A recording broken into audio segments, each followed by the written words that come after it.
2025 Latin America International Championships. The first international event of the season is back in Sao Paulo, where trainers are reuniting with friends, trading cards, battling, and enjoying all the event's activities. But for many, it's all about locking in the automatic invite to Worlds 2025 in Anaheim, California. Since 2017, the International Championships have been a cornerstone of the competitive season, consistently attracting the world's top trainers for thrilling high-stakes battles. Last year, Brazil's own LNDS Rajev made history by claiming the Pokémon Go LAIC 2024 Championship, securing a second consecutive trophy for the region. That's the best memory I have right now, maybe in my life. It's amazing. Here comes the Ice Punch, Rajev, a smile on his face. He can't believe it, and he is our 2024 Latin America International Champion. And this year, there's something new. Pokémon Unite makes its debut at LAIC. Battle can do whatever they want. They're going straight forward, the stun in the middle. Who's going to go for the secure? Race so low. Who's going to get it? It's going to be taken by Fennel. It's going to be taken by Fennel. Our champion. The big question on everyone's mind, who will be crowned the first ever Pokémon Unite LAIC champion this weekend?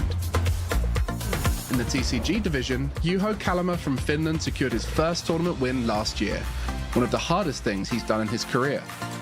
This event marks like the first big achievement I've ever made. Like I get confidence from this. And last but not least, Italian Marco Silva beat out the competition to take home the LAIC 2024 VG trophy in a stunning performance. Takes the final KO. Marco Humberto Galadora Silva is your 2024 Latin America International Champion. The feeling of winning definitely drives me the most, since it's probably one of the best feelings in the world. The title of International Champion is a badge of honor, and we can't wait to see who claims the top prize. Stay tuned to find out who. Do you shield the lead? No! A huge no shield! Whoa! Gardevoir Unite! I'm a base in. Charges up the NTB. That's it. To connect it down onto its target, and Chi-Yu gets another number one.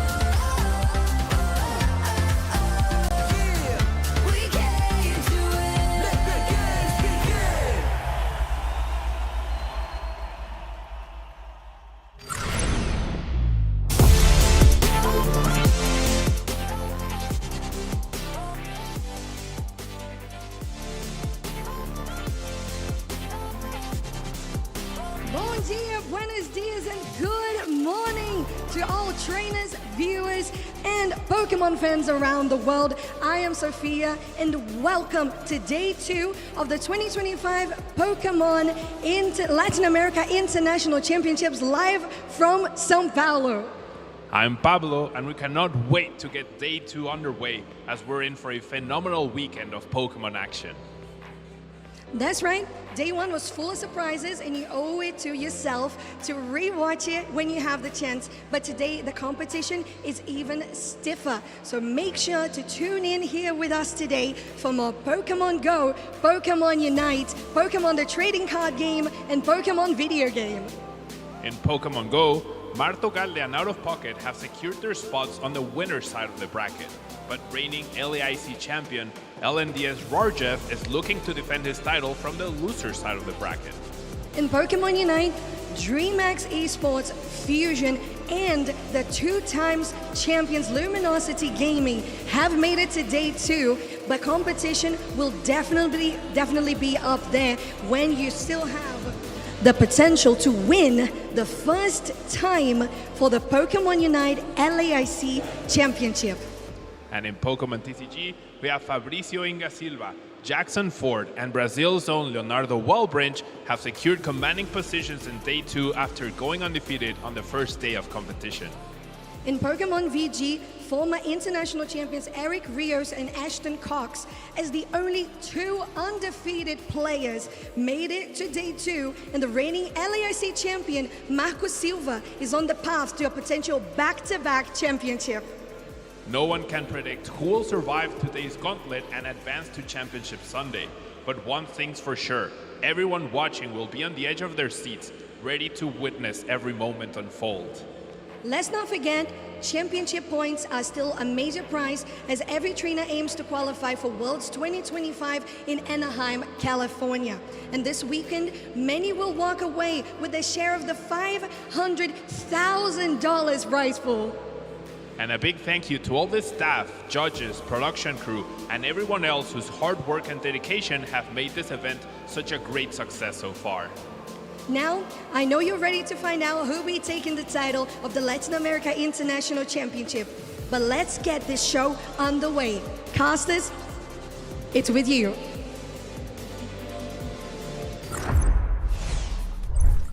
It's day 2 at the 2025 Latin American International Championships, and things are heating up in Brazil. Our top cut is absolutely stacked. There are 32 trainers trying to become champion here. I am Two Butters, joined by Inadequates. I'm super excited. Day 2 is always my favorite part of the event. Day 1 is a gauntlet to go through, and then we're gonna get all those trainers in that are so locked in already to try and become your next champion. And remember, every international championship is connected to the next one, because after this international championship concludes, that will be the end of the segment for travel awards to the European International Championships. That will be the same after EOIC for NAIC as well. So it's very important to these top trainers here to place high to try to get that travel award for the next international championship. And everything leads up to the World Championships. You need to get those championship points that you can earn here. And at the International Championships, you earn more than at Regional Championships. As you can see here on the left, the breakdown of the points you earn by placement, and on the right, the amount of players that can qualify through achieving championship points. And do keep in mind, the top 4 at every international championship, regardless of their region, will qualify directly for the World Championships. Absolutely, and even though we have a top 32 top cut, we still have the same format. Let's take a look. Welcome to the 2025 Latin America International Championships, broadcasting live from the vibrant city of Sao Paulo, Brazil.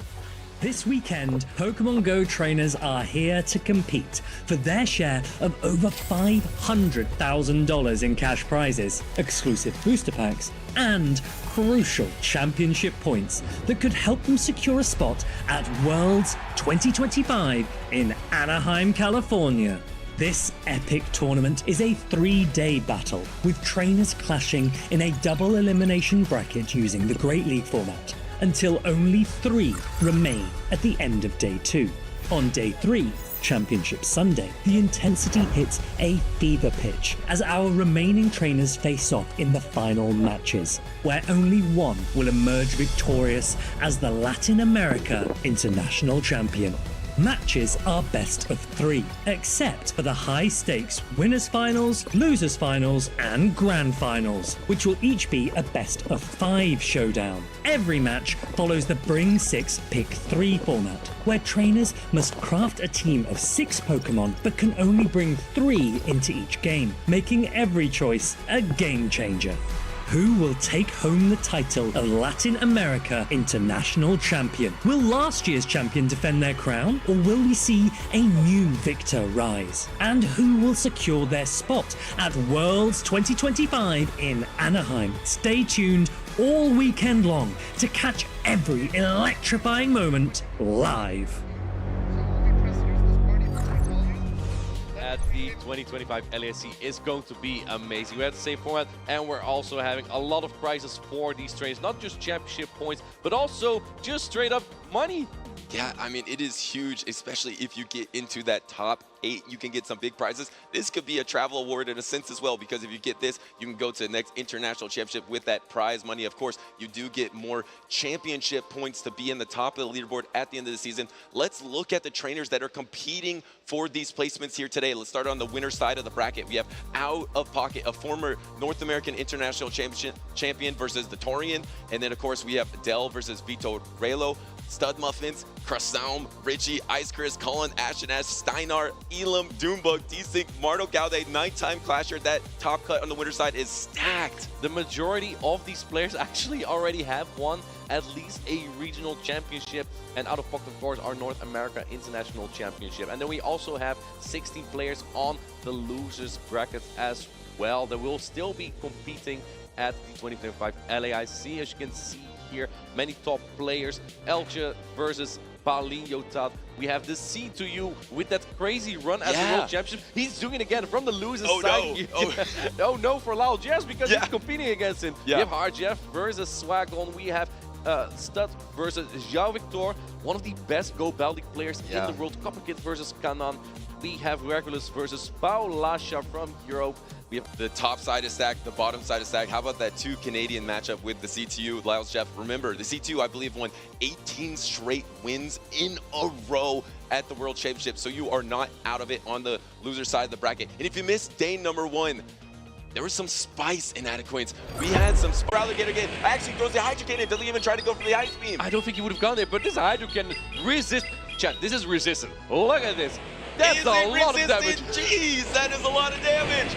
Wow. Dragonite's almost down already. Can't get the poison down. I think a Dragonclaw might not do it just yet, but again, those Dragon Breaths are so oppressive. Dragonite is known to melt Pokemon. It has no health, though. It can't get Poison Sting down here. It's going to throw the Dragonclaw. It needs to throw some Dragon Breath damage, and no, it's going to get Poison Sting down, and now suddenly Stud Muffins is really close to an Earthquake here. Crunch Sound does have the Azumarill to come in and try to soak this energy and do super effective bubble damage, or you have the Clodsire to try to swap. I feel like you maybe have to do a Peekaboo here. You have to bring in the actually brings in the Clodsire, and it's going to be able to soak up the Sludge Bomb. Now it's going to be a race. Can Stud Muffins get to back-to-back Sludge Bomb before he gets knocked out by Bubbles? This might just be a fast attack down here. I believe he's like 3 Poison Sting off to a charge bubble, attack. 2 Here we bubble. go. Wait, he gets there. The Sludge Bomb. Oh my goodness, the bulk of Clodsire here to barely get to this Sludge Bomb. It might have been a simultaneous if you threw the Poison Sting, but instead, it's a Game 1 victory for Stud Muffins. Game 1 the victory, and 1 HP victory as well for Stud Muffin. That was an insane game. Now let's talk a little bit about that Dragonite usage. I felt like Dragonite is the Pokemon for Cruzao to answer the Feraligatr, but he didn't bring it into the save switch of Stud Muffins there. Yeah, I mean, you had that opportunity when Stud Muffins threw after 5 Shadow Claws, exactly energy dry on the Hydro Cannon. You did have that opportunity to swap into the Shadow Dragonite so that you could be at equal energy with that Feraligatr. That would have been pretty strong because then you could have taken the alignment with the Azumarill into the Moltres, but hey, Stud Muffins did figure out a way to finish it off in the end with the amazing end game. And if that is a preview of what's to come the rest of the day at LAIC with games like that, it is going to be an amazing day number 2. And if we look again at the replay here, we see that Feraligatr has been just the star of the show. Makes sense that it's in the Twitch drops because this Pokemon is a menace, because this Hydro Cannon does so much damage. Even resist it. Yeah, and I was thinking, well, why is it getting to the Ice Beam? But he's just getting melted, like you said, by those Dragon Breaths. It's just you look away from the health bar for a second, and it's almost gone. And then how about this here? Able to get to that Sludge Bomb and able to get to the back-to-back Sludge Bomb. Of course, some of these Clodsires are running Stone Edge, some are running Sludge Bomb, but I have an interesting fact for you. In the top usage, obviously, Feraligatr is very high, but it's 100% Shadow Feraligatr. In the past, there's been some normal ones, especially in Louisville and Baltimore. It's all Shadow now. We saw Feraligatr with Crunch from Tomahawk UK. I believe that was a Louisville. And that Pokemon is good into matchups like Dugong, but it does have the same damage output that Shadow has. Shadow just outputs Hydro Cannon and Shadow Claw damage way quicker. It does trade off some bulk there, but Feraligatr is not the kind of Pokemon to tank damage either way. You have Clodsire and Azumarill for that.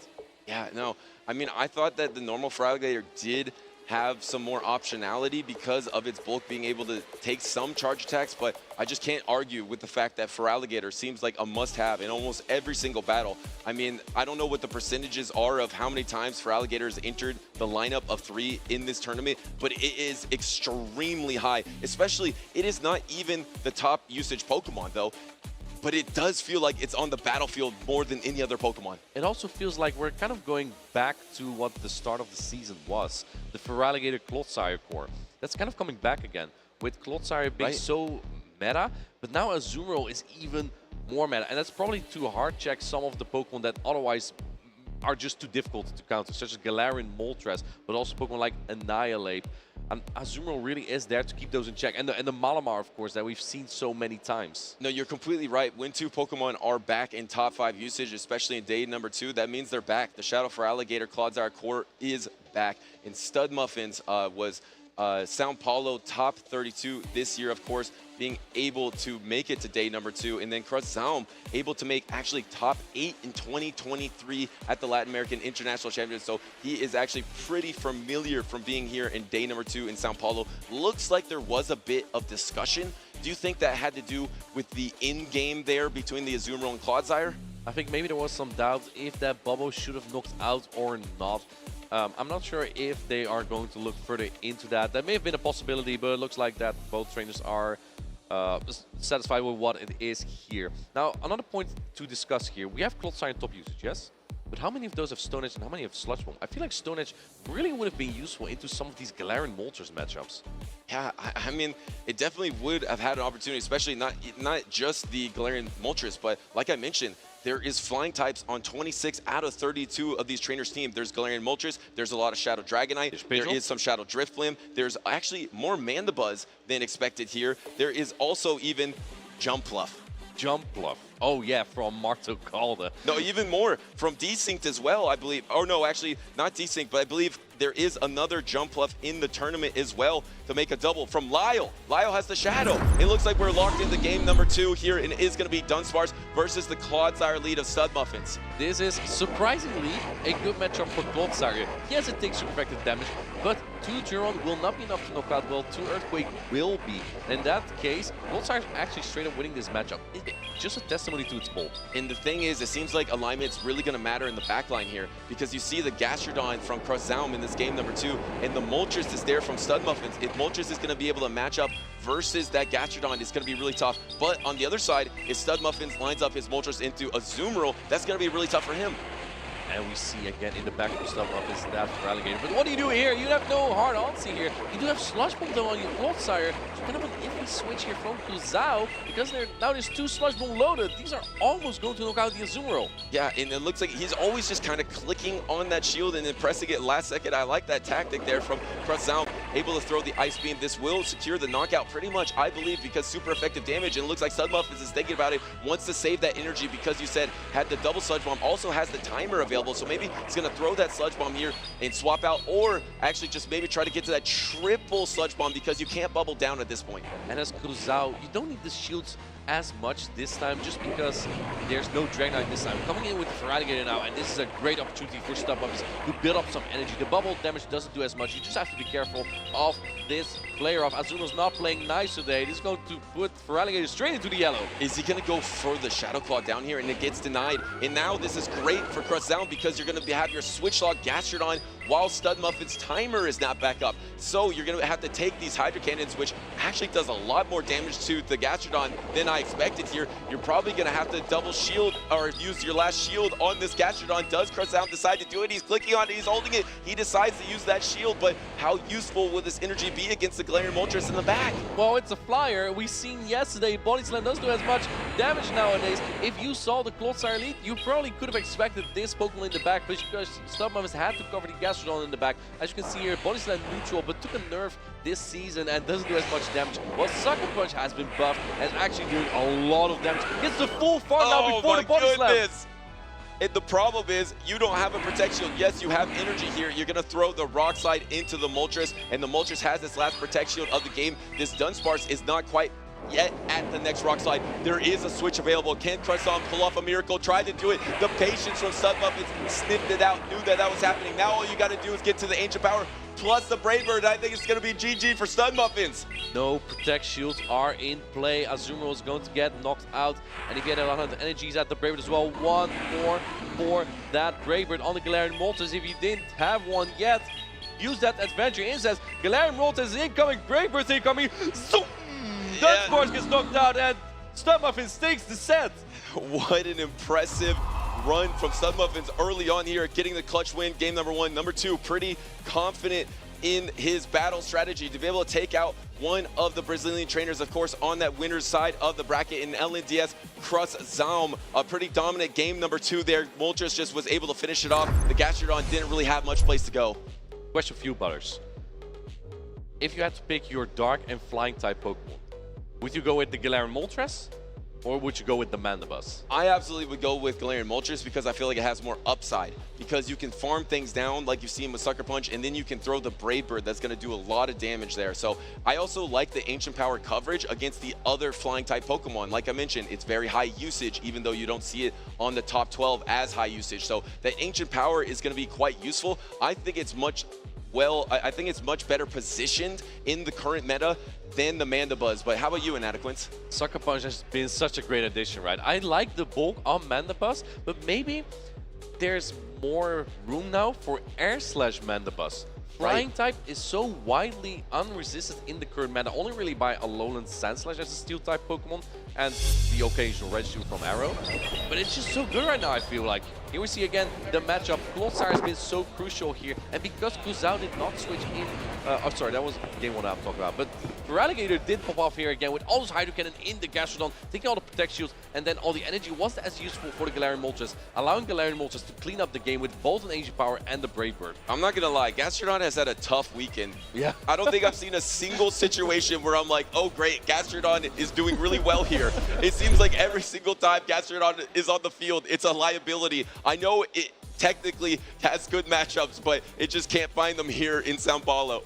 It feels like everyone's fearing the Gastrodon, so if they have a flying type Pokemon, they're like, okay, I'm gonna make sure Gastrodon has nowhere to go. We saw from Martugaldo the Jump Love, even a worse matchup on the Gastrodon. Now we saw the Galarian Moltres. It just doesn't do as much. I believe even the Shadow Pidgeot at some point caught Gastrodon yesterday in its wings. So kind of a rough Pokemon to use, but it does win so many neutral matchups, such as Azumarill and even Ariados. It can win the scenario where both players don't use shields because it can hang on to a turtle. It's actually surprisingly bulky. Yeah, it is, but it's also surprisingly taking a lot of damage from Hydro Cannon from Feraligatr. It's like you come in, you think it's going to soak energy like something like an Azumarill because you're kind of using it in a similar role, but it doesn't soak that energy because the Hydro Cannon isn't resisted. It's kind of clunky in its pacing as well. Body Slam is not that useful anymore. I know there is going to be a lot of upside. I know I'm going to be proven wrong later in the tournament because there are talented trainers with that Gastrodon on their team, but I feel like Shadow Kanto Marowak has been much more impressive in my eyes in this tournament, at least having that rock slide coverage for their flying type Pokemon, but Gastrodon does have the bulk, and bulk at the end of the day is super strong in Pokemon Go PvP. No, I agree, and that's why we see so many Azumarill and Clodsire, right? Bulk is key. You can use those fragile Pokemon to pressure shields or to have a shield advantage and try to sweep a game, but you are always going to have to need some Pokemon that can, you know, take a charge stack or two. Now, one North American advances through to the winners next winners round, but there's definitely gonna advance one from here because these are two North Americans competing against each other. It's gonna be Out of Pocket versus the Taurean. Yeah, it's gonna be a guaranteed that two North Americans move on early on in the day. Out of Pocket, of course, the former North American international champion, regional champion as well. He's been so consistent ever since actually right before his North American International Championship until now. I think debatably he could be the most consistent player in North America since that championship. And of course, he is on that winner's side of the bracket versus the Taurean, a Canadian who was able to win a regional in 2024. He's had a couple 25th place performances recently, but on the winner's side of the bracket here in day number 2. And we know he's really good. If you watch the Baltimore Regional Championship, his games against House Stark were some of the best and most entertaining that I've seen. It was a demonstration of what the Switch Clock is right now. Both players were just dancing around with their Pokemon. So the Taurean, even though Pocket on paper probably has the advantage, the Taurean knows how to dance with his Pokemon. And there we see the Shadow Jump Love, by the way. It's back here. It hurt you, Butters. It's not going to take what you said, but this time there is no Gastrodon to target. Yeah, well, there is also a Gastrodon on the Taurean team, so maybe the Taurean can prove us wrong here and use this Gastrodon well. We'll see how it matches up of Out of Pocket's team. It's going to be okay versus the Feraligatr, okay against the Azumarill. It's going to be decent against the Shadow Kanto Marowak, great against the Clodsire, and okay against that Ariados as well. So, I mean, on paper, it does seem like it has some play here. How about that Shadow Jump Up? Does that have any play against Out of Pocket's team? Yeah, I actually think it looks really good, but also not. Here's the thing. Both Water-type Pokemon have Ice-type coverage, and the Grass and Flying-type defensive typing from Jump Love is double weak to that. You don't want to take an Ice Beam front for Alligator because that's game over for Jumpluff. Yeah, and the way that those teams were inserted was a perfect example of how on the left-hand side, there was 3 Pokemon you really want to see with Jumpluff with those double water types there. And then on the right-hand side, it was 3 Pokemon you didn't really want to see, and that was the double poison types, the Galarian Moltres. So it is going to probably be a 50-50 for that Shadow Jumpluff. But in the matchup earlier where Marto Galde, we thought Jumpluff wasn't going to be that good, he won 2 games with it. So who knows? And we're going to be locked into game number 1. It is Out of Pocket versus the Tarian here. It's going to be Ariados versus Shadow Drapion, and Shadow Drapion can win this matchup. Yeah, it's rather neutral, but because of Drapion's spacing, it's just a little bit better here. And it's actually catching the Aqua Tail. The Tarian waiting a turn. He did. And for that reason, Pocket's actually able to sneak in a bubble as well. Yeah, he waited a turn to try to see if a Poison Sting was going through and to throw the Aqua Tail into the Ariados, but instead, the Azumarill came out and took the resistant damage and got a bubble. Next level play from Out of Pocket, and now the Tarian is going to be able to swap on this play rough, though. Butters, the Tarian is not taking the bait. He tried to bait out the Jumpluff. Yeah, he's trying to read. That Pocket tried to bait out the Jumpluff, but he kept the Jumpluff. If the Tarian is able to keep switch advantage, he will be able to align the Jumpluff later to the ground type he's expecting in the back. Brilliant call out, Martine. You're exactly right there. I think that's exactly what Out of Pocket was doing, trying to bring it out so that you have play with your Mud Slapper. It's going to be absolutely over if those last 2 Pokemon align. But the thing is, the timers are pretty misaligned here because of that Aqua Tail landing on the Azumarill early in the matchup. Now this Trailblaze is going to be landing on the Azumarill. But this only allows the Tarian to swap out at some point again, and then if you can clear this Ariados, that Jumpluff is gonna clean house here. Ice Beam is coming through, still gonna do a good chunk on the Ariados. If Pocket is sensing that there's a Jumpluff in the back, he has to preserve this Ariados at some point. But going anything to Drapion, Drapion is loaded. And the thing is, he knows that maybe there is gonna be that Mud Slapper in the back, so just actually undercharging this Aqua Tail, a little bit risky there, doesn't get the knockout. I don't know why go for the undercharge there. I'm sure the Tarian has a plan. Instead, he's gonna no shield on this lunge. It's gonna put all his hopes into Shadow Jumpluff, and I think they're gonna work. He might farm this actually down with the Poison Sting. What a genius play from the Tarian! Wow, that is crazy to get low health as well. You got that full farm down, so you secure the crunch, but leave yourself lower health, so this Azumarill only gets 1 bubble. And brace yourself, in comes Azumarill, but we know what's in the back. Hold on for dear life, as Jumpluff is gonna clean house here. It's gonna come in, and Poke's gonna dread it because he has a Marowak in the back. The Tarian's looking at the team sheet, he's like, what do I got back there? I probably got the Shadow Kanto Marowak. Gonna use the Protect Shield here. It's gonna be double super effective, so this Jumpluff will be down to Protect Shield, but I don't think that's gonna matter versus the Shadow Kanto Marowak that's gonna be throwing these Mud Slaps that are doing absolutely nothing into this Jumpluff here, and this Jumpluff is loaded with energy. I think there's only one win condition for Pocket, and that's no shielding at potential areas, but the Tarian knows he doesn't need to bait here, and looks like Pocket is going to shield it up, perhaps trying to wear down that Switch Cloak at some point again, but even gets the defense drop. Pocket is not having it here. No, it just got even worse here. Maybe trying to call a Bone Club bait here, but takes the Rock Slide instead. It doesn't really matter because it's not going to do enough damage because, like I said, these Mud Slaps are just tickling this Jumpluff here and just going to go for the safe plays. Just keep going for these energy balls. The second Protect Shield of the game for Out of Pocket, but remember, Out of Pocket might get back to the timer if he can throw a Rock Slide here. And another defense drop. Again, it's not going to matter as much, and areas won't be enough to knock out this Kanto Marowak. What if he swaps though? If he swaps on an energy ball, does he have a chance? Can he? Maybe he tried to wait. He's literally just sitting there. He was literally just sitting there trying to desperately get a swap. I have actually never seen that before, and instead he's going to take the aerial ace. He was hoping that the Tarian would think, wait, what's going on? He's not moving? Okay, maybe he switched already, but no. It was Pocket trying to deceive the Tarian and try to catch them, and unfortunately, the Tarian had so much energy. I think even if he did make that catch, he would have gone to another energy ball. And the Tarian takes game number 1 with an incredible read. Yeah, a team composition read, but then also on that bait out, not going for the Azumarill into Jumpluff matchup, which I believe Out of Pocket was definitely trying to bait out. So the big brain play by the Tarian to bring in his own Azumarill to counter swap the Azumarill from Out of Pocket. High level gameplay from the Tarian. High level gameplay indeed. I think he could have tweaked it a little bit better, even if he didn't allow Pocket to catch that Aqua Tail, because he was waiting a turn, was checking if there was a another Poison Sting coming through, and then it didn't. Switch came through, a bubble came through instead, still went for the Aqua Tail. Just a little bit of a too slow reaction there, but regardless, making it up with that incredible read.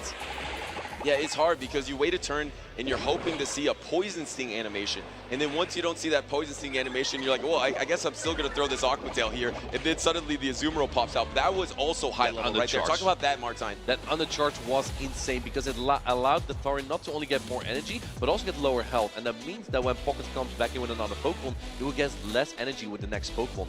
And with the Azumarill getting less energy meant that it wouldn't be able to get to another Ice Beam into the jump bluff, and that what made the Thorian even more solid in that match. Yeah, because imagine if you got to the back-to-back Ice Beams and took both the Protect Shields from that Shadow Jump Bluff. Maybe the Shadow Kanto Marowak would have a chance in that back, but being able to undercharge that, which it didn't seem like there was a point to it to take more damage on the Drapion. Maybe you could have knocked out the Ariados, but just high-level plays 3 times in a row. The team read, the team mid-game adjustment, and the undercharge. The Torian able to clutch that out even with that great alignment. Looks like we're just locked into game number 2, and these trainers are looking to try to advance on this winner side. It's such an easier route on that winner side of the battle. Can Out of Pocket reverse sweep this matchup? He has the Shadow Feraligatr led versus the Shadow Drapion.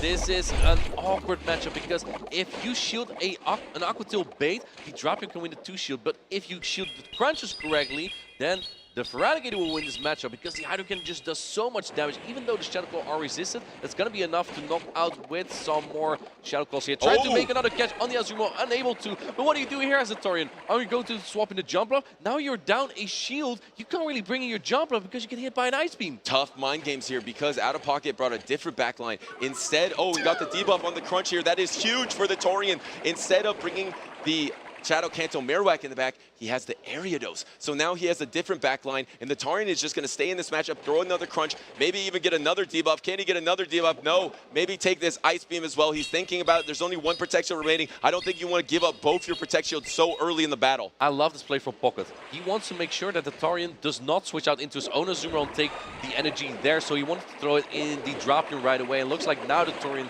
does come in with his own Azumarill to farm up energy, but also soak up this player off here. This is an interesting strategy from Pocket because he led a water type with another water type in the back. If you lean into the jump bluff, that might be a difficult game to play out. Yeah, ABA weak to that jump bluff, and that jump bluff is lurking in the back once again for the Torian, and the Torian is going to throw this play rough to secure the knockout. Did get almost to 100 energy here, so you do have more energy to threaten either the Ariados or the Shadow Feraligatr when it comes in. Does Out of Pocket want to hide the Ariados in the back? No, actually just brings it in early, so now the Torian does know the entire team of Out of Pocket.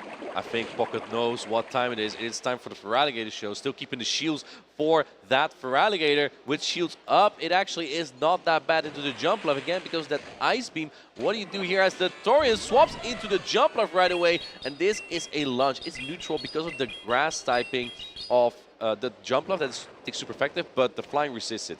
And what do you do now? This is awkward here because, like you said, you don't really want to come in and throw an Ice Beam because this jump bluff is about at half health. You can't really come in and throw a Hydro Cannon because that's resist. You're kind of forced to stay into this Ariados matchup, throw another lunge here, but the problem is you might get knocked out by an Aerial Ace. Do you try to swap on it? No. Will this be enough to knock out? This is the Shadow Jump Bluff, remember, but it is 2 times debuff. Looks like Out of Pocket's actually going to let it go. Can it endure? And it does endure to hang on to a little bit of health. Swap into the Feraligatr. Now the Feraligatr is going to probably have to shield up this move and try to go for the Shadow Call down. Does he try to call it? He knows it's the Aerial Ace. Does he no shield? This is going to be crazy. No shields. What a crazy play, Pocket. The NAIC champion knows his scouts and gets the full Shadow Claw down. Wow, what a play. You have no health with any of your Pokemon, but the Torian's Pokemon are quite low as well. There are 2 Protect Shields remaining for Out of Pocket. Does the Torian even throw a charge attack anymore? Does it just try to go for fast attack damage at this point? Going for the bubbles here. This Feraligatr is absolutely loaded. It looks like Out of Pocket is trying to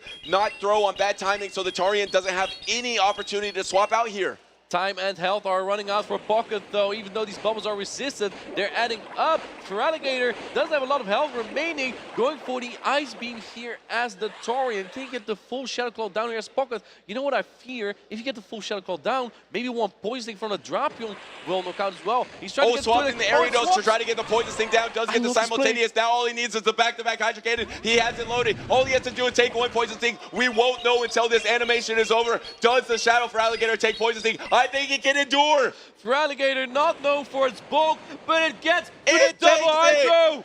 and it takes it, and Out of Pocket takes the matchup and ties it up 1-1. What a play between these two players. Feraligatr was looking in such a tough spot after that no-shield on the area ace. It had almost no health remaining, but it was just bulky enough to withstand both the Azumarill and the Drapion there. Very well played by Pocket. I mean, to be able to no-shield those two aerial aces and leave your Pokemon at almost no health and still close out the game there. And at one point, he was even shaking his head. He was like, okay, wait, I probably should have thrown some energy. I think he was afraid of getting swapped on. And then he was just too patient with his energy, but that crucial swap with the Ariados to be able to poison sink down the Azumarill probably won him that matchup. There's two things that I want to point out in Pocket strategy here. So first off, the ABA strategy, right? Which means that you lead weak to a particular Pokemon and you're also weak to it in the back. In this case, we saw two water types. We saw the Feraligatr lead, kind of weak to Jump Love, and Azumarill in the back as well, weak to the Jump Love. But at the same time, what I recognize here, Pocket doesn't see Jump Love as a Feraligatr threat. That's why I think he let the Feraligatr. If it's Jump Love, he can just try to get to wiggle down the shield or even land the Ice Beam at some point with the Feraligatr. So that kind of tells us a lot about its strategy, that Pocket is not afraid to go ABA weak to that Jump Love. Yeah, it's crazy. You're just bringing all the things weak to Jump Love, and it kind of doesn't matter. But Jump Love has been in the lineup for 2 straight games for the Torian. Will he bring that into game number 3? It has been really strong for him. He was almost able to secure that victory as well. Maybe if when Out of Pocket swapped his Ariados, if he swapped his own Drapion, maybe he could have been poison sink down the Ariados and had a chance there in that in game. But it's so tough. I mean, I feel like there was, like, in that in game, there was probably like 20 possibilities of actions that you could take, and it looks like Out of Pocket made the better ones. And now we got a decisive game number 3, and we got a lock in here. We got the Azumarill into the Ariados lead. That is a positive lead for Out of Pocket. Pocket's probably happy with this one. The Torian swapping in the Dunsparce. That's not the Pokemon he brought just yet, but in comes the Clodsire, which does have a positive matchup as we've seen before. Let's see how this matchup is going to play out. Is the Torian going to try and wiggle Shield Sword, or just satisfied with playing this out and get energy on the Azumarill later? Yeah, and able to instantly counter swap into that Clodsire, but the thing is, because these Pokemon are so bulky, you're probably going to get back to your timers once again. So even though this is the matchup right now, I feel like it's going to be a lot of dancing around all matchup. And it looks like Torian actually sat the Shadow Jump Love in this impactful game number 3, and Out of Pocket for the first time doesn't bring the double water, sits the Azumarill and goes with the double poison instead to counter the Jump Love, but the Jump Love is not there. If you look at the backline from the Torian, he's actually quite weak to the Ariados. Going for the Earthquake again, doing the Seal and Shield, no, not this time. But I kind of have a feeling that the Torian has to keep this Dunsparce for the Ariados, because the Drapion doesn't match up well either there. In fact, he's also a shield down, so you can't do that.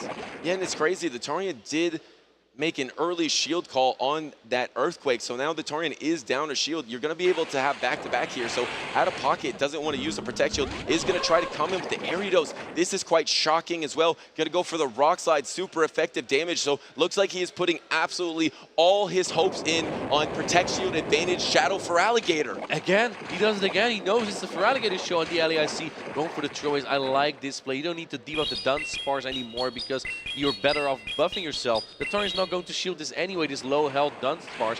Now what's coming in here for a farm down? Nothing, because Poisoning resistant and Bubble, it's gonna add up more, but you don't want to take this boosted Trailblaze though. Yeah, it looks like he does. Looks like he does, because he doesn't want to use his last Protect Shield of the battle here, but it's going to be hard to bubble this down, so decides to try to spit instantaneous simul swap by both these trainers. That is crucial because they're on the same alignment now, and they're getting to the energy at the exact same time. The Torian is probably going to have to be forced to throw Aqua Tail baits. Oh, no shields is though. It's tough because the Torian is down a shield. Look at how much that does. It's Gator time, baby. In comes the crunch. He's hoping that Pocket would try to no shield an obvious bait here, but it's not the obvious bait. Going for the crunch. Pocket makes the correct shield call. Again, the defense drop. Pocket's just getting all of them and getting to the Aqua Tail. Pocket probably knows this, but it's still going to chunk a little bit. And it is the defense drop Aqua Tail. It is resisted, but still going to do a lot of damage here into that Feraligatr. And now suddenly that Feraligatr is getting close to the red. It's going to be facing the Azumarill. Has an uphill battle to climb here. He's going to have to knock out with Hydro Cannon plus Shadow Claw damage. Can he do it in time? He also can swap out to clear that debuff really soon. Does he go for it now? He doesn't go for it quite yet. He's going to take a couple more buffs. bubbles. Can you get the bubble down or the Shadow Claw down? This is getting close. A full bubble sneaks through. That might be crucial in this match. If one more bubble takes out both the Ariados and the Shadow Claw, that may have been a misplay here from Pocket. That may have been a game-losing decision here because you might be able to get the back-to-back Ice Beams. You're at 100 energy. You're just one bubble away from back-to-back Ice Beams. You throw the first Ice Beam, gets protected. Can the Torian get the back-to-back Ice Beams here? Needs one more bubble. Gets knocked out instead by Poison Sting, and Out of Pocket is able to win it 2-1. Pocket moves on to the next winners round. Our 2024 NAIC champion is showing he's got it here. He's trying to win his second international championship. 100,000,000% chances he's gonna win. He said it yesterday in his interview. He feels the same way early on in day number 2. What an epic ending to 2 straight games. Those were fascinating in-games like we haven't seen in day number 1. There were so many options, so little health. That was amazing. And let's not forget the fight that 2024 Carolina champion, the Torian, put up there. That insane read in game number 1 almost led him to victory there. And he had all the defense drops as well on both the energy ball and I believe almost on, well, maybe not one crunch, but all the other crunch, they all dropped the defense off Pocket's Pokemon. Definitely had the odds in his favor in that matchup, but in Out of Pocket's favor was that Shadow for Alligator. How many times in the back you just have the Shadow for Alligator, you have the shields, you have the timer, you just dance around, you know shield baits, you shield the right things. It's just a masterclass of how to manipulate how strong Shadow for Alligator is in this current meta. Look, chat, I think we can all take notes from Pockets here. If you don't know anymore what to do, if you're absolutely clueless, just put your shields on for Alligator and it'll probably work out. Yeah, I mean, but to be fair, Pocket is dancing like I haven't seen in a while. When he is at this level, he usually gets very far. I feel like Pocket is one of those trainers that you can tell early on, if he has it, he really has it. And if he's locked in, he usually makes it to top 4, top 3, sometimes even becomes champion. I think he's locked in here in Sao Paulo. You know, you have a lot of trainers that do well at regional championships and they are trying to find their form for international championships as well. I feel like Pocket is a little bit the opposite. He tends to do so well at the international championships, at the 2024 NAIC, and then he followed it up, I believe, with a tied 5th place at the World Championships. And now at the LAIC, he's getting this far again. I believe his furthest placement was a top 8 or top 16. I think it was a top cut at the North American Regional Championships. Yeah, it's crazy. I mean, the brighter the lights, the better he performs. And that's why he is going to be a force here in day number 2. And we want to hear from him. I believe Amanda has an interview ready. That's right. I'm here with Out of Pocket with the first win for him for today. How you feeling, sir?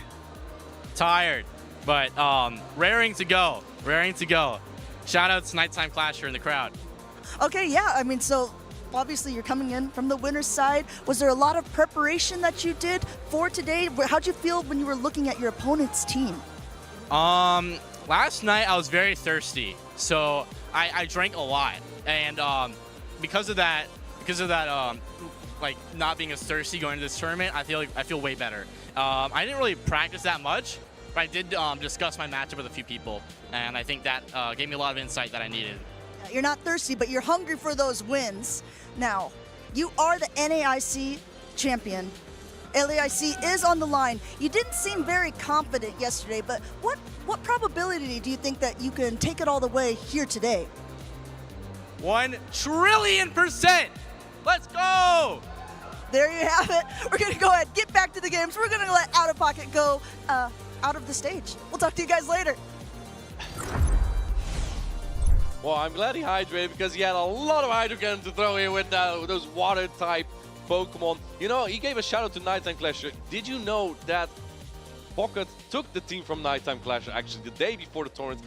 And then Colin also was like, you know what, this team looks kind of good. These kids are cooking. I'm going to take that team as well. And all 3 of those traders are on the winner's side of the bracket. Out of Pocket was the first one to advance on here, and he boosted his rates of winning from 100 million to 100 trillion here.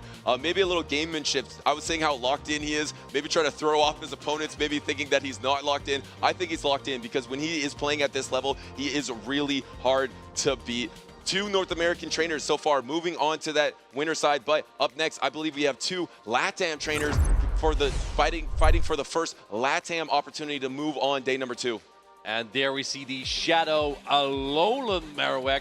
Yes, that's right, folks. That's not Kanto. It's Alolan Marowak. It's the Fire and Ghost type Pokemon. That's a pretty unique pick. It has access to Fire Spin, Bone Club, and Shadow Bone. Shadow Bone has been buffed, I believe, 2 seasons ago, making it a very formidable attack, and also has a chance to drop the defense of your opponent. So I'm curious if we're going to see that. It lines up super well into Pokemon like Ariados.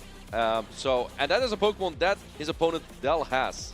Yeah, I want to give a special shout out to these 2 trainers because Inadequance, this is really impressive. You've seen how stacked the bracket is. These are 2 trainers with very little championship series experience. I believe Dell's only experience was a 3rd place at a Mexico City special event. That's really good. Oh, only a 3rd place?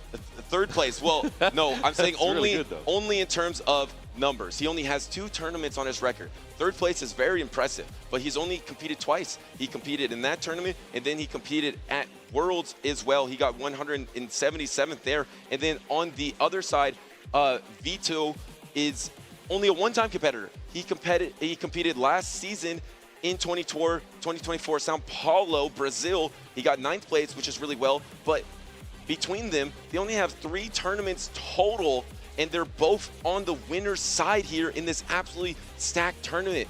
That is crazy impressive. It's likely that these trainers must have had a lot of practice in the Go Battle League. Like 2024 World Champion, it's Axon 1 set. Once you lock in your team, it's basically just like Go Battle League. You're just battling, and you gotta find your way to win. One of these trains is already locked, and we're waiting for the other one as well. I'm really hoping we're going to see some Shadow Alolan Marowak, but it's kind of unlikely because the only real target is the Ariados. And man, there's always a Feraligatr lurking, especially with Pocket putting up such a show earlier. You really don't want your Marowak into that Feraligatr. You absolutely do not. And LATAM has a chance to advance here. 2 LATAM traders are competing, and it's going to be game number 1 between Vito Relo and Dell. That Dunsparce into the Shadow Alolan Sandslash, and it is going to be the Powder Snow variant, so it's not as bad of a matchup as that Shadow Claw is. But this is kind of iffy. You have the Galarian Moltres in the back, so you kind of have to stay in here, going for the drill run. This will almost knock out the Shadow Alolan Sandslash, so naturally Vitorello puts up the shield here. Yeah, and the Protect Shield comes. There is that Superior to be the hard answer to the Dunsparce, but like you mentioned, running ABA weak to that Dunsparce, you have the awesome answer into the Superior, but you have the Shadow Alolan Sandslash in the lead, and the Moltres that doesn't really want to see it, using an instant Protect Shield early on and throwing this Ice Punch, which I believe Dell can just take.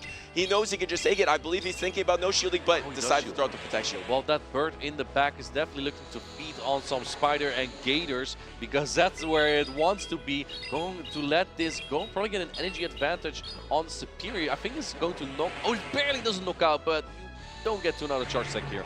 Yeah, that's not bad there, because Vitorello can come in with that Superior, like you mentioned. It's going to be hard to fully Vine Whip down, but you can soak this energy no problem, and this energy versus the backline is going to be really impactful. Either a super effective Frenzy Plant into Shadow Feraligatr, a super effective Aerial Ice into Ariados, or you have the Moltres that can get ahead on energy and close as well. So even though the front Pokemon was tough, this backline for Vitorello is really strong. Yeah, you cannot swap out here, otherwise that Feraligatr might feel the wrath of this Superior later. It already has so much energy now. And as you said, 2 Aerial Ace, even though Aerial Ace is not the strongest attack without the same type attack bonus, there's still a chunk on the Ariados. He gets the full Vine Whip down. He's at 100 energy here. Actually instantly goes for the Aerial Ace. I don't know if he even caught that out. Was the Ariados that comes in, but that was the perfect play here to get the super effective damage. Does he go for the back-to-back? Is there a swap by Dell to try to catch it? No, swap into the Galarian Moltres, met by the Feraligatr, but that means that there is a 1 Sucker Punch advantage for that Galarian Moltres. And with the Shadow Claw being resisted, not even building up to the Hydro Cannon, Vitorello knows no shields is, even though it's going to do a lot of damage, you definitely don't want to shield this and then get attacked by an Ice Beam later. So naturally no shields that, just trying to get the Galarian Moltres low. I actually like that play from Del here, because if he can poison things down, he might not be in a bad spot into that Superior. But the problem is, if this Ancient Power knocks out, which it does, you also have to Protect Shield this Ancient Power that's super effective. And by the time you take all this Sucker Punch damage, are you going to be in range of either one Aerial Ace or the double Aerial Ace? You get the Protect Shield here. Does Vitorello have the Switch Timer yet available for him? It's not quite up yet, so you're going to oh, no way! He got the boost, and now suddenly you can't even Poison Sting down, but actually you get some more Poison Stings. Maybe that was good for Del.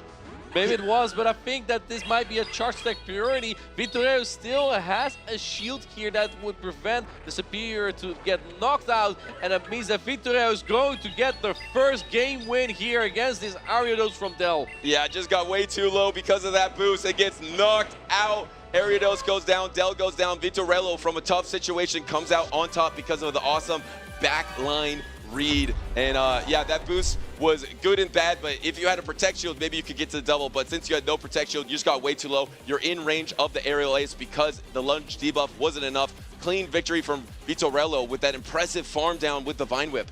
Even though Del had that decent lead with the Dunsparce into the Alolan Sanchez, he couldn't pivot out when the Superior came into that match because he had the Feraligatr in the back. So in that case, maybe if he switch out into his Ariados right away, perhaps not expecting the Shadow Alolan Marowak, because it doesn't line up super well into Del's team. If you look at the Clodsire, the Mandibuzz, the Dunsparce, the Feraligatr, where would a Marowak go? I think if Del swapped into the Ariados immediately, he may have had a little bit of a better chance to wiggle down potentially a shield and land an Ice Beam later on either the Superior or the Galarian Moltres. I completely agree with you, and you know why I think it's also strong? Because you know if they're not swapping out of a Dunsparce lead, they're probably weak to it in the back as well. So that pivot becomes even stronger because you know your opponent is probably ABA weak to your Dunsparce. So that would be good because then you can maybe avoid that Feraligatr versus the Superior matchup. Also, you hold on to that Dunsparce. Dunsparce paces really quickly. That could have been a factor against that Moltres in the back. This is kind of what a showcase is of a soft ABA strategy, where you are weak to a Pokemon in the lead and to the same Pokemon in the back, as we saw here, but it's a soft ABA, so it's not like super punishing. Like a super punishing ABA would be, for example, leading Gastrodon into Jump Bluff, and you have a Marowak in the back, for example. That would be punishing, but this was a very good strategy.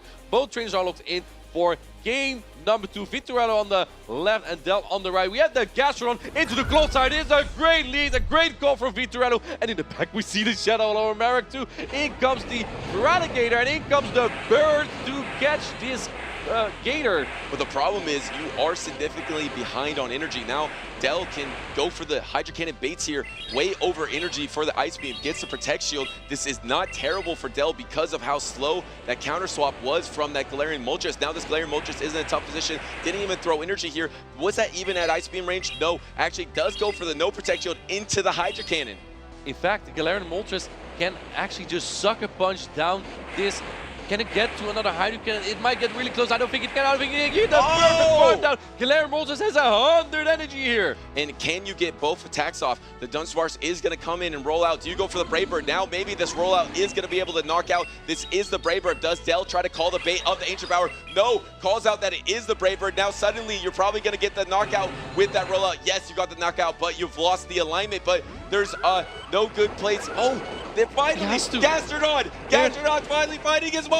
Well, that was the lead into that Clodsire. Gastrodon has to do all the work here because where's the Alolan Marowak gonna go? Exactly, that's what I was gonna say. There's no place for the Shadow Alolan Marowak. Then I forgot about the hero Gastrodon that has some decent matchups here because he is good against the Dunsparce and he is good against the Clodsire. Finally, Gastrodon having his moment at LAIC. If he can't do it now, I don't think he can do it. Letting the Earth Power through, that's actually a big chunk of damage. You don't even need to shield this because both the rollout from the Dunsparce and the Poison Sting from the Clodsire do almost no damage. As you can see here, still into the red. Here get the full. Here, look, Psionic, look, there's a Alolan Marowak. The thing is, there is no Stone Edge. So if you properly shield the Earthquake here, and here comes the Earthquake on alignment, and you got the full Fire Spin, and you properly call it, suddenly this Shadow Marowak is in the game here, has a bunch of energy, properly protects shielded onto the Clodsire, has a ton of Bone Clubs. Load it up! No, he's going for the Shadow Bone, knowing this will do a good chunk of damage as well. Has a chance to drop the defense. Dell still putting up no Protect Shield here. The next charge attack will definitely knock out. But no, he doesn't throw. Here comes the Earthquake. He's looking at his counts there, thinking maybe this can't be the Earthquake. But it sure is, and that is going to knock out the Marowak. Suddenly, you're going to be able to have to Mud Slap down. You do get that Mud Slap down. There is no protection remaining. You do have the energy. And that way, though, there is one protection remaining. You got to get the double body slam. I think 2 body slam are loaded, even though Vintorello may have lost count there. Gastrodon still counts. Gastrodon is 2 body slam. Vintorello takes game number 2. And Gastrodon does it. Able to win a matchup here. Was strong against the entire backline of Dell, and Vintorello moves on the winner's side of the bracket. Those were some amazing calls there. I did not expect him to bring both Gastrodon and then the Shadow Olomeric. He realized, my opponent's not going to bring the Mandibus. I can go a little bit weak to it, and it paid off. Wow. Absolutely well done. His team reads in that game number 1 was great also. Yes, you were weak to the lead, but your backline call was spot on. Once again, with the spot on call to bring the Gastrodon. Well done by Vintorello. Of course, Dell is not out of it yet. You are on that loser's side of the bracket, which is going to be insanely tough because remember, we have a top 32 here of day 2 at LAIC. And that is the first Brazilian so far advancing to the next round on the winner's side of the bracket. So again, a big congratulations to Vintorello with that spicy team of the Shadow Alolan Sanchez, where the regular Alolan Sanchez is more common nowadays. Here we see that Gastrodon putting in so much work, trying to call a bait, and then the Shadow Alolan Merrick with all that energy, but it was lost later by the Earthquake. And how about throwing that Shadow Bone, not throwing the super effective Bone Club damage? This was maybe a little bit of a misplay there to throw that Fire Spin instead of trying to get that Protect Shield down with the Bone Club, but it didn't matter because Gastrodon was able to get back-to-back body slams that secured that victory, and one of the spiciest teams moving on so far. How does Shadow Marowak, Alolan Marowak, match up against the rest of the top cut? I mean, what does it do better than the Shadow Kanto Marowak? Well, Kanto Marowak, of course, is a ground type, and with Mudslap being buffed, it is so much more oppressive. Fire Spin actually also has been buffed, but is not as dominant in the meta right now, especially when you see Ult for Alligator and the Azumarill being so top meta, and you can get taken out by 1 Earthquake from Clodsire. Just makes it really difficult to utilize that. On top of that is also the Dunsparce. Now, Alolan Marowak can catch a few Pokemon off guard though, such as Grass-type Pokemon, the Alolan Sandslash, that's all I want to say, and the Ariados. Those are 3 Pokemon, sometimes all in one team. Yeah, absolutely. I feel like that is the best case scenario, and you know that Shadow Alolan Marowak might be good against the Jumpluff. You know which trainer is using that? Marto Gaude, one of the best trainers in Championship Series. Let's learn more about him.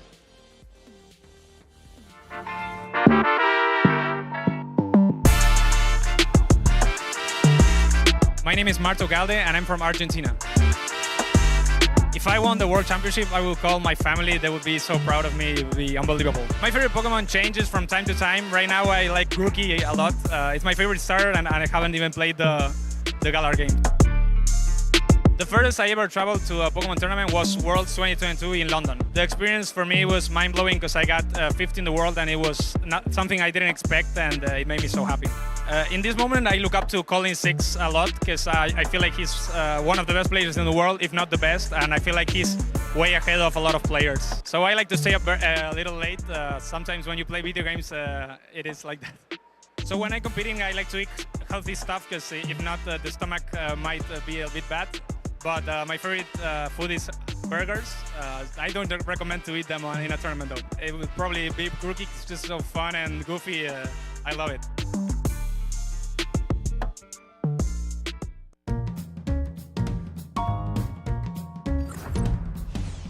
Dupe Snacks Soph, we are back with our savory Brazilian snacks. Soph, talk me through these real quick. Right, so we got savories, we got a couple of drinks to pair it out because we all know what happened with the paçoca. But next, we have cashews, because in Brazil, cashews, they are castanha do Pará, which is a specific place state in Brazil. So it's nuts from that state. So it's all local and original. So next, for not just the cashews, you have them salted and also caramelized for a little bit more crunch and sweetness. Okay, but still on the same category.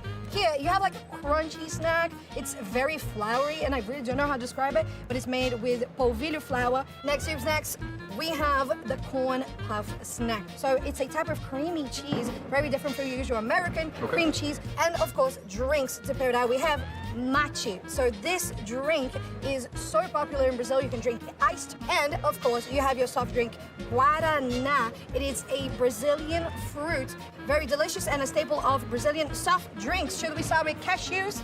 We're starting with cashews. Let's get into it. I've had a cashew before. Haven't had a Brazilian cashew. Now, I know I sell myself as a professional. My palate is not strong enough to tell the difference between a Brazilian cashew and whatever other cashew I've had.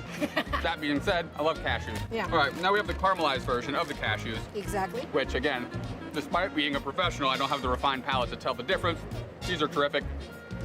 Sweet and salty, a winning combination every single time. Now, I know this is what everybody's waiting for, which is, what are these things? Soap doesn't even know. No. I just drooled. These are awesome. Love these. Not too salty like pork rinds tend to be. That's phenomenal. It has like little bacon strips on the front. Oh, do you want to try the last? I'm gonna need to. You need this one. Okay. We're gonna need to. It's the crumble effect. We talked about it. Nice.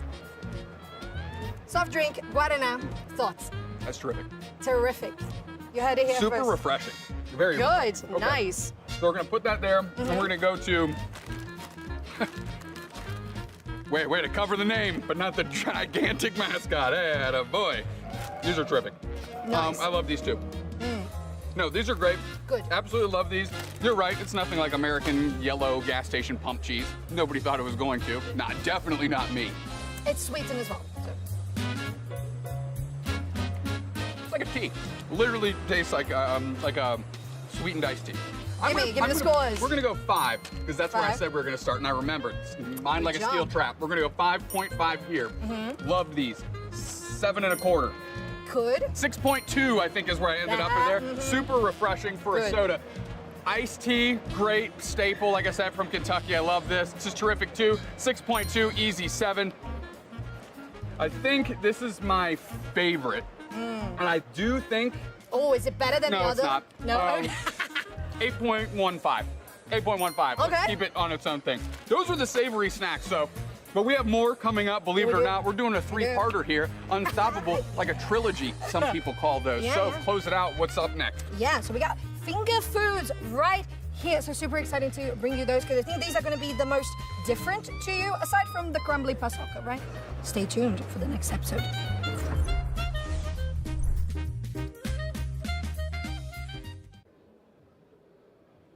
Here at the LAIC, one of the biggest Pokemon PvP tournaments in the Show 6 Pick 3 format. But that's not the only format we use in Pokemon Go. We also have the Go Battle League, which is a blind 3 format. It's a little bit different, so I wanted to get some opinions of top-level trainers of what is a spicy Pokemon that you would bring to the Go Battle League that you probably wouldn't bring to the Show 6 format. So we're going to start with you, Dunebug. Why don't you give your name, where you're from, and then your Pokemon?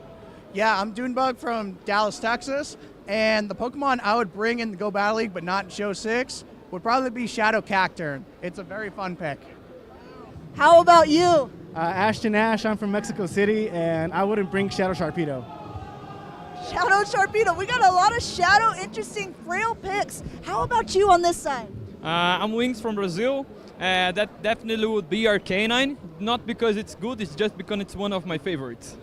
That makes a lot of sense. And lastly, how about you, Pablo? Hi, I'm from Spain, and I think Shadow Dragonite right now is very difficult to play in 6 vs 6 because of the Azumarill. All right, so there you have it. If you're not at one of these tournaments, but you still want to play Pokemon Go, go ahead. Maybe try out one of these in the Go Battle League. We're going to go back to the action.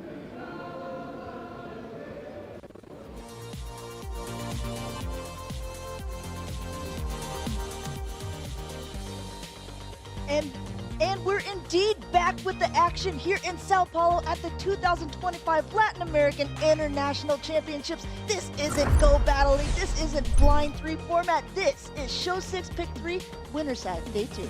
That was quite a nice little segment there, Amanda. I want to know, what would your choice have been if you're getting to pick a GBL pick but not going to use it in Play Pokemon?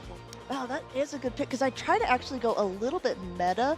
It's not doing well, but still trying to go meta with it. So while I think of mine, why don't you go ahead and go first?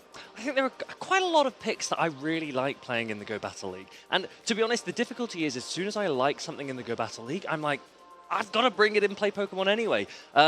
I don't know if Pangoro, I think we've mentioned, has the play it once had in the Play Pokemon circuit, but we just interviewed Dunebug there in that little segment, and he has brought it. He is here in Day 2 at LAIC. So I think I'm going to be quietly rooting for him and the Pangoro there. I think maybe I'm going with, but we also actually have kind of seen it a couple times in the Show 6 Pick 3 Lokix.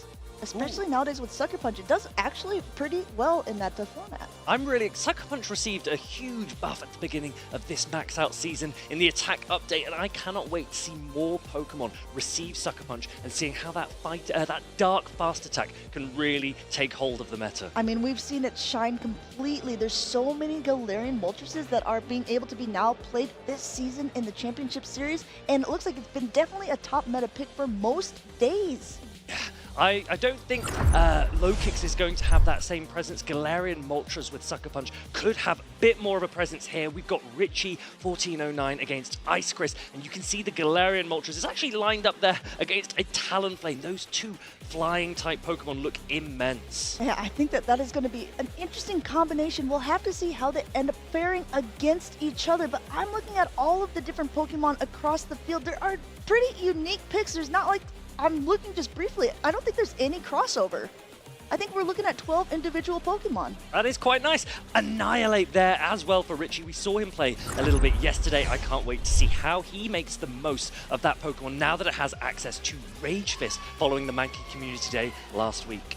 We'll have to see how these two trainers want to play it out. Once again, coming in from the winner's side of the bracket this time. This means that neither one of these trainers have lost, so they do have another chance. Whoever will be knocked down to the loser side of the bracket where they can continue their run. 32 competitors today. Lots of different Pokemon, as you can see from this screen. Richie running a pretty meta team overall, but Ice Chris bringing a lot of Spice Chris. I like that. Now, Richie also has a ton of support in the crowd, and they will be rooting for this Clodsire lead that he's found against an Ariados. Instant save swap into Dunsparce by Ice Chris. Dunsparce rolling in here and rolling out. These aren't going to be doing much damage, but these charge attacks will slowly add up. Now, because, again, Dunsparce does not have that same type of attack bonus, it's going to take actually 3 runs, even though they're super effective damage against that Clodsire. Interestingly, Richie is staying in here with the Clodsire. It had such a dominant matchup against the Ariados, but I think Richie's relying on Galarian Moltres in the back to deal with it later. Yeah, I think maybe that's also an indication to Ice Chris going, okay, you know what? The Clodsire is staying in here. It's already going to take another attack. This is going to actually put it pretty low. What potentially could be in the back that he's actually saving his shields for? I think the key thing here is, can that Galarian Moltres avoid the Azumarill? Because that will make a massive difference. But Clodsire stayed in so long that the switch timers are now reset. Ice Chris can dip in or out as he pleases. Or does he just want to straight go for it? He's at the drill run. He's going to charge up a little bit extra energy. He knows he's going to be able to make it here, forcing to make a decision here. Does Richie want to shield this up? Going to let that bulky Clodsire go despite its great lead against the Ariados, and we'll see what comes into this Shadow Claw. I don't think you can Shadow Claw down this Dunsparce. You're gonna have to go for an attack and opts to come in with the Moltres. I like this play because the Moltres can come in. If you want to shield, you can, but getting a little bit of an energy advantage when you've got an extra shield, that means you can start to land those heavy hitting Brave Birds. And we talked about getting in a little bit of energy, and now that they're basically at it before another Rock Slide here, not able to reach it on the Dunsparce's side. This is absolutely huge for Richie. He could either choose to go for that Ancient Power bait or go for a heavy hitting Brave Bird as this Azumarill takes the field. So an instant Brave Bird there. It doesn't go for that overfarm. I wonder if Richie is going to throw this and go straight into the Feraligatr, get a little bit of an energy head start there. Shadow Claw. Oh, instant swap from Ice Chris. I really, really like this. Prevents Feraligatr from getting any kind of energy advantage and gets to that Trailblaze immediately. Trailblaze will connect here. It looks like there's a Shadow Feraligatr too, so it's going to take a lot of damage. Forced to shield this up. And now the Hydro Cannon is loaded as well. Does Ice Chris want to use his last shield in retaliation, knowing that he will outpace? I think there's going to be a question of charge attack priority. Feraligatr and Ariados have such similar attack stats. Many players opt to build Pokemon with higher attack for this exact moment, and Ariados wins it. Ice Chris nodding his head. That is a massive moment in this game. And Richard taking notes. Things that you go from game 1 can be transferred over to game 2, knowing now my Feraligatr loses that, and now we have a boosted Ariados here. If it's able to get to a lunge, it's going to be able to take it out. It's still going to be a race. It gets there first. Lunge is thrown at that Galarian Moltres. No Protect Shields remaining. And I think that this will be enough to take out the Galarian Moltres. It's double boosted. Yes, it is. Galarian Moltres goes down, and Ice Chris takes game number 1. Ariados says it's still Spider Season in my mind here. Going ahead with that double boosted lunge, knocking the Moltres out of the sky, taking game number 1 for Ice Chris's side. Now that's really interesting because we saw the Clodsire lead into the Ariados. We saw Dunsparce come in, which Clodsire generally is favorable into. And so you assumed that Richie had such a big advantage, but both of those Pokemon together were able to get through the rest of the team. Ice Chris in the dominant position here on the winner's side. Now, what are you thinking if you're Richie on this side of the bracket? It wasn't like it was a big blowout, right? Because if there was the charge attack priority that actually went in favor of the Feraligatr instead of the Ariados, that scenario really could have been flipped on its head. I think this is the interesting thing about when Ariados became really, really popular, and you were facing so many mirror matchups and so many Feraligatr as well.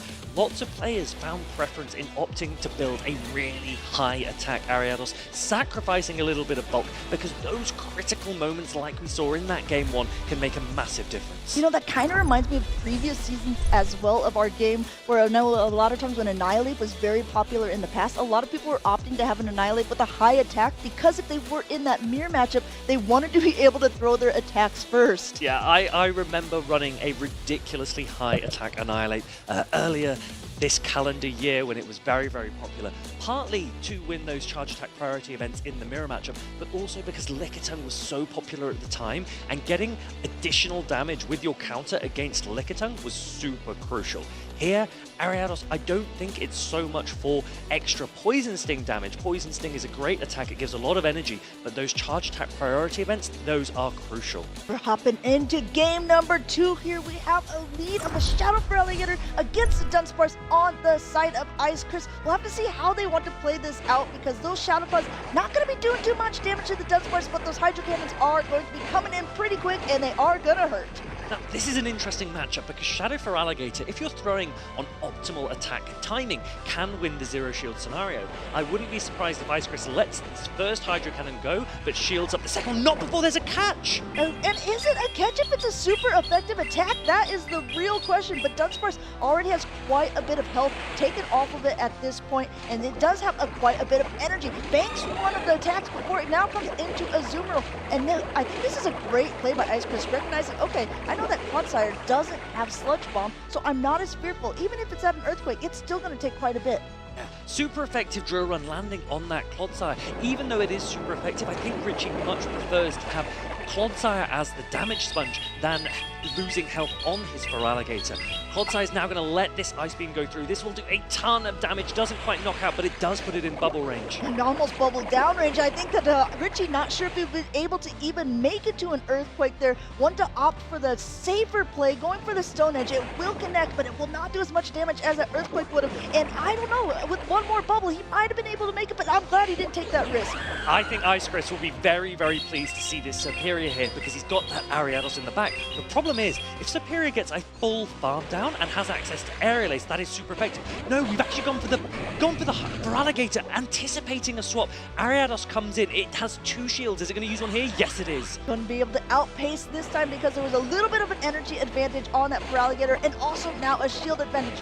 Going for the launch this time. Now this will automatically lower the attack, but still forces a shield because a Trailblaze would be enough to knock it out at that range. Really smart heads-up play by Ice Chris. Yeah, Ariados in a great position here, getting that Poison Stings through, shielding up these Hydro Cannons as they come, but there's only 1 shield left, and Feraligatr has an energy advantage. So Ice Chris needs to think, do you want to lunge again? Is there a chance you can hang on to that final Hydro Cannon that will come through? I don't know if you will at this range. I love this play. It looks like he was going for that charge attack priority, knowing that he won it from game 1. But Richie just went ahead and just kept Shadow Clawing down because he knew that he was going to lose that, and now he's shielded up because he's added another energy. Look at this, a quick swap into that Superior. Even though it had a great matchup against the Azumarill in the end, it knew it doesn't have that great matchup against Ariados, kind of sacrificing it at this stage. Yeah, I think that's the key thing there. We saw that Superior come in. It doesn't have access to Aerial Ace at all. It only has Leaf Tornado, so it can't really put out damage against this Ariados. Richie needs Feraligatr to sweep for him. Feraligatr has so much energy. Burst Hydro Cannon's coming through now. It's going to take out the Ariados. Washes away the Ariados from the field, but it still has so many more hills to climb here, and there is an attack bank, but it isn't. Once again, charge attack priority. Is this enough is the real question, because you saw Ice Chris also pressed his attack. It's going to do a huge amount of damage. It does take down the Dunsparce. That is massive. Can Azumarill bubble down in time? I don't think it can. This Feraligatr is about to sweep this entire match. Yes, it does. Richie takes game number 2. Hydro Cannon going for the Ariados, going for the Dunsparce, and taking out the Azumarill. Richie ties up the series here in the winner's side of the bracket. We are going into a decisive game 3. And you can hear the crowd cheering for him. Ice Chris nodding his head. He knows how well his opponent played there. This decisive game 3 will mean everything to these players. They are on the winner's side of the bracket. They want to stay on the winner's side of the bracket. They need to lock in, focus, and try and get through. Can we just talk about the Feraligatr show? Martine was talking about that a little bit earlier on, and that's absolutely true. It's just been putting on a showcase. It's been one of the most popular Pokemon since the beginning of the max out meta, but even still, like, the fact that it remains around is just proving how consistent this Pokemon is, despite all of the different meta shakeups and changes. Yeah, Feraligatr took a slight dip out of the meta, particularly when Dugong and Toxapex really rose in prominence. That's actually the period in which I opted for a non-Shadow Feraligatr. I wanted a little bit extra bulk, particularly for those matchups. Now that those Pokemon aren't so common, we haven't really seen any Dugong or Toxapex recently. Shadow Feraligatr is a little bit more free. We've seen how well it can do against Azumarill. It wins all shield scenarios because Azumarill paces so slowly. Now, we just saw him be able to take out that Dunsparce with the Hydro Cannon. If it was a regular Feraligatr, the non-Shadow one, not giving that 20% more, do you think that the Hydro Cannon would have been able to take out the Dunsparce, or the Dunsparce would have been able to get off an attack? Yeah, no, normal Feraligatr isn't really used as a closer in that same way. You wouldn't really operate it in the lead or in the back. It's often used as a safe swap where you can soft lose and farm down with another Pokemon. That was the real highlight for me of non-Shadow Feraligatr. Here, Shadow Feraligatr, you're using it where you invest shields and you're relying on the Shadow Feraligatr to sweep, and Richie is taking full advantage of that. I mean, sweep it did. It picked up a broom and it said, okay, here's what I'm going to do. I'm going to take out all of the Pokemon, put it in the bin for now. We're hopping into that game number 3. Everyone buckle up. We're going to see who stays on the winner side of the bracket. A little bit like game 1, but we're going to go ahead and flip it around here. We've got Clodsire against the Ariados, and an immediate swap out again to the Dunsparce. Richie lost game number 1 with a very similar strategy. I wonder if he will play it out a little bit differently this time. That is the exact question, but he's opting to stay in here with this Clodsire again. The question is, how much value do you recognize you can get out of this Clodsire when you see that your opponent has 2 Pokemon weak to it? Richie goes, do you know what? I'm going to come in with this Feraligatr, but the Shadow Claws aren't going to be doing anything. You still need 2 Hydro Cannons. And it looks like they're both throwing at charge attack priority. Doesn't want either one of them to let an extra fast attack go through. Rollouts will hurt that Feraligatr a little more than those Shadow Claws would, but look at that Hydro Cannon damage. Still no shield. Drill Run coming through. Retaliation from the Dunsparce. I like this. The Feraligatr will reach the second Hydro Cannon before Dunsparce is able to reach its second attack. So Richie's going to throw straight away, try and invite a shield, or threaten the knockout. And then we'll see Ice Chris is deciding, do I want to let that Dunsparce go down? Looks like he will, using that as that safe swap position. He has lost a little bit of the alignment, but at this point with the Feraligatr, it's quite low. Ice Chris knows that it wins charge attack priority and is going to trying to throw right beforehand, but the Hydro Cannon comes through. Now, Ice Chris looks up there because I think he paused ever so slightly when he came in with the Ariados, so he wasn't able to make charge attack priority. He does now have to tank that Hydro Cannon. That could be impactful. That could be something that they want to look at again later. But for now, the Clodsire comes back in. It has energy already, and Ice Chris correctly shields the hard-hitting Earthquake. Earthquake did not connect on that side, but those Poison Stings are going to start adding up. As you can see, super effective against the Azumarill here, but so are the Ice Beams and the Earthquake coming through once more, saying, okay, I got the first shield. Can I get the second here? No, this one will connect.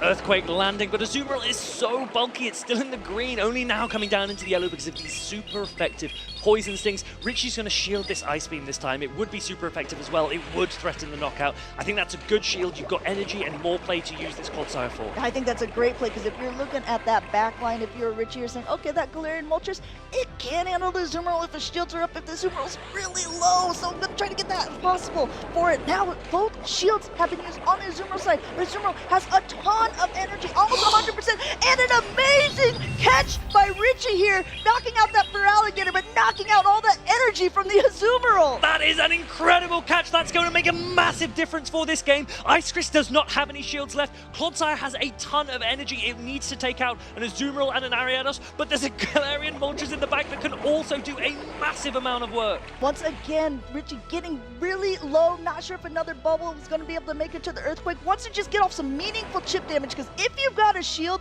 and there's only 2 low health Pokemon in the back, you're definitely going to want to try something here. Now, going for a blind throw here, I do like this play. The shield is going to be used at this moment by Richie here. I think she'll be able to sucker punch down. We'll see what the Ariados can do. Superb play from Richie. The Ariados comes in. It's going to get a lunge away, but it is so low. These sucker punches are going to take it out. Richie is 1 moment away from victory in this winner's round.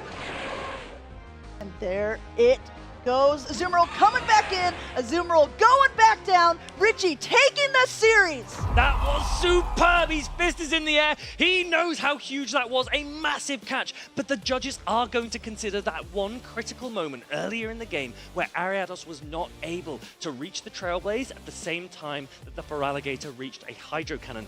That forced Ariados to take a huge amount of damage from the Hydro Cannon. The players are going to discuss this with the judges. The judges will review and they'll make a decision. Did the game operate as it was intended to? And we do remember in game 1 that Ice Chris's Ariados does win that attack priority from that Feraligatr, so I think that that was the thing that was in question.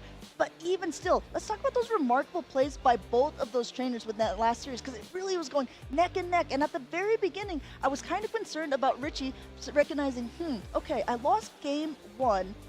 Maybe I should switch up my playstyle here when that Dunsparce comes in, and that's exactly what he did.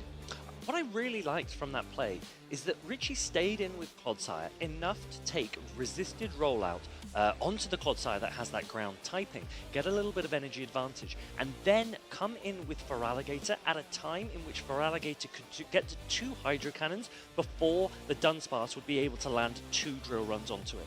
Yeah, and let's also talk once again, because I always think what's amazing when this happens, there are 12 unique Pokemon that are on the field. How do you team build around that sort of thing when you're like, okay, well, what could they bring? You know what, they could bring really anything.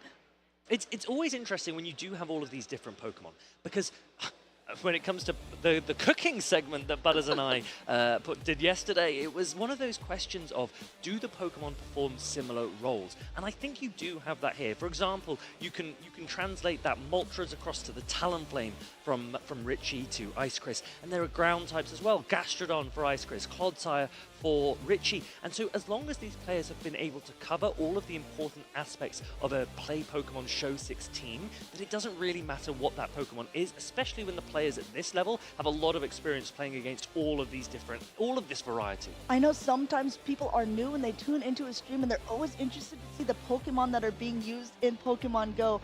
And sometimes people are like, well, all I see are the same Pokemon. All I'm seeing is Annihilate for Lickitung. Well, I mean, take a look at this, because there are so many different unique Pokemon that can be used in this max out meta. Now, Richie and Ice Chris are still having this discussion. The judges are coming to a conclusion very, very shortly. I wouldn't be surprised if we see a rematch, just on the basis that forcing that Ariados to take that damage meant that the shield wasn't drawn from the Feraligatr earlier. I know when that's happened to me, that can be very, very impactful. The question is, do the judges agree? This is the moment that we are looking at. Actually, this is a different review. There we go. Richie and Ice Chris here. The Ariados comes in. Both Pokemon should be at 0 energy here, and they should both charge to their attacks at the exact same time. We saw in Game 1 that Ice Chris's Ariados usually wins charge attack priority. Here, he wasn't even able to throw the Trailblaze at the same time. Now, we only did see it once, and I'm asking truly, as a math man for you, is it possible they have the exact same attack and it actually just went to a coin flip to Ice Chris in game number 1? Or is that not possible between the Ariados and the Shadow for Alligator? It's possible, but even if it were possible, would have seen the Trailblaze being clicked and either loading, or you would have seen a Poison Sting going through. The fact that neither of those happened meant that there was an energy deficit on the Ariados side, and that could have been critical. I think it probably was critical. It's up to the judges to decide, though. Yep, exactly. That's why we're sitting behind the booth here. Very interesting plays by both. And regardless of this, whether or not this is going to be a rematch, I think there's a lot of valuable information that they're both taking away from each other, from their different play styles, from their different team compositions. If this was a best of 5, this definitely would be a big information gathering session. Be like, okay, well, he's played this now a couple times. I've led the same thing into him of 2 of the 3 games. I think this is always the really difficult thing, both about best of 5s, but also when you have to replay a match, replay a game in a best of 3, because every time you play against your opponent, they elicit more information from you about your strategies, and of course, you back to them as well. But that means that your team building, your line composition has to adapt based on that information. Yeah, I think that that's one of the big issues for a lot of trainers. I know some of my friends, when you play in a grassroots tournament of PvP, sometimes it is a best of 5, and they're just like, I can never win a best of 5. I can really pull out a best of 3. Oh, they're doing a nice thing where they're actually slowing it down, and it does look like, indeed, the Hydro Cannon was reached right beforehand. Thank you so much for our replay operations here, giving us highlighting the segments that we're really trying to dig down into to see what the judges are seeing. Yeah, so there are 2 questions. The first question... I am married. I'm so sorry. It's almost like a court of law, right? The first question is, was there something that happened that shouldn't have happened? And I think that we can all agree that there was, right? That you didn't get to your attack at the same time. The second question is, did it impact the outcome of the game? And that's where the judges will probably be determining what might have happened. It was early enough, perhaps, in that game that it could have gone differently. Yes, some people might say, well, hold on a minute. The Galarian Moltres, it still had a ton of health. It was in the back. It doesn't matter how much health the Ariados had, because all you do is throw a Brave Bird against it anyway. But that's for the judges to decide. And it's an open question. It's very difficult. I don't envy their position. Yeah, it's true, and it's a whole lot of speculation on all of our parts too, and a little bit of I know people in the chat are probably saying, oh, no, it's obviously should be a rematch, while other people are saying, no, it shouldn't be a rematch for the exact same reasons. So this is, again, why we have judge calls, and while we're kind of talking about this in general, I want to discuss if it is going to be a rematch, because we haven't actually had quite a lot of them, especially in day 2 so far. That means it's a whole new game, so they're not required to use the same Pokemon, the same leads, or anything like that. It's just like that game has been washed away, snapped out of existence, and a whole new Game 3 will be played. I know that in some grassroots formats, players generally, when they're doing a rematch, they can agree to play the same teams. Here in the Play Pokemon circuit, there is no obligation to play the same teams at all. It is as if the game never happened at all. The players will need to completely think fresh, and sometimes that can be really difficult because you might have given away a strategy that could have only worked once, particularly when we see those ABA lines. Once your opponent recognizes that that was something that you're trying to do, it can become very, very dangerous to try it again. While they're discussing that, we can go into a little bit of the more nitty-gritty, because you just said ABA, and there might be some newer viewers who are like, ABA, well, no, these are Pokemon. They have names. Like, what does that even mean? I've heard it a couple times now. I've heard ABA, I've heard ABB. What does this mean in this Show 6 Pick 3 format? So there are a couple of ways that you can compose a line of 3, both in the Go Battle League, but also here in the Play Pokemon circuit, our Show 6 format. You can lead a Pokemon that is strong or weak to a certain type. And then you can have 2 Pokemon in the back that have the opposite interaction. So let's say, for example, you lead a water-type Pokemon. You are weak to a grass, and you put 2 fire types in the back so that if you lead into a grass type, you have 2 options to cover it. One to come in and safe swap, one in the back to deal with it later. That is what we call ABB. Some players opt for ABA as an alternative, where both their Pokemon in the lead and one of their Pokemon in the back are weak to a particular type. Typically, that can work if your Pokemon in the lead would only soft lose, where it's not like a dominant loss, and you can chip it low enough that you can deal with it in the endgame later. We see a lot of that. But other players, right? Other players play triple weak. They play an AAA strategy, and they just hope that once that Pokemon that they're weak to is gone, that their remaining Pokemon in the back can deal with the rest of the team. It's much riskier, but I've seen it work. I've lost to AAA strategies before. Well, because sometimes you don't even bring that A Pokemon, right? So it's like, okay, I like to call these scenarios high risk, high reward. I think ABB was one of the first strategic PvP lineups that a lot of people thought of. And it was kind of like a secret among the really good players. And then you started seeing it go Battle League. We're like, oh, you know, they swapped into an Alolan Marowak, and I have a water type, so I'm immediately going to swap my water type in to counter it. But then your water type was countered by their first, and when they brought in their second fire type, you're like, oh no, I've already gotten rid of my water type. I think that went on for a very long period of time. More recently, people have switched to this more ABA or soft ABA, where it's getting a little more, it's like, risky, but you can still play it out. A really great example is earlier on in the stream when we saw Out of Pocket play, where he had an ABA strategy with that Feraligatr in the lead, Azumarill in the back, and there was a Jumpluff on the other side. If that Jumpluff would have been in the lead, Out of Pocket would have had to stay in with that Shadow Feraligatr because that was his best option against it. I think one of the advantages in this current meta about playing ABA is that so many Pokemon are really, really flexible. You've got access to at least 2 charged attacks, and Feraligatr, for example, and Azumarill both have ice coverage. That can give you play against a Shadow Jumpluff in those situations based on the shield scenario, and so players are thinking about this. Something on paper that might look like a negative matchup may not be in practice. But Amanda, we've just heard that there will be a rematch. That is probably the decision that we were expecting based on the outcome of that loss of charge attack priority. So Richie and Ice Chris now, they're 1 game each. This is a replay of the decisive Game 3, fresh, whatever teams that these players choose to go with. And I'm very excited to see how these trainers will go, because as a reminder, we are in the winner's side of the bracket, so that means these trainers yesterday went through a gauntlet. They ended up winning all of their matches to stay on this side in a double elimination tournament. And with 1-1 at this stage, whoever wins the next one will stay on that winner side of the bracket, and there's much less trainers you have to go through if you're on that side.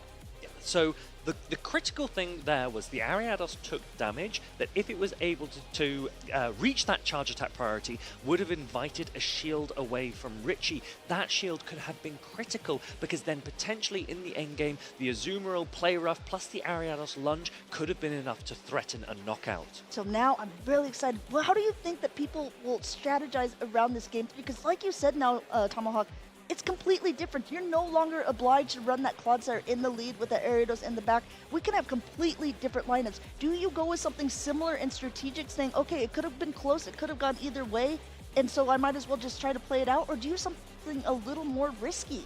So the reason that Ice Chris keeps leading Ariados is because that Feraligatr, the Shadow Feraligatr on Richie's side, is so potent. If Shadow Feraligatr was to swap into any Pokemon on Ice Chris's team other than Ariados, it could potentially win a Zero Shield scenario. So Ice Chris is potentially looking to start with Ariados to avoid that happening. Let's see if those players make the same decisions here. We are about to get into this decisive Game 3. And it looks like kind of Richie's shown with a completely different strategy here, bringing in that Alolan Sandslash, which actually is this great matchup against the Azumarill, because the Azumarill here, the bubbles are the only thing that's doing a lot of damage. Neither Play Rough nor Ice Beam going to be doing too much to this like the Steel-type Pokemon. What is critical in this matchup is that Richie has opted for Shadow Claw on this Alolan Sandslash, not the Powder Snow that many players have been using that would be resisted by Azumarill. That gives Sandslash such a much better matchup here. I really like this. I think if I were bringing Alolan Sandslash in this meta, I would opt for the Shadow Claw as well. And another thing I'd like to point out about Richie's Alolan Sandslash is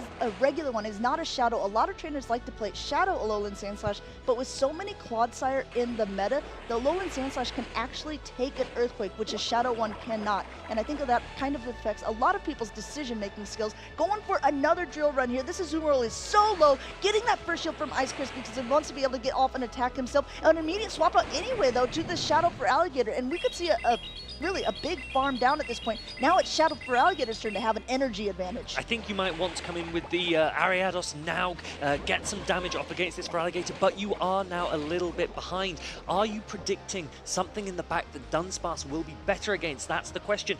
It actually is the case that Richie has a superior in the back. If Ice Chris had come in with Dunsparce instead, he might have had a much stronger opportunity to win this match. This could be difficult. Now going through here, using that last protection because he knows that Trailblaze would be doing so much damage to Shadow for Alligator. The attack is rising, but at this point, he's able to completely Shadow Claw down, come out with a ton of energy. There's no shields on Richie's sides, but he has a lot on for Alligator, and I think he has a lot in terms of alignment. I think there is a massive hill to climb here now for Ice Chris. He played ABA Week 2 Superior. He didn't save the Ariados in case of a Superior in the back. I don't know what his reaction is going to be when he sees that grass snake come out, but Richie is looking really, really strong. Richie and his Shadow for Alligator has definitely been the story of this series. I mean, there's been that duel for Richie this whole time of that Shadow for Alligator and Clodsire, so Dunsparce is actually a decent counter for them. It can put a lot of chip damage to both, but one thing that completely walls not only the Dunsparce and it's also the Zoomerl is the Superior that has just slithered onto the field. Ice Chris's expression there, nodding. He knows. He goes, oh, I'm cooked. And This meanwhile- Superior, shiny Superior with Leaf Tornado is going to put in a ton of pressure on Ice Chris's remaining Pokemon. Going for that Rock Slide here. No Protect Shield needed, but you know what? No Protect Shields needed at all here. This Rock Slide not doing too much damage. Richie's Superior going, yes. Remember that Rockslide received a heavy nerf at the beginning of this max out season following the World Championships in Honolulu, Hawaii. Rollout is a great fast attack, but together they are not doing much against Superior that resists the ground type drill run. Going for that Leaf Tornado at the end. A Superior with a double grass type attack, being able to take out the Azumarill, being able to take game number 3 for Richie, staying in on the winner's side of the bracket with a 3-ball flex. That was a brilliant performance from Richie, really dominant, really well controlled, and the crowd are screaming his name. He has so much support here in Sao Paulo, Brazil. Ice Chris with a brilliant performance. He drops into the losers bracket. His day is not over. He can still keep going. Those were really fun games. And again, a showcase of unique Pokemon, but also really leaning heavily onto that Shadow for Alligator. I think that you called it out well. I mean, the reason why Ice Chris was almost forced into a hole of playing the Ariados in the lead was because of that potential Shadow for Alligator swap. Yeah, the difficulty there was coming in with Ariados against a Feraligatr when you're an energy behind. They pace at the same time to the Trailblaze and to the Hydro Cannon, and one Shadow Claw advantage on that Feraligatr makes a massive amount of difference. But as you said, perhaps reading that there might have been a Clodsire in the back, trying to save the Dunsparce for that. What a different game it would have been if the Dunsparce had come into the Feraligatr instead. And you know what? I mean, like, I think that's a main thing that has happened quite a few times because this max out meta, we kind of predicted from the very beginning before when we were seeing the energy of different Pokemon that were going to be able to be now used, getting new attacks, new attack updates. We're like, okay, wow, Clodsire is going to be really, really good this season. Feraligatr is going to be really, really good this season. This is going to be the core to beat. And it looks like that is still true because that is a team that's on Richie's side, still on the winner's side of the bracket, and he's proving masterfully with it. Now, we talked about Ice Chris playing ABA Week to that Superior by leading a Pokemon like a Zoomerl that's weak to Grass, but also the Dunsparce that has a really negative matchup there. But I think it's also worth noting that in the previous games, Richie was leaning into Shadow for Alligator, into Clodsire, as you mentioned, and also into that Galarian Moltres. He had not really been utilizing his Alolan Sandslash or his Superior. And on that basis, he made a call that Ice Chris was unlikely to lead Talonflame. Okay. Leading an Alolan Sandslash with the Superior in the back, Talonflame would have been game over. So that was a massive call from Richie, and you need to maybe make those at this level. I think that Ice Chris understandably did not expect Superior in the back, because when you see an Alolan Sandslash, you go, there's no world in which you would have a Superior as well. I think a lot of times when you're looking at a team composition, what they're usually playing in the first 2 matchups, probably the first 3 matchups, are the most lineups that make sense, right? So it's like, okay, this is reliable. I know how these kind of matchups play out. And Ice Chris was probably still in that mentality. Be like, okay, I know that Richie thinks this as well. It's going to come down to neck and neck. We've seen how close both of these matches are. Meanwhile, Richie was thinking of it in more of a best of 5 concept where I'm like, okay, you know what, I might just have to try something a little bit different to get into his headspace, and it looks like it really paid off in that, because you're absolutely right. I don't think that would have been a lineup that he would have led at all in game number 1, No. being like, okay, Not unless you're Arrow, they're right? Yeah, that's true. We have a player named Arrow, and we sometimes call ABA the Arrow. Yeah, ABA Arrow for sure. But in these situations, we talked about eliciting information every single time that you play against your opponent. You get an understanding of what types of lines they are likely to run. Richie used that to his advantage. He goes, I am showing you what you think I am likely to run, and I am going to go with something completely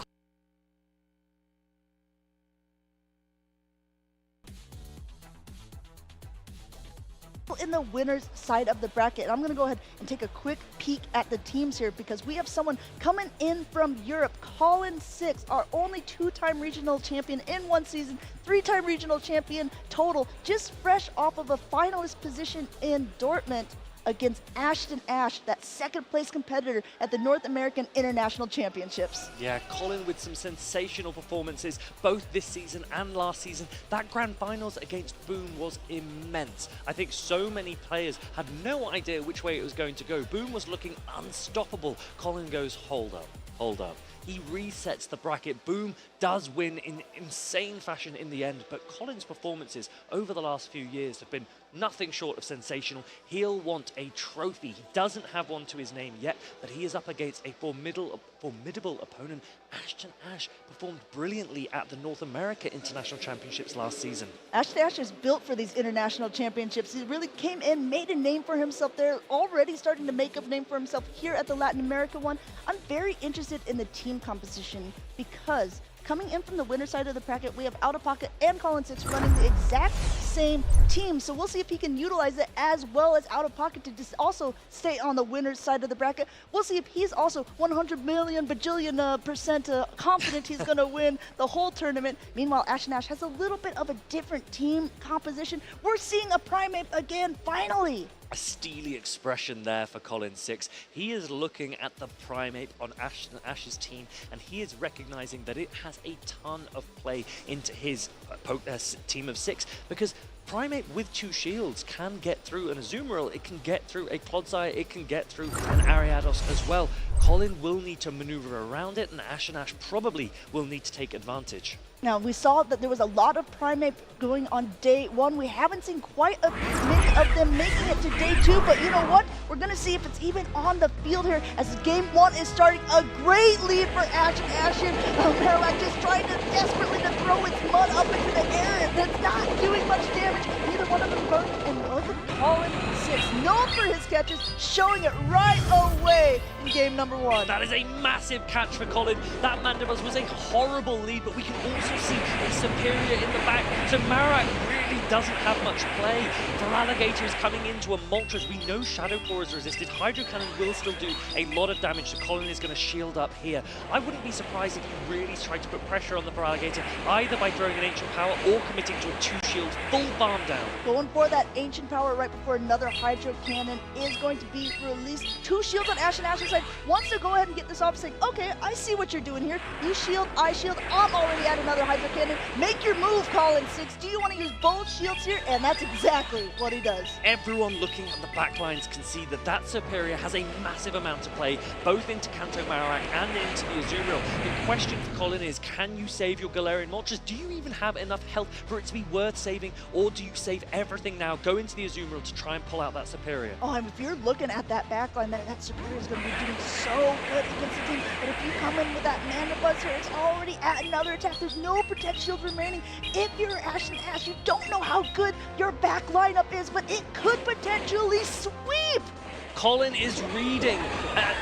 He is reading a Primate in the back. He was not expecting to see the Superior. He does have some energy saved on that Galarian Moltres. He will now be looking to chip with these Ice Beams. They are super effective. Ashton Ash is actually going to let this go. Kanto Marowak is also weak to grass. This Superior is going to do a massive amount of work here. Ashton Ash has seen now the whole team lineup now knows that this Frenzy Plant is going to hurt. There are no Protect Shields remaining, and Ice Beam was not enough to knock out that bulky grass-type Pokemon. Super effective damage coming through. Already another one loaded, but I think that he might go ahead. Oh, Really smart from Ashton Ash. He recognizes that he does not want to give up another shield to protect the Ice Beam, so he throws this aerial ace on charge attack priority. Colin doesn't have any shields remaining.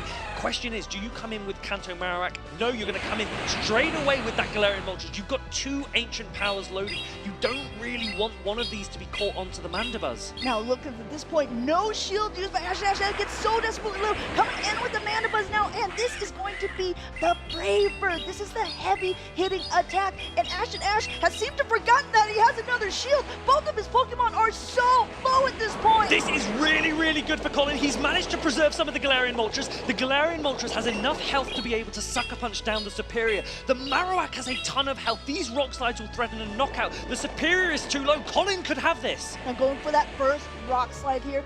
Will Ashton Ash use his shield? Doesn't even shield it up at this point. This will be enough to knock the Mandibuzz out of the sky. We got another attack loaded. Principally, it's not even there. Mudslap is enough! Colin is nodding his head. He played ABA weak to Superior. He does not care that he has seen it in the back. That is superb play. That is why he is such a high-quality player. Yeah, you can see him nodding there saying, okay, I got myself out of a pretty tough situation. And I think that is the grit that you need if you are a competitor who wants to make it to that highest level, saying, okay, I think a lot of trainers at that point will be like, okay, I didn't have the read right for game number 1. I'm going to take away some, key messages, and I'm going to go for game 2. Not Colin 6. He sat up straighter. He said, okay, how do I play myself out of this bad matchup? I really like the attempt from Ashton Ash to say, okay, I know how good my Primeape is into your team. The best Pokemon that you have to try and deal with that could be that Shadow Kanto Marowak, could be that Azumarill, so I'm going to lead into Superior instead, because I'm not expecting perhaps to see some of your poison type Pokemon, and it almost worked for him, but Colin navigated and maneuvered around. He danced with that energy. Galarian Moltres did so much work. That was really impressive to watch. I think a lot of it came down to bait calls as well, right? So I think that the Colin 6 throwing that Brave Bird immediately, maybe Ashton Ash thought it was just going to be that second Ancient Power and says, okay, I'm not going to like it as a Mandibuzz, but I can definitely take it better. I'll be able to get a little more energy, and I can throw at that Marowak. Unfortunately for him, it just didn't go according to plan, but that means that he can go ahead and make this Game 2 win even more impressive. He needs 2 wins to be able to take the series. Colin 6 only needs 1 more to go. Both of these trainers on the winner's side of the bracket, both of these trainers so much to prove. Colin is trying to lock in and focus. Do you try and anticipate the Primeape now coming in? Ashton Ash also playing similar mind games. At what point do you want to take advantage of a Pokemon that has so much play? Many people don't quite realize how good Primeape is. I know Colin has been practicing against it. He knows how strong it can be. Let's get into this game number 2. Ooh, we got a rhyme. What is it? Ashton Ash, Alolan Sand Slash coming out, now coming in with that for Alligator there into it for Alligator with a slight energy advantage. Now, usually these matchups already go down to charge attack priority, but Colin is ahead by 1 Shadow Claw and is able to throw and get that first shield. Colin needs to think about dipping into one of the Pokemon he's got in the back, because Alolan Sandslash has a lot of play into both. In fact, he's going to stay in here because he knows he has a slight energy advantage, and so his preference is to get a shield away from Ashton Ash, potentially 2 shields as this Hydro Cannon is coming through. Second Hydro Cannon going through. Ashton Ash has already used 1 Protect Shield. He's not going to use the other one at this point. There's still a lot of health left on that Silver Alligator, but he's at the Hydro Cannon himself. He's able to hang on by a thread and threaten the same thing back to Colin 6, getting that Protect Shield now because he wants to keep that Feraligatr as healthy as possible. Makes a lot of sense to preserve the health on this Feraligatr. You're going to need it for the Alolan Sandslash. When this Superior comes back in, the question for Colin is, do you come in with Clodsire or with Galarian Moltres? At this point, he's going ahead getting a little bit of an energy advantage. We saw Colin catch game number 1. He could also potentially threaten with the Ice Beam, but you know what? He says, okay, I know when you're going to throw, I know what you're going to throw, and I know what I'm going to catch it on. That's that Clodsire. There's no pause there from Ashton Ash. He goes for that aerial ace. Clodsire comes in, takes it like it's no problem. Clodsire also has access to Earthquake. It'll do a lot of damage to this Alolan Sandslash. Not before a drill run comes through. This won't knock out the Clodsire, so Ashton Ash has to think, do I want to shield the Earthquake, or do I save it for the Hydro Cannon that's backed on the Shadow for Alligator? And he's got to make a decision quick because this Earthquake is loaded. Since it's not a Shadow, it's not going to knock out, but it's going to put it down so low. He still hasn't even seen the third Pokemon. He probably will be able to get enough energy to completely farm down, but will it be enough? There's no shields left on Colin's side. You think he's going to go straight for the attack? Going for an Ice Punch. Yeah, Ice Punch possibly could be enough to take out this Feraligatr if you shield up this Hydro Cannon. You're not going to shield it because you think that your Superior has more play in the back. Maybe there's the Kanto Marek. It's not a Kanto Marek, it's a Galarian Moltres. Galarian Moltres coming in. Though this looks bad on paper, it's not that great for the Superior, but those Frenzy Plates actually hurt quite a bit. Colin going for that Ancient Power right away also has potential to boost the attack and defense, which would be even more helpful at this stage. Astronaut going for an aerial ace first, which I don't know if that's a play. Shouldn't you go to double Frenzy Plant? That's right, you should be going for Frenzy Plant here. It will do more damage than the aerial ace. It's more efficient because Frenzy Plant is such a great attack. Astronaut knows that he has met his match. Colin 6 takes game number 2 and proceeds in LAIC winner's side. Colin 6, 3-time regional champion, 2-time runner-up, and he wants an international championship to his name, coming in against a team composition that was actually quite good against him in 2 games and able to take those wins with masterful game play. There is a reason that we call Colin the final boss, and I think he's just shown there those immense displays. He had absolutely no problems. He was anticipating the Primeape. He was really worried about it, but the Superior coming in probably threw him a little bit off. He adjusted, went for that Galarian Moltres, went for the Clodsire, sealed the victory. Colin 6 came in from Europe as one of the people who actually got the travel awards. He was in the top 4 placement by the end of last season, so he was able to come in with this, and I think that with his really, really nice performance, not only here, but also back in Europe, he has potential for that for Europe as well. I think he is very, very close, if he hasn't already sealed his place in those top 4 positions on the European leaderboard that should get his travel award to EUIC in London in February. He is looking to get the travel award. He is looking to get the trophy. He wants a legacy. If he doesn't have it already, he could certainly have it by the end of this weekend. Let's talk about game number 1, catching that Dark Pulse onto the Galarian Moltres. Game number 2, catching an aerial ace onto the Clodsire. He's just saying, okay, what's the least effective attack? Okay, I'm probably gonna go ahead and throw it on that. I think Colin, I think we said it yesterday, right? He's one of those players that if you ever want to write a story or watch, watch back how high quality Pokemon Go gameplay can be, some of his matches are really, really something else.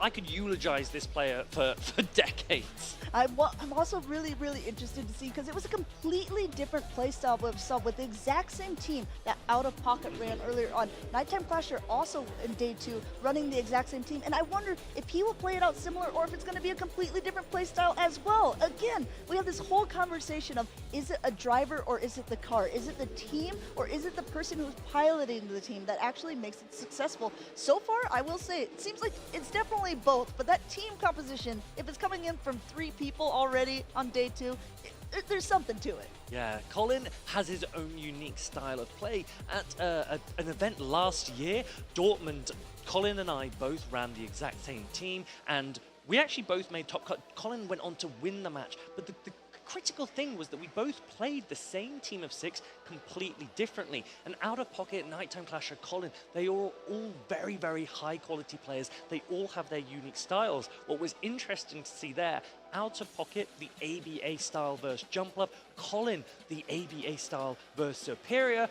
Will we see Nighttime Clasher on stream? And I want to see, will he play ABA as well? Is it one of those teams where you have to make hard call decisions like that? Or is it one that you would play safe and maybe more predictable ABB? So what you're saying is they all have a roadmap, but they're going at different ways into the wild.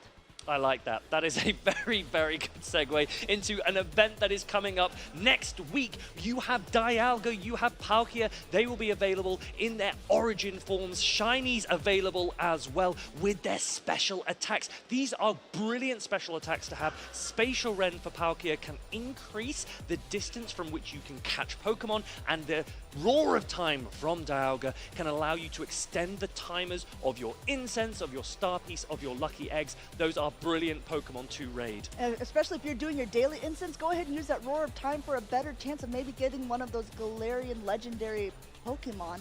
Meanwhile, let's go on to the rest of the event bonuses because I know a lot of people are excited about a lot of things on this page. There is a remote raid limit increased to 20, which is great, and then no remote raid limit for the last period of time. Not only that, rare XL candy, which I absolutely need to continue to power up my Master League roster for the Go Battle League. Please give me all those rare candy XLs. Yeah, rare candy XLs from those Dynamax Drillbur battles, and I encourage you to get involved. Do those max battles because a Dynamax Excadrill will be so useful when Gigantamax Toxtricity comes into the game very, very soon. So enjoy that event, try and get some great Pokemon, try and get some shinies. I'm going to try. Yeah, well, try and try is what we can do. We can also watch and watch because I've heard that the players are ready. Let's go ahead, take it down, swoop into the stage, see who we got up next against each other. We have LNDS Steiner up against Elam. This is an incredible matchup. Two of the best players on the planet representing their regions here at 2025 LAIC. LNDS Steiner got that Dugong actually that we've spoken about that hasn't seen a huge amount of play elsewhere in this competition. Let's have a look into it against Ilum's side. It has a positive matchup against the Shadow Drapion. It can have a positive matchup against Azumarill depending on how you play it. Superior Grass type is super effective against the Dugong, but Dugong can actually put out super effective Ice type damage. And then you've got Malamar, Alolan Sandslash, and Feraligatr as well, which can be neutral. They can go either way, but it's not like Dugong doesn't have play into them. Now, I think if you are one of these trainers, you're sitting here, I think a lot of people are definitely familiar with Steiner because he was 4th overall last season in the LAIC. He was 3rd at NAIC. He's just a well-established and super well-known trainer, especially here in Sao Paulo. But Elam is like one of those silent underdogs that I think a lot of people know. A lot of people fear playing against him because he's so consistently above average. He has such great gameplay. And speaking of hopping right into game number 1, looks like they're both thinking the same here. We got a Shadow Drapion Mirror. And we do have that Dugong in the back for Steiner. He also recognizes it has a ton of play. The question is, who has built a Drapion with higher attack? Because charge attack priority could be key unless we try and see a catch later on. Going for that Aqua Tail first here. Elam just going ahead, content to take it. It does a decent chunk of damage, but there's so much extra energy now on Elam's side. Going to throw an Aqua Tail of his own. Shadow Drapion against Shadow Drapion. Crunch is resisted. Aqua Tail so spammy. And there is a catch. That's what we were thinking would be coming onto the Dugong. A super bulky water-type Pokemon. This will do very little damage. Ilum, will you charge up more when you try and get to a Crunch? No, you're going to go straight into that Feraligatr. I always get a bit confused when you see it or it happen because you're like, okay, of course Feraligatr does not counter Dugong at all because his Hydro Cannons or Ice Beams aren't going to do much, but it paces so quickly and it hits so hard with that Shadow Damage. Look at that, not very effective, but with those Shadow Claws, one more is going to do it. Even resisted Hydro Cannons really threatening the Dugong. One Drill Run from a Dugong will not threaten the Feraligatr. That's why Feraligatr is just so potent in this meta. Going ahead, charging up a little bit extra energy, knows it wins that charge attack priority. Great counting by Elam here. Going with that another Hydro Cannon, no protection shield use. Dugong. Steiner is going to let Dugong go down. I would expect a shield here, a full Poison Sting farm down, recognizing that the energy output potential of Drapion is massive and it can hit hard against Ilum's backline. Poison Sting got a buff this season, but you know what, Elam says not gonna happen here. I know that you caught earlier on, neither one of these charge attacks are gonna be doing too much to me as a Azumarill. I can take it, and now I'm gonna start putting out some energy of my own here. No defense C-drop, which is a potential whenever using Crunch. Now, similar to Feraligatr against Dugong, where Hydro Cannon is resisted but still does a decent amount, the Drapion, despite its charge attacks being resisted by Azumarill, look how much damage it's putting out already with the Poison Sting fast attack to pair. Going ahead, going for that Crunch right beforehand. I talked about how good of counting Elam did. The LNDS Steiner doing just as good here, throwing right beforehand and getting the Protect Shield from Elam. Yeah, that is huge to be able to get shield parity here. The rollouts coming through, they give a ton of energy. You want to get to your attacks quickly. You recognize that Play Rough is probably going to do the most damage at the moment. Once you get an energy advantage, you can threaten this Drapion with that Drill Run just before it reaches the Crunch. Will Ilum shield this? He'll want to get this Crunch off. Yes, he is going to shield. He's got so much energy on that Drapion, wants to be able to utilize it somewhere. I think we're going to see a couple more Poison Stings. Crunch coming through number 1. No protect shields remaining, but this Dunsparce is so healthy at this point. Switch clock is still not expired for Ilum, so I would expect Steiner to go straight for the drill run as he reaches it. That defense drop isn't great. He didn't want that, but all he needs to do now is land a drill run against this Azumarill and not allow it to be caught on that low health Shadow for Alligator. You can hear the crowd starting to chant, starting to clap here as the rollouts will be able to roll in some momentum. How will Elam be able to stop it? With the Azumarill coming back in, it will be able to get to an attack pretty quickly. Does LND Steiner remember where it's at on energy? You see Elam waiting a turn, the rollout goes through, Play Rough connects! I really like that from Ilum. He is not allowing a catch either. Waits for the rollout to come through, then clicks the Play Rough. Dunsparce goes down. Drapion does not have enough health to do anything. It's going to go down to the bubble. Ilum takes game number 1. Game number 1 going to the trainer from North America, coming in with that travel incentive, taking game number 1 off of a very well-known player down here in Sao Paulo. But LNDS Steiner says, you know what? I've been here before and I know that I can do it. We'll see how it goes for game number 2.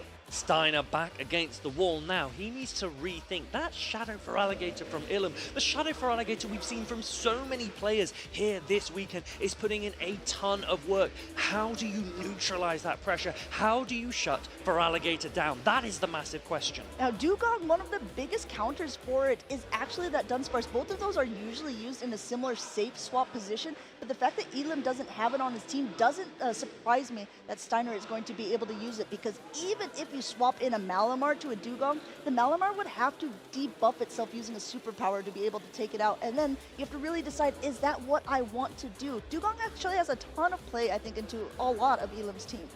The thing with Shadow for Alligator is you can't really allow it to get an energy advantage. You can't really allow it to get a shield advantage either. And if you invest too much resource in taking down the Shadow for Alligator, all of a sudden these other super flexible Pokemon like Shadow Drapion and super bulky Pokemon like Azumarill can really trouble you as well. It's not an easy hill to climb for Steiner, but he has to lock in now. His chances of staying on the winner's side of the bracket rest on this game 2. Both of these trainers looking cool as a cucumber as they're getting ready to lock into battle for game number 2. Looks like they both locked in at this point. We're going to have to see who's going to be able to take it here. Will it be Elam continuing on, or will LNDS Steiner take a game off of Amir Dugong into that Shadow Drapion? I like this for Steiner. Dugong has that drill run, super effective pressure against the Shadow Drapion, but we know that when Shadow Drapion has shields, its pacing can make it an immense problem to deal with. Not only that, those crunches again have a chance of debuffing. We saw it happen before.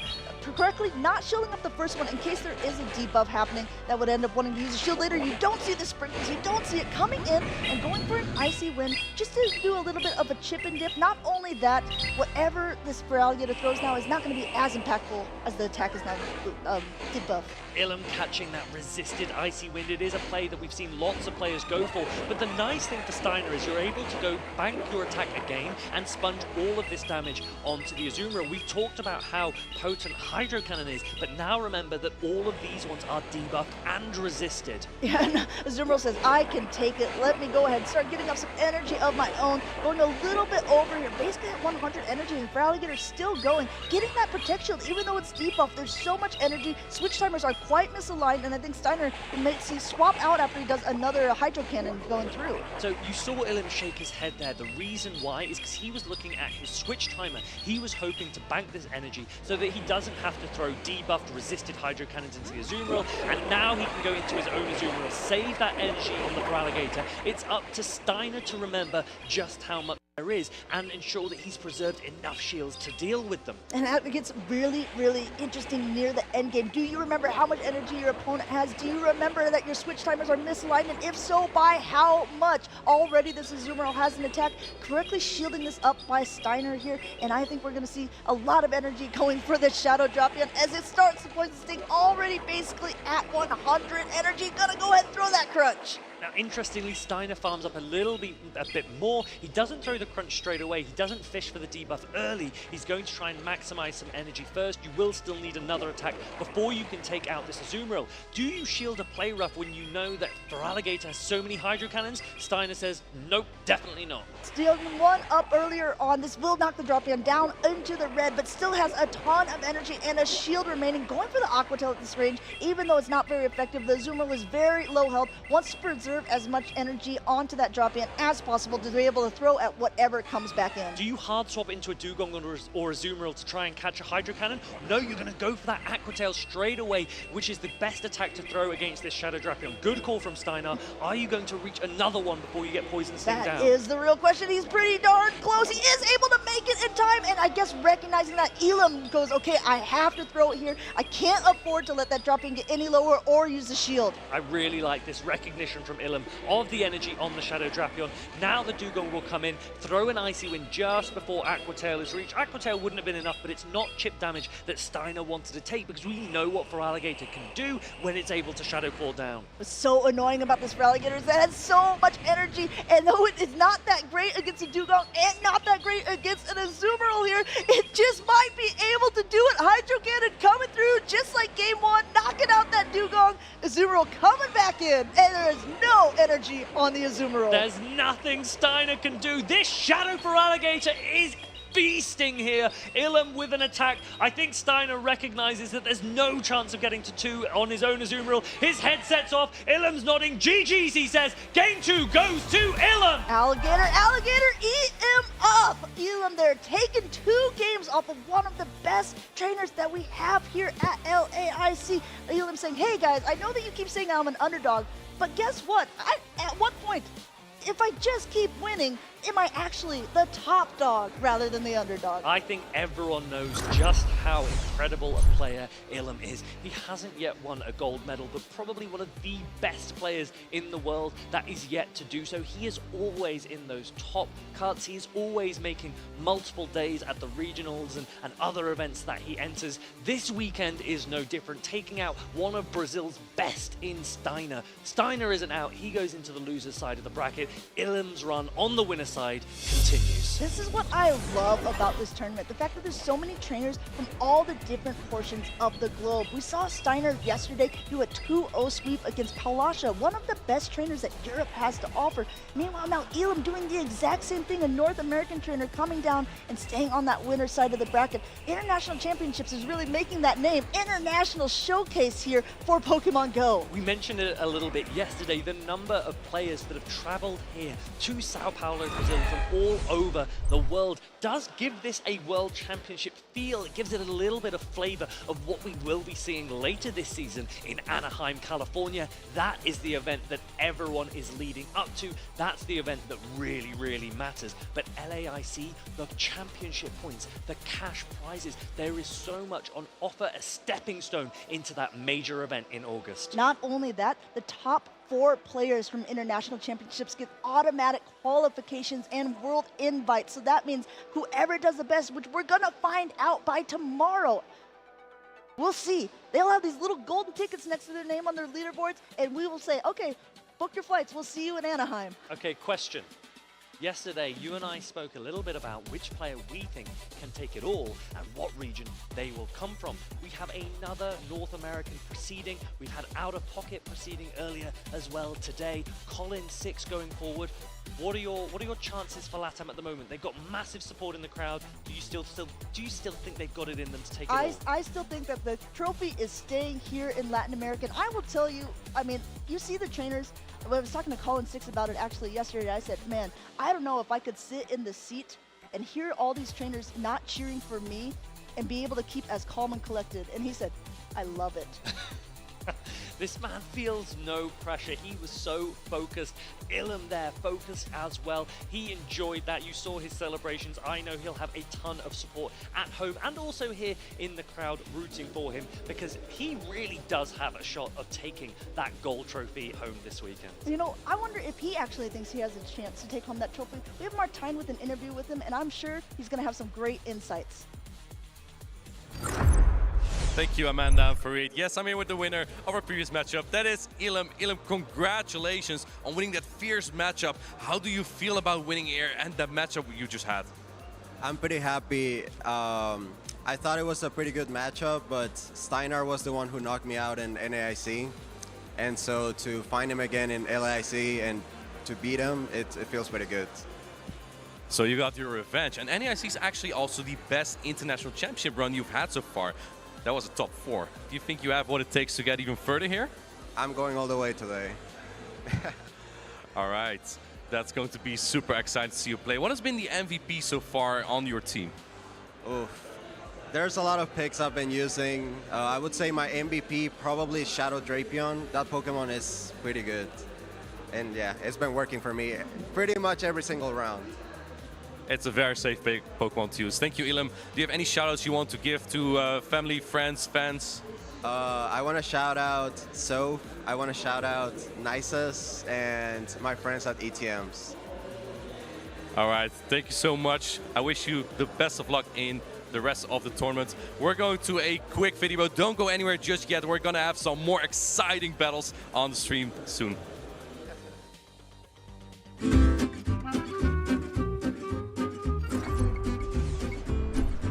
What's good, everybody? Doob Snacks here with another episode of Snacks with Snacks. We are here in Sao Paulo, Brazil for LAIC, and I've got a tour guide with me to bring me around all of these snacks this go around. Soph, thank you for joining. Much appreciated. So happy to be here for Snacks with Snacks. Of course, these are things that I've known all throughout my life, considering I am Brazilian, and I'm going to be your representative for Brazil here at LAIC, of course, for Unite.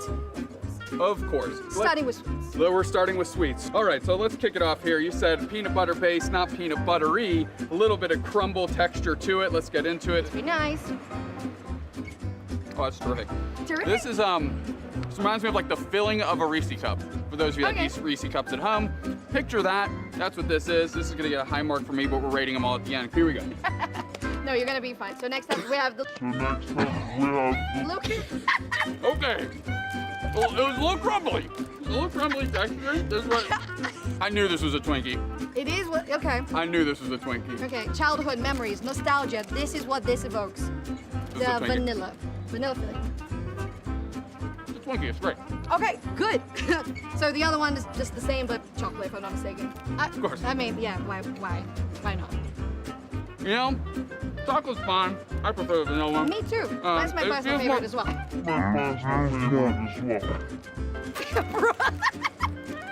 The peanut butter cylinder is getting to me here. So I'm gonna have you help me open these. Oh, of course, yeah. As I get into these too. What are these? Off rip, I like the turtle mascot. Yes. Yes. Gotta love the well, there he goes. Chocolate sandwich cookie all the way through, right to the middle. Yeah. You need to pay me for these. Chocolate sandwich cookie. Good. Believe it or not, still fighting through that peanut butter. I do believe it, to be fair. So this one, not sandwich style, but on top. Okay. Also chocolate, but... Turn on the back. Yeah. It doesn't have peanut butter in it, I can assure you that. It does taste like peanut butter though. Yeah, this one of my personal favorites. There's an Americanized version of it. And instead of it being one humble piece like this, this entire package is just two jumbo ones. Oh, okay. Well, I get So that. essentially we've taken your classic snacks and just done Made them barbaric big American and things to them. deep-fried. Yeah, there you go. Just jumbo and butter and grease. Ooh, I really like that. Okay, good. Let's rate these Good. things. Speed run. This is bottom tier. I'm going to put that at 2.5, considering everything else is much more solid. Twinkie taking a large lead here, and I think I'm going to go. You can't give like a Twinkie a 10. That's insane. That is insanity. 6. Okay. I think this is a 5 for sure. Size differential. Size does matter to some people. For these, 3.7. Which leads me to the chocolate sandwich cookies, 5.9.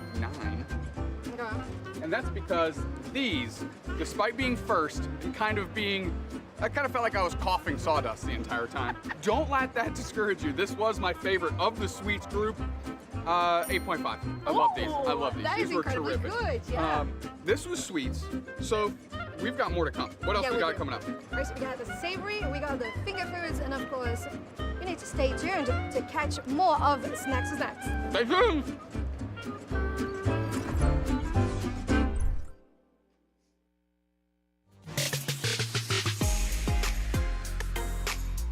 我的名字是叶凯，我来自香港。我的宝可梦属性应该是草系吧，因为我为人比较温和，然后有时候也会。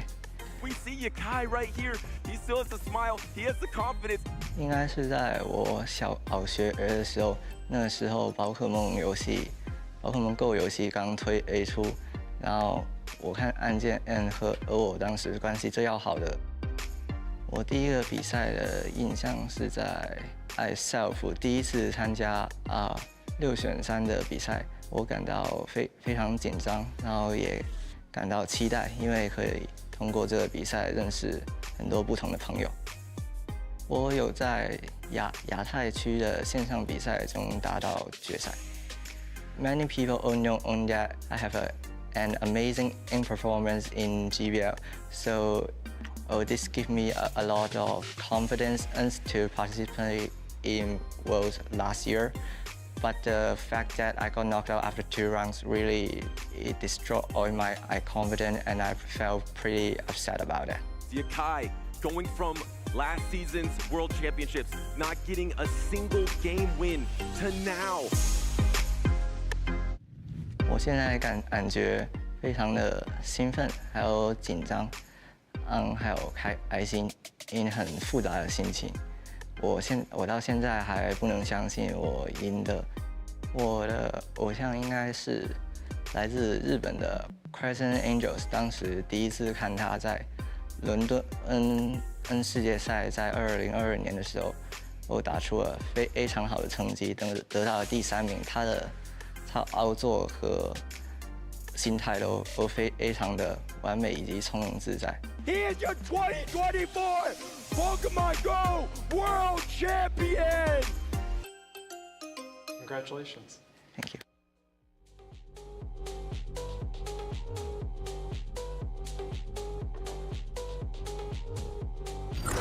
Welcome back to the Latin American International Championships. We just got more good matchups up ahead. We have Doombug versus Desynced. I cannot wait for that one. The spice of Desynced versus the consistency of Doombug, but Desynced has been really consistent as well. I'm Tuo Butters, joined by Inadequate. We have 6 trainers already who have progressed to the second winners round of day 2. So we're gonna have 2 more matchups of those, and then we head into the losers bracket as well. Yeah, it's going to be super exciting to see. We have many top trainers. Many North American battlers are doing really well again. And this time, again, an opportunity for Doombug to add another name to that roster of North Americans doing well. But I think Desynced is not going to let that happen. Yeah, and the exciting part is also, like you mentioned, this is a top 32. So there might be a lot of players we haven't even seen yet on that loser side of the bracket be the hero of the entire competition. So you never know, but usually it is from that winner side of the bracket. So let's get on down to the next matchup that is available. It's going to be Doombug versus Desynced. Of course, let me just tell you how the end of season happened for Desynced last year in the 2024 season. First place in Buenos Aires, second place in Santiago, followed up by a first place in Lima. That is an incredible stretch, 1-2-1. With all those events added later on in May, May really was the month for Desynced to shine. Now he's going to try to pick it up here one more time. Now this is an interesting matchup. There's a lot of spicy picks on these teams. We saw the Shadow Drift Blame on Doombug's side, accompanied with the Pangoro. He told me he still has faith in that more than he has in Primeape or Annihilate, and Desynced actually has that Primeape. Now, what is so special about Primeape here? One of the niches that it has over Annihilate, it is not weak to other Ghost-type Pokemon, meaning that it has a slightly better matchup in the opposing Shadow Drifblim. In fact, I don't even know if you want to bring Shadow Drifblim here, because there's an Abomasnow, there's a Shadow Sableye, and there's also the Shadow Feraligatr. Although, Shadow Feraligatr is not usually the worst matchup. But we're going to see it here. Both trainers are locked in. We're going to get the leads. The Shadow Drifblim into the Primeape. There is that Shadow Drifblim like you were mentioning. There's even a Charger Bug on Desync team, but not in this lineup. Swapping the Shadow for Alligator, met by the Dunsparce here. And now how much is the alignment going to matter? Because you just have the Abomasnow in the back. The Abomasnow is looking really strong. You effectively baited out the Abomasnow answer in the Dunsparce. Yeah, but for Alligator might be able to pull some shields here, especially with that energy advantage. As you can see here, the Hydro Cannon do so much damage. Going for the Duron on perfect timing here. You always want to throw one rollout, and the Feraligatr only gets 2 Shadow Claw in there. Going to try and pull shields here. That is actually going to make the Abomasnow worse into the Clodsire in the end game. So this might be a crucial part of the match already for later on. Yeah, and getting that Protect Shield on the Dunsparce, a crucial thing is also the Abomasnow does not have Weather Ball. It is Icy Wind and Energy Ball, so it's a little slower pacing for this backline. This drill run is going to be able to land on the Feraligatr. Will it be enough to knock out this Feraligatr? Not quite yet, so you're going to pivot now, come into the Primate, try to get some energy advantage. There is only 1 Protect Shield remaining, and Clodsire is the perfect Pokemon to soak up these Rage Fists. He answers with the Clodsire. You know what that means? That means the Abomasnow later on will be aligned to the Drifblim instead. This matchup is actually incredibly deceiving. If Primate can double boost here, then the close combat will do so much damage. Charge Attack Purity here. I don't think Doombug will shield this because it doesn't do as much damage yet. And keep in mind, this is not the same type of attack bonus, so the Rage Fists are a little bit weaker than that of Annihilate. Yeah, and the thing is, I don't think you can take an Earthquake. Primate, it just doesn't have the greatest stat product here. Are you going to use your last Protect Shield of the battle on this Primate? Keep it around, maybe keep ramping up. No, gonna let that go. Gonna take it into the Primate, and Primate just gets knocked out there by the Clodsire, and now suddenly you have a low health for Alligator, and it's going to be a Abomasnow versus the world, but the problem is there's a Stone Edge already loaded for Doombug.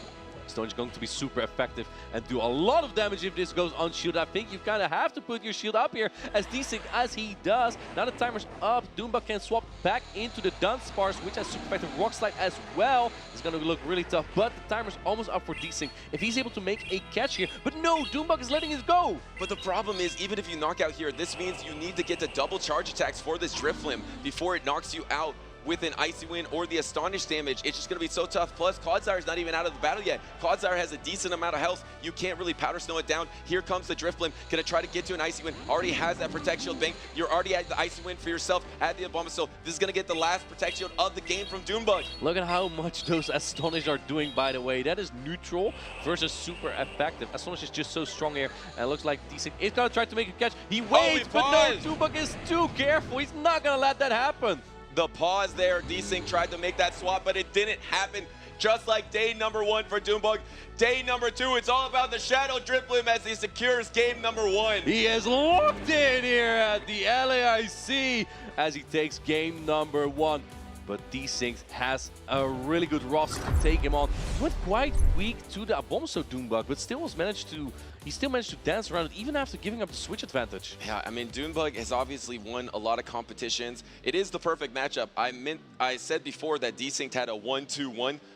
So did Doombug. Doombug won the Knoxville Regional, got 2nd place at EUIC, followed that up with an Orlando Regional win. So this is one of the best matchups you can possibly have in terms of consistency and high-level accomplishments. But Doombug has always been a trainer that when he has succeeded, like he has his signature Pokemon that stands out. Is Shadow Drifblim going to be that signature Pokemon that takes him to the top here at LAIC? It's actually crazy that he brought the Shadow Drifblim. If you look at the team from Desync, Abomasnow, Shadow Sableye, Feraligatr, and Chargebug are all not great matchups. Now, I do want to point out, though, that Shadow Drifblim and the Astonish and Ice Wind is such a strong combination. You can actually win against Shadow Feraligatr in the 2-shield scenario by debuffing with the Ice Wind, and then you're able to Astonish down because it will do more than the Shadow Claw. So, honestly, Drifblim was a risky call there, and with that alignment he had, it worked out really well. Yeah, I mean, there's Chargebug, Shadow Feraligatr, Shadow Sableye, Abomasnow. Even the Primeape is fine. You even have Stone Edge, I believe, on the Clodsire as well. Let's see if Shadow Drifblim makes an appearance in game number 2. Here we have the leads once again, and it's fighter on fighter, but one takes super effective damage from the Karate Chop. Pegor to Primeape into swap into Shadow Drifblim. doubles down on the Primate lead, but look at how much astonished damage Desync is taking for finally throwing a Rage. How much does this do? I have no idea. I've never seen this matchup. I reckon it does like 50%. I think it's going to do like 60% in that Shadow Drift Flame. Look at that damage swap in the Fraligator. Going to try to get the Shadow Claw down, but now you got to decide, do you try to go for that Icy Wind bait, try to get the debuff because you know the Fraligator's going to swap. Does Desync try to call it? Is he trying to make a big shield call? No, last second he does protect shield. That Fraligator was about to get knocked out there, but no. Coming out with a Hydro Cannon here. And look at the backline of Doombug here. He's nothing that can take a Hydro Cannon. Pangoro is so fragile. That Panda is not looking forward to this Hydro Cannon. And the key factor is now your Abomasnow is going to be able to hide from that Pangoro as well. You already almost have back-to-back Hydro Cannons. You don't want to take a single Hydro Cannon as a Pangoro. Pangoro also doesn't have a high stat product, but at least it is going to resist those Shadow Claws. And you can maybe bank up a little bit more energy and then throw on Charge Attack priority. Ooh, close combat as well. Desync probably knows Nice Slash won't knock out, so if there was a Nice Slash, the Fraligator would hang on, but it's a full close combat. At this point, you can probably expect Doombug to pivot out immediately. Does Desync predict that? No, he's not taking any chance. Goes in with the Primate, then the Abomasnow into the Clothesire. This is an iffy matchup. You gotta shoot immediately as the Abomasnow because you want to make sure that the attack landing is at least debuffed. Yeah, and the problem is the pacing isn't that fast for just Icy Wind here, and it's not going to do that much damage into the opposing Clodsire here. But, I mean, Primate in the back, if you can get this Clodsire low enough, maybe you just save that shield for the Primate, but try to go off. I think that is what Desync is trying to do here. He's trying to save his last Protect Shield for that Primate to close with it. Well, he has to. If he uses a Protect Shield, the Pangoro might pop off. So it's really a battle of fighters here. Doombug, knowing he would lose Charge Attack Purity, he's going to try to close out with the Pangoro, but Desync is undercharging. He recognizes this. He wants to get his Abomasnow lower or get back to his timer. That is a perfect undercharge. Now he's just paused. Now suddenly he does throw the Powder Snow. He is seconds away from his timer, and 2 Karate Chops are coming in for an energy advantage here. It is a 1 Protect Shield situation. How much energy? Oh, Desync does have more energy. Can he get to the double charge attack first? He goes for the Rage Fist. This might be a call for Doombug to make. Is this a close combat? Is going to call the Rage Fist, and he calls the Rage Fist! The Rage Fist! It is not very effective. Can Pangoro hang on? And I believe it's at the double Night Slash here. This looks like it's going to be a GG for Doombug. This is resistant, but Prime is fragile. Desync calls it, but it knocks out. Doombug goes to round 2. And once again, another Night Slash user is so huge for Doombug. I can't believe he was able to come out of that game with that devastating lead of the Pangoro into the Primate. Somehow able to pull off that 2-0 victory. What a quick victory there for Doombug. He is back.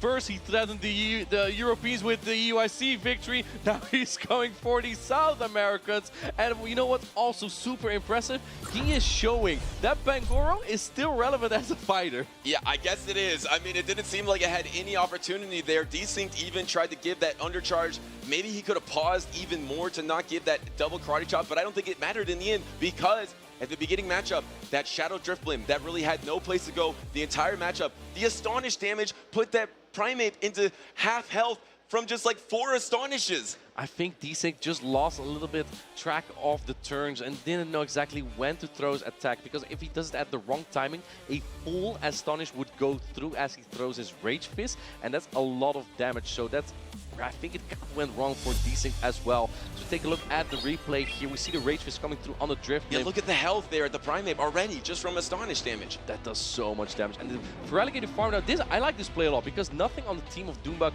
could take all that energy. Yeah, and you get that close combat to knock out. Look at this. The Mexican standoff just for a second.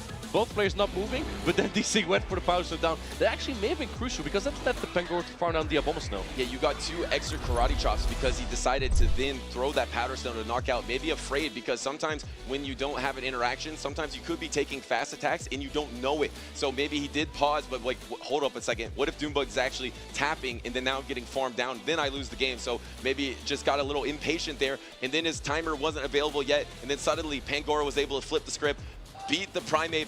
Doombug advances, and like you said, I think he makes the home country more nervous than any other trainer. He did it in Europe, now he's doing it in Sao Paulo. And what about that Rage Fist call at the end as well? Right. Doombug has nerves of steel, and that's what you need to get far in these kind of tournaments, because this is the highest level of gameplay that we have here. Calling the Rage Fist resisted on that Pangoro, it could have been a close combat. Then Desync would have won that battle. Yeah, if it was the close combat, it's a definite knockout. It's super effective, would absolutely destroy that Pangoro.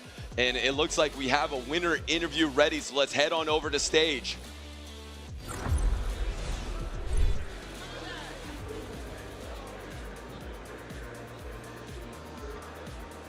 Brilliant.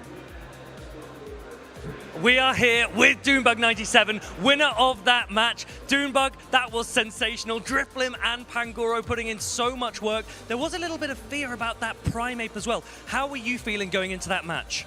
I was super nervous about the Primeape, but I was actually more nervous about the Clodsire, and to my surprise, he never brought it. I was very shocked.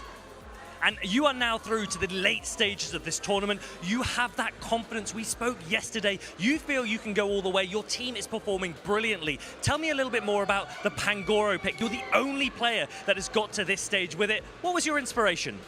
I gotta say, my inspiration was you right here. You really inspired me to use it. It's been such a great pick for me this whole tournament. Doonbug, it is so amazing to watch you play with such a unique team. I cannot wait to see how far you can go. I know you've got so much support at home. They'll be rooting for you. Any last shout-outs?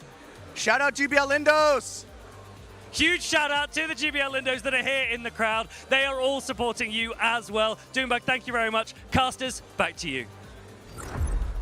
I'm surprised that Tomahawk inspired him with the Pangoro because his signature Pokemon is Skarmory, actually. Yeah, that's true. The Shadow Skarmory are recently, but Skarmory in the past. But, you know, hey, the inspiration worked because the Pangoro is really strong. And the Lindos definitely are supporting Doonbug, but also I feel like they want a Brazilian to win the entire tournament as well. And we have Nighttime Clasher versus Marto Gaude up next. I mean, it just doesn't get any better than this. Of course, Marto Gaude, who is also qualified for the World Championships already because of his placing last season in Hawaii, being in the top 4 versus Nighttime Clasher, who has been Mr. Consistent and Mr. on top of his game recently. But even though Marto Gaude is already qualified, he really wants to expand that list with his accolades, right? We have 4 North American players in winners round 2 already. If Nighttime Clasher wins, that will be the 5th out of 6 North Americans. Marto Gaude has to save South America here. Yeah, he has to stand up for the LATAM region to make sure that the LATAM region gets the trophy once again for the 3rd year in a row. And Marto Gaude is the trainer to do it, but I have to tell you this. I mean, I was walking around backstage, and Marto Gaude, I don't know if he usually does this, but he thinks he has a bad matchup. He thinks that Nighttime Clasher is going to win this matchup because of the matchup. I don't know if he's doing a reverse. Do you think he's reverse jinxing? Yeah, he says that, so it looks more impressive. Okay. Or his opponent might think, oh, I have a good matchup. I'm going to win this easy. And then Marto Gaude just runs over them. That's what we call the reverse jinx, saying that they're going to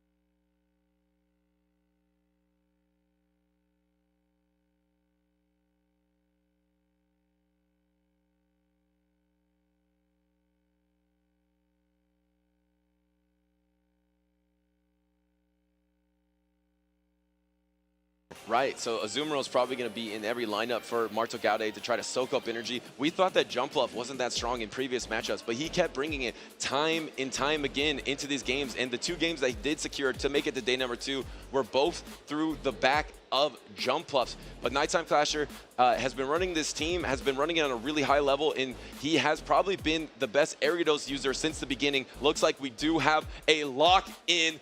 Winner advances to the winner's side. Can LATAM get on the board here once again and stop the North Americans? It's Clodsire into the Moltres. And this Clodsire does have Stone Edge, so naturally Nighttime Clasher swapping out immediately. He doesn't really have a clear answer though. You think Jumpluff as a grass-type Pokemon is an answer, but it's not because it takes double super effect from the Ice Beam. But the thing is, at least now that Nighttime Clasher is a little more energy dry, I think Marto can swap into that Jumpluff if he chooses to. Looks like he's not going to choose to do that, just going to throw the Earthquake, try to pick up a Protect Shield, or do a chunk of damage. Is Nighttime Clasher going to try to call a bait here on the Stone Edge? We know he always saves his protection. He calls it, but he calls an Earthquake instead, and now suddenly he's going to get farmed down by the Feraligatr, but first he throws a Hydro Cannon that is resisted into Marto. This is actually a really important Hydro Cannon though, because it's going to do a lot of damage into that Feraligatr. Unless Marto puts up the Protect Shield, this is actually not that bad for Nighttime Clash, because now he will be able to either soak up damage on the Azumarill or get a massive farm down on that Galarian Moltres. Nighttime Clasher does not want to use Protect Shields. Game after game, he just holds onto those Protect Shields for the last possible opportunity. We're going to see if he finally uses one with the Galarian Moltres. No, tries to swap, tries to avoid using that Protect Shield, and then now swaps on the Hydro Cannon. A bubble does look like it's going through. Marto is a little frustrated about that. Yeah, that was a little bit unfortunate timing there. I love this play from Nighttime Clasher though. Brings the Feraligatr into player of range and gathers a lot of energy on the Galarian Moltres, which will be useful later into the jump love. But look at how much energy there is on Feraligatr. It's already a 2 Hydro Cannon again here. Do you just throw back-to-back here? I know it would be on alignment, but you don't really want to take a play rough or use a Protect Shield. You could swap out. We're going to see, oh no, looks like Nighttime actually goes, and there is the swap. It is going to be actually into a play rough, which is resisted into the Clodsire. This is actually the play Marto God might just need. This is resisted, but you get the bubble down. Can Clodsire get the farm down? Get to an attack? No, but Azumarill gets the farm down. And now the Feraligatr does have energy. There is 1 Protect Shield remaining for Marto, but there's going to be 2 Protect Shields on Nighttime Clasher's Galarian Moltres. Can that Moltres take out the jump bluff here? Here comes the Hydro Cannon. Pause was actually trying to see if a bubble comes through. Now suddenly you have the back-to-back Hydro Cannon. This is probably enough to knock out the Azumarill. I think so too. Nighttime Clasher still not using any shields. He might be expecting a jump bluff in the back. And here comes another Hydro Cannon first. I think at this point, you kind of have to use a protection somewhere. You have to use it, but can you get the Sucker Punch down? And it looks like he didn't even want to use it, but what are you going to save it for if you don't save it for a Hydro Cannon? You do get the Sucker Punch down. Here comes the jump up here. Now, do you try to go for a bait, or do you just go for the double Brave Bird? Do you have enough energy? I think you just go for it, and it looks like Nighttime Clasher is going for it. There's only one weak condition from Marto God. That's the Golden Age power. He's going to let this Brave Bird go. Brave Bird is Protect Shielded. He's going to try to get to 2 attacks here, but Nighttime Clasher already at another Brave Bird from the Galarian Moltres. This is super effective. It's Galarian Moltres against the bulky jump love. Here it comes. Knocks out the jump love. In comes the Feraligatr, and Galarian Moltres sweeps up the game. Well done, Nighttime Clasher with the 2 Protect Shield. Galarian Moltres, once again, he wants to save his Protect Shields for his backline Pokemon. He has a ton of optionality between that Feraligatr and that Moltres. You don't know what's going to be coming, but Jumpluff with the shield down just could not take that energy and just gets knocked out by the Brave Bird. Nighttime Clasher comfortably goes up 1-0. Yeah, Nighttime Clasher just kind of exploited the weakness in Marto Galda's team here, because his best answer to the Feraligatr is that jump bluff, but not on energy disadvantage, because Feraligatr has access to Ice Beam, and jump bluff cannot really do a lot of damage with the fast attack. It has Fairy Wind, and the other fast attack that's actually Grass is Bullet Seeds, which almost also wouldn't do as much damage. So in that case, Marto didn't really know what to do here. Even if he go with Azumarill, Feraligatr could still flip that. Yeah, it's just so tough. And Azumarill, yes, it's going to be good against most of the team of Nighttime Clasher, and it's going to be able to break up that Shadow Feraligatr and the core of the Galarian Moltres. But the thing is, if you're able to just save shields and just get any energy advantage, any window, the Azumarill's just not that impactful. You can close, and Nighttime Clasher can close with many Pokemon. Ariados, Galarian Moltres, Feraligatr, pick your poison. It might just be the Ariados in this game number 2. Pick your poison, but I think that Marto really needs to cover the Galarian Moltres better. He didn't bring the Azumarill last time. Will he do it this time? We're going to go ahead in game number 2. Have the same leads. Clodsire from Marto got into the Galarian Moltres from Nighttime Clasher, and he makes the same play, goes into the Feraligatr right away. And now you have that Azumarill in the back. You're running Poison, Double Water. Are you going to play it the same exact way? Looks like now Nighttime Clasher is just going to throw energy into this Feraligatr. Marto's going to let it go. Is he going to throw the Earthquake once again? He knows that Nighttime Clasher doesn't want to use his shields early. I think at this point, Marto might just be thinking, I want my Azumarill on that Galarian Moltres. That's just a little bit of a better matchup. But this shield makes things difficult, because I think now you're kind of force-reading your Azumarill. No, he brings in the Feraligatr. And tries to save the Azumarill in the back to match up with that Galarian Moltres in the in-game, because you can soak the energy so much easier, and you have the typing advantage there on that Sucker Punch. Protect shielding actually on a resisted Hydro Cannon, and now you're going to be in Hydro Cannon range almost. Can you throw? Are you going to throw on Charge Attack Priority? You must be confident that you'll win Charge Attack Priority. He's correct. He is confident here. Marto Galdo making the top place here. Nighttime Clasher not using a Protect Shield, because otherwise he would be very prone to a potential Ice Beam from the same Feraligatr. This is kind of looking tough for Marto Galdo, and look at that. He's not even bringing in the Galarian Moltres.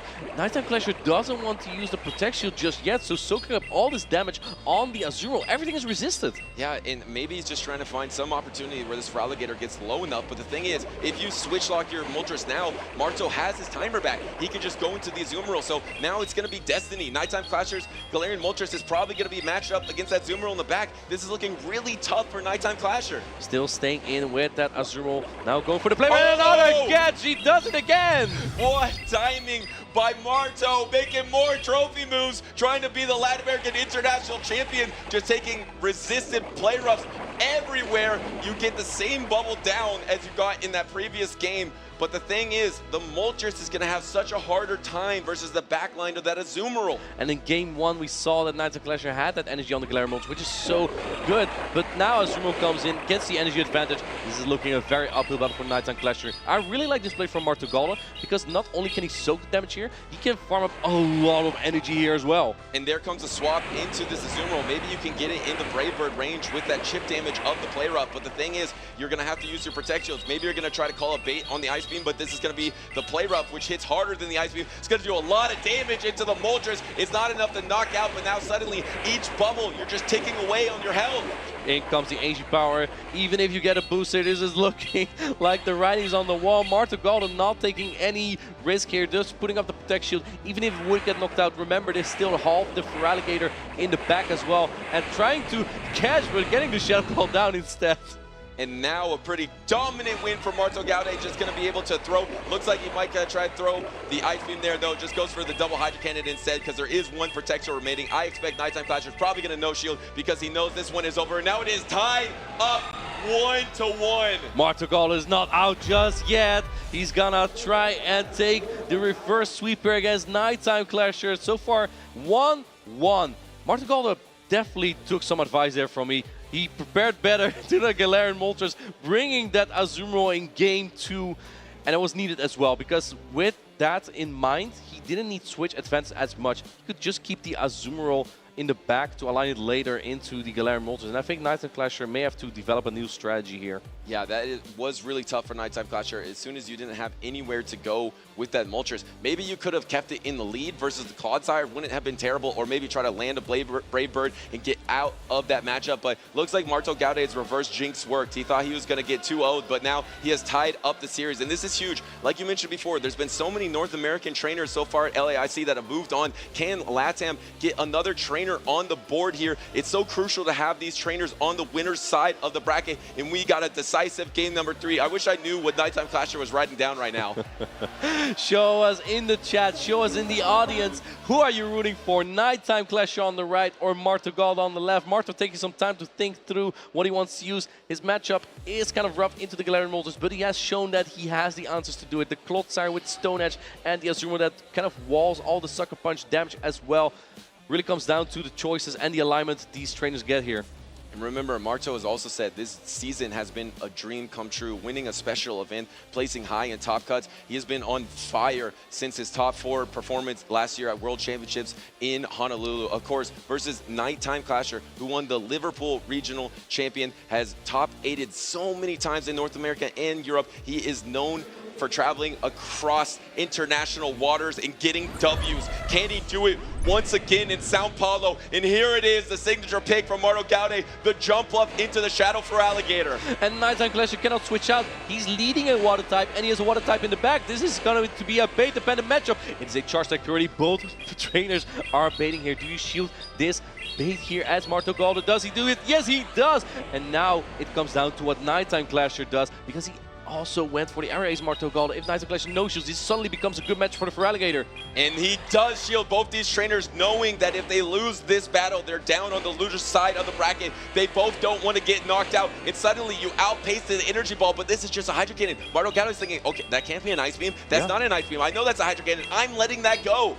Interesting play there from Nighttime Clasher, just wailing down this jump off here. Not sure what the idea is behind it. Perhaps just trying to get it into Ice Beam range for the end game. But this is not a bait, and he goes the bait. I think he was just trying to get some chip damage before he got knocked out by Energy Ball, knowing that he was going to get outpaced. But then it went for an aerial ace. But you can still get to this next aerial ace. Nighttime Clasher probably not going to give up the Protect Shield. You know, early on, he didn't want to give up that Protect Shield either way. So going to let that for Alligator go down. But how are you going to take out this jump left? You're going to try to go for an aggressive Poison Sting down. That's going to be really tough. And Marto has the opportunity to pivot. There comes the pivot. Whoa, there comes the Feraligatr. But Marto with the slow switch here. Now you can outpace to the Stone Edge. This is a big moment in the game. Letting the Stone Edge go. It's going to do a lot of damage to the Feraligatr. And he's shaking his head, maybe thinking that it was too slow. He should have instantly pivoted, not give the energy a lead. And now suddenly you're faced by this Azumarill is going to soak all this energy. But Azumarill just has such a hard time bubbling down Feraligatr. This is not terrible for Marto. Yeah, in comes the first Hydro Cannon from Feraligatr. That does some damage. It's resisted, but again, a strong attack. And Azumarill can just hang on there. It's just going to build up more energy. You got to knock it out at some point. I don't think he can get the bubble down as the Azumarill. I mean, the thing that's in Marto's favor, as soon as you get knocked out on the Feraligatr, you can soak all this energy on your Sand Slash and start getting an energy advantage. Once you have an energy advantage for the backline Clodsire, you might have a good opportunity to win this battle. This is an Ice Beam. It is resisted. It doesn't matter, though. It's going to knock out the Feraligatr. And actually coming with Jump Up, I'm surprised by this. I thought you would try to ramp up some energy on the Sand Slash. But he's not going for the Energy Ball, though. I think he may have barely gotten there. Niantic Clash knows it's an aerial ace. He doesn't shield, and he doesn't. That doesn't do as much damage at all. In comes the Alolan Sand Slash, but the Clodsire doesn't have any energy, and he's building up so much energy, doesn't know exactly what to do. Maybe try to get some Bubbles in to get this Alolan Sand into Earthquake range. This might be a little bit bait dependent now, but I'm not sure if he can outpace us the Clodsire here. Marto Golem might be in a pretty good spot. Yeah, going for the drill run because this will do more damage, and it is properly called by Nighttime Clasher. You're almost at the double drill run here. Is this going to be a bait? Yes, this is Stone Edge bait. This is going to be neutral instead of super effective on the Earthquake. Marto Gaude does put up the Protect Shield. Now it's all up to Clodsire here, but remember, there is an Ice Beam and Play Rough banked on the Azumarill Nighttime Clasher. He's at 2 Ice Punch, though. Marto Golden's Alolan Sand Slash is stacked with energy, is about to put this Clodsire on ice. The second Ice Punch is thrown a charge attack for already perfect counting from the Tercero del Mundo, the third place finalist from Worlds, and that's going to put Marto in a really good spot here. And you hear the crowd roar because this Play Rough is going to do absolutely nothing. Looks like he was trying to do a little bit of flare and swap on that Play Rough. Instead, he'll take the Ice Beam, but he'll also take the W, and another LATAM trainer is moving on the winner's side of the bracket. Marto Golden takes game number 3 and moves on to round number 2. Cheers with the crowd. What an incredible matchup there. He thought this matchup was bad, but he was able to overcome the Galarian Moltres and Nighttime Clash there. What a phenomenal play. Marto once again keeping this dream season alive. This is a trainer that always shows up in the biggest moments. He's always been that way. He's been great since the first ever World Championship in Pokemon Go, and nothing has changed. He's moving on here, and what a tough competitor in Nighttime Clasher, just pushing him to his limits. Yeah, Nighttime Clash even taking game number 1, right? Really had Martogal a little bit shaking there. Maybe thinking, man, how am I going to deal with this Galarian Moltres? But I love how Martogalda adapted. He recognized the strategy from Nighttime Clasher, brought the Azumarill to make sure that the Galarian Moltres doesn't go wild like it did in game number 1. And I really set him up for a victory in game number 3. In fact, Nighttime Clash didn't even want to bring the Galarian Moltres anymore. Yeah, and I love the adjustment for the Alolan Sand Slash. The key Pokemon that I think Marto Gaude put on the map this season really helped him in that endgame, because the ability to get extra energy against an Azumarill is so strong in this meta, because you're not threatened at all by the charge attacks of the Azumarill. You can kind of dance around that matchup, because we know Azumarills are always dancing around the battlefield. It was just well done to make that backline decision of the Alolan Sand Slash, and there was nothing Nighttime Clasher could do at that point. It just allows you to wear down the switch clock a lot as well, and give you time to think about if you want to try and catch, or maybe just try to get an energy advantage elsewhere. So yeah, just really well played. And now we have all our trainers for winners round 2. So those were our winners round 1. Now we're going to continue with the trainers that have advanced further into the LAIC. Who is going to be the champion? Who's going to advance to Championship Sunday tomorrow? Who do you guys think? And there's a decent chance that one of these trainers that was on stage so far will win it all here today. I mean, we have Marto having a fantastic chance. I want to hear about his chances. So let's go on down to the stage with Tomahawk. Take it away. Thank you, Martijn and Butters. We are joined by the winner of that match, Marta Galde, who has a huge amount of support here in Sao Paulo, Brazil. Marto, I know you are over the moon. Talk us through that match. I'm so happy. I thought it was a very hard match for me. I thought I was going to lose. So just winning feels surreal right now. I'm very happy. I think I love that the jump love did some work there, so I'm very happy. And Jump Up was a little bit of a spicy pick. We've seen a few of them here this weekend. Tell us why you chose with that Pokemon. Yeah, I feel like Jump Love, it's spice, but it's in the middle, right? So that's not so spicy, but not so meta. I like Jump Love. The typing and the coverage is pretty good.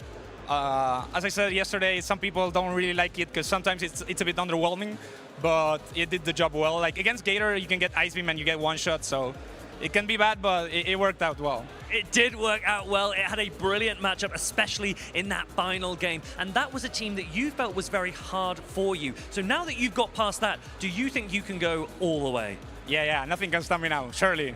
Nothing can stop him now, surely, says Marta Galde. Any final shout-outs? Oh yeah, I forgot. 7-11 team, thank you so much. I would not be playing at this time because if it wasn't not for them, so thank you so much for everything.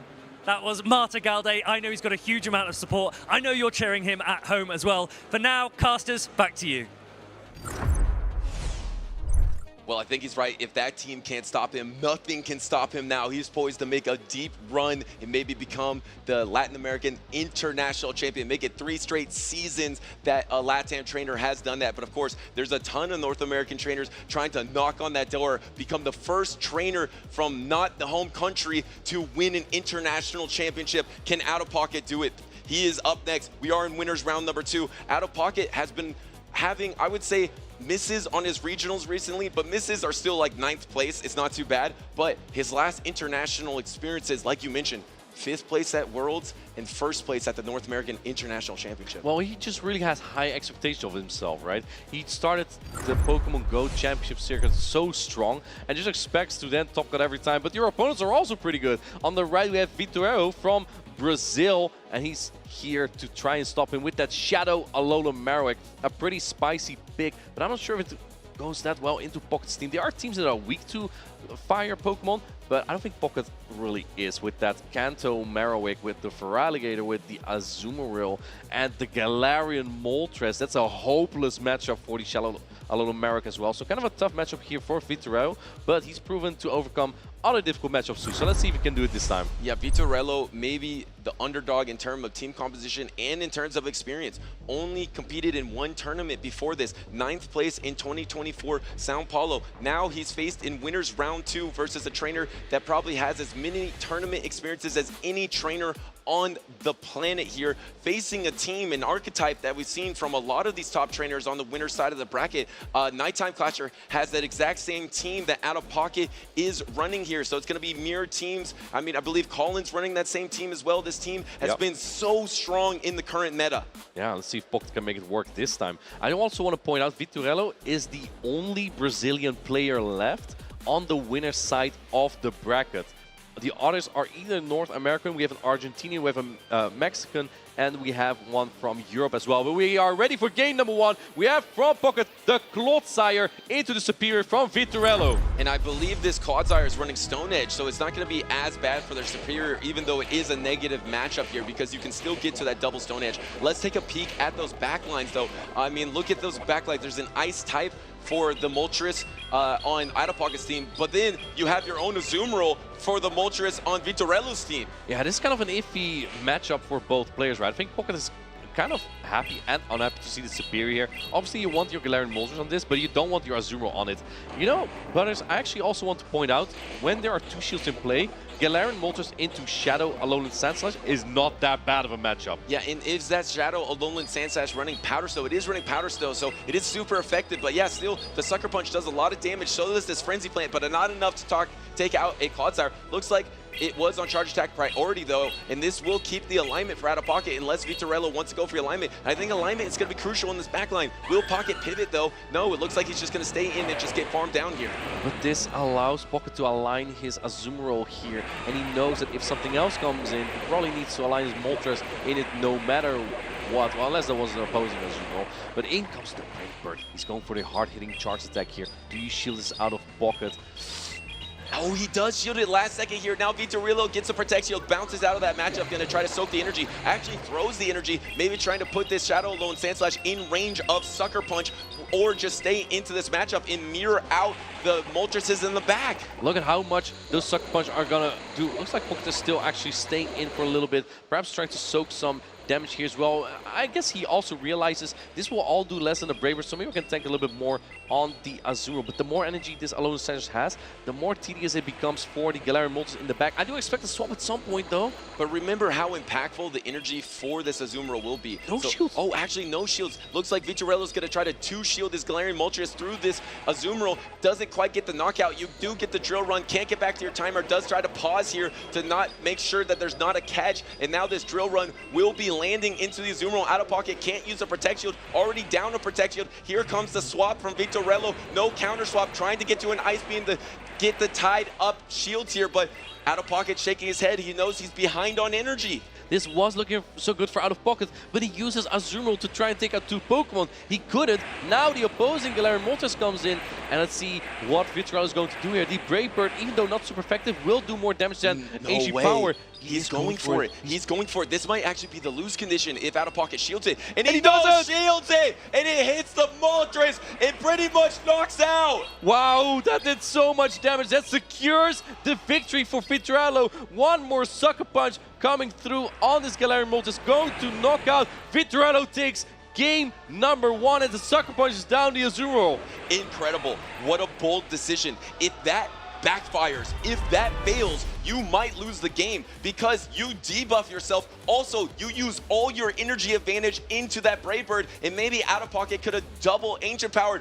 What a play by Vitorillo. He knew that with that energy advantage, he didn't need to bait at that point. And I think at that point, Pocket also knew that his only win condition is Vitorillo baiting. Galarian Moltres' access to Ancient Power and Brave Bird is such a strong pair of charge attacks, and then paired with Sucker Punch that received a buff this season, does as much damage as Counter used to do before. Yeah, I mean, that was a crazy in-game from both the Moltres there. We're going to look at it again, but it kind of came down to a good position in the beginning with out of pocket, able to keep the alignment. But the problem was there just was not a great answer to this Shadow Alolan Sandslash. You had to stay in with your Azumarill, and then suddenly you were down a shield and you were down energy, and then all you had to do is try to call bait. You couldn't do it. I think actually, perhaps if you brought in the Moltres into the Alolan Sandslash, you could have worn that down and kept all that health on the Azumarill. One of our players is locked in. The other is thinking it through just a little bit more. Vitorillo on the right side is carrying the pride of the Brazilians here. We have a lock-in. Game number 2 between Pocket versus Vitorillo. We have the Galarian Moltres into the Shadow Alolan Sandslash. This is a great lead for Vitorillo. And Vitorillo is just one win away from one of the biggest upsets at LAIC. If he can take out the North American International Champion here 2-0 and keep Brazil's hopes alive for being the Latin American International Champion, he gives up a Protect Shield though early on to the Feraligatr of out of pocket. Not taking any chances to lose switch advantage here. And if we look at the backline, switch advantage is so important, but he's going to take another Hydro Cannon. It is an interesting play. Do you just go for the farm down now? Yeah, no shield. Let this Hydro Cannon go. Like you mentioned, now you can just Sucker Punch down before the Hydro Cannon is available. He just needs 5 of them, and I think 5 of them is going to be enough. And the thing is, you can probably get 2 attacks off here. And here comes the Azumarill, and here comes the Ancient Power. Does out of pocket try to call it here? Interesting. He gets 2 charge. Like if you shield this, you can take a Brave as well. Oh, no, he calls it.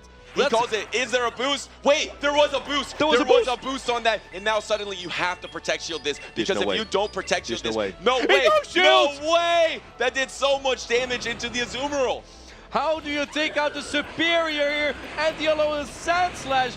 Galarian Moltres comes back in, the Sucker Punch add up, and so do the Power Snow. But the thing is, I think you can Sucker Punch through this matchup. It looks like it's going to be close. Like you said, it is chunking here. Maybe you throw an Ancient Power to try to get a Protect Shield here. Maybe try to even get a boost, but this Sandslash is energy dry. I don't know if it gets to the triple. Oh, I think at this point, Pocket is just hoping for he's no shielding. That is an interesting play. Vitorillo just putting it all on that Moltres. Can get to the Ice Punch? He has the Ice Punch. This is crucial. I think, in fact, this Galarian Moltres might be in Frenzy Plant range already. Yeah, and how much energy does that Superior have here? The Moltres does have a little bit of energy. Here comes Superior, not at the Frenzy Plant yet. Can you put this Superior in range of Ice Beam too. That will be crucial. Vitorello has an opportunity to be patient here, throwing up the Protect Shield onto the Moltres. Let's see if there is a boost here. Once again, there is no boost. Now you're just going to try to build, and then there's the swap!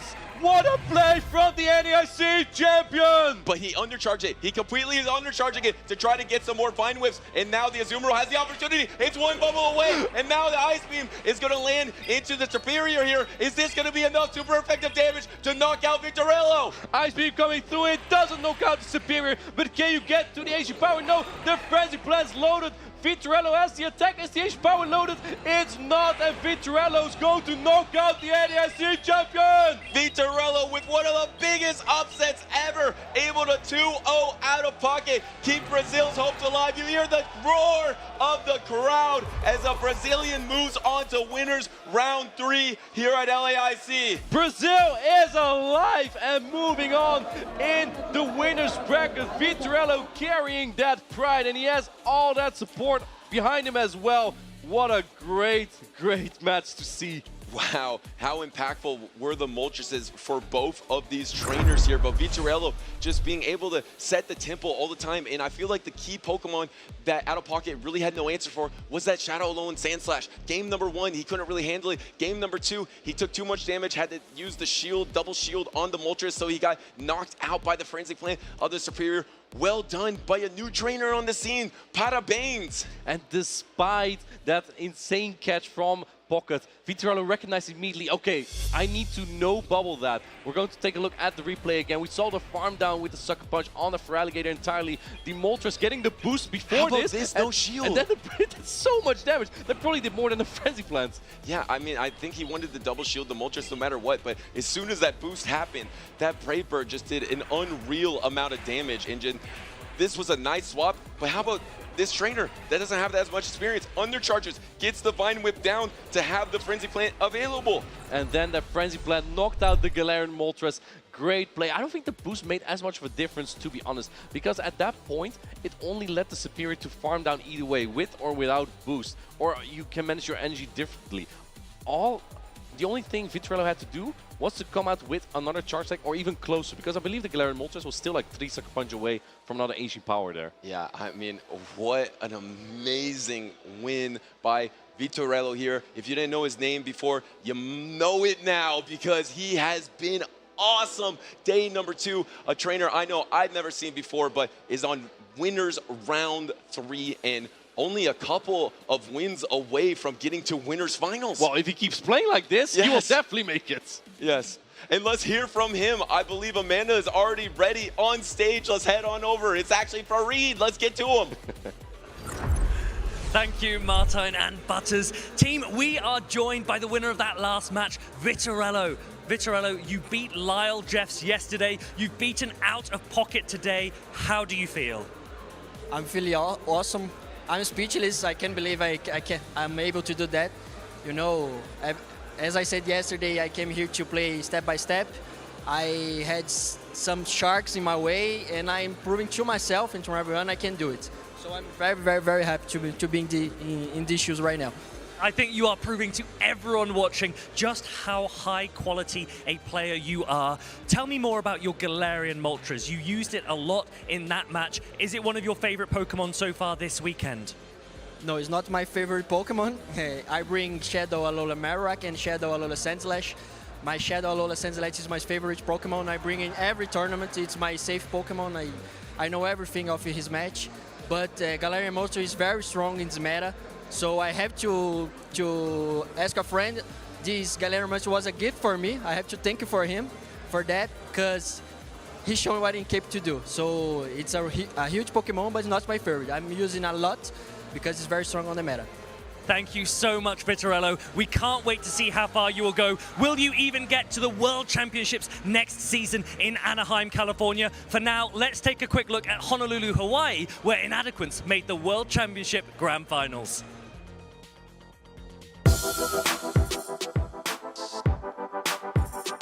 Inadequance going to Championship Sunday. There you have it, Inadequance. You can see the emotions. He cannot believe it. I think the Pokemon type that I would be Fire, because I like to play a little bit more aggressive, to try and confuse my opponents with some of the play styles that I do and try to get in their head a little bit.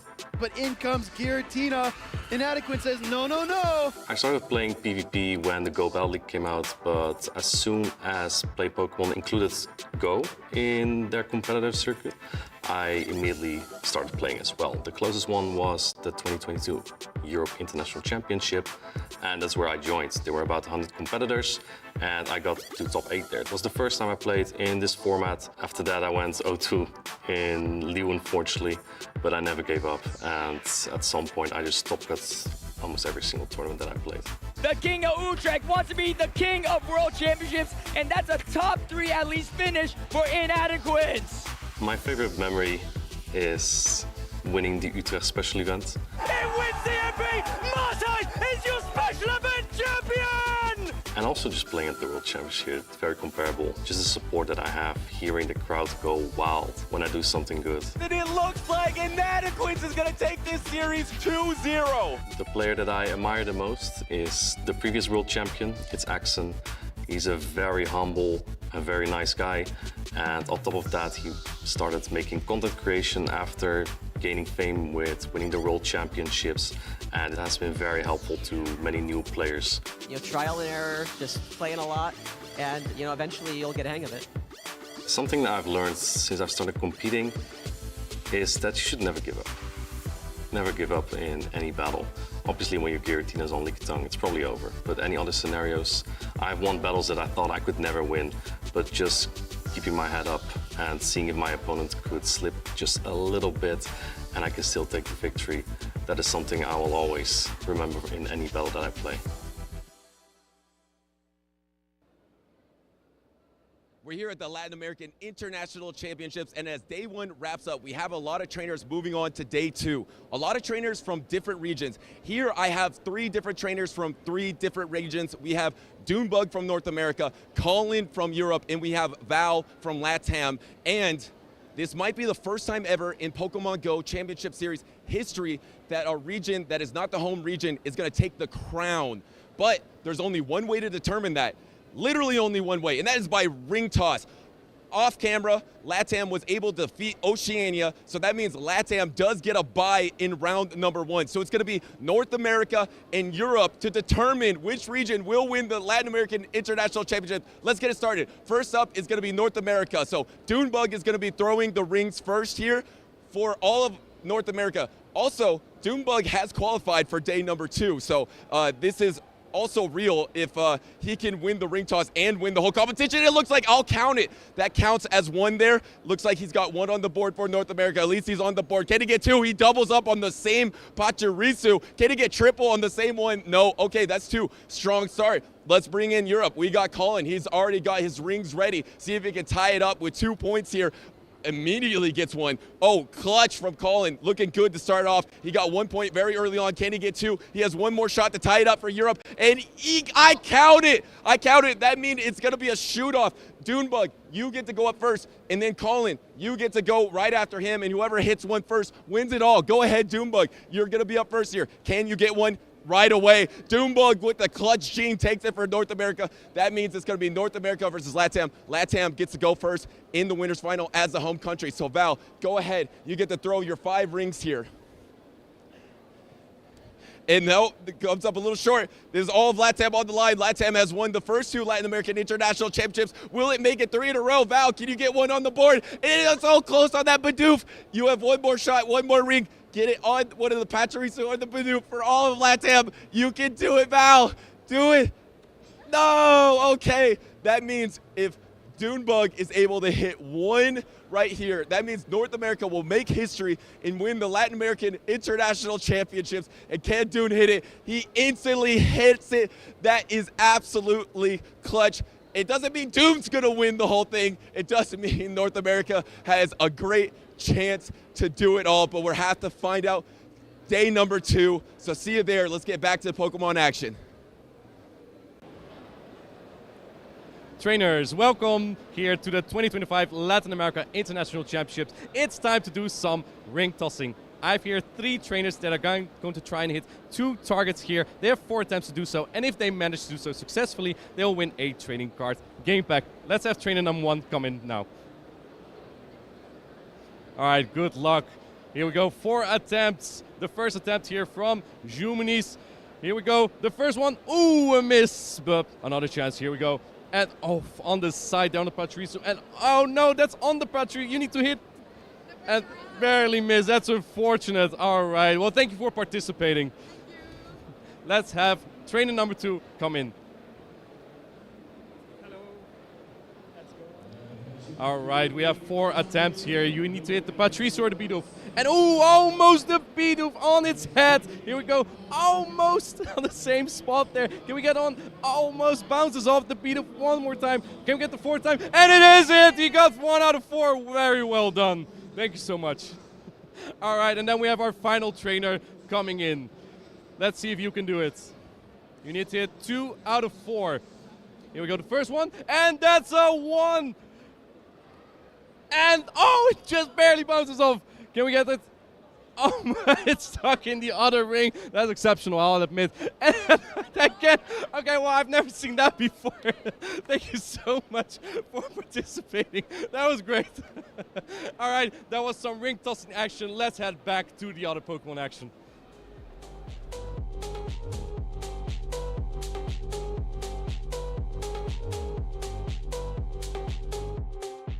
I love that ring toss game there that Martine's hosting. Do you know what I would really love to see? Maybe we should host a ring toss. Pokemon Go against all of the other games. Let's see how TCG, VG, and Unite do at that ring toss, because it actually looks pretty hard. I think so. I mean, Butters did the one. Let's see who would end up winning the Latin American International Championship. Dunebug did win that one. You did predict North America was going to win. I'm still sticking with LATAM. They're looking pretty good so far in this tournament, but there's still so many competitors left vying to make it into Championship Sunday, and we're still going through these hot games. Yeah, Marto Galde's win there against Nighttime Clasher. That is a huge victory for him. I think he told everyone beforehand that he felt it was a really tough team composition for him. I feel like Nighttime Clasher went in with confidence, but we talked about ABA when we were last behind the desk, and we saw it again there, leading a Feraligatr with an Azumarill in the back against a Shadow Jumpluff, and it did not work out well. So we can see now that Marto Galde progresses. He will be playing against Dunebug there at the bottom of your screen. And at the top, we've got Out of Pocket losing to Bitterello, who proceeds to the semi-finals on this winner's side. Stud Muffins and Richie will be coming up very soon, followed by Colin and Ilum. Some massive games still to play here at LAIC. Yeah, we're still in the winner's side of the bracket. That means none of these trainers have actually lost yet in this double elimination tournament. Sitting pretty at the top, and now we have these 2 trainers, Stud Muffins on the left, another North American trainer versus Richie on the right. Galarian Moltres on both sides. We're seeing so much of this Pokemon in this tournament, but there is also that Annihilate. We haven't got to see a huge amount of Annihilate with Rage Fist so far this weekend. Will we see it here? That is the question. We've seen a lot of Primate, but yes, Annihilate, one of the Pokemon that was so popular last season, has started to make its way back into the meta. Now that the Mankey had that community day, when we now get Rage Fist, I'm very interested to see not only if it will have play, but if it's going to be brought into the meta. It is running Rage Fist and Close Combat as that secondary charge attack. Richie, another player that has a ton of support here in this crowd at LAIC. They will be cheering his name as the games progress. You might be able to hear it on the mic. For now, let's get into game number 1. Pretty uncomfortable position with these Shadow Claws not doing much, and they are on even energy at this point. Have to see how they want to play this out. Going for that Hydro Cannon, which is going to be heavy hitting damage and no shield by the side of Stud Muffins. Stud Muffins, if he invests shields in this Dunsparce, it will be able to throw a super effective attack into one of Richie's Pokemon in the back. Let's see if he chooses to keep this Pokemon. Richie's actually shielding this Drill Run first. That's quite key. Recognizing that Feraligatr would end up being quite low if that Dunsparce was able to hit there, but another Hydro Cannon already loaded. We did see earlier on Shadow Feraligatr packs a punch at this range, would be enough to knock out, and also gets that first shield off of Stud Muffins. And here comes in that Clodsire. Drill Run is available for the Dunsparce. This is super effective damage. Clodsire is so bulky though. Richie doesn't mind. There's no shield going up. There needs to be 3 Drill Runs even though it's super effective, but an immediate swap out to one of Clodsire's hardest counters, but what we call that chip and dip strategy, getting a nice amount off, going on charge attack priority here. The Hydro Cannon will connect, no Protect Shields remaining. This is super effective, and this one hurts. I love this from Stud Muffins. Meticulous play, ensuring that you throw the Hydro Cannon as the Clodsire reaches Earthquake, maximize your energy gain, and now you're going to reach an Ice Beam. If this lands on Galarian Moltres, it will do massive damage. Richie doesn't want to risk it. Richie's not going to risk it for the biscuit there, or for the muffin, I guess. Ice Beam will not connect with that Moltres, and meanwhile just continuing to power away here, getting to an ancient power right before a next Hydro Cannon is loaded. Hydro Cannon would have won charge attack priority against Moltres' ancient power. Richie throws first, takes out this Feraligatr, still a ton of health. No shields available for that bird though. And now coming into a mirror matchup here, but this one on Richie's side has so much more energy, but does lack that shield advantage. Now Stud Muffins shielding this up, this Brave Bird would do so much damage. I think we're going to see a quick pivot into that Feraligatr. That is a great shield from Stud Muffins. In comes the Feraligatr. Sucker Punches are hitting hard. Shadow Claw's not doing much damage. Again, Stud Muffins is recognizing that Feraligatr has potential, and similar to Richie, throwing an ancient power just before the Hydro Cannon. But this might not be enough. I think they might be able to get there, but the caught now onto the Dunsparce. This is where earlier on they ended up using a shield. Now it's sort of used as a sacrificial swap, and if you see, it was even a slight undercharge. Superb play from Stud Muffins to take it in. Richie with the ever so slight undercharge gets that Sucker Punch through on Galarian Moltres. There's even energy! No, one ahead! No, even energy, one ahead!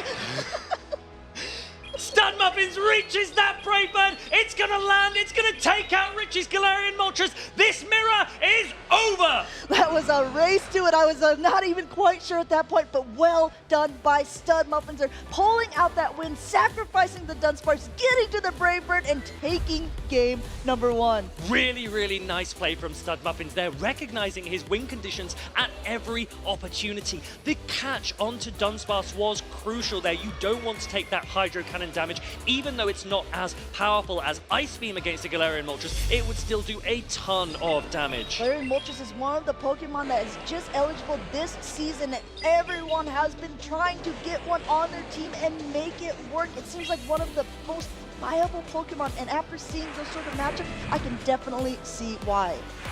Shadow Feraligatr, we've mentioned it so many times this weekend. A lot of these Pokemon are really cementing their place as staples in this meta. We are shifting slightly further away from the Azumarill Clodsire and back towards Feraligatr Clodsire. The pace, the bulk, the combination together, super fierce. Super fierce competition coming into game number 2 here. We saw the Galarian Moltres fall from the skies earlier on, but it seems like it's found its target here with the Ariados in the lead on the side of Stud Muffins. Now, Amanda, you and I spoke previously about teams that are weak to a certain Pokemon. That is what Stud Muffins has gone for here, but it makes sense. When you've got 2 shields, you can chip this Galarian Moltres down by going for lunges and put it into a position where it can't have the play it would have against Malamar and Shadow Feraligatr in the back. Wow, what a shield call here by Stud Muffins. A Brave Bird coming through. Now we might see a pivot out into that Clodsire. That is another nice Ariados counter. Going for a Trailblaze first, which is an interesting play.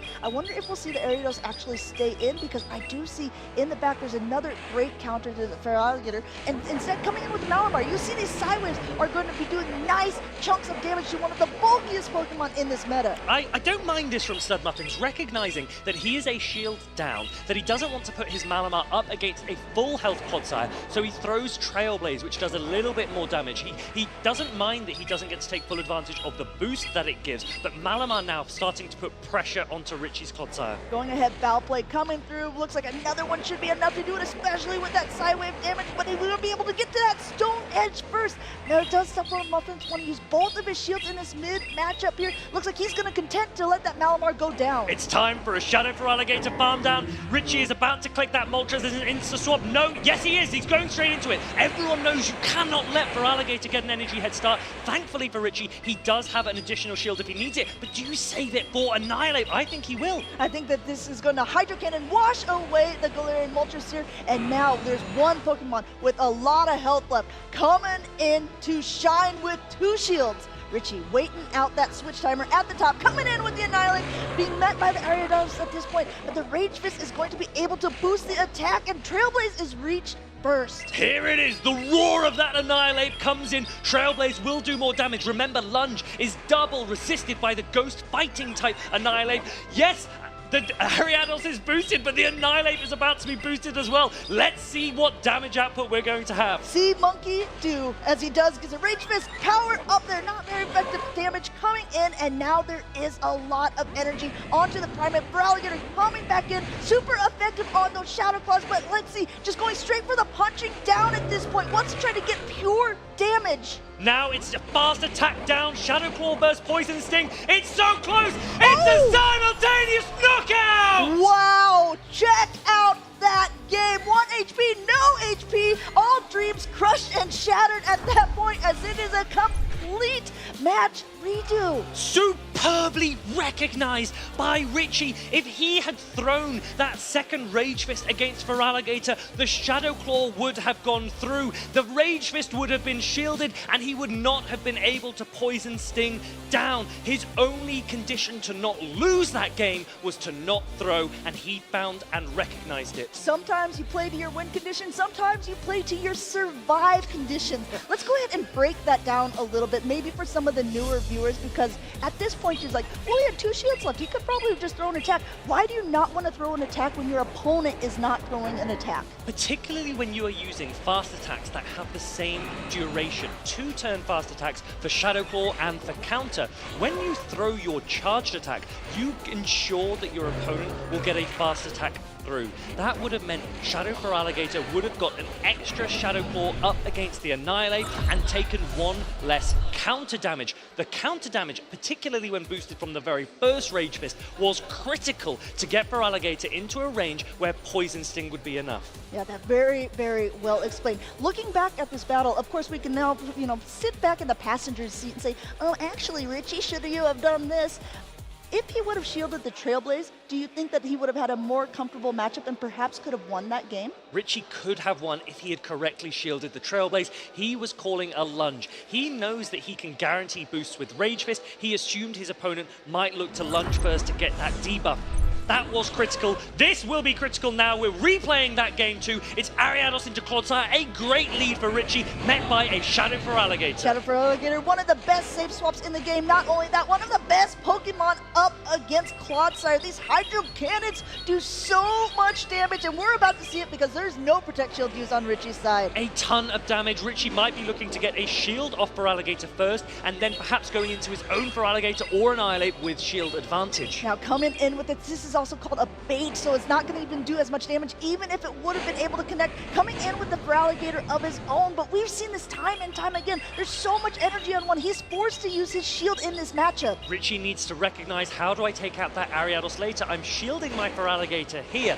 The opposing Feraligatr might be close to Hydro Cannon range. I'm going to throw just before it would be a charge attack priority event. I don't want to risk losing that. Yeah, great wherewithal. They're throwing right before the next Hydro Cannon was reached, and it looks like Stud Muffins does not want to live with that because he wants to keep a shield. Now coming back in with Ariados, but guess what? There's an energy advantage on this for Alligator here. Coming in with the Hydro Cannon, getting that last Protect Shield. Now, Richie played ABA weak to the Malamar. We can see that the Malamar is still there. Super effective Psy Wave against both Clodsire and against that Annihilate. Richie might need to... No, he's not going to let this Feraligatr go. He's recognizing that Feraligatr could be his win condition. And Annihilate with no shields, that could be risky. Could be risky. Going for that Hydro Cannon, waiting a second to see if it's going to go through. No Protect Shields remaining. Even though this lunge made it so its attack is a bit debuffed, it's still going to put in the hurt to that Ariados.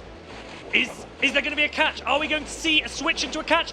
The Malamar comes in, aggressively switching, and no, Richie's gone into the Clodsire. He's just giving this Malamar extra farm, but thankfully for him, he reaches the Stone Edge. This was crucial. Now coming in, this Psy Wave damage, just putting in the work. This Malamar may not have shields, but what it lacks in shields, it makes up in energy. And guess what? There's no Protect Shields left remaining on Richie's side either. He's got to make some quick decisions on what he wants to do. He's going in with the Annihilate. I thought he might go in with Feraligatr to force some of that energy away. Now, if this Malamar can reach 2 foul plays, plus that Psy Wave damage, Annihilate is really under threat. Yeah, Annihilate still in the green, but not for long. Look how much his Psy Wave damage does. You can see him going for it. Superpower is available. Now, this is not going to do too much, but when the Annihilate is this low, could it be enough? can you bank this Rage Fist and switch into your Feraligatr? Because you do tank it. The switch clock is not quite up. You're up. Hold on a minute. Stun Muffins has managed to find a potential lose condition, because if this Ariados goes down, the Malamar is in Shadow Claw range. The Feraligatr is going to come back in here straight away. Malamar is going to go down, and Richie reaches a Hydro Cannon to win this game number 2! I think the Muffins are cooked at this point. Hydro Cannon coming through, knocking out the Malamar there, and Richie taking the game, tying up the series. You have to play against what's in front of you. That is what Richie did. Stud Muffins comes in with the Ariados because he anticipated a switch into Feraligatr, didn't want to give up extra farm. The switch timer wasn't even up. It was so close. So Richie just threw the Rage Fist. And when he saw that Ariados come in, you saw his eyes gleam. He knew exactly what happened. And look at the shift in momentum here. We went from Stud Muffins winning the first game, the second game being a tie, the third game going back to Richie. Now, this is truly anyone's game in this series. We have talked about decisive game 3s. This could be one of the most decisive for these players, and the crowd can feel that energy, that raw, guttural feeling of how important this next match is. Richie has so much support in the crowd. Stud Muffins needs to focus. He needs to lock in. He knows he is a great player, but he also knows that he is against one. Yeah, I think Dunebug's saying, no, I won the ring toss. I won the ring toss. That means North America's going on. But this is where it really is coming down to the line. Looking at Richie's team composition, Stud Muffins has to decide what are the best 3 Pokemon that I can bring in to ensure this victory, to ensure that I stay on the winner's side of the bracket. What is incredible in those moments is that many players, especially those watching from home, can see a game like that and they just think this is over. There's nothing that can be done. And yet these tiny opportunities, these tiny moments, Annihilate holding onto that superpower, reaching and landing the Rage Fist on the Ariados. What a pivotal moment. This means everything now. And now this is the moment. This is where the pedal hits the metal here, because whoever wins this stays on the winner's side of the bracket. We see signs in the crowd for Richie cheering him on. Stud Muffins, however, managed to take game number 1. Game number 2 was a tie and barely missed out on game number 3. These games are so incredibly close. The players are locked in. We are ready for game 3. Let's go. It's Clodsire into Dunsparce. Now, Martine always makes the joke, one does super effective damage and the other one wins. And that is sort of true with Dunsparce and Clodsire on even energy, just because those rollouts don't do much damage at all to the Clodsire. Going to have to go for those drill runs, which are super effective, but aren't going to be hitting as hard. It's really interesting that there are 2 Galarian Moltres in the back. These players are both staying in this lead matchup. They don't want to give an opportunity for their opponent to choose which Pokemon will be aligned to any form of safe swap. Stud Muffins for now staying in. He might recognize that, yes, I might lose this matchup, but if I can chip this Clodsire enough, then the Feraligatr can farm down. We all know what Feraligatr can do with an energy advantage. Yeah, Feraligatr loves that energy advantage and wants to try to get that right now as it comes in and at least gets 1 Shadow Claw to be able to hit a Hydro Cannon first. Going and getting a lot of energy here. The Hydro Cannon's coming through at this point. It's going to do a nice chunk of damage, and Richie going ahead and shield that up. You need to be very, very careful here if you're Richie, because the Galarian Moltres and Stud Muffins in the back for Stud Muffins will have access to Brave Bird that can knock out Annihilate in 1 shot. Richie is allowing another Hydro Cannon to come through. He cannot give up both shields. The question is, can he get the most out of Annihilate? He's already pressed that Ancient Power here, so if it's unprotected here, look at this, a complete undercharge. He wants to go for that boost potentially, but he wants to get that farm on the Feraligatr because those Shadow Claws are not going to be doing that much damage, and the Sucker Punches are sucker punching it down. He should be able to reach a Brave Bird against whatever comes in. Here's the Galarian Moltres. It resists Sucker Punch damage. Brave Bird is reached. You should be able to get a shield back from Stud Muffins. Yes, you do. Going ahead, shielding that up. Knows it's a Brave Bird. Sees how little health left is on the Moltres here. And now the Moltres goes down. There's a very low health Clodsire in the back. And the problem is Annihilate doesn't want to take those Brave Birds, but it can start punching in with those counters. Annihilate has to come through. The question is, do you go straight for the Rage Fist to get the guaranteed boost onto your counter damage? Can you call an Ancient Power? That would be even more massive. I don't know if it's worth the risk. He does shield. Now he needs to remember exactly how much energy that Galarian Moltres is. He does go up to the close combat. He is going to try and draw a shield away from Stud Muffins. Does Stud Muffins call it? No! He's going to shield up the Rage Fist. Now it's boosted. It's a race here to that second attack. Brave Bird is now one away. It's so close. It's charged their priority and Stud Muffins catches it! Not only that, he catches a Ghost-type attack on a normal-type Pokemon completely undercharged as well. There's no damage whatsoever that was brought to that. But the real thing is he's going to be able to get up to almost another. Do you now try and catch? You're not quite at your attack. Oh my goodness. I think he went for one more Sucker Punch, putting him at it. Rage Fist is coming through. He's already boosted. Even though this doesn't do enough damage, it takes out the Moltres. Annihilate gets the knockout! Wow, Richie Beckett, Rage Fist after Rage Fist. That's Annihilate needs to go to therapy. Richie has absolutely taken that game by storm. Annihilate showing just how threatening it can be following its community day. Rage Fist boosting through. It looked like Stud Muffins was waiting. He didn't want to risk the attack being caught on the Clodsire. He went for an extra Sucker Punch and then was clicking onto that Ancient Power. That was so close. A great victory for Richie. But let's go ahead and also talk about the amazing catch by Stud Muffins, catching a Rage Fist onto the Dunsparce. If Richie would have powered that up even just a little bit, then he might not have gotten that fast attack down that he needed to get enough energy to be able to get there. Yeah. Stud Muffins trying to find a win condition, making that brilliant catch. Unfortunately, you saw how much damage the counters were then doing. Double boosted Annihilate. That is a force to be reckoned with, and Dunsparce could not reach the drill run. If Stud Muffins had thrown a Brave Bird into the Annihilate to take it out, the next question is it low enough that Clodsire could then Poison Sting down? So much for the judges to consider. It looks like they're just double checking that everything played as it should. But what a game to watch for the neutral fan. This whole series was absolutely incredible to see. Stud Muffins taking game number 1 so well off of Richie, and then game 2 going to a tie game where they completely just had to wipe the slate clean there for game number 2. Richie ended up winning that game number 2 afterwards, and game number 3 came down to this. It is getting so close as we progress through to these late stages of the Latin America International Championship. You are seeing the best of the best here. These players, these plays, they are scintillating to watch. That Galarian Moltres, the Galarian Moltres on both sides, and then Annihilate. There's a reason I love Annihilate, and I think Richie has demonstrated exactly why. So we're getting word that the reason for the rematch review is that the Galarian Moltres on the side of Stud Muffins had pressed the charge attack, but it ended up not going through. So that is going to be the thing that it will be under review. Did he actually press it? Did the Sucker Punch go through instead? Because they were both at even energy, I believe, at that point. I wonder if there's also a question of, even if he had pressed that Ancient Power, would it have been enough to knock out the Annihilate? Remember that Ancient Power is a rock-type attack. It's not particularly high damage. It doesn't have same-type attack bonus when thrown by a Galarian Moltres, and Annihilate is a fighting-type Pokemon that resists rock-type damage. It looks like the judges will be reviewing. We will find out the decision very soon and let you know. Let's talk about those games a little bit more, because I could not get enough of them there. I think Stud Muffins is a trainer who a lot of people are maybe a little bit familiar with, but he's not quite a household name at this point. However, the way that he's been playing was absolutely incredible. He's on the winner's side of the bracket. He's come through, beat some formidable trainers, and he's been here, day 2 at LAIC.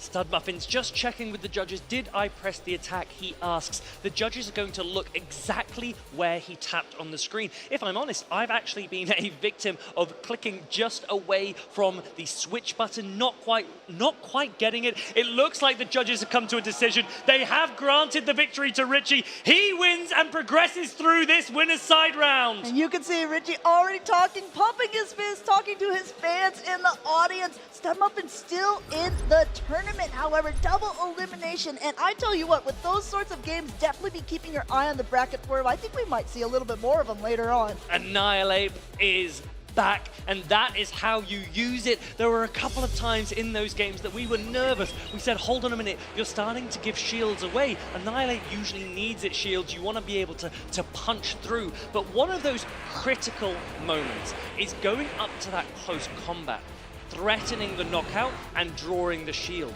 If Richie had thrown the Rage Fist straight away, you would not have got the shield, and then you would have been in trouble. Look at this boosted counter damage, taking down the Dunsparce. So close from Snugmuffins. Really, really well played.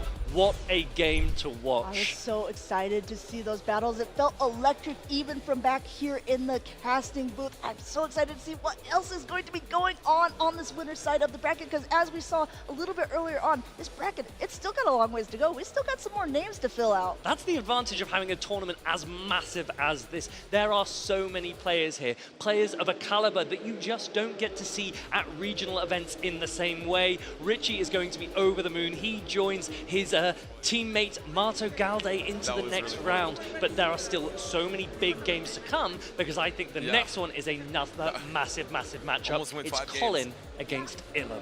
Well, we have two trainers now. We've seen a lot of North America versus Latin America. We've seen a lot of Europe versus Latin America, but now we're going to see how Europe and North America fare against each other in this next battle of wills. Do you know what? There used to be a little bit of a rivalry between EU and NA. Lots of questions as to who's the best player, which region do they come from. Maybe this could be a little example of what each region has to offer. You know what's really fun is like where Richie is from in Mexico is part of the LATAM region, but he is able to compete a lot in NA, so he gets to see that NA style So as am I, well. to be fair. Yeah, something like Everything's that. just a playing away, right?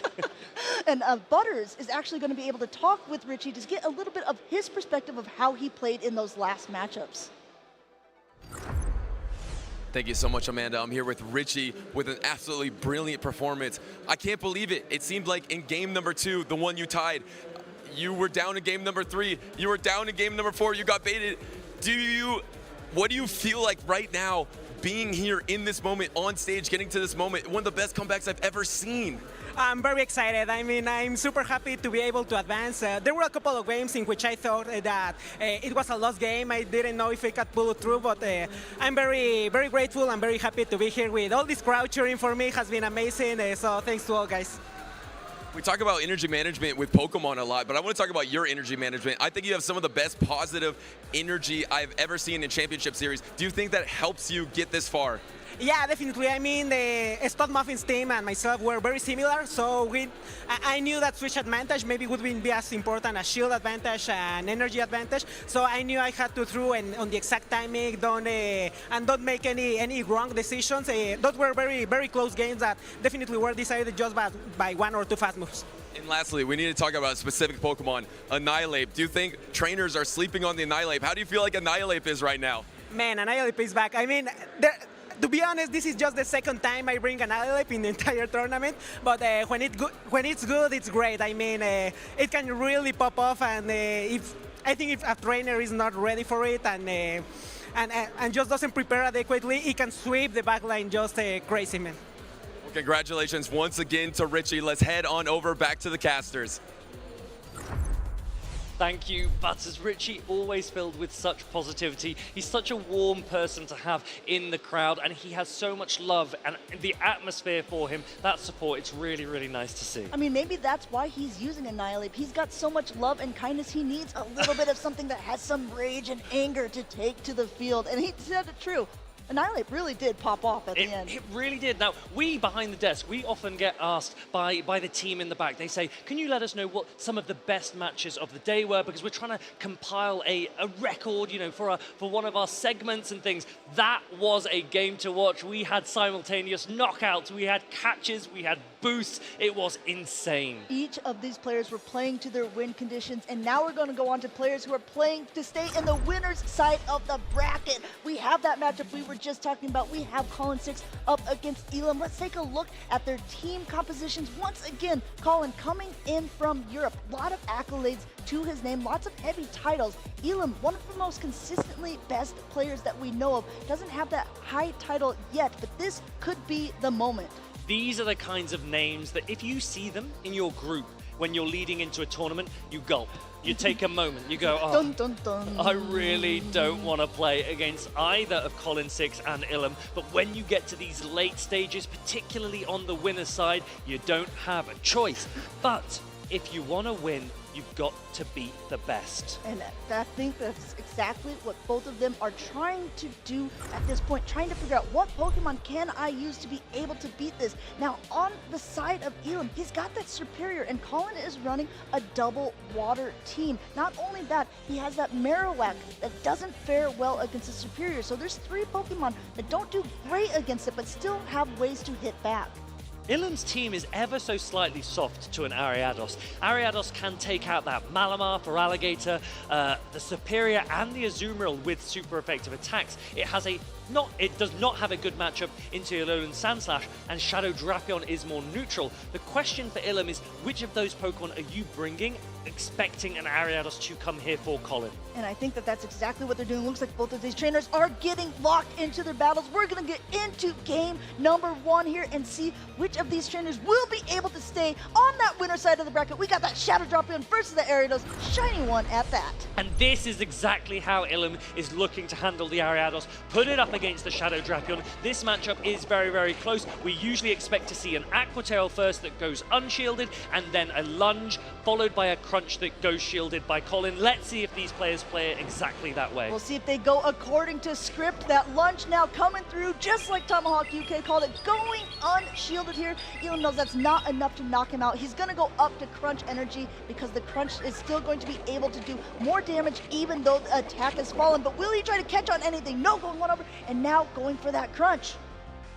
As we predicted, the shield goes up. The Ariados has an attack. Colin does not like attacks being caught, so he's not going to throw straight away. He's going to wait. He's going to ensure that his opponent is in the middle of a fast attack. He's actually going for a Trailblaze. He knows that Ilum doesn't want to throw a debuffed Aqua Tail, throws the Trailblaze just before the Crunch. It is going shielded. The Ariados is boosted, but the Drapion has energy. This Crunch, if it lands, will knock out. Now, does Colin want to go 2 shields down so early in the game? No, he's going to go ahead and let that Ariados go down. And Ilum has successfully gotten it off the field, but at the cost of a shield and a very low health Pokemon. Coming in now, completely swapping that Galarian Moltres into the Azumarill, one of its hardest counters. We're just looking to see who throws the attack first. It's actually going to be the Azumarill. Colin's going to let this Ice Beam go. This could be very, very risky for him. He's putting everything onto that Shadow for Alligator in the back. The Brave Bird's going to come through now. If Ilum shields this, then Shadow for Alligator will have a monumentous hill to climb. But even if he doesn't, Shadow for Alligator still has to face a mirror in the back and the residuals health on that Shadow Drapion. Shadow for Alligator coming in here. Azumarill still has a decent amount of energy and going for that play rough right before a Hydro Cannon is going through here. Colin still has a shield left, but no. I mean, it doesn't look like there's much HP on either Pokemon. Ilum in a really strong position here. The Azumarill is getting farmed down. Now the Feraligatr comes in. Look at this. Colin's Shadow Feraligatr has a ton of energy, but it is in the red health already. Will it just be full Shadow Claw down? That's the question. Still Ilum not using that Protect Shield. Another Hydro Cannon coming through, using it now, recognizing this would be enough to knock me out. There's not a lot I can do in the back. I need to at least get a little bit more off of him here. Almost at a Hydro Cannon himself. I think he's going to throw right before, no, going ahead, letting that go down, and now he has got to throw it into this Moltres. There's not a lot that Colin can do here. Hydro Cannons are being reached by Ilum. He's reached 2. The question is, does that Sucker Punch that went through when this Hydro Cannon was thrown, will it take out the Feraligatr and prevent the second Hydro Cannon? Yes, it does. This could be big. There's no shields available for Ilum. Azumarill's low. Will we go for a Peekaboo catch, bring in the Drapion and instant switch into Azumarill to catch an attack? Going ahead, letting that timer go down, and goes for one thing, and then he comes into the Azumarill, able to bubble down! He did go for the catch. It didn't make a difference that Colin didn't throw because the Galarian Moltres was so low after taking the Ice Beam earlier. Ilum takes game number 1. That is a massive shift in the momentum for him. We saw Colin 6 earlier on being able to 2-0 his opponent. Elam saying, okay, I'll have some of that 2-0 sweep, and that seems good for me. Meanwhile, I would never count Colin 6 out. You can see on his face at that moment, he's already sitting back, he's pensive, he's thinking, what could I have done differently, and what do I need to do for game number 2? I would love to see Colin consider using the Shadow Kanto Marowak here. It has a dominant matchup against the Drapion, and if needed, it can 2-shield through both Azumarill and Shadow for Alligator. Will that be something that Colin considers, or will he want to be saving shields for the Ariados? We've seen how much play Ariados can have. He maybe didn't get the use out of it against Ilum that he might have wanted to. I think those games still came down to the wire. There was a lot of potential plays. Colin knew that there was a potential catch going on, didn't let it happen. Unfortunately for him, that Galarian Moltres was just too low at that stage.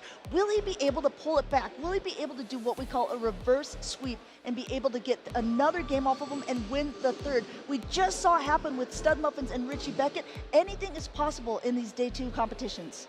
Ilum saw that Colin used Ariados and Moltres, and so he might shift into his Alolan Sandslash to really stop that pressure. The question is, to what extent can Colin predict it?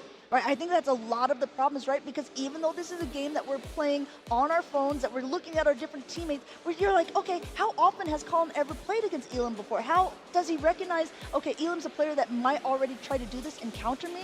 Or should I just go with my tried and true method? Because it almost went for game number 1. Ilum is a really strong player. I've played against him a number of times. His ability to read his opponent is so superb. Let's see if he can do it here. We're into game number 2. It's Ariados against Malamar. Now these Psywave damage are going to be doing nice chunks to the Ariados, but guess what? That lunge is going to hurt so much that you have to use a shield if you're the Malamar in this position. If you ever want your Malamar against an Ariados, it has to be in a 2-shield scenario, ideally. What you can do here is really threaten with the super effective Psywave, shield up the lunges, and then potentially catch an attack later. Here comes that first foul play. Colin will shield it. He knows Ariados has so much more value to give. I love that play by Ilum 2, throwing right before the attack was even available, and now Colin not wanting that to be caught on anything else, making sure he saw that Psywave, now going for the lunge, and it looks like Ilum is going to let the Malamar go. Malamar goes down, and in comes the Shadow, it's a normal Alolan Sandslash. Now this is interesting because Colin goes straight in with the Feraligatr, but now he's left in the back with 2 Pokemon weak to that Alolan Sandslash. Feraligatr, as we know, when it's got shield parity, has a great matchup against Azumarill because it paces so quickly. Hydro Cannon number 1 coming through at this stage. Shadow Claw damage is going to be the real damage that's going through at this point, and guess what? Already another Hydro Cannon loaded, no shield on Ilum's side. I wonder if Colin will shield this soon incoming Play Rough, recognizing that Play Rough can do a ton of damage to Feraligatr, or will he entirely invest in Galarian Moltres in the back? He knows what team. He will invest in this Feraligatr. He does recognize that it has a lot of work it can still put in. Colin has come back from worse situations. We saw it earlier on in the day. He's able to take out Azumarill at this point. No Protect Shield needed for him, and now it looks like it's going to be that Alolan Sandslash against the whole world here. There's 3 Pokemon it has to get through on Colin's side. Still a big hill to climb. I would expect Ilum to overfarm a little bit. He should then pause to ensure that there's no catch and try and land a drill run on this Feraligatr. Let's see how it plays out. Here's the overfarm coming now. There isn't a catch attempt, and look at this. Ilum has maximized his energy, gone to 100, and now he's going to throw this Ice Punch. He still has drill run available if Feraligatr were to come back. He's saying, chill out, Ariados. Goodbye here. Let's see what comes back in. It's going to be that Feraligatr throwing right away at this point. He knows that since he just swapped out, there's no swapping opportunity. This drill run will connect. It will knock out and show your 3rd Pokemon, Colin 6. Now, Ice Punch from a normal Alolan Sandslash will threaten this Galarian Moltres, but will it be enough to take the knockout? We're not sure. Colin's going for an Ancient Power. He doesn't want to risk it. This is going to be very, very close. It's a neutral damage into an Ice Steel type. And now it will connect here at this point. It's enough to knock it out. Not even going to be able to throw an attack there. Colin comes back from the corner, fights his way in, and gets game number 2. A massive victory for Colin 6 there. The Sucker Punch damage, the Ancient Power thrown on charge attack priority. He nods his head. That was a crucial game number 2. I think what you were talking about with AAA. I know that for Alligator isn't weak to Alolan Sandslash, but at that point, it kind of worked for him in a similar fashion. Okay, yes, that Gyarados went down. Yes, the Feraligatr went down, but the Alolan Sandslash can only do so much. It most of the time can't take out all 3 Pokemon. Honestly, we've talked about Alolan Sandslash having the option for Powder Snow or for Shadow Claw. Powder Snow so much better into that Galarian Moltres. Shadow Claw would have been better into the Shadow Feraligatr, but because of the bubble damage that Colin had taken on the Shadow Feraligatr, it was left in Drill Run range, and it got so close at the end. We've kept on talking about how he's fighting back, how many accolades he has to his name. Let's go ahead and give a little highlight about Colin 6, because this man is unstoppable. If there's one player that might be able to put a dent in these incredible accolades, it could be Ilum. Look at Colin 6 here, the Lille regional finalist this season, and so many championships that he has to his name from previous years to Bologna, Stuttgart. He also was a regional finalist at Dortmund. Yeah, and the first competition he ever entered was in Lille. The previous time, not this season, he managed to get into the finals, but that was the first time he ever won, and what a cool way to enter the Pokemon scene. He has no intention of stopping his list of accolades here this weekend. He has told me he wants a trophy. Ilum wants the gold trophy specifically. Both of these players have everything on the line. Decisive Game 3 coming up so soon. One player is locked in, one is still considering what his best route to victory is. Will Colin go for that Shadow Alolan Marowak? Will Ilum lean back into that Alolan Sandslash? So many mind games still at play. I mean, it is the big question, right? Ilum has done so well in previous international championships. He said earlier on today in an interview, he's ready for this. He wants to win. He knows he has it in him, and he needs to get through Colin 6 to get there. We call him the final boss. Let's see if Ilum says, no, I would like to take that position. A massive lead for Colin here with the Azumarill against Malamar. The Mirror Azumarill comes in. Colin has responded with the Gyarados. This is massive. The question is, what can he do against that Alolan Sandslash in the back? We can see the Galarian Moltres. Ariados will start to boost here. This is where it gets a little bit exciting. Ice Beam coming through to cool it off, but guess what? Already a Trailblaze and a half loaded up here. This first one will make the attack boost on the Ariados, and the next one should be enough to knock out the Azumarill. We'll have to see how these two want to play it out, because look at the pacing on the Ariados. Going to be already at the attack. Probably going to throw on charge attack priority. A couple of predictions here. I wouldn't be surprised if Ilum tries to fast attack down. He could even come in with his Alolan Sandslash to sponge all of the damage. The problem is, if he reveals his final Pokemon here, Colin will put the Azumarill onto the Alolan Sandslash, and Galarian Moltres will have a field day against Malamar in the back. Colin 6, I think, is very much in the driving seat. Going for the Luncher, you're going to see it doesn't do that much damage, even though it's double boosted, but at this stage now, the attack has fallen on the Alolan Sandslash, and just like you said, when there is a Malamar and a Galarian Moltres on the other side, it's not looking pretty for Ilum, but he's still fighting. He's still in a little position here. We're going to see what he can do. Drill Run coming through, connecting with the Azumarill, a quick pivot into the Malamar. Watch this Galarian Moltres come in. This has a massive advantage. Remember that psychic damage from these Psywaves are double resisted. Galarian Moltres is going to throw an Ancient Power. Ilum also has access to Super Power, which will be neutral against a Dark Flying type Pokemon. I expect Colin to fully invest shields into his Galarian Moltres. He recognizes that this is probably his win condition. Going for the Super Power, even though it will debuff him, the other is just a little more energy and not very effective if it was not shielded, just like Colin did not shield the first one there. Not shielding the second either. This Moltres is getting low, but the superpowers aren't doing as much because the attack and defense has dropped on this Malamar. Colin reckons that the bulk of Azumarill will be more than enough. Will he reach a second Ancient Power here? Yes, he will. This will take the Alolan Sandslash very low. It gets a shield from Ilum. Ilum is desperate for this Alolan Sandslash to close out the game, but you've got to deal with a massively bulky Azumarill in the back. He's got 2 shields on Colin's side, 1 shield on Ilum's, but these Drill Runs hurt more. Is he going to shield up the first one? Yes, he will. He's hoping that his bubble damage is going to do a lot. As we know, the charge attacks of the Azumarill are not going to be doing too much to the Alolan Sandslash. 1 Drill Run reached, 3 more needed. 1 that will be shielded again by Colin, 2 that would be needed to knock it out. Ilum recognizes that he's not going to have the pacing for it. He puts the phone down. The bubbles are coming through. Colin takes the series! Colin takes off his headset. He pumps his fist. He goes on in the winner's side of the bracket here at the Latin America International Championships. Colin had so many win conditions available. As soon as Ilum revealed what his final Pokemon was, it was so easy for Colin to recognize, I can shield either of my Pokemon and the other one will do just fine. Galarian Moltres dominant into that Malamar. I think what I really liked there was that Colin shut down that Malamar. All three of his Pokemon threatened it. Azumarill resisting Foul Play and Superpower, Galarian Moltres resisting the Psywave and Foul Play, and Ariados with Lunge that can one-shot Malamar from full health. Yeah, listen, when you're swapping in a Malamar to an Azumarill, you know that you're kind of on the back foot in a position because that Pokemon doesn't do very well against it. Colin was very much in the driver's seat that third round, cool as a cucumber, and you can see taking Superpower after Superpower, recognizing Moltres is there just to get that Malamar out of the way.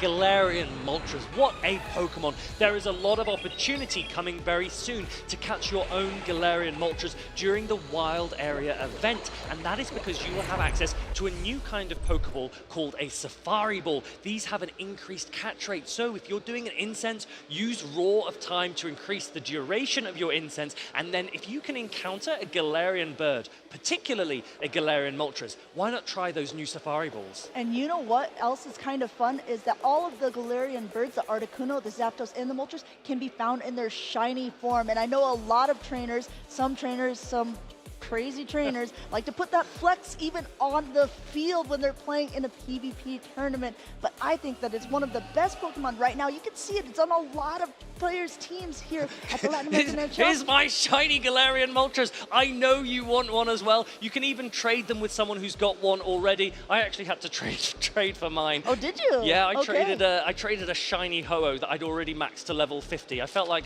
maybe that was a good trade-off. Some of you might disagree, but the person who traded it to me felt that they wanted that level 50 shiny Ho-Oh more, and I was pretty happy with a Great League shiny Moltres. I'm pretty happy that there's going to be an interview coming up with the winner in Martine.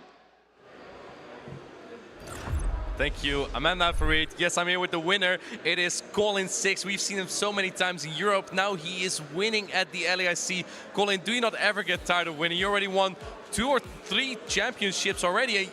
How far are you going to get here? What do you think? Well, those 3 I won were all regionals. I've not had a good run like this in the IC, so definitely not tired yet.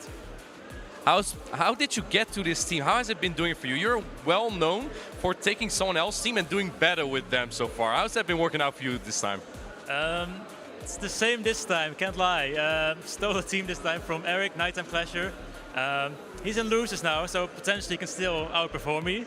But it's been serving me well, so thank you, Eric. You came here with the 2025 LAIC Travel Awards, but I know you're also competing for the EUIC Travel Awards. How are you doing on that so far? If my calculations are correct, I've now overtaken my teammate Kazim.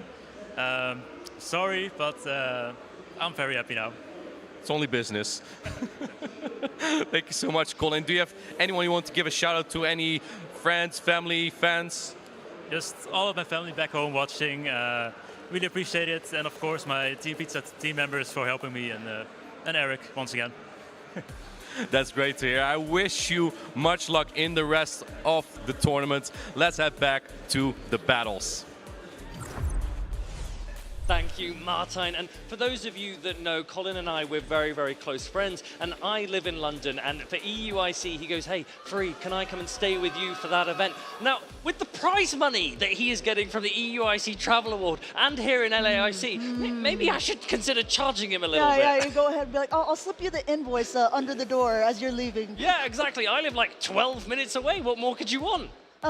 If you're going to go ahead and charge him, make sure you have to leave a mint on the pillow as well. That is true. I will give him top-of-the-notch service because Colin 6 is such a brilliant player. He wants to perform at every single event he competes in, and he is doing that just here in LAIC. But there are still so many great players still in this event. We're going to get to watch quite a lot of them. I mean, we talked about how many accolades Colin 6 has to his name. We're going to see some competitors that have just as many going on. Coming up next, we've got that North American trainer, Dunebug 97 against Marto Galde, 2 well-known names. I think last season, if you ask trainers who is the best player right now, 8 out of 10, which also could be I mean, come on. I don't know Quick why. math. I don't know why I did it like that. 4 out of 5 would say Dunebug.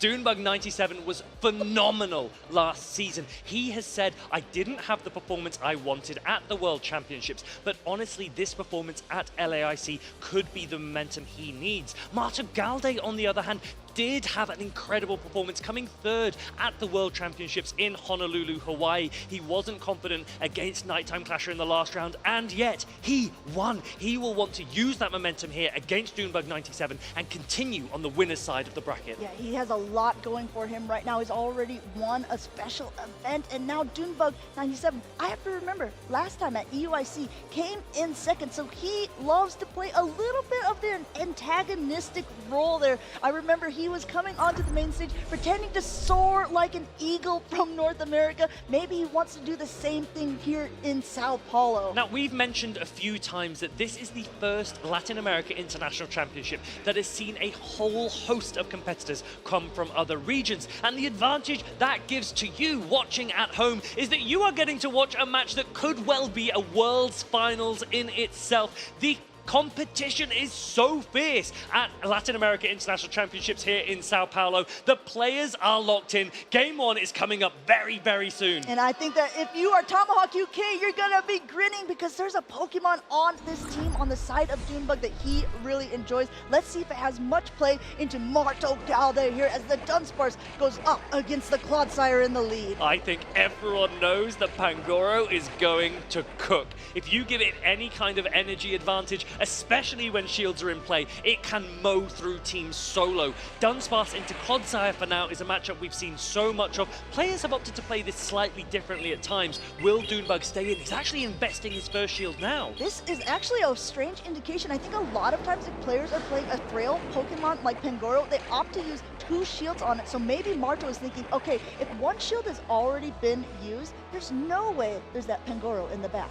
I think one thing that's very nice about this strategy from Dunebug is he says, if I can invest shields now and get the alignment I want, I can put Superior onto a Pokemon like Feraligatr or Azumarill, and Pangoro onto the Alolan Sandslash that I'm expecting to see in the back. Let's see if it plays out this way. Swapping now quickly into that Feraligatr, but there is already a Drill Run loaded on the Dunsparce. Dunebug gonna go ahead and let that go through and gets that first shield off of Marto Galde. That is an incredible shield to get. Not a shield you would expect to see from a Feraligatr. Marta Galde wasn't sure if Dunebug was going to try and chip and then maybe go for a full farm down from a Pokemon like Shadow Drifblim. Instead, he is met with a Superior that has such a dominant matchup, especially when you call the bait! Calling the bait knew could possibly be an Ice Beam. He was so cool, calm, and collected at this point. Now has to throw another Hydro Cannon to chip a little bit of damage, going on that charge attack priority because that grass type attack is going to do so much to the Feraligatr. Dunebug is going to throw this Leaf Tornado. It might not quite knock out, so he might get another Vine Whip through, particularly when you undercharge like that. It's still too much. Marta Galde must be running a very high attack shadow for Alligator. It doesn't have much bulk. In comes the Alolan Sandslash.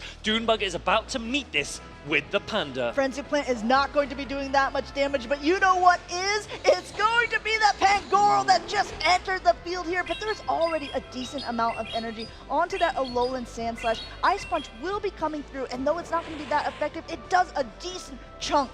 For anyone who heard Dunebug's interview earlier, he said that this Pangoro was inspired by another player that loves to use Pangoro, and honestly, I'm hoping he gets to showcase exactly why. Look at the damage output here. Karate Chop, double super effective against the Alolan Sandslash. Alolan Sandslash goes down. Dunebug takes game number 1. And what we also call a 3-ball flex, meaning all of the Pokemon on Dunebug's side were still around by the end of that matchup. Dunebug in an impressive display there, going ahead, taking game number 1 off of our 3rd place Worlds competitor. Dunebug saying, look, I didn't have the start of the season that I wanted, but that's because I was saving it for this tournament here. The Latin America International Championship has so many championship points on offer, and if Dunebug can go all the way, he could even get himself into that EUIC Travel Award placement. Top 4 from NA will get that. Marta Galde will not want that to happen because he wants to go all the way as well. Game number 2 will be massive for him.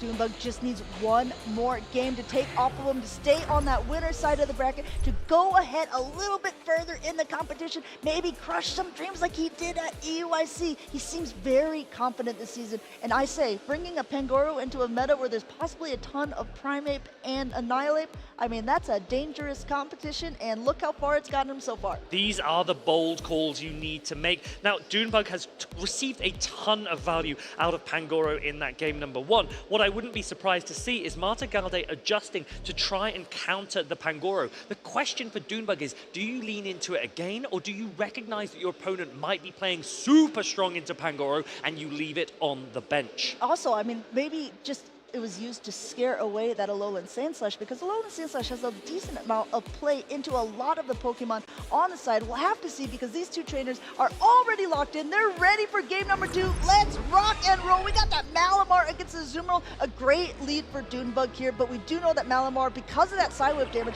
can actually win the 2-shield scenario. That is a great lead. Now, what Marta Galde might do is farm up a ton of energy and then shift into a Pokemon, maybe to try and catch a play rough. He doesn't quite manage that. He's going to take an Ice Beam instead. We've seen that Marte is able to catch moves.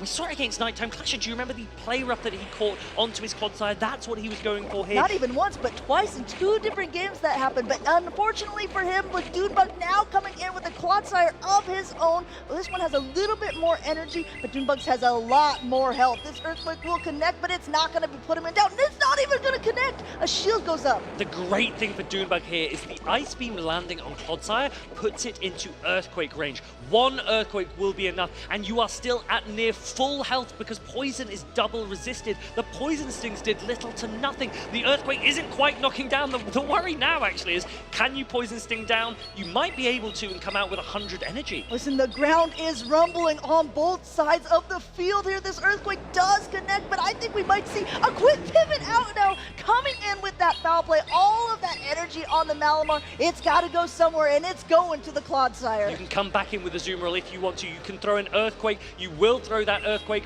but not before foul play is thrown on charge attack priority from Marta Galde. So much energy in the first portion of the game, and it really proves vital here, taking out that Clodsire. And though it's back to where it started against that Azumarill in the lead, there's still a decent switch in the switch timer.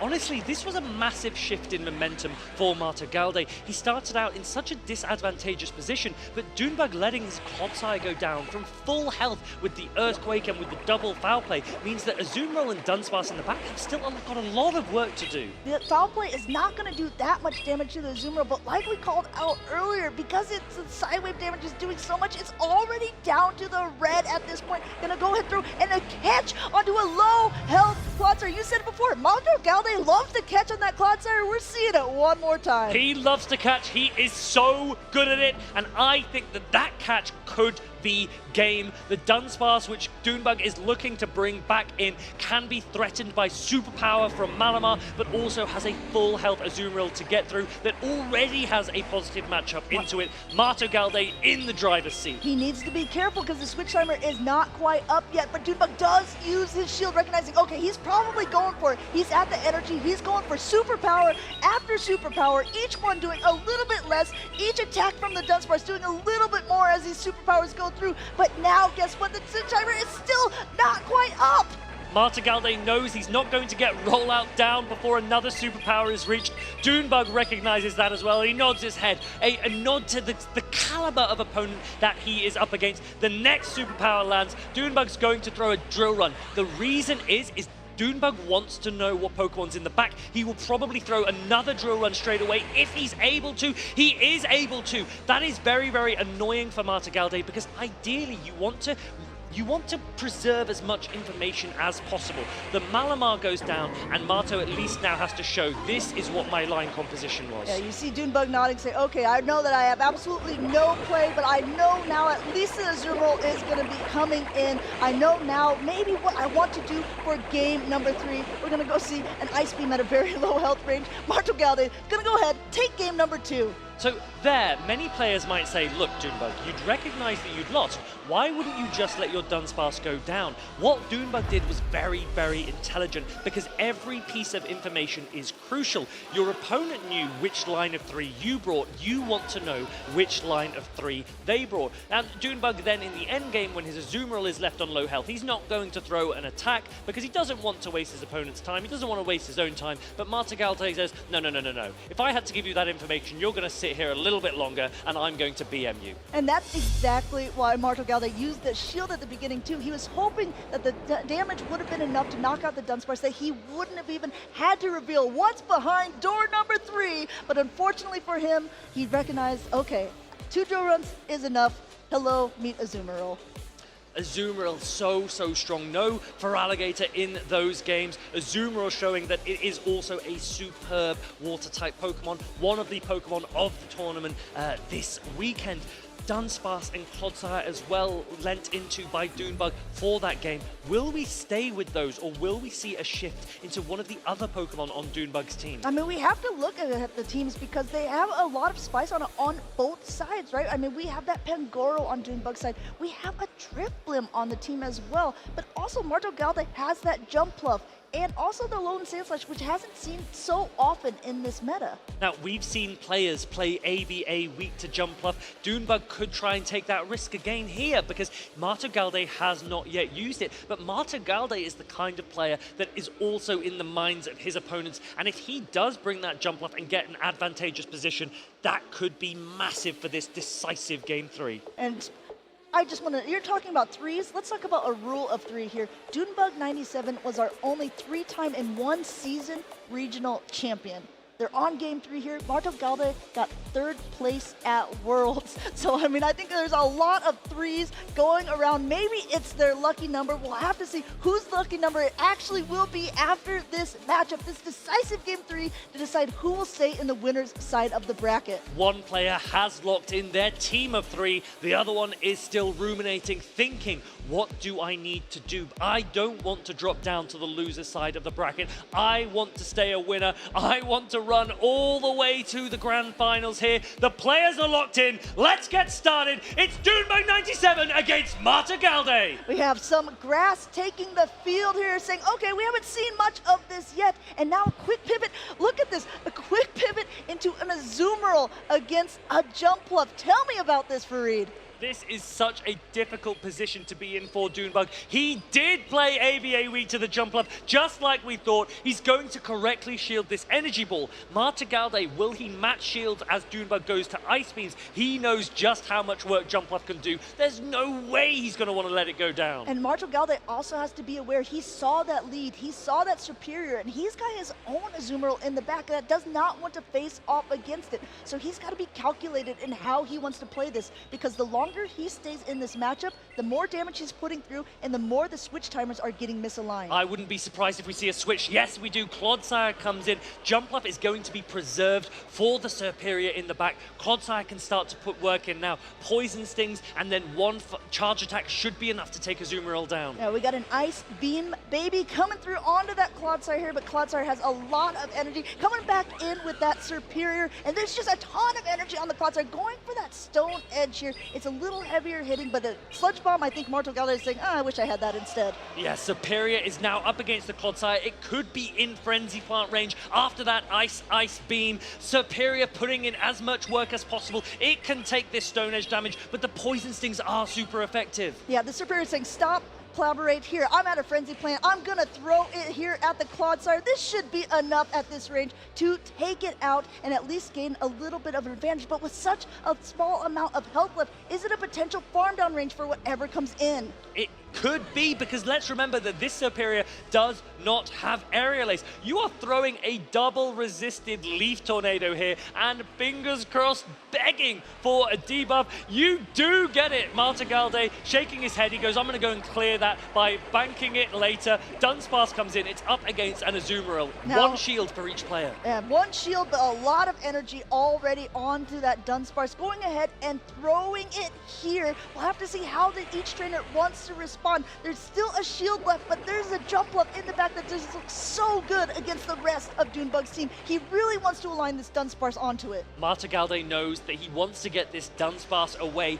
It has access to Rollout and Rock Slide, both attacks super effective against Jumpluff, but Jumpluff is bulky. It's the non-shadow variant. It will be able to tank quite a lot of damage. Martagalde probably considers Jumpluff his win condition, and that would make sense. And going ahead, just charging up to the drill run, Dunsparce saying, shaking his head a little bit, saying, can we just get this Azumarill out of the way? This is not the Pokemon I want to be facing here. Come on, show me your Jumpluff. Time to look at the switch timers. There is the swap. The Superior is coming, the Azumarill is coming back in. The Jumpluff is now meeting it. You're going to shield the Ice Beam. If you can land an Energy Ball, Azumarill will go down. Azumarill is at 0 energy at this point. There's so much energy, and Martagalde is going for an attack. Dunebug falls for the bait, which means he will guarantee be able to get enough energy to be able to reach that energy ball, and the switch timer is nowhere near up. A huge bait for Martagalde. He might not have even needed it, but this Energy Ball now will be guaranteed to land, take out the Azumarill. Does Dunebug have any way of getting this Jumpluff down?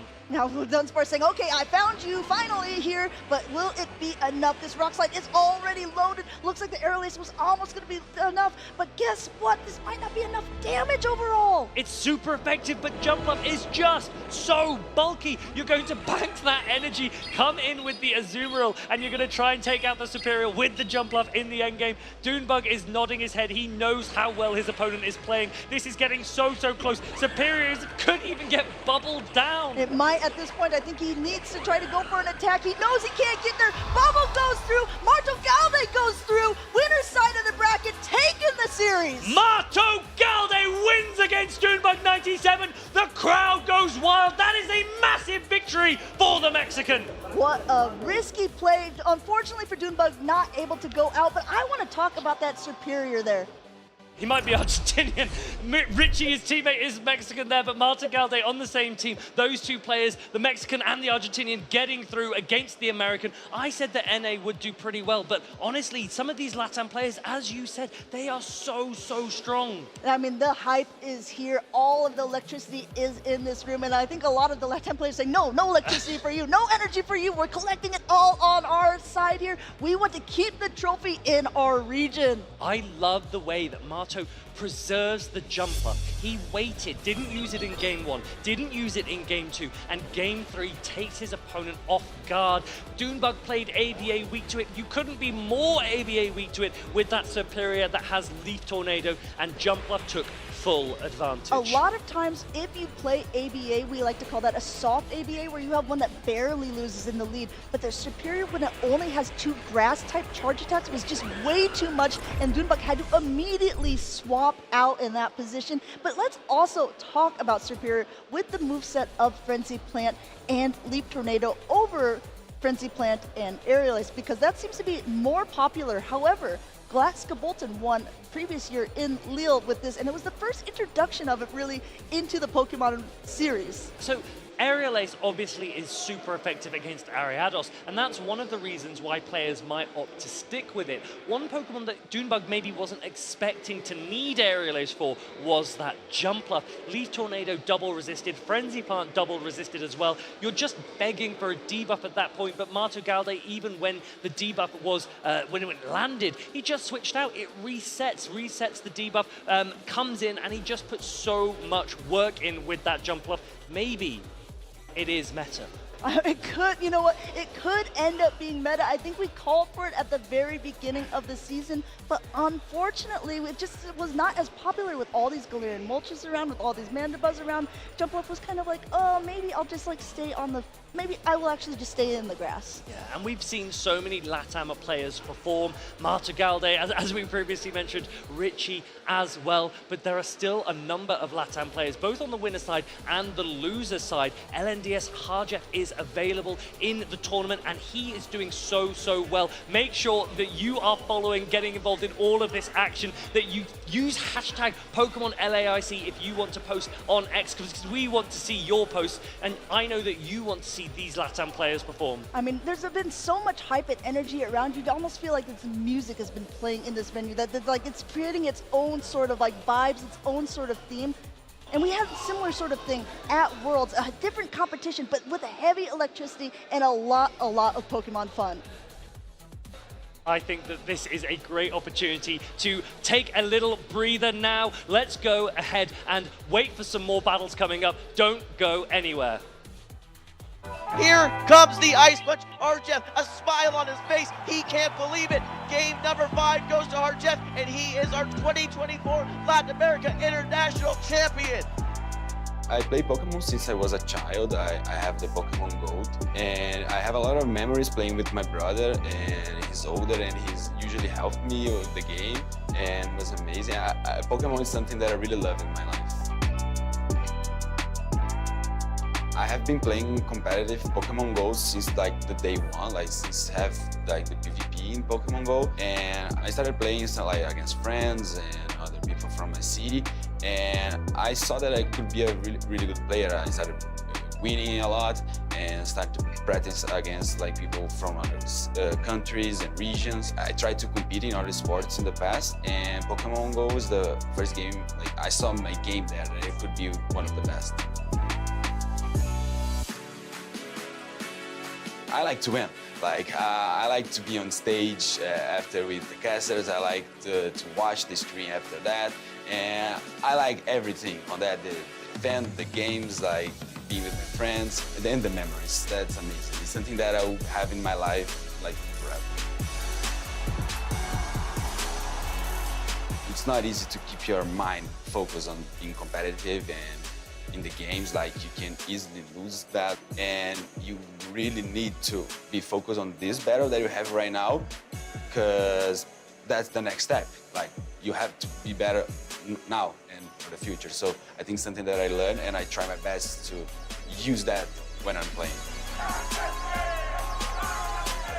I think my favorite moment right now is winning the international today here in São Paulo. It was something that I dreamed like a lot. Like the last weeks, like almost every day I was dreaming to like being proud and winning, and that's the best memory I have right now, maybe in my life. It's amazing.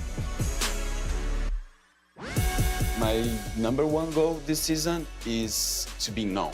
Like I really want people to all over the world to know me. Like that's the guy he's winning. That's the guy that is probably the best of the world. And I think to achieve that, I have to win. I have to win regionals. I have to win internationals. I have to win worlds. So that's the goal.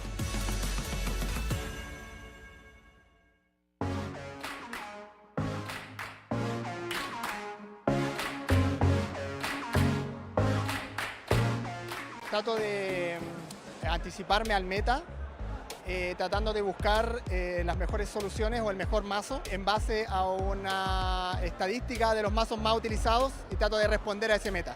I play test with my friends, play against other decks. Look for certain matchups. Guardy, I need to look for that one. That's probably the hardest matchup for me.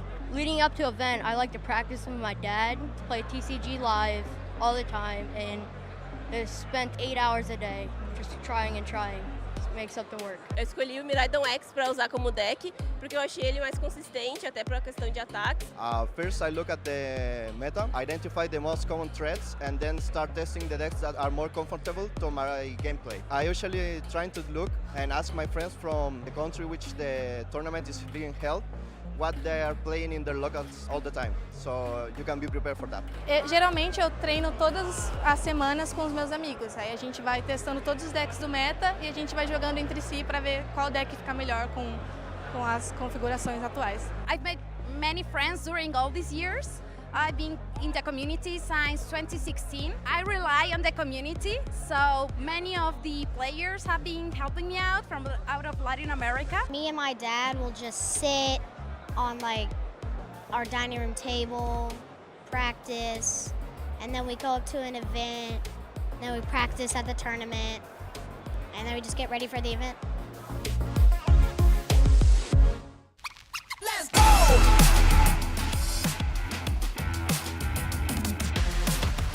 Another day, another moment you can't waste, 'cause it's time for you to win the race, so level up. Come on, take it all the way you're in pole position right out of the gate. Have they heard of you? Then they know you got your sights set on that road. If it's time to battle them, then let's go. 'Cause you'll never treads. It's gonna be taken by Fennel. Restart on that view. He actually has it. Show 'em what you got. Yeah, they already know. You got your sights set on victory road. Show 'em what you got. Yeah, they already know. You got your sights set on victory road. Put your hands up. Put your hands up. Put your hands up. Put your hands up.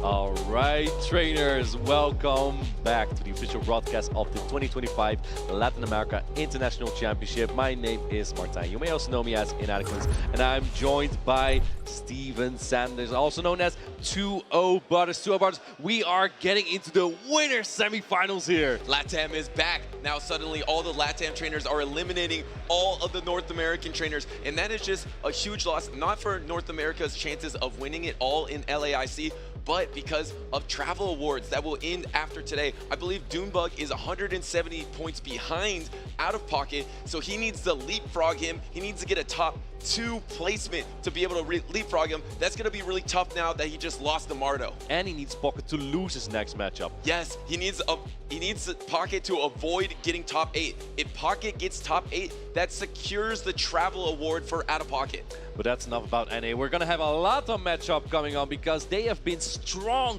on the winner's side of the bracket. It's going to be the Brazilian remaining on the winner's side bracket, Vitorello, against Richie from Mexico. Yeah, Vitorello, only one tournament experience before this. Said in his interview, his favorite 2 Pokemon are the Shadow Alolan Marowak and the Shadow Alolan Sandslash. He says he knows every single matchup with that. Of course, versus Richie, who was down and out so many times in his last matchup, but somehow was able to come back with this infectious energy and on the back of Annihilate, and now suddenly Annihilate is just one victory away of being in the winner's finals. And actually doesn't look too bad here. You just kind of have to avoid that Azumarill and actually the Shadow Alolan Marowak as well. We haven't seen as much of Vitorello, but it was quite important in that matchup we saw from him earlier today against the Clodsire, and actually thinks it lines up pretty well into this matchup against Richie too, because Annihilate, Superior, Alolan Sandslash generally don't like to see the Shadow Alolan Marowak, and then the Clodsire, you still have some play at least as long as shields are in play, but then the Feraligatr and the Galarian Moltres are straight up dangerous. Yeah, I mean, it does seem like it's going to have a lot of opportunities, so we might see that favorite Pokemon on the side of Vitorello, but how about on the other side as well? You said Annihilate is not looking that bad. How are the matchups there? Because it has Rage Fist, now it can do some super effective damage into that Shadow Alolan Marowak.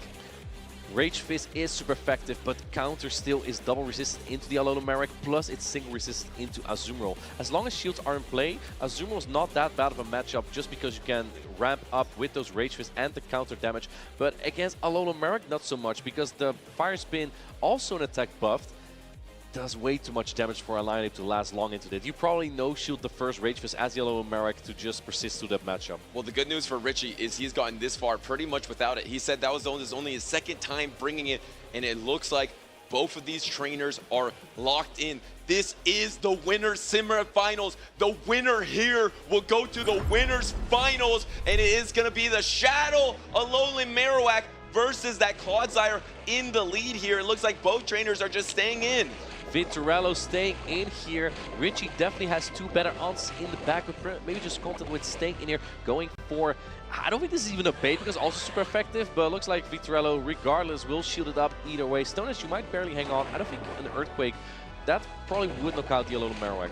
I mean, the positive thing for Vitorello here, if you do shield through this matchup, looks like he is doing, you're going to come out so healthy. Yes, you will be down to Protect Shield, but look at this health of the Shadow Alolan Marowak, and going for the back-to-back here because one Poison Sting away from that Stone Edge. I believe, though, you will endure. Can he get to the Stone Edge? Can he get there? The Clodsire's hanging on thread, and there is another Stone Edge. Do you let this go? Yes, Vitorello lets this go. I think this Stone Edge might get close to knocking out. There it comes, Stone Edge. Boom! That does a lot of damage. That is a ton, and now suddenly your huge health advantage is out the window. Now you are down shields as well. At least you do have alignment, and alignment will be strong, but you just gave it up because you swapped and pivoted into your own Moltres into this Feraligatr here. And this Feraligator's up a little bit of energy, going for the Hydro Cannon bait and pulling the last Protect Shield out of the battle. I think that's kind of mandatory, because if you don't get damage at all here, and now going into his own Galarian Moltres, but Richie's 2 shields up, can you get to 2 ancient power here probably? If you go for Brave Bird, that will drop your defense severely, so naturally we see the ancient power here. Not as strong as attack, but it's super effective. Letting it go. go. This could have been a Brave Bird. Knowing that it could be the bait, trying to go for the back-to-back here. What a call by Richie. And now, do you just get rid of this Moltres? No, deciding to Protect Shield on this second Ancient Power here. You have 1 Protect Shield remaining. Can you get a boost for Vitorello? No, no boost here. And suddenly, Vitorello is getting close to Ancient Power range. Ancient Power coming through here. I think this is going to secure the knockout, and then it's all in the hands of the Azumarill. But the Galarian Moltres from Richie still has energy, and it might be able to get to that Brave Bird. We don't see a boost this time. We saw one earlier today. In comes the Azumarill. I think he might need a catch here. Can Vitorello get that catch? No. Brave Bird's coming through. Gonna deal a lot of damage to this Azumarill. And no Protect Shields remaining. There is one for Richie here. Gonna land onto the Azumarill, pivot into Feraligatr. You still have that catch available onto your Shadow Alolan Marowak, but you need 2 charge attacks to finish this game off, and you are really close to getting knocked out. This won't do it, but the Shadow Claws are gonna do a lot of damage. Hydro Cannon going to does some good damage on that Azumarill, but it's resisted. Azumarill's hanging on, just barely trying to get to 2 Ice Beam here. And I don't think you'll be able to, even with that Protect Shield here, to Ice Beam is going to be rough. I think Ice Beam might not even knock out. And you have the Marowak. Do you try to swap, or are you going to get knocked out by those Shadow Claws? You got knocked out by those Shadow Claws, and Vitorello in his signature Pokemon is about to get Shadow Claw down. Look at that. Richie didn't even want to throw the Hydro Cannon, wanted to just show his force, knowing that AWAC was energy dry. I'm just going to fast attack down.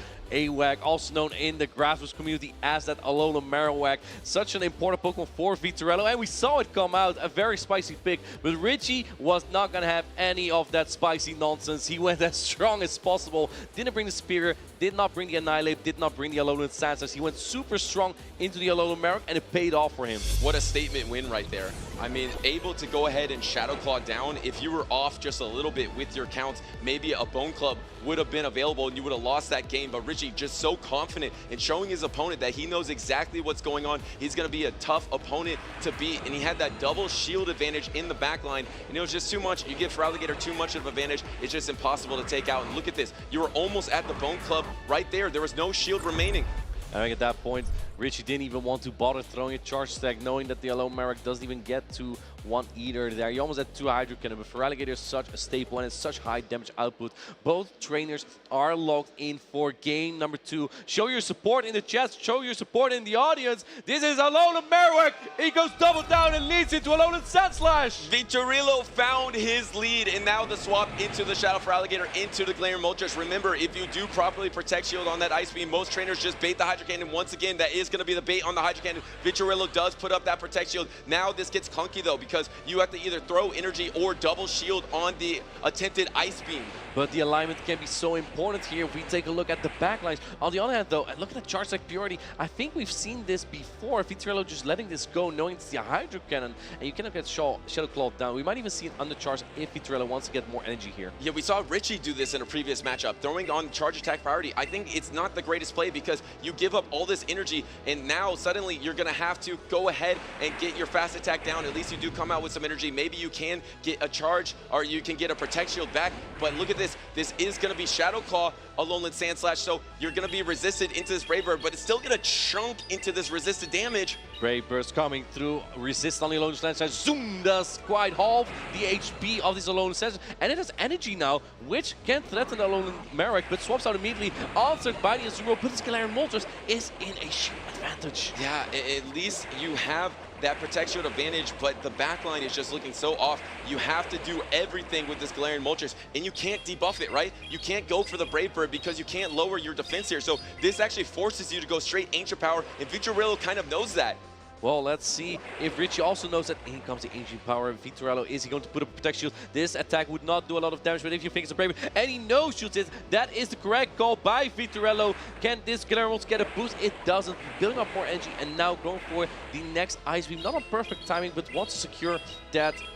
He pulls another shield from Richie. Yeah, you want to make sure and use this shield because nothing the Alolan Marowak can do with charge attacks is going to do much to this Moltres. Oh, now this is the call right here. Oh, he knows calls it. He goes for it. Richie is going for the big plays here, and there is a no shield by Vitorello. It is going to land into the Azumarill, almost knocking out Swap into the Alolan Marowak, but you can't swap. You're taking so much damage from Fire Spin. You just let a full Fire Spin through. And he lets the Ancient Power go, knowing Durham from Alolan Sense might do more, but I think now you're going to Sucker Punch range. But what about Shadow Claw? Oh, he goes to switch.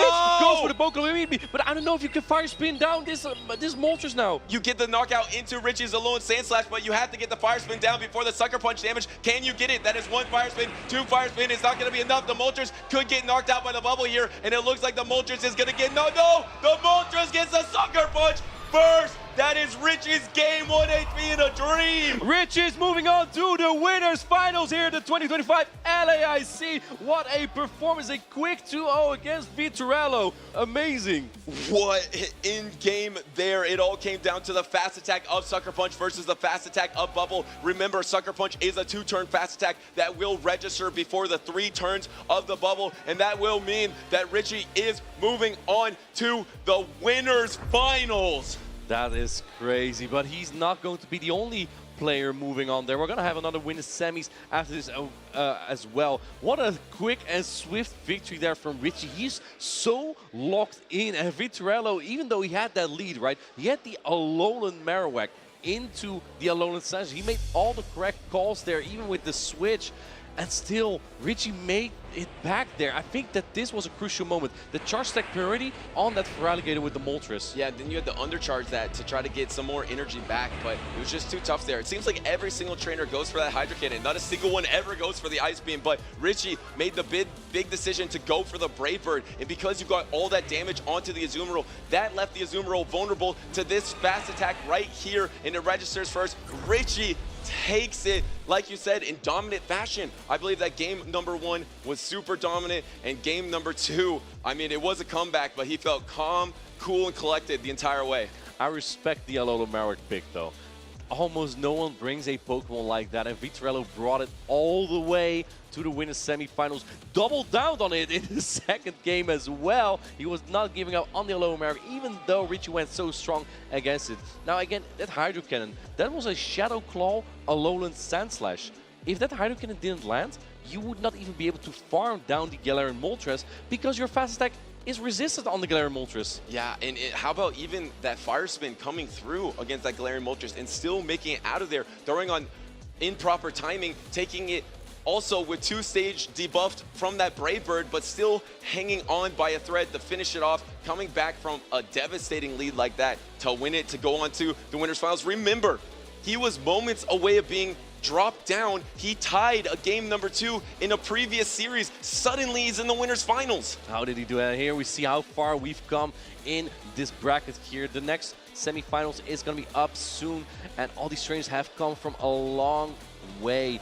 Remember, we also have a losers bracket as well to meet these players in the grand finals later. As we take a look at the losers bracket, these are still to be played, and you already see some names filled in later. Those are the players who have lost earlier on in the winners bracket. Yeah, and there's still a lot of action to be had. We have to figure out our winner's side, then we will drop on down to that loser side. But one of these losers side trainers can win the entire thing. It is not over yet for any of those trainers, even though Richie has a huge advantage being in that winners finals. And who will join him? Will it be Colin or Morto Gaude? That will be very exciting, and that on itself could already be a grand finals. 2 players that are so successful already, have many accolades to their name. So that's going to be a really exciting match. And again, Colin said earlier in his interview he hasn't had much success in international championships just yet. And now he's here.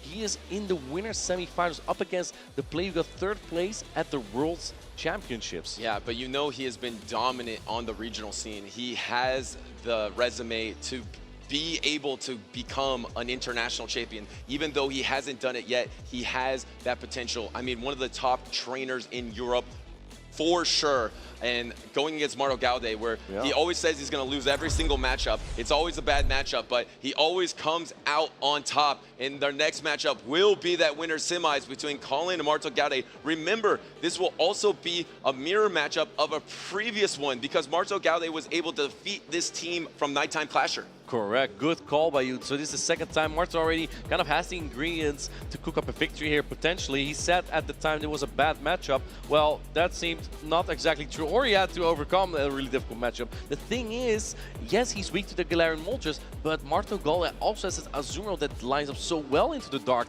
flying type Pokemon. Yeah, and he sometimes doesn't like dealing with that Clodsire, so he has swapped to some Malamar gameplay, and crucially, that Alolan Sandslash, I feel like, was the hero at the end of that Nighttime Clasher series. So will he bring that Alolan Sandslash into this matchup as well? And then how do you counter that if you are Colin there? I mean, you can bring in your Feraligatr to try to do really good against that. I mean, you probably want to bring Feraligatr into every matchup. Right.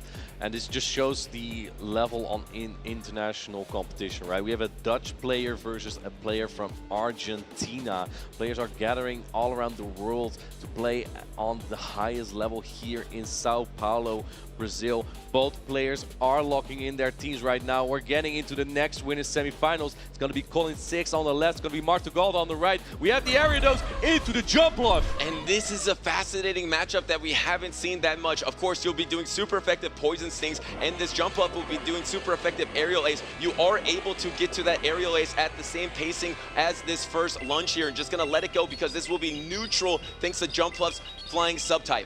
It's going to be interesting because now that this Jumpluff has been debuffed, I think that 2 Area Ace will not be enough to knock out this Ariados. And in that regard, this is not that bad for the Ariados, even against a flying type Pokemon. Look at this. This is not going to do that much damage. You can see Ariados is barely into the yellow, but the Fairy Wind damage hardly adds up here. This Jumpluff, I don't think it will be able to farm down this Ariados. And do we see a pivot here into the Alolan Sandslash, or are you comfortable just losing the lead?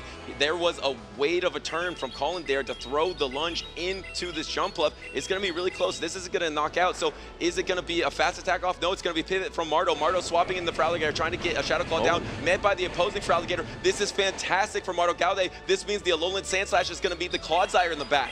There's a really strong play by Marto Gaude. Really hoping there will be no Galarian Moltres in the back there. So great call by Marto. And now that you are 1 Shadow Claw ahead, that means that Colin will lose the matchup here on even shields. And the problem is Ariados was the best answer for the Shadow Feraligatr from Marto Gaude, but as soon as it was that low health, it can't really do anything against the Feraligatr. And if you pivot first, that means you have the energy advantage of the opposing Shadow Feraligatr. So Marto's just looking in really good position, throws the Hydro Cannon, almost secures the knockout. No, and hangs on with no health, so Colin can get the next Hydro Cannon and get the last protection from Marto Gaude. And this is so dangerous for Colin because this Feraligatr is gonna be loaded. It's gonna be matchup into the Clodsire. Clodsire doesn't pace that fast. It's not gonna appreciate these Hydro Cannon either. Yeah, but the problem is, how do you finish off this Feraligatr? You have to throw a charge attack into it. Colin is shaking his head because he can't Poison Sting down. Remember, he has a catch available into the Ariados, but he has to be fantastic at it. Marto Gaude know it's coming at any moment. There is the swap in the Jumpluff trying to soak the energy, but this actually gives an opportunity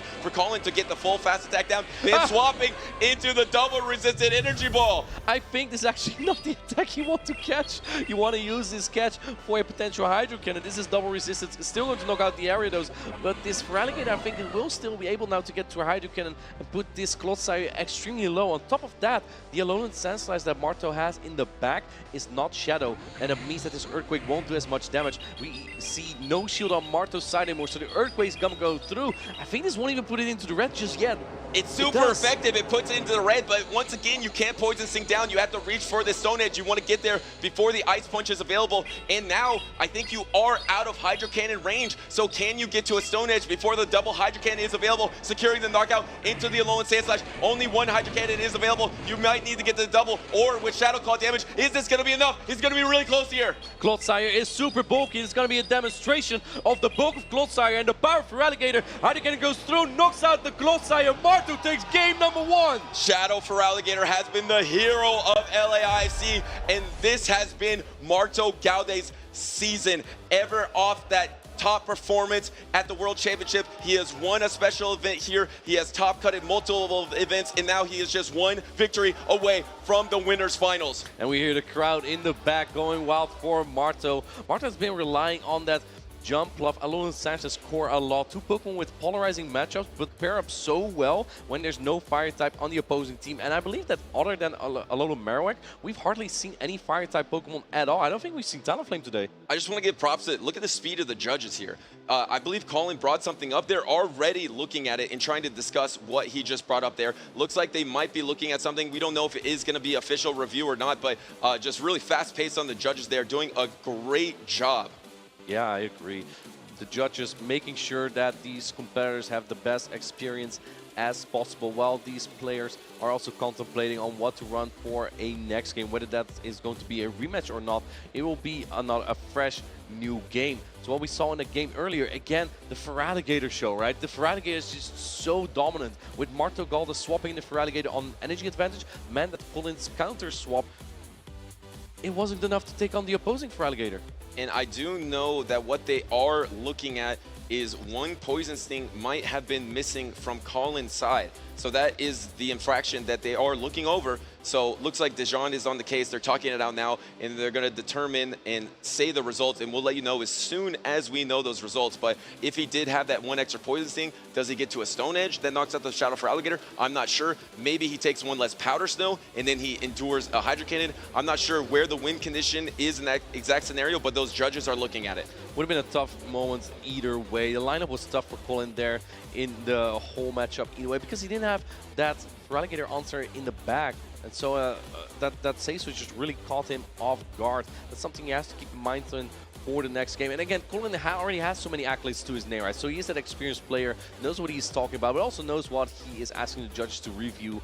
Because if there was a win condition, you can't let that slip. Yeah, and Colin is the last European on this winner side, but was actually the only European on this winner side of the top club. Of course, we have Paul Lasha waiting on that loser's side, but Colin kind of keeping the hopes alive that a trainer outside of the LATAM region could become the Latin American International Champion. Obviously, he is down in a little bit of a hole here, down 0-1. These are still best of 3 series. You're not in the winners final yet where you get the best of 5. Well, not just Paul Lasha's on the loose side of the bracket as the Europeans, also San Rudigo, who's also still on there.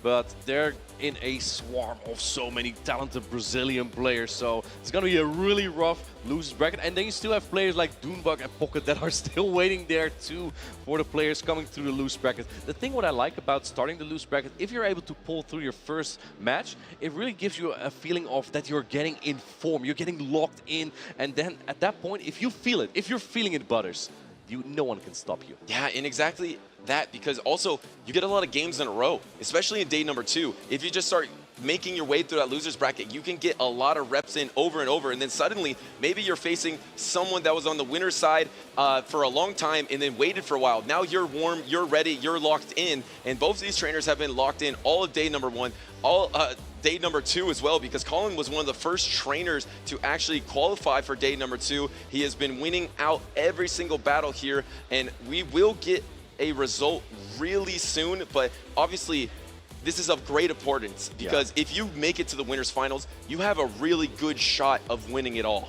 The stakes are very high for both of these players. Now, referring to our previous topic, I want to ask you something, Butters. Yeah. If you were to be competing at a championship, would you prefer to be having so many battles in a row, or would you, to prepare for, let's say you get to the loose finals, right? Would you prefer to be having time to prepare, like you lose the matchup before, or would you prefer to have like 5 matchups before that and be locked in, no time to think, just go with the flow? You know, when you think about it, it is a mental advantage to do that, to be on the loser side, to be able to just go with the flow and just keep battling. I like that. But I would also like to be on the winner's side, because then I feel like if I lose, I can go down to the loser side. I can do both, right? I can be on the winner's side and the loser side, so I take both. Yeah, looks like no rematch. Both players are picking their new teams. One player already locked in here, so we're just going to go into a fresh new game. The Night Boys thing didn't matter to the final result, so that means Marto is just 1-0 up at this point. Yeah, and that makes sense there. Marto had that really strong backline of the Alolan Sandslash, was a crucial Pokemon in that Nighttime Clasher series, How does Colin counteract that? Your best answer really is that Shadow for Alligator, but you know Shadow for Alligator is coming in every game nonetheless. It feels like Shadow Kanto Marowak has a chance, but it's risky. If you ever get down energy, you can be in a lot of trouble taking the super effective ice damage. But also the jump love, right? Marto showed he's not afraid to counter the Shadow Kanto Marowak with that jump love. And if Marowak is against jump love, it's kind of a hopeless situation. You need 2 Rock Slide, and actually into a non-Shadow jump love. I'm not even sure if 2 Rock Slide would be enough, just because that attack had a nerf this season, so it won't do as much damage as it used to. Both players are locked in. Get ready, we're going into game number 2, Colin versus Marto. We have the Galarian Moltres into the Clodsire. We're back, and this was swapped out so many times by Nighttime Clasher. It looks like Colin is going to stay in this matchup. Remember, Nighttime Clasher saw this lead over and over again and kept swapping for Alligator, but there actually isn't even for Alligator on the team of Colin, and he tried to catch an attack there, missed it, and takes an Earthquake instead. But we also saw that Nighttime Clasher was able to win one battle by preserving all that energy on the Galarian Moltres. And it looks like Colin is taking notes, doing that as well. Now Marto Galde swapping in his Galarian Moltres answer. Yeah, and that is going to be so tough. Where are you going to soak all that energy into your own Shadow for Alligator? That's going to be really dangerous, but you really didn't want to soak your energy on this Azumarill, I guess. So that's going to be tough. You're probably going to have to keep that Clodsire around for the backline, keep some energy with it to try to get some Stone Edges into that Moltres, but Colin feels like he's in a pretty good spot here. Yeah, I don't think either one of these players are going to invest in any shields here. The Azumarill is just going to throw some player off and weaken each other, but I think it's just going to set up Colin's Clodsire at some point to gather energy and perhaps threaten the backline of Marto Galde. And then I'm curious to see if Marto Galde decides to switch out immediately, because he's not that weak to the Galarian Moltres as long as he keeps the Azumarill around. His timer is up. He could swap in the Clodsire if he so chooses, but instead just wants to stay in, take the play rough here, and then come in with the Clodsire, so then you can keep that Moltres in the back away from the Azumarill. Even a low health Azumarill could be a threat versus your Moltres here. So we're going to see if Marto decides to just stay in here or ever pivot out of the matchup, decides to throw an Ice Beam. A little bit confused about what happens. Going to land this super effective Ice Beam. But it doesn't do as much damage. Clodsire very bulky, can't hang on here. Is Colin going to stay in this matchup or decide to pivot out? Looks like the Feraligatr comes back in, comes through with the Earthquake. Does Marto Galde call this? This will put the Feraligatr really low, and he does put out the Protect Shield here. He puts out the Protect Shield, but now he's vulnerable. The switch timer is up for Colin. Looked like he did one Poison Sting. Maybe he didn't want to. Maybe he wanted to swap first, but now he's going to put up the Protect Shield against the Hydro Cannon here. But remember, this Moltres is loaded with energy, but it is a bait game. Do you go for the Ancient Power? Do you go for the punishing Brave Bird here? What does he go for? He goes for it. Colin, he goes for it in that Eclipse. Brave Bird's being loaded. This is a really strong charge deck. Marto Galde puts up the Protect Shield. He calls it, and now suddenly your defense has dropped. It doesn't matter too much against Shadow Claws, but it's going to matter a lot against this Hydro Cannon. So giving up your last Protect Shield of the game, where are the timers at? Where is Marto's timers at? It's up. Marto's timer's up. It's up. He can get out of there if he wants. He can avoid this damage, but it looks like he's trying to catch on the Azumarill. But Colin sniffed it out. He called it. Now he has the opportunity to bank up a ton of energy, plus he can get back to his timer. Colin waiting a turn to see if Marto would try to catch there. Marto did try, allowing Colin to farm some more energy, and now he has more energy to hit the Clodsire with another Brave Bird. These birds are burning here at LAIC. It's going to do so much damage again. It's going to chunk that Clodsire. Not do enough though, but you have your own Clodsire in the back. You are 4-stage defense drop. You want to clear that debuff, go into your own Clodsire, and now you're going to be able to secure the knockout onto this Earthquake. See if he's going to do all the bubbles here. Looks like he is going to slightly undercharge to try to get a Poison Sting down. Can he secure that? No, he secures the knockout. Oh, the timer is up. Oh, he's going to get the farm down, and it looks like he's going to get the exact farm down he needs. He gets the farm down. Galarian Moltres has the Brave Bird. Marto doesn't have the Hydro Cannon, and Colin is able to tie up the score against Marto Galde. Just an onslaught of Brave Birds by Colin to barely hold on and tie up this series 1-1. What an insane set there. Colin winning by 1 HP on the Galarian Moltres. The Pokemon that has been threatening Marto Galde's team the whole time manages to close out again. Where Colin didn't really like that lead matchup, Marto Galde swapped in his hard answer to the Galarian Moltres, his Azumarill. Right, he swapped into the when Colin went into the Azumarill. As we go back into the replay here, you see here Colin swapped the Azumarill, and after that Earthquake, Marto swapped his own Azumarill, freeing up the Galarian Moltres from Colin. Yeah, and you mentioned it before. Nighttime Clasher was very effective, dancing around with that Galarian Moltres and eventually closing with it. Marto even protect shielded all the right things. He protect shielded the Brave Birds, but it was just too much in the end because Colin was able to get so much energy in that lead matchup. He was able to double protect shield and close with that Moltres. And how many times do you see a Moltres get that many Brave Birds off in a single battle? And we hear the crowd go wild for Marto here, for these trainers. They're well known in the community, getting far over and over, showing their skill every single time. It looks like we have another match on the review here. Maybe possible that Marto was couldn't throw a charge attack immediately, and in that case, another poison sting snuck through. And if you looked at the Galarian Moltres' health, that could have been crucial. So I think, yeah, it's literally the exact same thing as last game. I think it has to do with the Poison Sting, like you mentioned. I think when the Clodsire entered the battlefield for Marto, he didn't get a Poison Sting that he maybe should have gotten. So they're going to look at that and see how it will determine the rest of the game. But I feel like it's the same infraction. I also feel like it's going to be, it's very similar to that last battle as well. But right now, that is under review. Of course, the judges will do great and let us know what's going to happen. Right, and even if, what are you going to play in the next battle? Colin now finally getting that match back at just barely 2, showing that there is a way to defeat the third world finalist here at the LAIC, but Marto also probably has a good idea of what Colin may run. I think Moltres is just so good. I think there has been a decision here. I will tell you what it is, but I think the judges did make a choice. It looks like these trainers are trying to get into this next battle.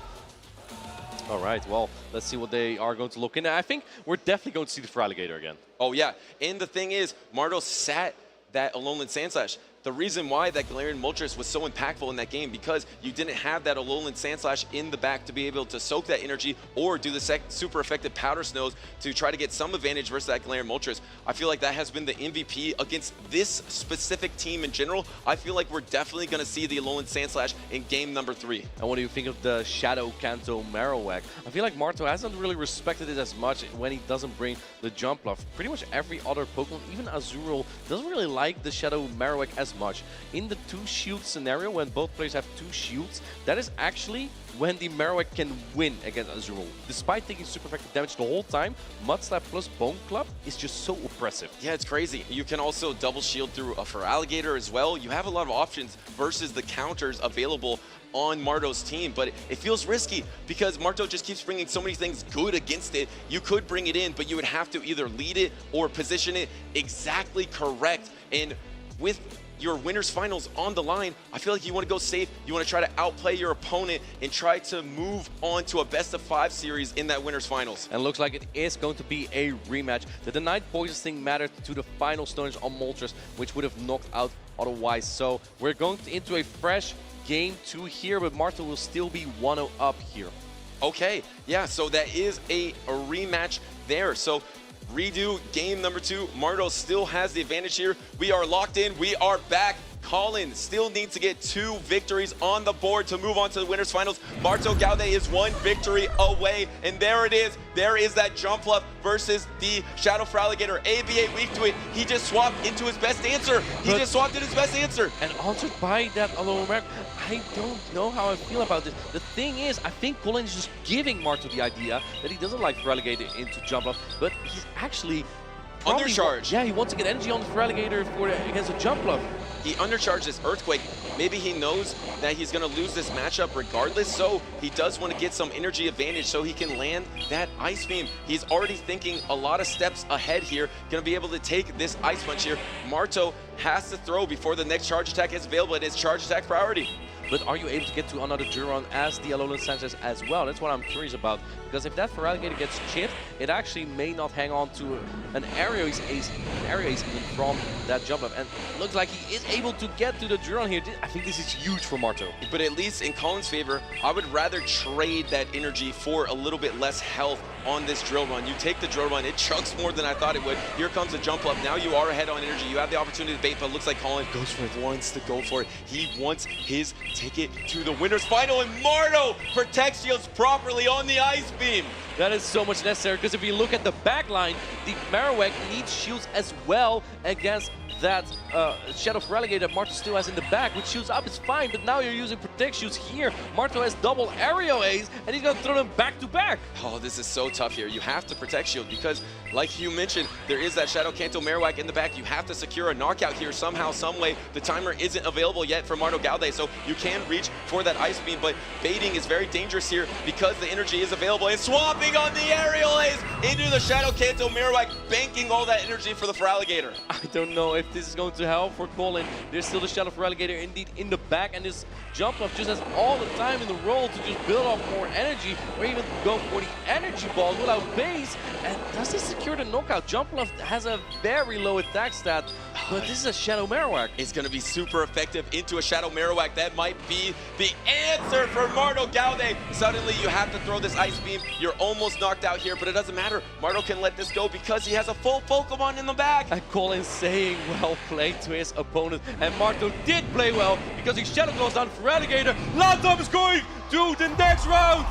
Guaranteed 2 LATAM trainers in the winners finals. An emotional Marto Gaude, who has been having a dream season, keeps that dream very much alive. He got so close at the World Championships to winning on this international stage. Can he do it here in Sao Paulo, Brazil? Winners finals. That means Marto Gaude again is in the top 3 of a huge international championship. Look, do you know what that means? He's now qualified 3 times for the World Championships. Right? Actually, right. Yeah. He qualified from a top 4 at Worlds last season. He qualified through winning the special event Lima, and now to a top 4 at the LAIC. That is crazy. You cannot deny Marto Gaude at this point. You really can't. And Alolan Sandslash was the key. I mean, in that game, maybe it wasn't as impactful as the jump up there, but I feel like Colin thought he should bring all the answers for that Alolan Sandslash. Look at his team. He has the Shadow Feraligatr. He has the Shadow Kanto Marowak. He even has the Clodsire that has super effective damage. He had so much fear for that Alolan Sandslash that he made himself ABA weak to the Jumpluff, and that core between the Alolan Sandslash and the Jumpluff has been so strong for Marto. When there are no fire types, the grass and ice combination is just so good. We saw that from Galaxco Bolton in the European region as well with the superior Alolan Sandslash, and Marto pivots to the Jumpluff Alolan Sandslash core. So just really lines up well those strategies. As long as there's no fire type, that just works. And Vitorello did get moved down to the loser side, so he's able to avoid that fire type in that winners finals as well. I just want to give a shout out to Latam, how they got here in this position in the winners finals. All those North Americans on the winners bracket, they were looking so good, and I believe 5 of them were moving on to the second round of winners. But where are they now? Yeah, exactly. I mean, they're on the loser side. That is where they are right now. They're still here. I know exactly where they are. They're still in the loose bracket, so we may see more of them later. We'll probably see more of them later on in the tournament, but it's now a LATAM winners finals, and I think that many of the South Americans here will be liking that. It's not a Brazilian, it's an Argentinian and a Mexican competitor. No, I know they're going to have a better time watching their LATAM performers. They're going to enjoy eating their snacks even more. Let's actually see what Doob Snacks thinks about the Brazilian snacks. Hi, this is Spreggles, and inspired by the incredible chat message, "Let's hide" in Pokemon Unite, I'm gonna hide here at LAIC. Will you be able to find me? Let's find out. Can you find me? Do you see me? I'm right there. I'm hiding, but really, really good. Oh, I'm such a good hider. I'm hiding like a real pro. All right, last chance to guess. Oh, did you think I was over here? Okay, maybe you did. Next time, let's make it a little trickier. Can you find me? Oh, I'm hiding so good you wouldn't believe it. I feel like I'm almost the best hider at LAIC. One of the best, for sure. All right, I'm about to show you where I am. Did you see me? Oh, I was right over here the whole time. Could you believe it? All right, it's going to get harder. All right, this last one's going to be the trickiest one. Can you guess where I'm hiding?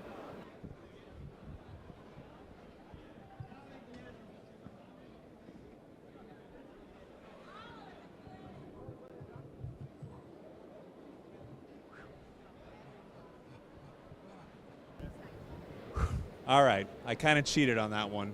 Did you guess that's where I'd be? This has been Let's Hide with Spraggles. Bye.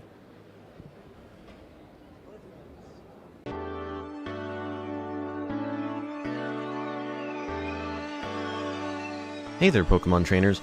Wholesome_ here to give you a breakdown on Shadow Pokemon and Purified Pokemon. Shadow Pokemon are special Pokemon who can be easily distinguished by their distinct purple auras, red glowing eyes, as well as their menacing expressions. Shadow Pokemon have several unique characteristics that differentiate them from regular Pokemon. Shadow Pokemon have a special bonus that increases the damage of their fast attacks and charged attacks by 20%. Taking a look, you can see the Shadow bonus next to the Pokemon's attacks on their summary page. While the damage increase can often come in handy, Shadow Pokemon also receive 20% more damage from opponents' attacks, meaning they can faint more easily as well. Shadow Pokemon also take more Stardust to both power up and add a second charged attack. Additionally, Shadows also learn the exclusive charged attack Frustration, a high energy, low damage normal type attack that can only be removed by a charged TM during Team Go Rocket Takeover events. To obtain Shadow Pokemon, trainers have to defeat members of Team Go Rocket, including Rocket Grunts, Rocket Leaders, as well as the Rocket Boss Giovanni.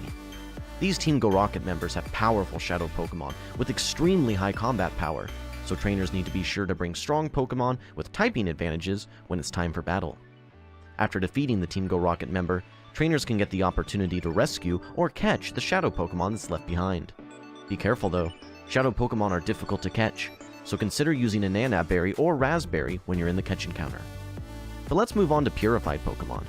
Purified Pokemon are former Shadow Pokemon who have gone through the purification process, freeing them from the grasp of Team Go Rocket. Purified Pokemon have a distinct glowing white aura around them, but otherwise they look like regular Pokemon. The purification process not only changes the Pokemon visually, but it also grants the Pokemon a stat increase, reduces the cost of adding a second charged attack, reduces the cost of power-ups, and grants the Pokemon the exclusive charged attack Return. Return is a high-energy, hard-hitting normal-type charged attack that can really come in handy in trainer battles. Speaking of battling, let's see how trainers use their Shadow and Purified Pokemon in the Bring 6 Pick 3 Play Pokemon format. The most common Shadow Pokemon in Pokemon tournaments so far are Shadow Swampert and Shadow Alolan Ninetales. You can see their usage rates here. Shadow Swampert especially benefits from the Shadow bonus applied to its hard-hitting, fast-generating charged attack Hydro Cannon. Swampert of course will be the premier anti-steel, anti-poison, and anti-ground type Pokemon, but in some scenarios, the Shadow variant of Swampert can win tough matchups with common meta Pokemon that the non-Shadow variant cannot. In fact, Shadow Swampert can knock out both Trevenant and Noctowl with 2 Hydro Cannons, whereas the non-Shadow Swampert needs 3 Hydro Cannons to secure the knockout. Shadow Alolan Ninetales is another benefactor of the Shadow bonus. Already a top pick as an anti-flyer, anti-fighting, and anti-dark type Pokemon, Shadow Alolan Ninetales becomes a huge threat in many neutral matchups as well. With the Shadow bonus applied to the charged attacks Weather Ball and Dazzling Gleam, Shadow Alolan Ninetales becomes even more threatening. One quick tip: Shadow Alolan Ninetales and Shadow Swampert form a great core and complement each other's strengths and weaknesses quite well, as seen in many recent regional tournaments. Purified Pokemon are less common in the Bring 6 Pick 3 format. However, one Purified Pokemon in particular stands out among the rest: Purified Sableye. Sableye is well known as one of the best safe swaps or pivots in the play Pokemon meta due to its unique Dark Ghost typing, only weak to Fairy types. But it's the charged attack Return that gives Purified Sableye the power to flip otherwise unwinnable matchups. It can even take down the Fairy type Azumarill in some shielding scenarios. Despite a slight decrease in usage compared to Season 1, Purified Sableye is still a staple of the Bring 6 Pick 3 Play Pokemon meta. Keep an eye out though, Shadow Sableye is creeping its way into the meta, with stronger play versus common flying and ice-type Pokemon. Overall, Shadow Pokemon have become a force in the Bring 6 Pick 3 Play Pokemon meta. They're expensive investments, but the Shadow bonus damage boost usually outweighs the extra damage they take. Keep an eye out for the likes of Shadow Swampert, Shadow Alolan Ninetales, and even Shadow Charizard. Be sure to get out there exploring to find some Team Go Rocket stops, and don't forget to check the skies for Team Go Rocket balloons. Until next time.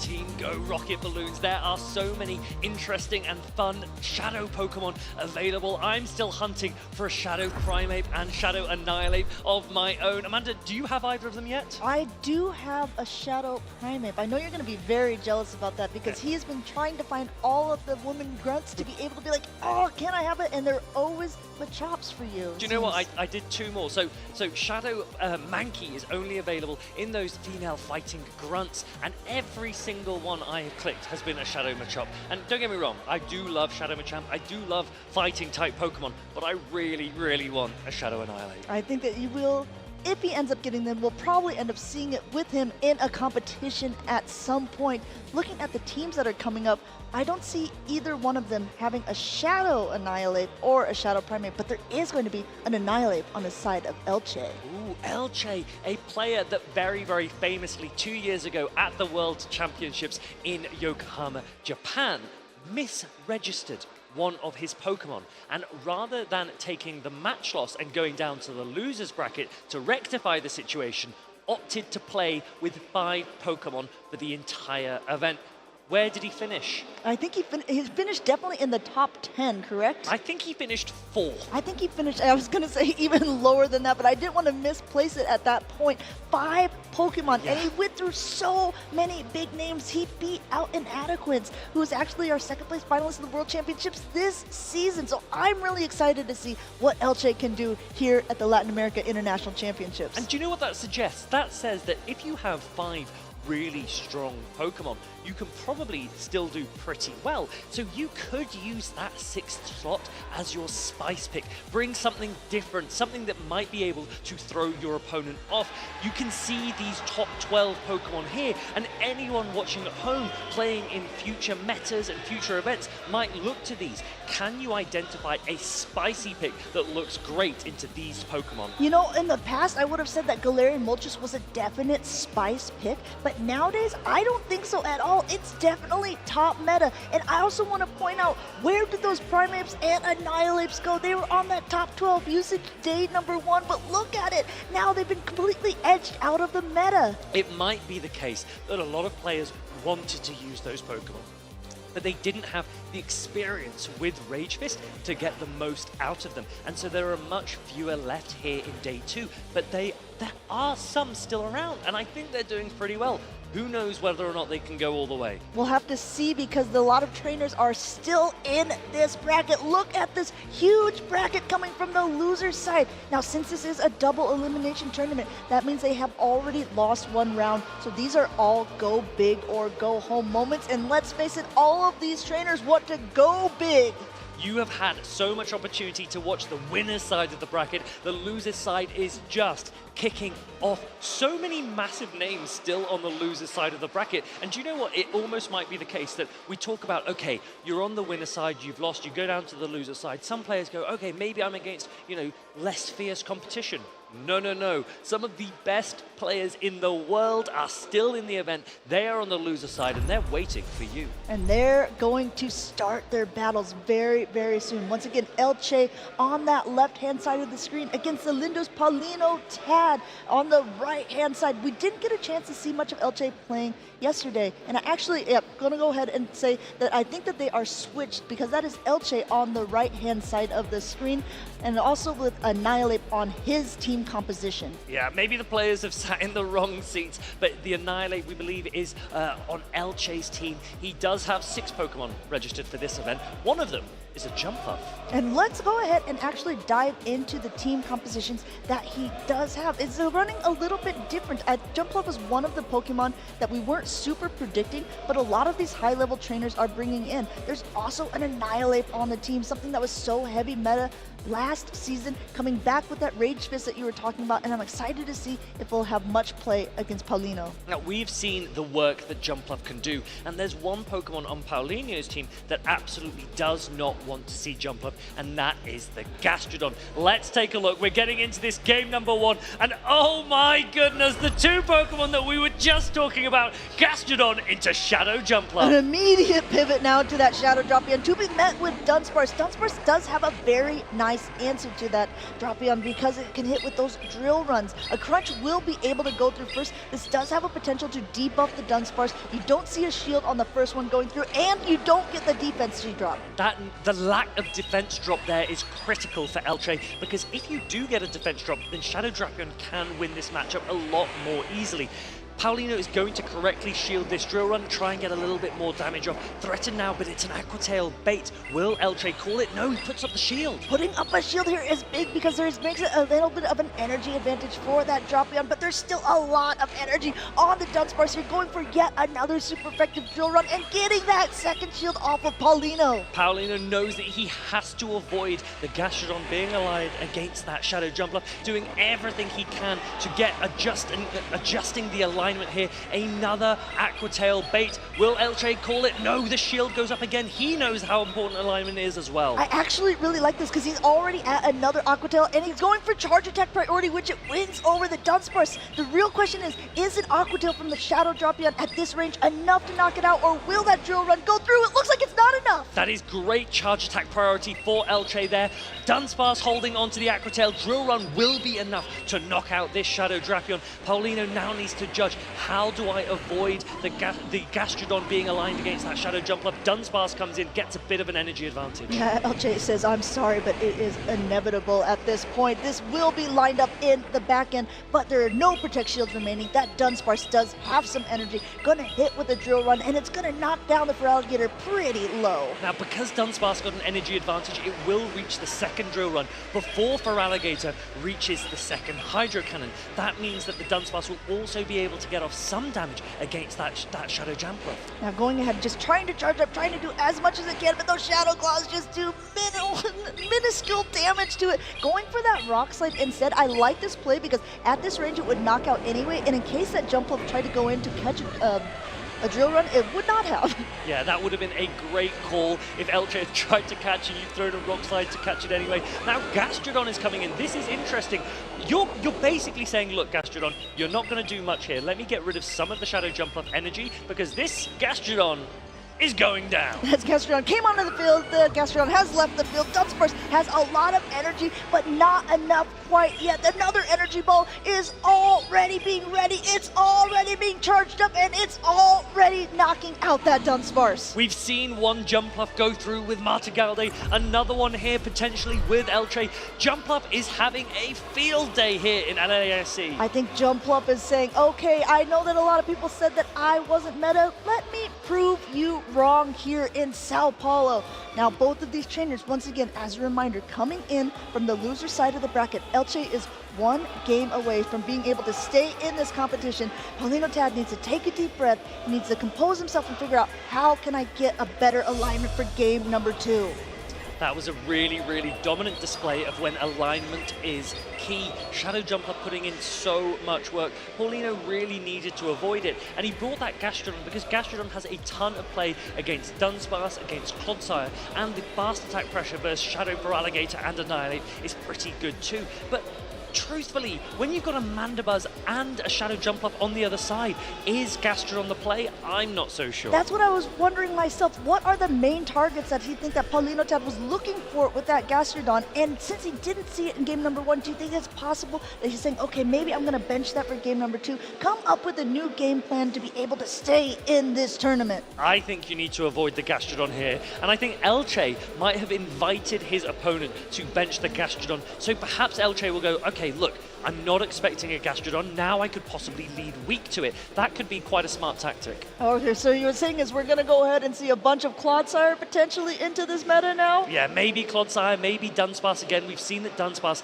has a ton of play, particularly against Pokemon like the Shadow Dragonite and the Shadow Drapion.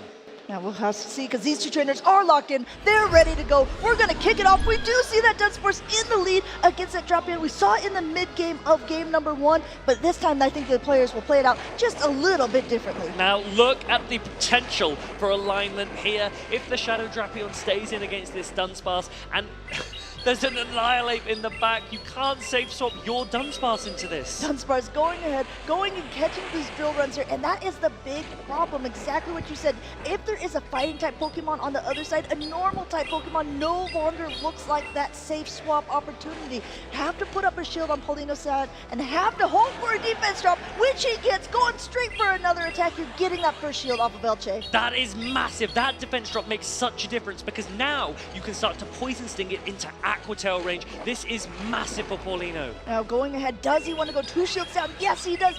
I saw it earlier on in the matchup. He did 2 Aqua Tail baits before. Might not even be a bait at this point since the defense are drop of this Dunsparce here. Already so ahead on energy, throwing that Aqua Tail right before the next drill run is ready. The problem is that Paulino went for another crunch earlier, so I don't think he's going to be able to reach that final Aqua Tail, particularly if Elche throws the drill run right now. Now we're in a tricky position because Paulino has not got the alignment that he needed, and Elche has an Annihilate in the back. 2 shields down, 1 Pokemon down, Dunsparce coming in, and I think you can probably see a smirk on Elche's side, content to just go ahead, let his own Dunsparce go down after doing a little bit of damage and come in and get the alignment that he is hoping for. You've got to be a bit careful here because this Dunsparce is going to have a ton of energy as it commits to this rollout down.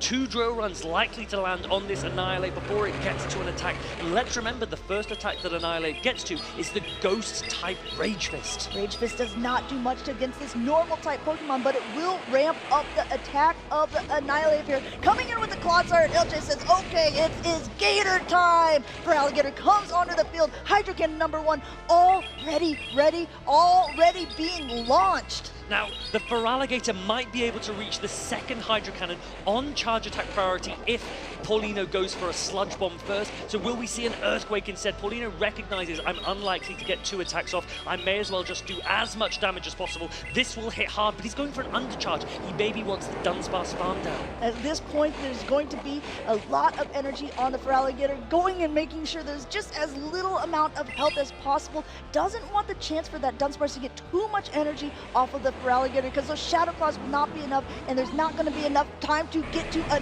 charge attack on that Feraligatr. All up to the Annihilate. Dunsparce with energy loaded. Drill runs are getting close. You're still 1 rollout away. The close combat is there. This drill run will land. It will probably not be enough to knock out. Elche has the close combat. If he does hang on, it's going to be thrown. Here it comes! Close combat! Close combat! Closing out the game here for Elche. It will connect. It will knock out the Dunsparce and probably the next one that would have been coming in. Elche taking game 1, taking game 2. Dunsparce goes down. Elche proceeds in this losers round. The players hug. What a performance. What a line read in both of those games from Elche. A great victory. Elche coming off of that World Championship in 2023 with a great finish there. And you know what? He's not even close to being finished here at LAIC. Taking that round from the losers bracket, continuing on. We're going to see more of him later on today. Now, this is the thing. If so many players are leaning into Pokemon such as Dunsparce, particularly as a safe swap, then Annihilate and Primeape, of course, do have a ton of play. The advantage that Annihilate has over Primeape is that your damage is from counter, and you don't have to throw that close combat that would otherwise debuff you, whereas Primeape kind of is forced to do that. One other thing I would like to definitely point out is there is a lot more bulk to Annihilate than there is to that Primeape. So let's say, for instance, with that Dunsparce with all of that loaded energy with 2 drill runs, if a Primeape came in that didn't have any shields, it would have been knocked out by both of those charge attacks. Potentially, yes, though I guess Primeape stands will argue that the Primeape would have reached 2 close combats pretty quickly too, so there are positives and negatives for both of those Pokemon. Balance. Yeah, of course, but there's definitely a lot of play for them. We haven't seen as many of them here this weekend, but I would expect that over the course of the rest of this 2025 season, both of those Pokemon will be very much in the contemplation of players. Listen, the max out meta has changed so much from the beginning to now, and there's so many different unique Pokemon that people are bringing. We've seen matches already today where 12 unique Pokemon were brought across the board. So even though we do have that top 12 usage, there are certain Pokemon that seem to be on almost every team. There's no guarantees here. It does feel like Feraligatr is everywhere. Every single one of those top 12 Pokemon showing that they have so much value you, we've seen so many of these Pokemon. You're looking at even Malamar above 40%. Those 6 Pokemon, to have 6 Pokemon above 40% is pretty incredible. That just shows that there are so many different cores that different players are leaning into. Some players preferring Azumarill Clodsire, other players preferring Shadow Feraligatr with Clodsire. Lots of very, very flexible Malamar teams too. Yeah, we have to also remember that since a lot of these teams are being kind of built together between friends, between teammates. I mean, we saw Colin Six earlier on saying, oh, I took the team from Nighttime Clasher, out of pocket saying, I took the team from Nighttime Clasher. That automatically makes the usage of certain Pokemon rise if multiple players are playing the exact same team in this tournament. Do you know what's interesting though? All 3 of those players have now been knocked out of the winner's side of the bracket. So the question is, which of them, if any, can hold on to that great team? We do agree it's a great team. How many of them can hold strong on the loser side? We've seen that there are a ton of really high quality players, such as Elche, such as the players we're going to see very, very soon. Now, Galarian Moltres is a Pokemon that is used on all 3 of those teams, the team composition that Nighttime Clasher put together. A way to get that Galarian Moltres is through using your daily incense. And a way to expand your daily incense is to go ahead and use the Roar of Time and Dialga. And you know what? Roar of Time Dialga is going to be available in the wild area. See, you know that I like cool Pokemon, but I also like cool costumes. And that Snorlax there with that jacket, I'd like me one of those, but I would definitely like a Toxtricity. 2 different forms for those Toxtricity, an electric poison type Pokemon that can Gigantamax. Look at that for a Pokemon. He definitely looks super cool. Looks like kind of like a rock star. Like you'd be like, I'd definitely be fangirling over that. I'm getting jealous, Amanda. What do you mean? This punk rock Pokemon is definitely one that you want to have in your arsenal, so make sure to get involved in this wild area event. There are some costume Pikachus too. Which one are you opting for? Well, I already have the Rockstar Pikachu, so maybe the Popstar is the one that I need to go for. Kind of the inverse of you from what you were telling me yesterday. I'm going to go for the Rockstar, especially if I'm going to be in the crowd for the Gigantamax. I mean, I'm going to have to make sure that I have my Rockstar attire. Yeah, I mean, speaking of being in the crowd, my headphones are deafening with the noise that we can hear out there. The crowd are ready. I think the players are ready too. Let's go to the stage. We have got LNDS Harjeff against Swaggeron. What a match to get to watch here at LAIC. LNDS Harjeff is last season's Latin America International Champion. We saw earlier on today a clip of the most hype matchup of yesterday of him against Pablo Dinas, where the crowd was going wild for both of these trainers. Swaggeron, we haven't had a chance to see yet, but a very, very popular content creator, a great battler, and you know what? A great person too. We had a chance to talk with him and hang out with him at the North American International Championship last year. Now, the question for Swaggeron is, how do you deal with a Shadow Skarmory? Let's take a quick look.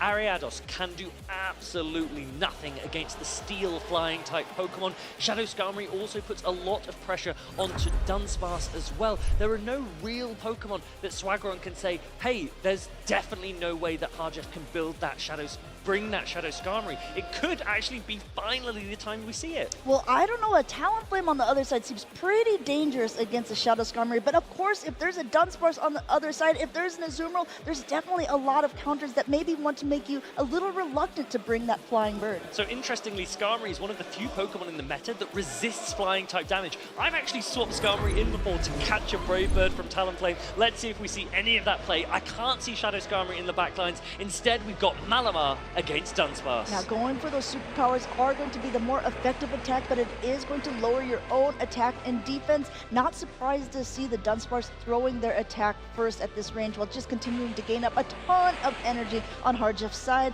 We're going to go ahead and see a little bit more superpowers basically loaded up and trying to catch under the Azumarill. A great swap here, but now counter swapped by Azumarill of their own. We're going for an Azumarill mirror match. We might be here for a while. This is a really interesting play from Swaggeron, because that Ariados in the back, if Swaggeron could have aligned that Pokemon against Harjeff's Azumarill, that would have been a great position for him. Instead, as we can see, the Dunsparce in the back does have a very good matchup against Ariados. I'm excited to see how this plays plays out. Going for that play rough here. It is the heavier hitting attack, but it's not going to do so much to the Azumarill. Azumarill right now, they're just swaying back and forth. They're hopping into battle. Meanwhile, just getting a ton of energy on Swagron's side, throwing a play rough of his own. Now, the other thing to remember is that Harjeff has nearly 100 energy on that Malamar in the back. You don't want to use it against the fairy type Azumarill, but you definitely do want to use it against either Dunsparce or Ariados. Play rough 2 coming through here for Harjeff's side, and still no protect shields used on Swagron's, just gaining still a ton of energy. And now you see a quick pivot back out into that Dunsparce, just getting a little more energy and forcing the Malamar to make a move.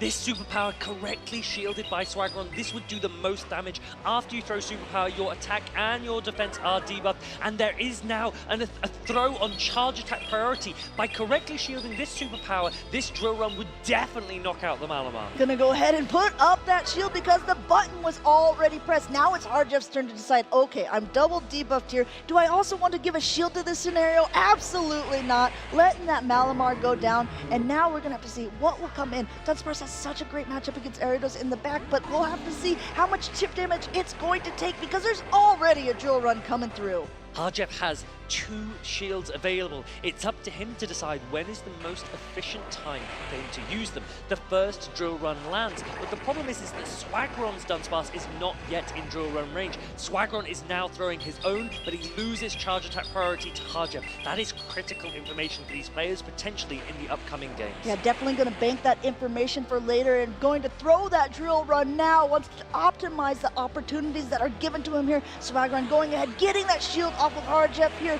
because he wants to make sure his Dunsparce is okay. He wants to see what that third Pokemon is, and that Dunsparce on Swagron's side is getting awfully low. In comes the Ariados. An interesting swap there from Swagron. He's now going to take a Rock Slide, and Harjeff's Dunsparce is absolutely loaded. 2 Rock Slides will be enough, and there's no way that Swagron can protect the Ariados. He's run out of shields. No shields to go. Rock goes ahead and definitely beats Spider in this scenario here. Rock Slide connects, down it goes. That was a fully healthy Pokemon, not completely out here. There's still a shield left on Harjeff's side, but a drill run now coming through.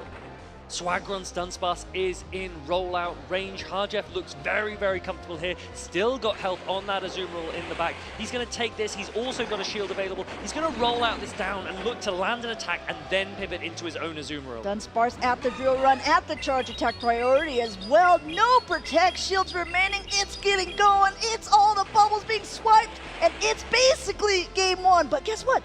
There's an Ice Beam coming through. There is an Ice Beam coming through. Harjeff is going to shield this up and roll out down. He's smiling. The crowd is cheering. This is a great start to the first game of their losers round 1. You can hear the crowd going wild as Harjeff, our last LAIC champion, takes the game. That was a big, big victory. They're writing some notes. It's always that question. What exactly are you writing? I tend to write down what were the lines that my opponent brought, and then you try and predict what leads you might see in game number 2. We will probably see adjustment from both of these players. I don't know if you can hear the crowd at home. I can definitely hear them from back here. This support is immense. This is going to be a really impactful moment. If Harjeff ends up winning this game, he will be able to continue on the loser side of the bracket. Let's go ahead and look at the accomplishments of this trainer.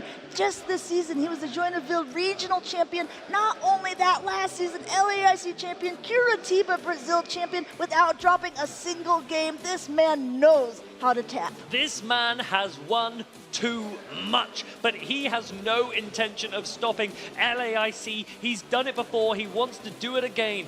LNDS Harjeff is our reigning champion here. He's going to try and lock in, get through this losers round. He knows that he could go all the way, even from the loser side of the bracket. He said it a couple times. We watched him on the LAIC preview show where he had a chance to be interviewed, by the different hosts there, and he was saying that he loves the support that he feels from his fans and friends at home. But Swagron has so many fans and friends at home as well. I think they're all reaching out their arms and they're saying, Swagron, I give you my energy. They want him to stay in this tournament. They want to see him take a point off of this champion. The confidence that you can get from this kind of support can do so much. It is, of course, really nervous being up there, knowing you are being watched by the world, and all of these players trying to do their utmost to play as optimally as possible, but also trying to beat the incredible opponents that they see themselves sat opposite against. Now, these two trainers are on that loser side. These are big, big moments, and we are entering the big, big field here of game number 2. We have the Malamar against the Talonflame. Now, depending on the attack of the Malamar, there is a potential. You can see how much damage those side waves are doing to be able to knock it out. This can be a really close matchup. Malamar might be able to win the one shield scenario, but it is a very risky play if you try to do that. Shiny Talonflame coming through with the fly first. It is going shielded. Going ahead, just gaining a ton of energy, basically almost at 100% here. Does Swagron want to use the shield on Talonflame? Looks like he does. He's gaining a ton of energy with these incinerates, and he wants to be able to put forth some more damage or be able to at least take another shield. Trying to swap, but here's the thing. Incinerate is a 5-turn attack. That damage is still going through, and the foul play is going to be launched. Swagron wants to preserve this Talonflame. He knows how much damage it can output. He's already clicked the fly, which means as soon as the energy is reached after the incinerate, it will come through. Harjev knows that Malamar has a lot more to do as well. He's going to shield this up. Can he reach an attack before the next fly? He won't even find out. Swagron's going straight into Azumarill. Oh no, it's met by Superior. Superior comes into the fray here, and Ice Beam will be loaded first. It's not enough to knock out the Superior, but Frenzy Plant will do a lot of damage to the Azumarill afterwards. Ice Beam landing takes the Superior into yellow. Look how much you're able to farm. Now you're going to throw this Frenzy Plant. It's going to do a massive amount of damage. Such a great attack and super effective. It's a Community Day attack on this Superior. It's super effective here, and it's going to let him farm up even more. I like this play. He knows that he can't farm it down. Has to throw this Aerial Ace on charge attack priority to not take another Ice Beam, because guess what? No shields remaining. Going to have to use optimal counting instead. The thing is, if you can survive from here, then Talonflame would have been able to do a full farm down. It could be close to an Aerial Ace range. Swagron doesn't want to risk it. Going to throw the attack, get this Superior off the field. Going ahead and doing that. There, remember, there is a foul play already loaded on the Malamar. Not even necessary, says Harjev, as it comes in with the Dunsparce. But Dunsparce has met one of its more hard counters here in that Gastrodon. Suddenly, the crowd goes quiet. Crowd, where have you gone? This is a great position for Swagron to be in. Shields down Gastrodon against a Dunsparce, very, very strong. You're resisting the rollout, and you have access to Earth Power, which you cannot shield. This will do heavy damage. It also has the chance to debuff. Earth Power will connect with that Dunsparce. There's not much Dunsparce can do, but it has put the Gastrodon in a pretty low range, and I think that's exactly what Harjev was hoping for here. Foul play is going to connect. This Malamar is desperately low, desperately hoping that this is enough to knock the Gastrodon off the field. Oh, this is so close, and it looks like Harjev might have it. The Malamar takes down the Gastrodon. Talonflame comes in. Malamar is going to throw the foul play. The crowd is getting hyped. Harjev is getting hyped. Foul play about to land. Foul play lands onto the Talonflame. Talonflame falls from the sky. Harjev, he jumps out of his chair. He's in this tournament still, and his fans and friends could not be happier. What a way to pivot around Malamar, showing just how flexible a Pokemon it is. Harjev is over the moon. Swagron nods his head. He knows how incredible his opponent was, and incredible Harjev played. Harjev kept his cool through the scenarios. I think a lot of times when you see a Dunsparce against a Gastrodon, you're kind of like, well, no.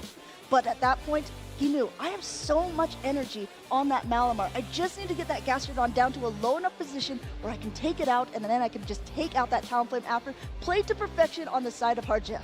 I really wonder if you'd not thrown the fly into the Superior, committed to the Incinerates. If you need to take an Aerial Ace from that Superior, so be it. But by throwing that energy, the Talonflame almost became useless. You were too far away, too slow to be away from a fly and another attack, and it was just almost too easy for Malamar in the end. But maybe that's the skill, right? Harjev makes everything look just so easy. The big problem with Talonflame, although people love to use it, is the fact that it's a 5-turn fast attack, and you saw, you knew exactly, Swagger knew exactly what Hard Jeff was going to do, but there's nothing he could do to stop it at the beginning. He was trying to catch an attack on the Azumarill, but the Incinerate animation was still going through on the screen. Incinerate can be so hit and miss. Sometimes if you can make a catch and sneak an Incinerate through, it can be so huge for you. So much energy gain, so much damage delivered, but then at other times in the game, especially when you're up against a Malamar that's so flexible with the one-turn attack Psywave, Incinerate can feel clunky. Yeah, I would agree. And while we're on the subject of Talonflame, because we were kind of talking about it before the players started, you said you actually swapped in a Skarmory to a Talonflame because you know that it resists flying attacks. But Tomahawk, it's a fire-type Pokemon. Why would it not be running a fire-type charge attack? Okay, so here's something that is very interesting that I talk about a lot, and that is energy efficiency. So when you count the number of Incinerates needed for a Fly, the number of Incinerates needed for a Brave Bird, you can actually reach both of those attacks together when you bank at 100 energy. Okay. That opportunity is massive for Talonflame players, and because Fly is unresisted, why not run both? One that will hit hard but debuff, and one that's much cheaper and can do a lot of damage still. In previous seasons, Flame Charge was one of the options that the Talonflames like to use, but this season, nowhere to be found. I completely agree with you. Skarmory doesn't seem so horrible into it. Let us know what you think in the chat. Are you impressed with how Talonflame is this season with those double flying attacks? Do you miss Flame Charge? Do you, at home, well, go ahead. Why don't you go ahead and put it in a social post? Tag us, let us know. We've had some pretty good social We've posts. had some amazing social posts. Some of the ones that we've had through today, I've been very impressed with. Some really cool art. We've even had some baking as well. This is the art. Look at this. Life Giving. A massive shout out to Life Giving for posting this. This artwork is a... of the cooking segment that Butters and I did with Inadequates as well. I think this is really something special. I posted underneath it, I said, I have never been more sad to not have been in a segment, because look at this artwork. It's so beautiful. It encompasses everything you guys were talking about. Not only the cooking, but the different type of Pokemon that are used, and also Tomahawk's gross addition of those eggshells to the batter. And they made my arms look so big. Wow, I couldn't thank them enough. I think you paid them to make those arms look big. And now we've got another one here from Willow. They're here at this event, taking pictures here in LAIC, and you should be here too, because these events are massive. Thank you to the tech team that's asking me to read in Portuguese. I'm not going to be able to do it, but I can read this one in English. Celebrating the first day of hashtag Pokemon LAIC with some high-level football and barbecue with family and friends from hashtag Play Pokemon. Look at all of these Lindos players together. They had so much fun last night. Some of them were very thirsty, but all of them are still here today. We saw earlier on, if you see LNDS on any of the Pokemon trainers' names, they are part of this team, the Lindos. And look at all of those jerseys, a big group gathering of friends, of teammates coming together in Sao Paulo for the LAIC. Yeah, that was a lot of fun. I cannot wait to spend more time with the people here. We've talked about the atmosphere so much already this weekend, and I think, I'm going to be honest, this could be the best crowd I have ever experienced at any Play Pokemon event so far. If you are in NA, EU, or Oceania, you need to take note, because these LATAM fans, they are massive. Not only that, you can hear the crowds. There are different cheers for different players. It's not like a generic same cheer for every single person who comes up. Everyone has a unique little flair. I said it yesterday. I have to say it again because I was just loving it so much. I was walking through the crowd talking with some people, and the Lindos saw me, and they made up a cheer especially for me as I was walking by, and I wanted to put on shades. I was like, this could be my new theme song.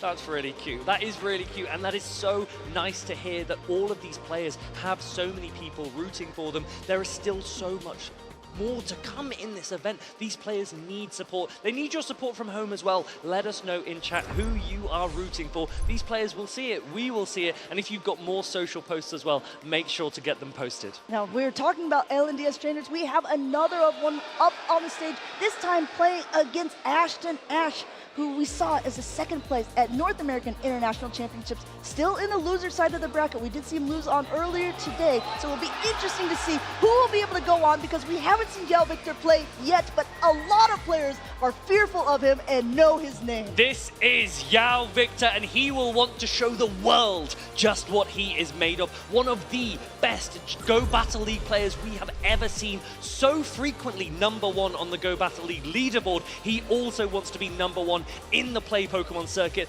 This is his opportunity. He's against a great player in Ashton Ash. Who will come out victorious? He doesn't have the opportunity to play in many tournaments, so very anxious to see how these two trainers want to play up against each other. We're getting started in game #1 here. We got Azumarill against an Alolan Sandslash. Alolan Sandslash. This Pokemon will be running Powder Snow. That is resisted by the Water-type Azumarill. However, both of Azumarill's charge attacks, Ice Beam and Play Rough, are also resisted by the Steel type of Alolan Sandslash. Going ahead and throwing that Drill Run, it is the heavier hitting attack, but since it's not a Shadow, it's not going to be having quite as much power behind it. Azumarill still easily in the green at this moment and almost up to 100 energy. Throwing this Play Rough because it is going to be the heavier hitting attack. Yeah, Play Rough, typically more effective in neutral matchups, but even more so here because Alolan Sandslash, as an Ice type as well, double resists Ice Beam. Going ahead, throwing that second Drill Run. I don't know, if you're these players, are you content to play out this first portion of the matchup, or do you think we're going to see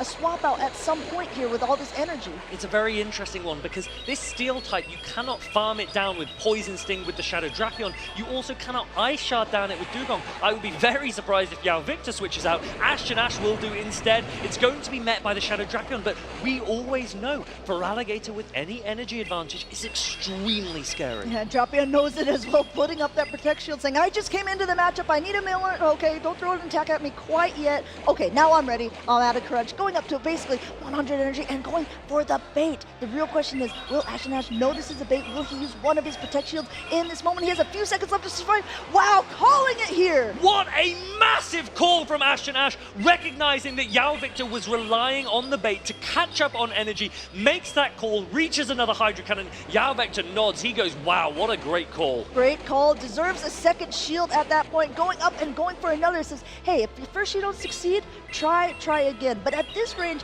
a bait is still enough to knock it out. Ashton Ash knows it as well. Has to put up his own Protect Shield and a quick pivot. And what a catch from Yao Victor. He's been counting as well. Ashton Ash had the next Hydro Cannon. He had to throw because Yao Victor also had an Aqua Tail banked. Yao Victor goes, go on then, throw it. This Dugong can tank it easy. It's being met by a Superior, and Yao Victor doesn't have any shields. No shields left, and the Icy Wind is able to connect. That will make whatever attack throw a little bit less damage, but it's still going to do a nice chunk, and Dugong is basically at half health here. No Protect Shields, going up a little bit more on Ashton Ash's side, and I think we're going to see him throw right before next attack is loaded. Debuff me, I dare you, says Ashton Ash. This Frenzy Plant is still going to hit so hard. Super effective Grass-type damage, and Dugong goes down. At this point, too, yes, definitely want to come back in with a Drapion because there's not going to be too much that Azumarill wants to face in the back with this. This Aerial Ace would not be quite enough to knock out. We'll have to see how they want to play it out. There's still a ton of energy on the side of that Drapion. The problem is this Drapion could sweep because it has a massive amount of energy, and Ashton Ash does not have any Pokemon that can sponge it.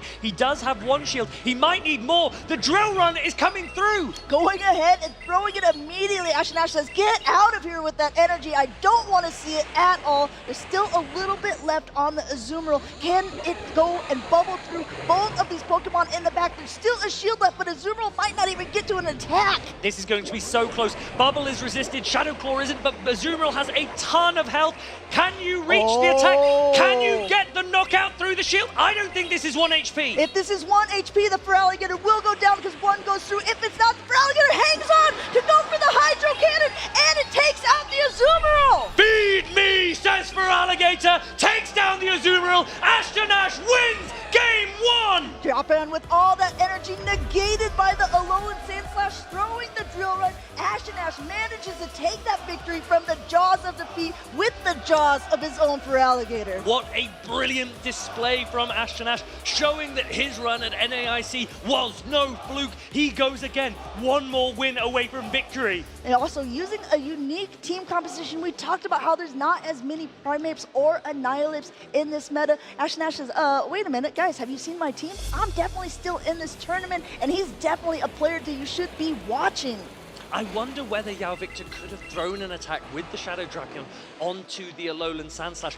If he had then won charge attack priority, he could have drawn a shield from Ashton Ash. It might be the case that he knows that he's unlikely to win that and so didn't bother, but maybe something to think about going into game 2. That was such a remarkable game. We just have to focus on the end portion of this game, because if there was just 1 HP left on that Feraligatr, it would have been able to be knocked out through that shield. Every time a shield goes up, still 1 damage goes through. Whoever designed that graphic for 1 HP in a dream, this was the moment to use it. That very much was a sliver of health. You saw Ashton Ash cross his fingers. Please don't take me out through the shield. And we know that shields only reduce damage to 1, not to 0. They still do 1 HP of damage. And I think everyone, now you can hear how loud the crowd is, but everyone was waiting with bated breath to see if that Feraligatr was going to hold on, because the energy was there, and then the crowd went absolutely wild. The crowd went wild, and Ashton Ash is going to look to go wild in this game number 2.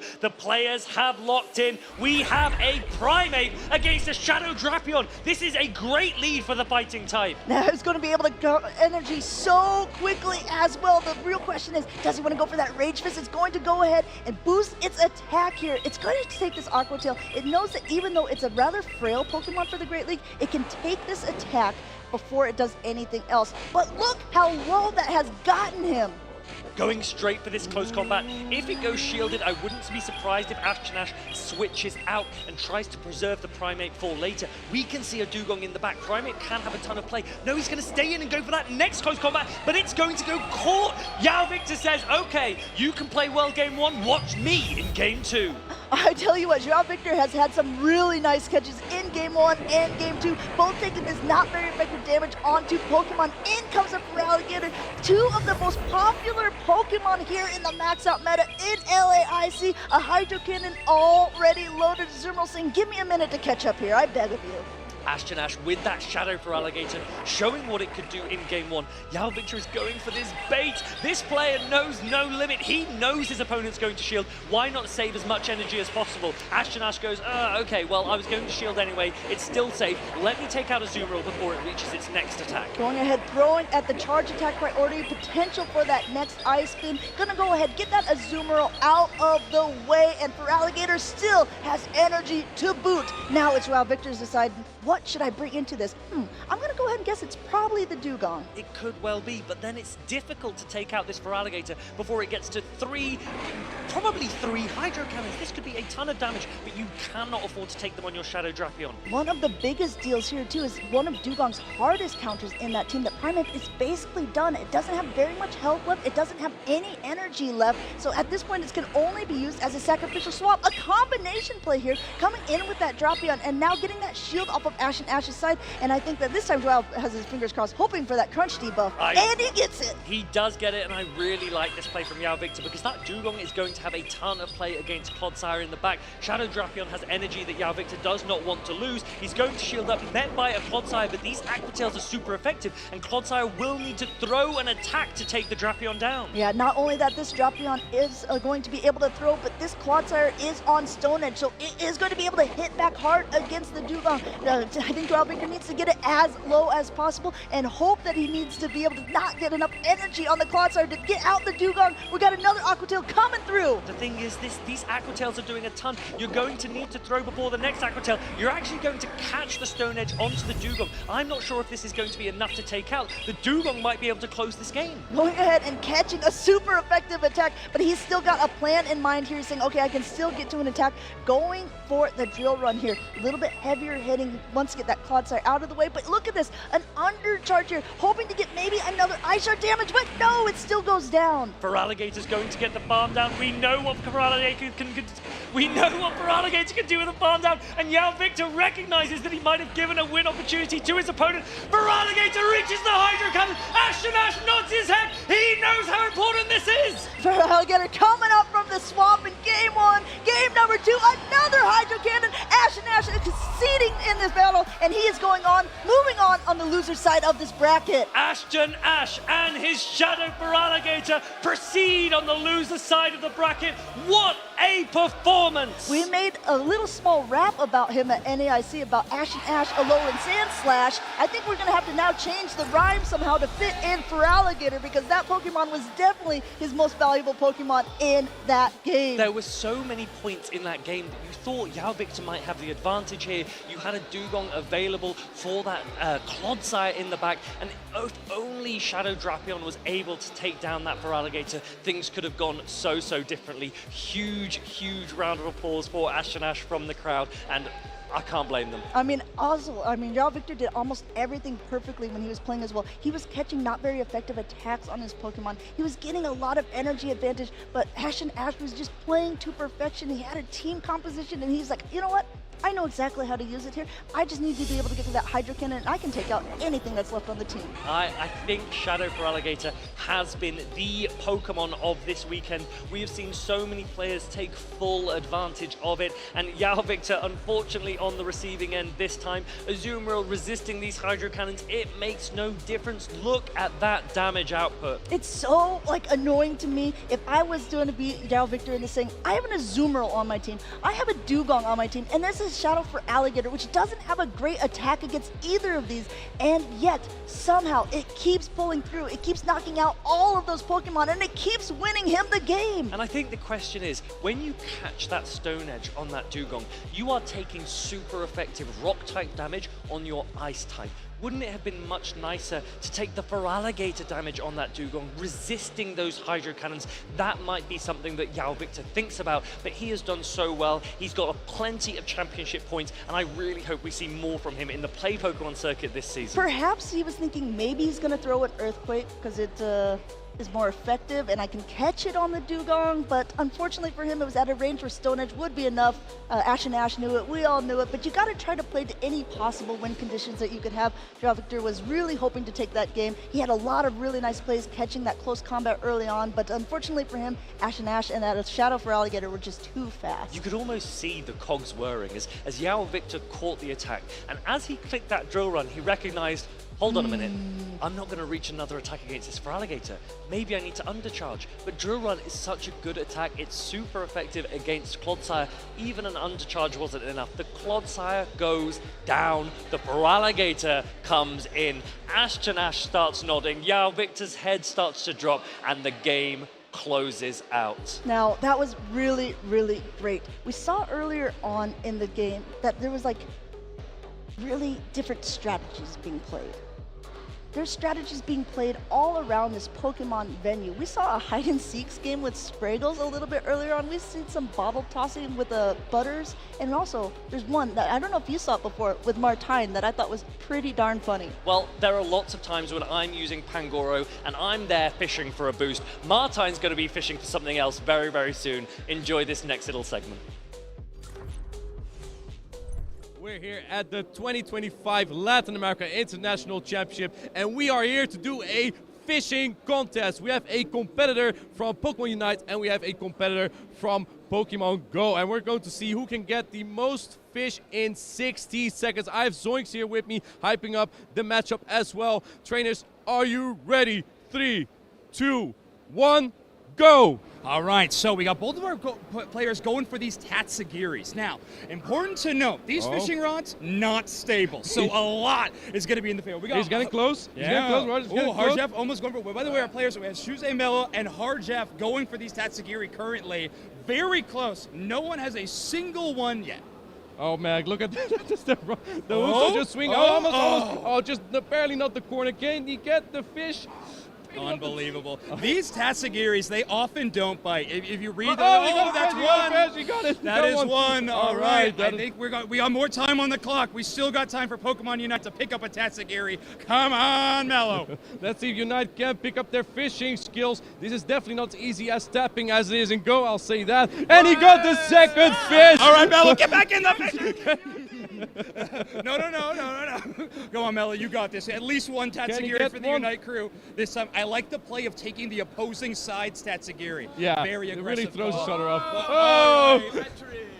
All right, with that is time. And unfortunately, we know without a shadow of a doubt that Pokemon Go players are better at fishing than Pokemon Unite players. Congratulations to Harjev. Hope you all enjoyed that. Let's go back to the Pokemon Unite action and Pokemon Go action at LAIC. Let's go!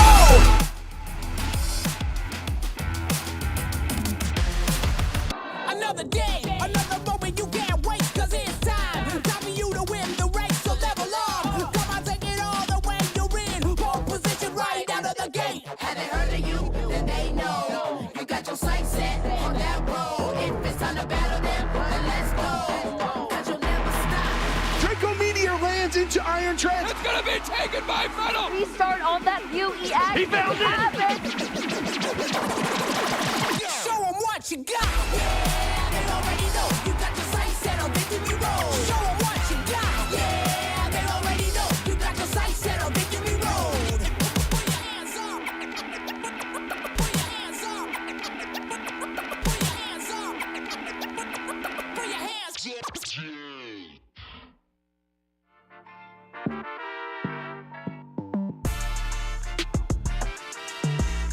My name is Marto Galde and I'm from Argentina.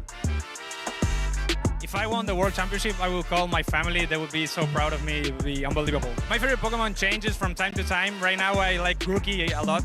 It's my favorite starter, and I haven't even played the Galar game. The furthest I ever traveled to a Pokemon tournament was Worlds 2022 in London. The experience for me was mind-blowing because I got 5th in the world, and it was not something I didn't expect, and it made me so happy.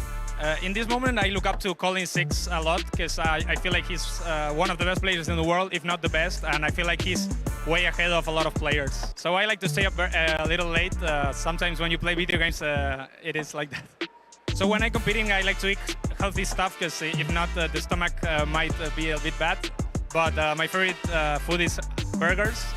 I don't recommend to eat them in a tournament though. It would probably be Grookey. It's just so fun and goofy. I love it.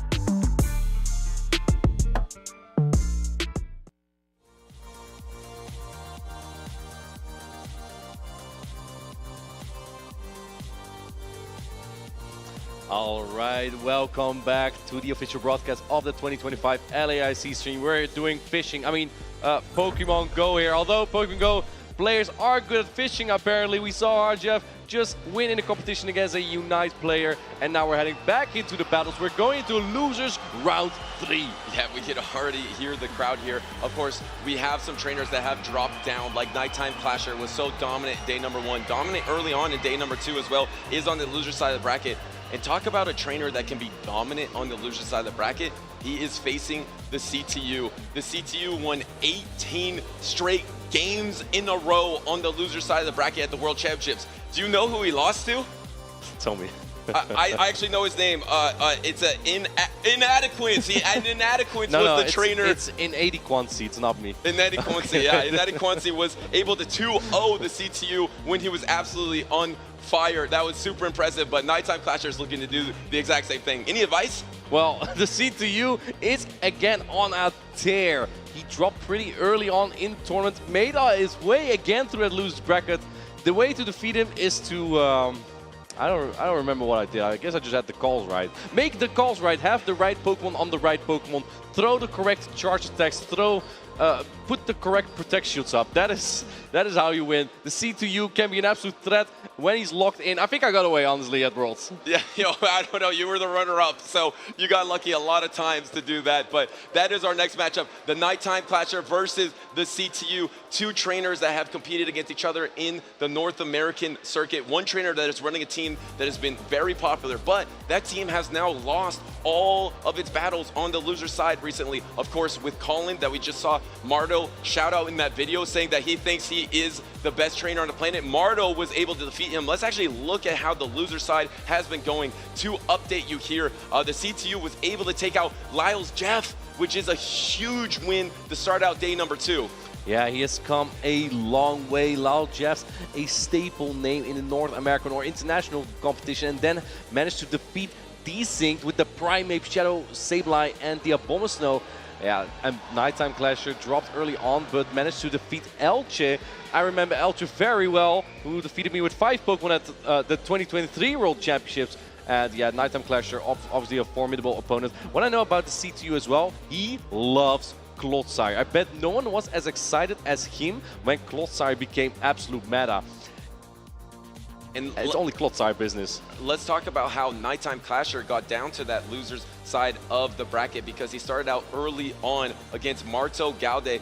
Marto saying he had a bad matchup, but that didn't work out. Nighttime Clasher got pushed on down. Of course, Marto went through Nighttime Clasher, went through Doombug, went through Colin. I mean, what a gauntlet to start day number 2. And of course, he is going to be in your winners finals versus a teammate at 7-Eleven Gaming in Richie. Is saying you have a bad matchup the code word to win? Yeah, I think he is doing the reverse jinx, or he just has some sort of routine where he likes to say that and then it works out in his favor. But hey, you can't blame him. It's been working all season, and can it work for one of these trainers coming up next? Because the C2 was able to take out, I believe, a local in Lyle Jeffs as well. I think they do practice against each other in local tournaments, so maybe got a little upper hand there. Is up against a tough force in Nighttime Clasher with that team that Colin is running as well, also out of pocket. It is a super strong team. It's going to be really hard to defeat. Galarian Moltres has been an absolute staple from Nighttime Clasher, from out of pocket, from Colin. All these trainers have gotten so far already and trying to continue their run here. If you didn't have incentive yet to use your daily adventure instead, look, this Galarian Moltres is a must-have at this point. Oh no, it really is. And really the trainers able to stop it so far have been those trainers with the ice type, like the Alolan Sandslash. I mean, you wouldn't really think that the best core in the meta right now would be Alolan Sandslash and a Jumpluff core. That is a groundbreaking core. Speaking of groundbreaking, we do have an event coming up with the Dynamax Drillbur, and of course, your chance at shinies in the wild. Shiny Pokemon, but also the Dynamax Drillbur. This is your one chance to get that, and you're gonna need it as well, because next week we'll have the Go Wild area, and that features Toxtricity. Toxtricity is double weak to ground-type Pokemon. Look at that! Drillbur, groundbreaking, is a ground-type Pokemon. It evolves into Excadrill, also a ground-type Pokemon. Yeah, you're gonna want to take advantage of those Pokemon ground-type. Seem to be really strong right now, of course, because Poison is so strong, but we're going to see which one of these two trainers is the strongest between Nighttime Clasher and the C2U. Canadian, I believe, versus... Oh, actually, no, sorry. Both from the United States here. The C2U... Actually, I got that wrong. Not a Lyle Jeffs local. I got my story all wrong. It's a Caleb Payne local. It's a local that Caleb... Yeah, from the West Coast. Excuse me. Caleb is the one who battles against him all the time. He has been playing really well recently, of course, at his last international stage, winning 18 in a row, only getting stopped by my co-caster here.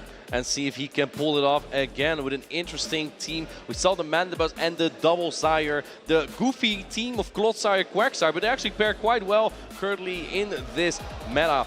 So, curious to see how Nighttime Clasher is going to tackle that. The Galarian Moltres obviously pairs well into those, but there's again that top usage Pokemon Azumarill on the team of the C2U. Yeah, and it feels like that Mandibuzz from the C2U is looking pretty safe against everything but the Azumarill. Of course, you don't really want to face that Galarian Moltres, and I feel like that is why Galarian Moltres can be stronger in this meta, because in that mirror matchup, you have the super effective damage on that Ancient Power, and I want to see the attacks here. Is this going to be a Snarl, or is it going to be an Air Slash? It is going to be a Snarl Mandibuzz for the C2U. It is Snarl. I think Air Slash would have a lot of play in this meta, just dealing neutral damage into Pokemon like Galarian Moltres and even into Azumarill. Looks like both players are locked in. We're going to have Nighttime Clasher versus the C2U. We have the Azumarill into the Shadow Quagsire. And Shadow Quagsire is a Pokemon that we have seen on the fringes here in the meta. Some trainers get it all the way up into the grand finals. It has worse pacing now because of the nerf to Mudshot, but because of its typing and because of its rock type coverage, as you see here, throwing into the Azumarill, and Nighttime Clasher is looking around a bit. Did he just get a bubble through there? I actually want to point out that now that Mudshot does more damage,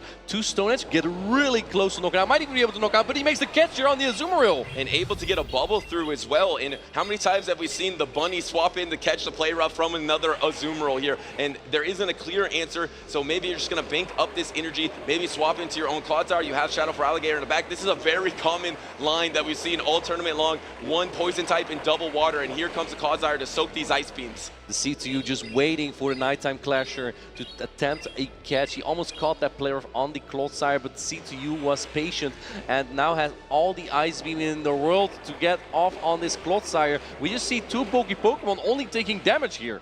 Yeah, and the super effective Ice Beam is not enough in this situation, most likely to take out the Clodsire. So Nighttime Clasher, you know he doesn't want to use his Protect Shields. This is a trainer that saves his Protect Shields for the last opportunity, and he usually saves it for that Shadow for Alligator. Look what he has in the back. He has that Shadow for Alligator. He has two Protect Shields. He has the Protect Shield advantage. He's just going to try to line it up, but this is actually a great swap in by the CTU to get that full Mudshot down. The full Mudshot down, and neither of your Pokemon want to take the Charge Sticks. Luckily, as Nighttime Clash, you do have a shield advantage, so this is still a very even matchup. And if we look at the back line, these Pokemon don't like to take grass type attacks either, but in comes the Feraligatr, and this is a bait on the Aqua Tail. Is Nighttime Clash going to call? And he's been very gutsy with all those calls, and he's not. He never uses them. He calls the Aqua Tail bait. That's not very effective. You know he's going to save those shields, and what a call there by Nighttime Clasher. It's another Aqua Tail bait, but this Aqua Tail will almost knock out. Will Nighttime Clasher finally be forced to use a Protect Shield or really double down? No, he does use that Protect Shield. If it doesn't work once, you do it twice. This time, the second time it did work. Going for the Charge Attack priority, Nighttime Clasher doesn't even want to take an Aqua Tail at this point because Shadow for Alligator is so fragile that even that Aqua Tail would almost knock it out. And the clunky part here for the CTU is the fact that Area Dose can't really Poison Sting down, you can't Bubble down, so you're in a weird opportunity because the Feraligatr has extra energy. It feels like the CTU was just trying to soak, and it looks like Nighttime Clasher was trying to swap on a Play Rough, but instead the CTU is going to swap on a Play Rough and catch it resisted into Area Dose. These players are just dancing around the spider season. Ariados is back, and it's going to take out the bunnies. I didn't know spiders hunt on bunnies, but here we go. Yeah, and the Ice Beam is not going to be enough to knock out, but if you let this go, maybe you will get knocked out by Shadow Claws. That's a tough decision here. The CTU lets it go. You need to get to a lot of charge attacks here because you need to knock out the Azumarill. I don't know if you can do it with Poison Sting, and look at the CTU. He knows he's up against it. He has to throw the Trailblaze. Do you just shield to get the bubble through here? I think that this will actually hang on 1 HP. The Ariados, he doesn't put up the Protect Shield. Nighttime Clash does not want to take the risk and just going to farm down with that Shadow Feraligatr. But there's another Charge Stack. This is the launch. This will debuff the Feraligatr. Can this Feraligatr close out? There's still an Azumarill from the CTU in the back. And you obviously have to shield if you're Nighttime Clasher there. That is your last Pokemon, and this is going to be the combo play, using that last Protect Shield of the game, having that Play Rough that you stored on that swap out to the Ariados, and the CTU takes a 1-0 advantage. See you, Azumarill takes out Feraligatr. That's a great matchup played by both of these trainers, using his goofy Quagsire, taking the victory there. He's still locked in. He's still locked in, and he's been looking to continue the loser bracket run. I mean, he is really hard to beat on the loser side of the bracket. A lot of trainers have found that out the hard way. The CTU able to take that game. Looks like they are talking to the judges a little bit, but let's look at the replay. The Shadow Quagsire was able to get an early, and actually that was the first Play Rough of the game that he swapped on. He swapped on multiple Play Roughs, was able to get that key farm down. That was huge to get that energy advantage. Absolutely, and here we see the Hadouken taking out after the CTU baited a shield on it. And there we see that other catch you were talking about on the Ariados. This is resisted, a tremendous catch. Now, if this was day one, the CTU, the C1U maybe would not have worked, but the CTU is in top form here, and he's 1-0 up against Nighttime Clasher. How are these players going to adapt? Nighttime Clasher really hanging on to these water-type Pokemon, but that really makes it prone to the Ariados with the Trailblaze coverage. Yeah, and I like the way that CTU played against Nighttime Clasher, knowing his opponent doesn't really want to use those Protect Shields and often wants to swap in. He could have got swapped on his own Play Rough. He was the patient one, and then he swapped out. And looks like they are going to have no review here going into this game number 2. They are searching for their next Pokemon. But yeah, like you mentioned, this is win or go home. Nighttime Clasher has to come back here, or else his day in Sao Paulo is over. I really like the Quagsire pick from the CTU. It usually is such a safe Pokemon when there are no Grass-type Pokemon. And if Ariados is your best answer, it doesn't even do that well, especially when Quagsire has an energy advantage. Yes, Quagsire has the Stone Edge to take it out in one attack, but just going straight Aqua Tail adds up so much with the Mudshot, and you barely outpace on even energy, making Quagsire such a strong, versatile pitch. Looks like the match is under review at this point. Niantic Clasher missed a Shadow Claw, and he just has the judges take a look at it. Yeah, so they are going to take a look at this. This was a really close in-game. Of course, both those trainers were bouncing around the battlefield trying to get any advantage that they could, and I really love the way the CTU played that, try to bank up some energy because, you know, Nighttime Clasher is going to try to hold his Protect Shields for the last possible moment. If you can bank charge attacks on multiple Pokemon and have Nighttime Clasher's health low, those charge attacks can be so impactful. So that was really well done by the CTU there. And Nighttime Clasher, who of course has really relied a lot on the Feraligatr, also has been closing with that Ariados, and then has the opportunity to use that Galarian Moltres as well. Out of those three closers for Nighttime Clasher, what do you think might be the strongest in this matchup? It's definitely the Moltres. We've seen so many Brave Bird land. Flying is just widely unresisted in the current meta, making Moltres a really good closer. With Sucker Punch being buffed this season, being equally good as Counter used to be before, makes Moltres almost a must-have Pokemon to have. And there's hardly any other Pokemon that have Sucker Punch and that are very meta-relevant as well. We have Spiritomb, but with only Ghost-type charge attacks doesn't really put a dent into normal-type Pokemon. And I know our co-caster, Wholesome _ really likes the Shadow Cacturne. Shadow Cacturne also is a very fragile Pokemon, so kind of tough to use. While we wait for this review, just a quick status update from this losers round 2 that we had before this. Actually, I think both players are knocked out. We'll get to that later. It looks like we're not getting a review. We go into game number 2. We have the Moltres into the Clodsire. And it looks like that first game did stand for the CTU. So this is game number 2, and Nighttime Clasher has his tournament dreams on the line. Of course, he is already #1 in his region in terms of the travel award, but he still wants to get as far as possible because there's a lot of prizes and a lot of championship points to play for. I think every competitor here in this current position wants to try and get that trophy. Going for the Brave Bird, we know, we've seen before, this doesn't knock out just yet, but will get the Clodsire really low. The CTU lets the Clodsire take it, preserving his shield. Now going for a Slush Bomb, waiting a turn, making sure Nighttime Clasher doesn't catch it on another Pokemon. And looks like Nighttime Clasher is going to preserve the Moltres, even go for a Sucker Punch down maybe. And can he get that Sucker Punch down? It looks like he can, so he's going to be loaded with energy. Even with that double debuff, those Poison Stings are not doing that much damage. Here comes the Azumarill. Do you pivot? You have double poison in the back, deciding to throw up the Brave Bird, getting that shield back, and now you could just let this Moltres go down. You could also pivot for saving this as a swap later, but deciding to just let it go down. Letting it go down is probably the safe play. Here's the thing though, when you see that the Clodsire is gone, the Ariados from Nighttime Clasher is just so free. He could have hard swapped immediately, but wants to align his Clodsire. This is exactly why you have Stone Edge. Stone is going to take out this Spider easily with that super effective damage. And the CTO is going for the resisted lunge here to try to reduce the attack of the Clodsire, try to hang on to a Stone Edge. Maybe he's going to use a Protect Shield on this first Stone Edge. Yes, using a Protect Shield here. Maybe the CTU is going to double lunge in this matchup and then reach for the double Trailblaze. So then you can take at least one Stone Edge. Maybe you can take 2, but that's pushing it. And you got to preserve his Ariados in that case to take out the other Ariados, because your Azumarill is quite weak into that. The problem is that the timer's not up and he's reaching, Nighttime Clasher reaching the Stone Edges is going to impale the Ariados and go to do a lot of damage. And remember, this is double debuffed. It is super effective. It is doing more than half of the remaining health. So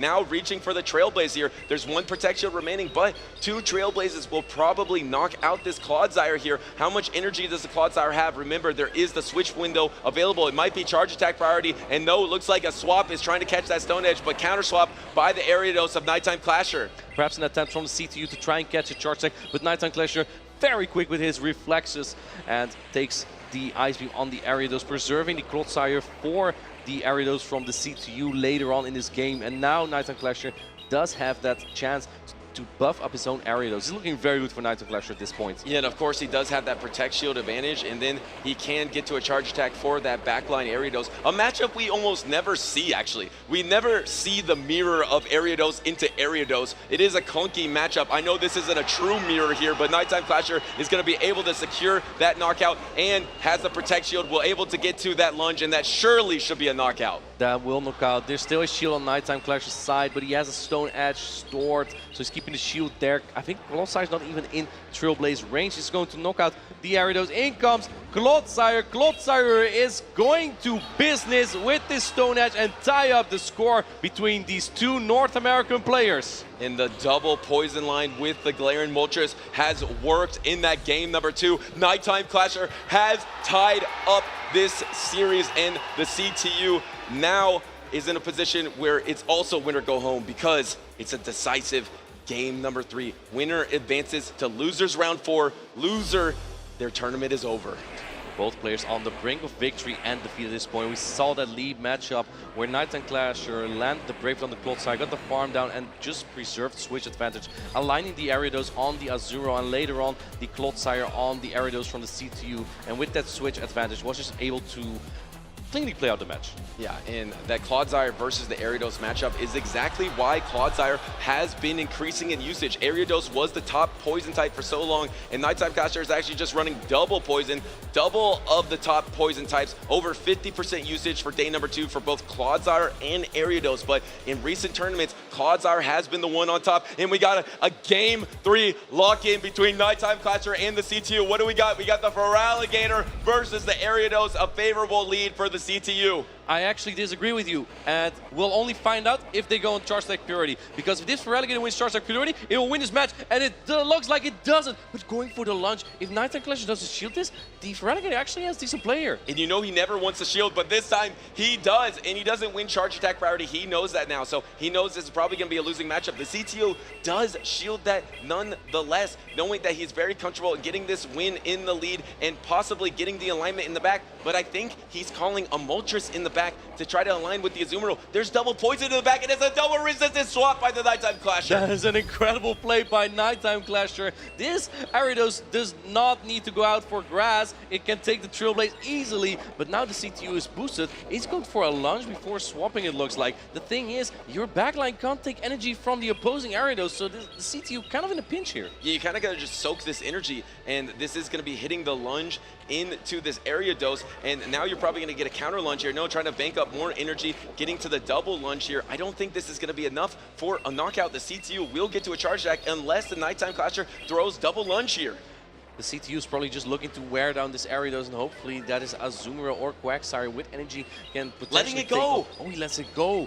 Yeah, I don't think this knocks out just yet, but it looks like the CTU is not really caring for switch fence as much here. Timers are up on both sides. Can the CTU get the farm? No, going for the lunge right before and making sure that the next Pokemon that coming in gets as little farm as possible on the Ariados from Nighttime Clasher. Smart play by Nighttime Clasher. Now you're going to get either one mud shot or one bubble here for the advantage of the backline. And Feraligatr doesn't have too much energy, has a little bit less health. Clodsire is fully healthy here, and there is that one mud shot down, was unable to reach the charge attack. Here comes the Feraligatr. No, wait, sorry, it had a full Hydro Cannon. It is loaded. This is going to be trouble. Do you try to swap the CTU, try to get out of there? No, it's charge attack priority on the Aqua Tail. This is so much damage. I think you have to shield this as this CTU, but he doesn't know the backline just yet. Going to put up the Protect Shield here makes sense. You want to get off this Aqua Tail, but the Feraligatr will outpace another attack.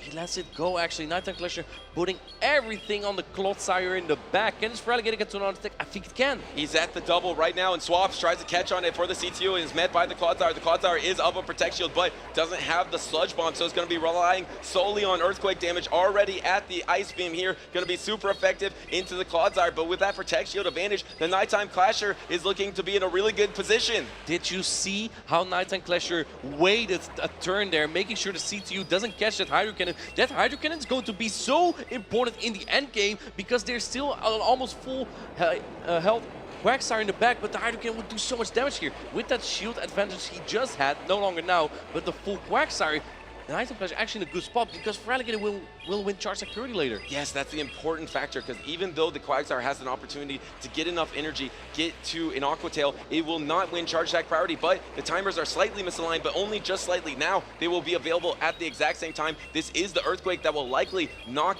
out the Azumarill here. It's probably going to be a combo move with a double knockout. It's going to be one into the Azumarill. No, actually just going to stay in here with the Quagsire and reach for the Stone Edge on charge attack priority. The Aqua Tail is going to come off first, but now this doesn't guarantee that the Hydro Cannon knocks out the CTU. But can you much shot down the Feraligatr? The Feraligatr is really low, has a Hydro Cannon banked, and the Quagsire isn't exactly fragile. It looks like one more Machu will take out the Feraligatr. It's getting really close. Hydro Cannon is landing. Is this going to secure the knockout? It doesn't! No! CTU Exxon gets a double mudshot down and takes this matchup 2-1 to advance the losers. Round 4. Nighttime Clasher is unfortunately eliminated from Sao Paulo. The C2U evolves into the C3U, moves on to losers round 4. His losers run is still going.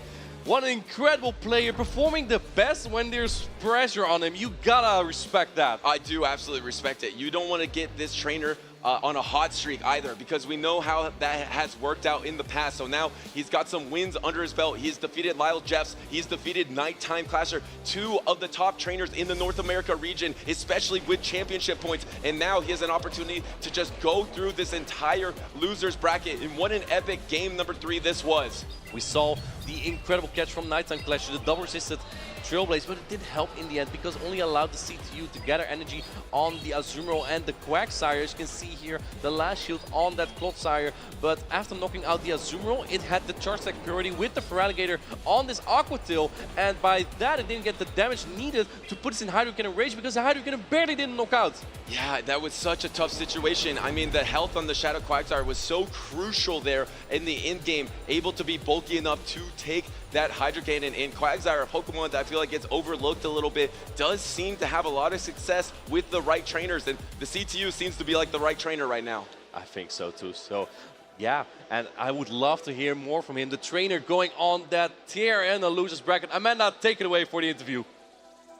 Thank you so much, Martine and Butters. Now, I'm here with the CTU. They're calling you the C3U behind the stage now, saying that you're continually upgrading here. The last time I think we talked, we were in Los Angeles. You were also on a pretty incredible run then. Tell us all about your incredible run today. Well, Los Angeles was a very poor showing for me. I faced 2 very good players right after my first stream match, and they took me to task, but I don't know. Today I'm just finding a way to take it 1 match at a time and not looking past anything. You might be taking it 1 match at a time, but you're taking down some pretty big names. What are you thinking? What was it when you were taking a time to make a team? What did you think was going to be really good here at LAIC? I really expected a bigger showing for Annihilate and Primeape. Not too huge because it's so new and nobody's really tested them that much, but I thought it would be very similar to the old meta, but if you're not covering those 2 threats, then you're in a lot of trouble. One of the last questions for you. You're in the loser side of the bracket. You have 1 more potential loss before you're kicked out, but what are your thoughts? How confident are you feeling? Do you think you can make that losers bracket run and become the champion here at LAIC? I mean, anything can happen, you know. Anybody can beat anybody in this game. It's just if you're ready and you've got the right mentality and you're just ready to play.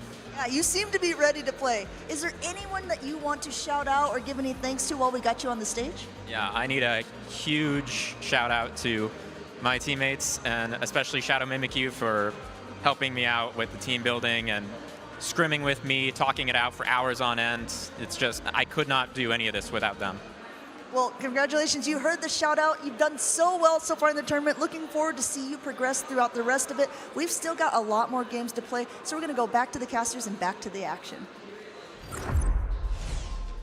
Thank you, Amanda, and thank you to the CTU. I mean, he thinks he can beat anyone, and anyone can beat anyone, but on the loser side of the bracket, he is a tough trainer to beat, and a lot of trainers, unfortunately, are learning that the hard way. Of course, 9th place at the last World Championships, trying to climb that ladder once again, and good luck to him. And Nighttime Clasher, who, like I mentioned, is #1 on the North American leaderboards, has already secured the travel package for EUIC, has been eliminated from this tournament, but still a lot to be proud of in this first portion of the season. For both trainers, and I love how the CTU just keeps it so humble. You know a joke that I have with one of the trainers in Europe, Maximilian? Every time he wins, I add a 0 to his name because he becomes stronger. I think from here on, I'm going to add a number to the C to you, the C3U, the C4U, because he just becomes stronger and bigger like that. So I will want to give a small update real quick about some matchups that have been played in previous losers rounds. We had Lindo Steiner versus Lindo's Harjev, and Harjev knocked him out by 2-1. We also had Ice Chris versus Copper Kid, another Brazilian player, Copper Kid, but Ice Chris won 2-1. So some really good matchups, but we're heading now into losers round 3. We have our next trainers ready. That is, that is going to be Ice Chris versus Paulasha. I mean, what an epic matchup. That must have been Steinar versus Harjeffy. Of course, that I believe was a rematch of the North American International Championships, a Day 2 rematch. 2 of the top trainers in Brazil and in LATAM. But now we have to go to Ice Chris versus Paulasha. And Paulasha is not bringing that classic Shadow Magnezone to this tournament, but instead bringing the Shadow Kanto Marowak, a Shadow Drapion, Azumarill, Codsire, Galarian Moltres that's been so strong, and of course that Shadow Feraligatr. Yeah, and we see the Talonflame. We haven't seen as much fire in the tournament so far. We saw the Shadow Alola Marowak being very important for Vitorello earlier on in the winner's bracket, and he's still waiting in the loser's bracket for one of these trainers potentially. Talonflame is also an interesting pick, and I think it lines up pretty well in some spots into Paulasha's team. But, man, the only target you can really get is the Shadow Kanto Marowak, and I'm not sure if it's worth risking it into like Drapion with Aqua Tail, the Galarian Moltres with Ancient Power, Feraligatr and Azumarill's Water-type Pokemon. Yeah, it feels like we haven't seen the Shadow Drapion in a little while. I think some of Tomahawks and Amanda said you saw it, but we've been seeing a lot of Ariados and Codsire recently, but Shadow Drapion was a huge story in day number 1, is of course going to have that water coverage, that Aqua Tail that seems so crucial in so many matchups for the Shadow Drapion, and is really strong against the Talonflame. So I have to agree with you. Too much water coverage from Paulasha's team, but I feel like Malamar might have some play. Oh wait, look at this! We are locked into game number 1. We got the Azumarill against the Shadow Kanto Marowak. You mentioned you can flip this matchup with the Shadow Kanto Marowak, but you have to give up some Protect Shields. But it looks like Paula's not going to take any chance going to the Shadow Feraligatr. But there's a really hard answer from Ice Chris, and because Paula is farming up energy, you cannot really swap in the Ariados either. Yeah, and here comes the Play Rough into the Feraligatr. Is it going to get an early Protect Shield? No. I feel like it's so comfortable to take this Play Rough as a Feraligatr because it's so hard to farm down with a Bubble, but you'll have a much easier time farming down with a Mud Slap. Unfortunately, this does a large amount of damage hitting into the Gastrodon. A second Hydro Cannon will surely knock out, and here comes the next Hydro Cannon. You gotta put up protection if you want to keep the switch advantage, and I think switch advantage could be really important here for Ice Chris. He does put up protection, preserving the Gastrodon, but this does leave Paula to farm up some more energy on the Kanto Marowak. Must-haves really add up though, and Earth Power is a hard-hitting charge attack. And deciding to go in with that Shadow Kanto Marowak to soak up that Earth Power, and it is a little more bulky than you would expect, but giving up the Protect Shield into that Earth Power to try to get that farm down, and that energy is going to be pretty useful in the back line. There is no debuff, so now you get the full Mud Slap down, but you probably will align your Azumarill into the Ariados in the back, which isn't ideal, but at least you do have an energy advantage for this matchup. And staying in for a little bit, going to chip the Azumarill with the Bone Club. Bone Club being buffed at the start of the season actually is a pretty formidable attack now, making Marowak basically pushing it straight to the mat. As you can see, still a decent amount of damage, and is Paula going to try and catch? Yes, he does attempt, but Ice Chris not letting it happen, answering with the Spider, trapping the Azumarill in its web, and now we have the coverage in Trailblaze and Poison Sting to take on this bunny. And going for the Trailblaze here, one Trailblaze plus another one, plus the boost, plus some Poison Stings is going to be enough to knock out the Azumarill. Does Paulasha give up the last Protect Shield against one of these Trailblazes here, or even try to get back to your Switch Timer here? Because if you just play out this matchup normally, you're probably going to lose this battle. You need to try to do something fancy in this matchup. I don't know how bad this really is for Paula. If she can preserve the shield, then maybe there's play. But Ice Chris is farming up energy, perfectly thrown right before the next Trailblaze. If Ice Chris can get another Trailblaze off, then this game is likely over, because the Azumarill in the back already has an Ice Beam loaded. And Paulasha had to throw that Bone Club there to preserve the shield and actually gets the protect shield here, and looks like it's going to be a lunge probably coming in. Yes, a lunge to try to debuff this little Marowak. I believe the timer is back up. There is a Ice Beam loaded. Probably going to be a combo attack from Ice Chris here if the timer's up, and there it is. There is the Ice Beam that will knock out Paulasha. Really tough alignment there for Paula, but Ice Chris making all the calls, taking the 1-0 win here against Paula. And well played by Ice Chris, and Paulasha going down here. We haven't seen her too much on stream here at the Latin American International Championships. Of course, she did come in on the loser side of the bracket here in day number 2. Not running that signature Pokemon of Magnezone, isn't as strong in the current meta. Probably wouldn't be very strong against a Gastrodon team as well. But what will the answer be in this game number 2? Do you try to go to the Galarian Moltres here? I think so. It covers the Gastrodon, the Ariados, the Talonflame, and the Malamar pretty well. So I think Galarian Moltres might be a Pokemon that Paula wants to take a look at. Or do you double down again? We see so many trainers basically bluff that the opponent is going to use the same strategy. So maybe we'll see that Kantomarek come back again. Kantomarek actually has decent matchups in some of these Pokemon, such as the Ariados, the Dunsparce, the Gastrodon even, and the Malamar are all fine matchups for it. So I would not be surprised if we see it again from Paula. But on the other hand, that Azumarill was such a threat for her too. She doesn't really have a clear answer. Her best answer kind of is the Feraligatr or the Drapion, because her Clodsire doesn't have Sludge Bomb. Yeah, the thing is, the Moltres does look strong against the team that was in game number 1, because Ice Chris was running ABB weak to it. The Azumarill in the front, and then 2 things weak to it in the back. But maybe he changes up the lineup for game number 2, and Paulasha with her tournament dreams on the line, trying to stay in this tournament and defeat Ice Chris, try to reverse sweep here. This is a decent lead for both trainers. It is the Shadow Feraligatr versus the Azumarill. Now look at these backlines. These backlines are going to matter a lot, but also another time ABB weak to the Galarian Moltres. Guess what? Paulasha brought the Galarian Moltres. And I think Ice Chris might switch out at some point to try and bait it out, but where do you even go? You can't bait it out with the Ariados, because that takes so much damage from Hydro Cannon. Is Paula going to try and win the switch fence here? No! Pushes the no shield immediately. And knowing maybe that if Azumarill's here, there's not going to be an answer for the Galarian Moltres in the back, calling that he is not going to run the Dunsparce or Dunsparce as well. So now you have a clear path here. All you got to do is save the shields for the Galarian Moltres, and you'll probably have a pretty good time in this battle. Throwing one Hydro Cannon is at the back-to-back. Does she throw it? Is there trying to be a swap out? No, charge attack priority. And I think Ice Chris was not exactly happy with that. Probably going to let this go unless he really wants switch advantage. And no, letting that go. Hydro Cannon is going to not knock out. Looks like Paula wants the energy advantage on her back line. Wow. Look, she knows. She knows. If there's no Azumarill, Galarian Moltres in the back is likely to be very strong. You almost never see this. Paulasha gave up the alignment on purpose and actually decides to go for a Mud Slap down instead of going for a Sucker Punch down. Here is the Gastrodon to meet this Marowak here, and you're going to be able to throw this Bone Club. You're going to be throwing better charge attacks than the Body Slam is from that Gastrodon. Missing a Mud Slap there, unfortunately, doesn't allow Ice Chris to pace equally fast, but then again, Paula already was a Mud Slap ahead. So after that Bone Club, I think if you want to shield the Marowak, you can even Mud Slap it all the way down. Looks like that is what Paula is going to do here. And instead of a 2-shield Galarian Moltres, looks like Paulasha is going to go for a 2-shield Shadow Kanto Marowak. You're going to come out of this matchup with a decent amount of health, and the Ariados is not going to be able to poison this thing down, so Ice Chris decides to use a Protect Shield, swap into catching on the Body Slam, and that is a great move for Paulasha here. Plus, you're still out of range of lunge. But does that actually set up the Ariados easier? Now 2 lunges might actually be enough where they usually are not. So the Ariados comes in here from Ice Chris, but spiders usually don't do well into birds.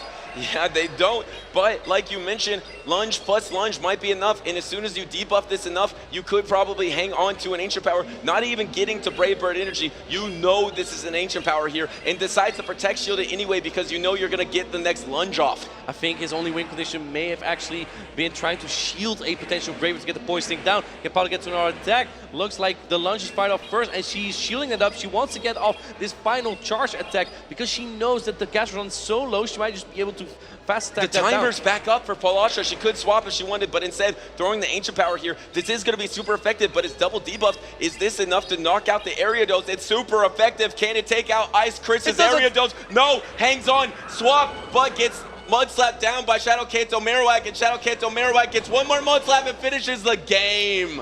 The Spider cannot deal with the mud, and it takes out the Aridos. Paulasha, the queen of PvP, ties up the score here against Ice Chris. That was a great battle from both players, but Ice Chris, as he had the alignment in Game 1, in Game 2, he really didn't. Letting that Azumarill go in the lead really set up the backline from Paulasha, because Paulasha was ABB weak against Azumarill. She was strong against it in the lead, and then her backline didn't want to see it. But that means if you see it in the lead, you just have to get rid of it, and then your backline is strong. And that's right here. Knowing that your backline is going to be so strong against anything not Azumarill, you rarely see this interaction where there's an undercharge on purpose to lose alignment in the lead. Winning alignment in the lead is so powerful in Pokemon Go PvP, but Paulasha thought it'd be even more powerful to get a energy advantage versus the backline of Ice Chris, and she was absolutely correct. That's why you call it a queen of PvP. Yeah, she's been really good, has a lot of accolades to her name, and these are the Pokemon that come with a trainer like Paulasha. Has some Pokemon to absorb damage, but also to have some aggressive gameplay. We go into the decisive game number 3. We have the Dunsparce into the Shadow Drapion. In the first appearance from Shadow Drapion for Paulasha here at the Latin American International Championships on stage, and it's going to be versus the Dunsparce. Remember, if you get that early crunch debuff, you maybe have a chance in this matchup, but it is hard to defeat this Dunsparce because it's doing super effective damage and actually no shielding here. Do you expect the attempt to catch here? This puts the Drapion solo, going for the crunch. Again, like I said before, it is not the worst for Drapion when no shields are used, because you will be able to get to 2 crunch, and I think that might get really close or even knocks out the Dunsparce. And you don't quite knock out with this double, and actually letting a rollout through here. If Ice Chris can hang on to this crunch, and it looks like he's not going to protect shield, he might be able to get the rollout down. Can he secure the rollout down? And then the swap, counter swap, trying to snipe the energy, but catches a spider instead. And the simultaneous swap, if Ice Chris swapped in the Azumarill, this would have been terrible for Paulasha, and now she's able to align her Feraligatr to the Azumarill no later. Shield on the lunge. Well, the Trailblaze would have had knocked out anyway, so I think Ice Chris is just trying to hang on with this Aridos. This is a really risky bait though, because after that lunge, yeah, you no-shield this because the Rock Slide would not have knocked out. And do you try to go for the Mud Slap down here to give up 1 Protect Shield? The lunge is going to come through, but now this Aridos is so low health, you can get the farm down with Feraligatr. Butters, you got to take a look at this. Lunge going to go through. Paula lets it go again. You know what? It's time. It is Gator time! Gator time here in LAIC! It absolutely is. You get a 3 Shadow Claw advantage here, but remember, there is a Drill Run banked on that Dunsparce, so that will be impactful, and looks like he's going to just use it right away, not even save it for the end game. Going to throw up that Drill Run, gets a Protect Shield here. Now suddenly Paulasha is down a Protect Shield, up a little bit of energy against this Azumarill. And preserves the Dunsparce for later as well, because this Azumarill is able to hang on into so many charge stacks that the timer will be up again in about 45 seconds from now, so the Dunsparce might serve as a catch later on in this matchup.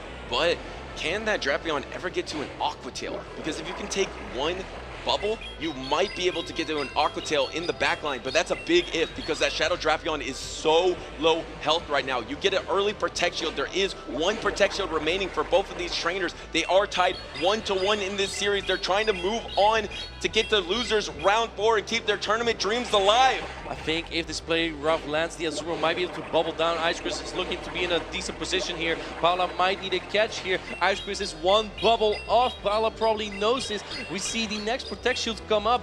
Can Paula make that catch? Does Ice Chris predict the catch? And here we go. There's the catch to the Drapion. She gets it. She secures all of that energy into her Shadow Drapion. It's an undercharge. It doesn't matter. That might have just won the game for Paulasha. But remember, Ice Chris can also swap. Does Ice Chris go for it? No, he did not. So now the Hydro Cannon's going to land. Hydro Cannon coming through, can't get the Shadow Claw down before the Azumarill can get to a charge attack.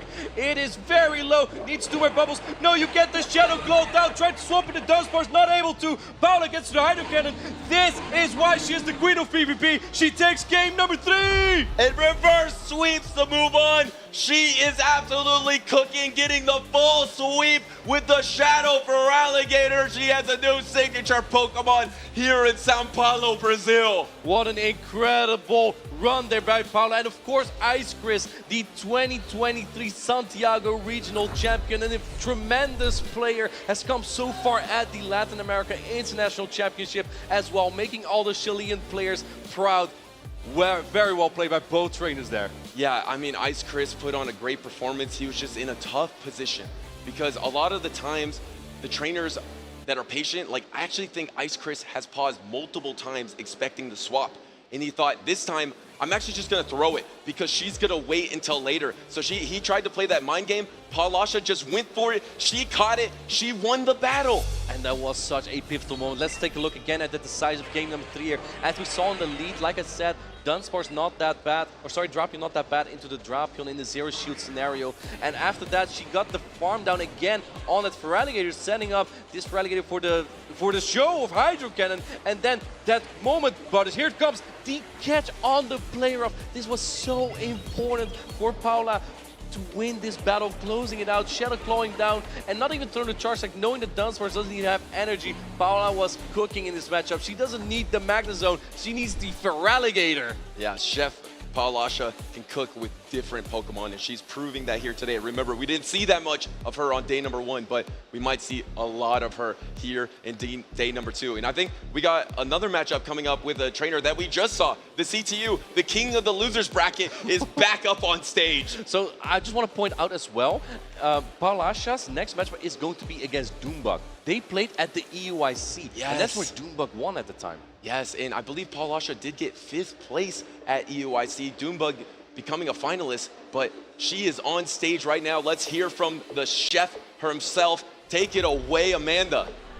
Thank you. Yes, Chef. Welcome in, Paulasha. Now, you did a really, really nice job there.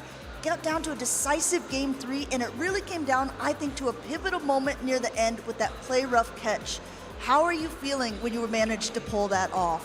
Well, what can I say right now? I'm pretty excited. I'm pretty amazing because the catch was my only win con. So yeah, when I saw the catch, I was like, okay, this is done. And yep, I'm feeling amazing. Yeah, you're going on from the loser side of the bracket. We saw you play yesterday against Steiner, and now you were able to still make it into day 2. It looks like you're doing a nice job so far. Your next opponent is Dunebug 97.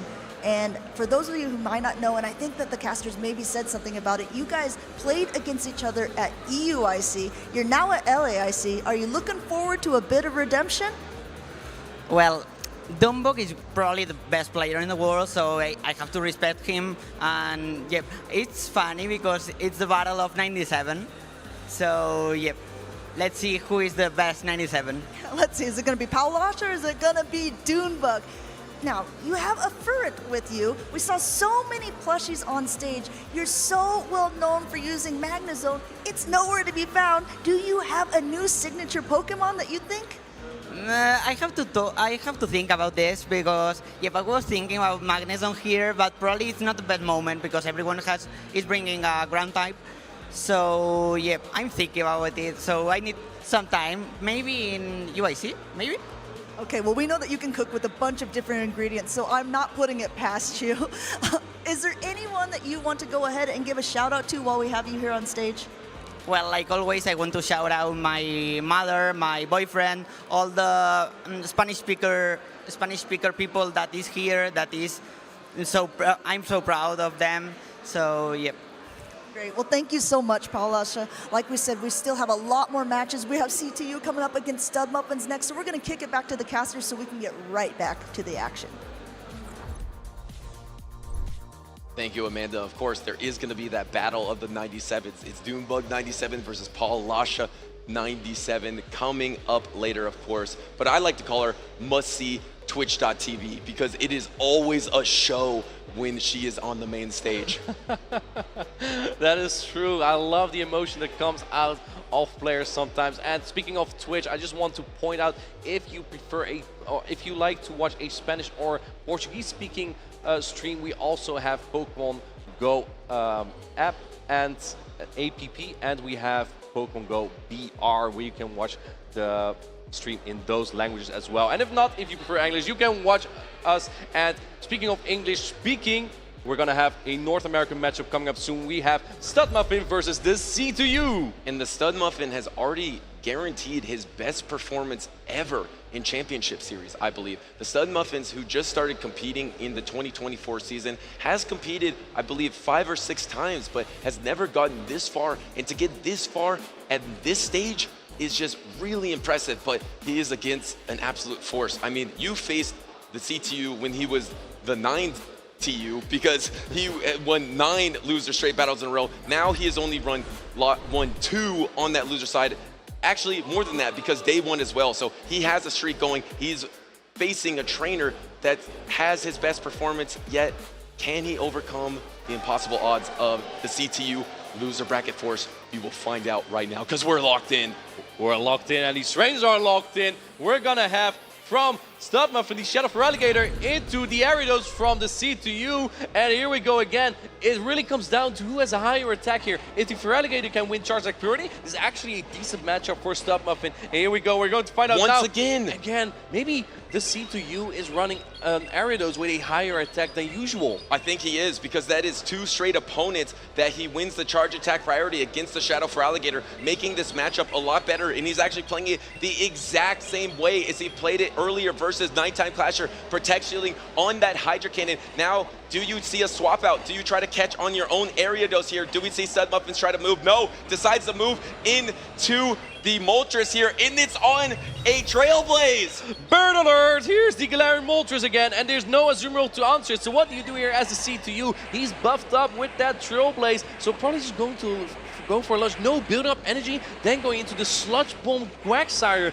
but Sludge Bomb is not going to be enough to knock out this for Alligator. I like Galarian Moltres. I like that play because you bank that Trailblaze that you wasted so you can win charge attack priority in the backline. But I think you're right. I think Moltres does hang on here, but with how much health, you're actually going to throw the Brave Bird early here, trying to get the last Protect Shield of the battle, but you're not successful. Can you also get to an Ancient Power? This isn't going to be enough to knock out. Obviously, the Ancient Power wouldn't either, but we'd like to get a little chip damage. No, you can't get to the Ancient Power. And look at this goofy backline from the C2U with the Clodsire and the Quagsire, 2 derpy-looking Pokemon. They're going to have to take on the evil-looking Feraligator there that's coming back in with the energy and takes out the Clodsire right away. Doesn't want to have any of this Sludge Bomb nonsense. And this will secure the knockout into Clodsire. There is that Quagsire remaining, Ariados does have a Trailblaze banked. Looks like he's going to bank up some more energy before throwing the Trailblaze, trying to ramp up here, not worrying about debuffing the opponent. You do get the Protect Shield, but I believe you will outpace the double. Studmuffins is probably going to have to try to swap. Well, can you get, you get to that next lunge, but do you catch it? And he catches on his own Ariados. That is resisted damage. A crucial catch potentially from Studmuffins. And what do you do as the C2U? If you come with Quagsire now, you have to eat a Trailblaze. Yeah, this is going to be double super effective. Can you get to enough damage here before the Trailblazes are going to knock out? Going for the Trailblaze here. There's 1 Protect Shield remaining. Do you try to call a lunge? No, you Protect Shield right here. Can you get the damage before the next Trailblaze is available? You have the Stone Edge coverage here, the CTU counting the energy perfectly, going to throw 1 before the next Trailblaze. Stone Edge is going to knock out this Ariados. The Spider is going back to its nest, and now you have the Quagsire remaining into the Shadow for Alligator, but it has Hydro getting loaded.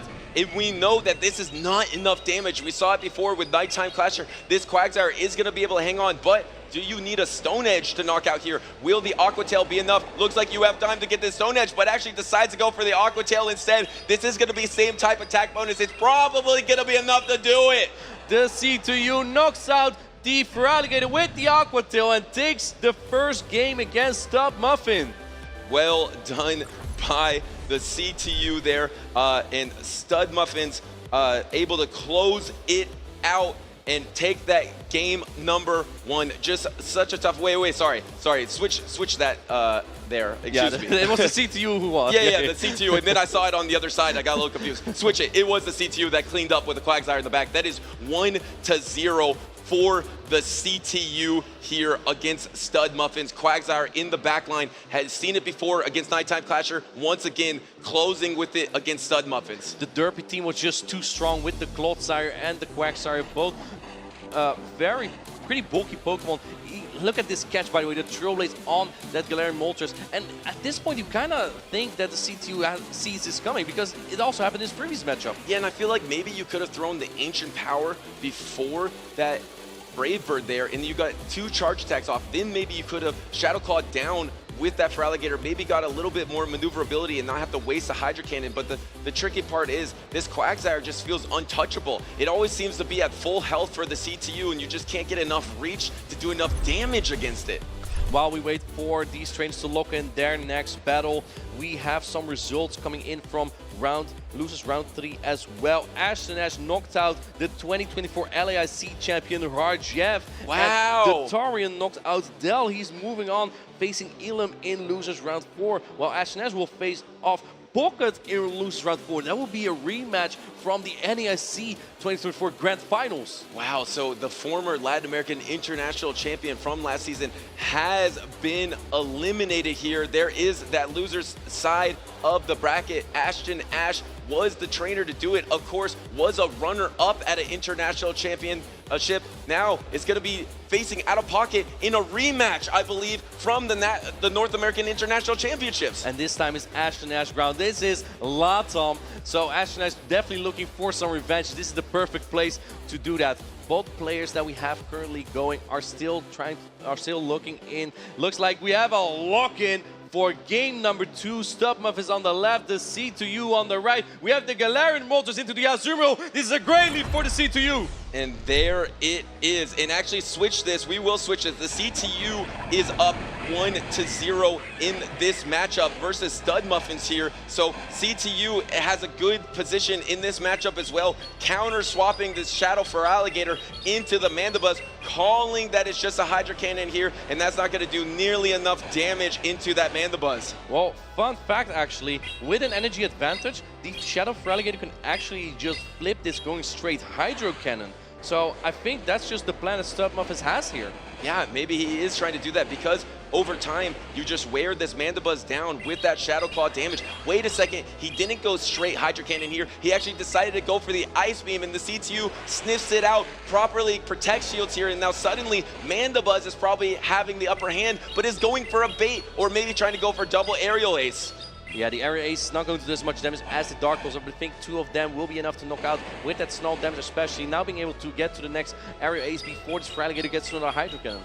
And here comes the next Aerial Ace. Does it get the Protect Shield from Stud Muffins? No. Is going to be able to get the knockout into Feraligatr. Now suddenly you're going to try to go for a big rollout down, but that is ambitious there against the bulk of Mandibuzz. Mandibuzz is going to be able to get a lot of foul plays off, at least 2 of them here against the Dunsparce, but maybe it's worth it to get that huge energy lead. I like that because we do see the Clothsire in the back from the C2U, and that energy is going to be so useful. This Dark, oh, he doesn't want to take another Rock Slide here from, or sorry, another Dark Pulse from the Mandibuzz. Yeah, and throwing that Rock Slide into that Mandibuzz, not keeping all the energy that you could have banked up here. The Clodsire is coming in. You're going to be able to get to a drill run here. You have an energy advantage, and luckily you're also out of range of Earthquake here, so it's not a terrible position for Stud Muffins.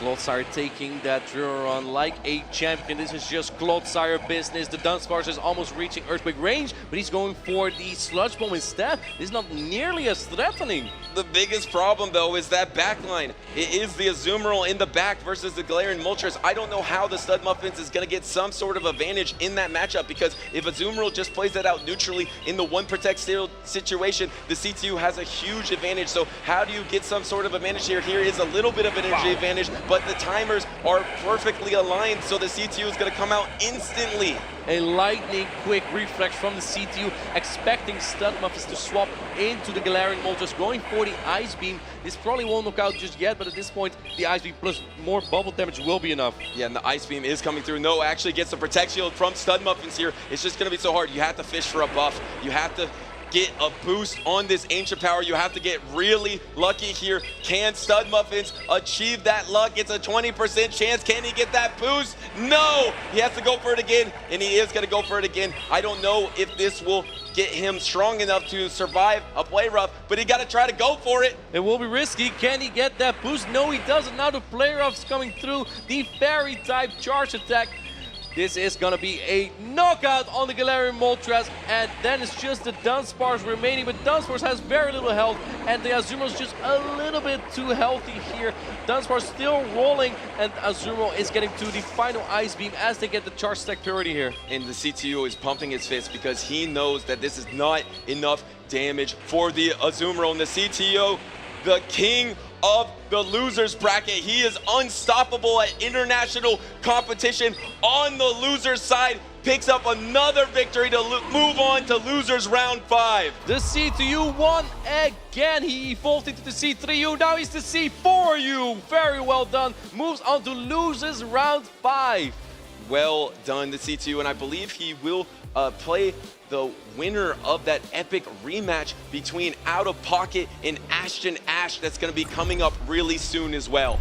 I'm super excited to see that. We have so many top trainers still competing to get there. We're getting closer to that top 4 spot. Those players will directly qualify for the World Championships plus win a trophy.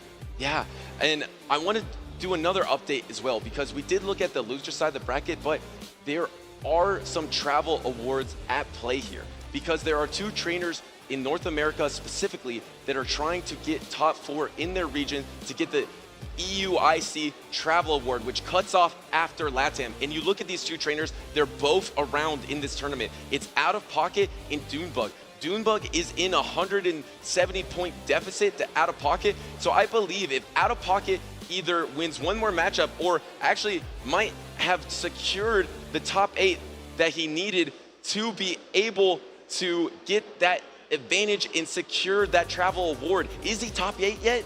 He's not top 8 just yet. I think he needs to win maybe 2 more rounds. I know that Colin is top 8 right now, and Colin did need a top 8 to get the EUIC Travel Award. So maybe one. I think it's 2 more rounds to win for Pocket. But I think if he just wins 1 more round, then Doombug cannot get past him anymore in championship points. So a lot on the line for Out of Pocket against the rematch of Ashton Ash. Of course, Ashton Ash wants some revenge from the North American International Championship, so that will be absolutely epic. But if he moves on, that means Doombug can't get that travel award. But if he loses and Doombug keeps winning, and if he gets to the grand finals, he will get that travel award for the European International Championships, which last season he was a finalist. Right, and maybe he can do that again.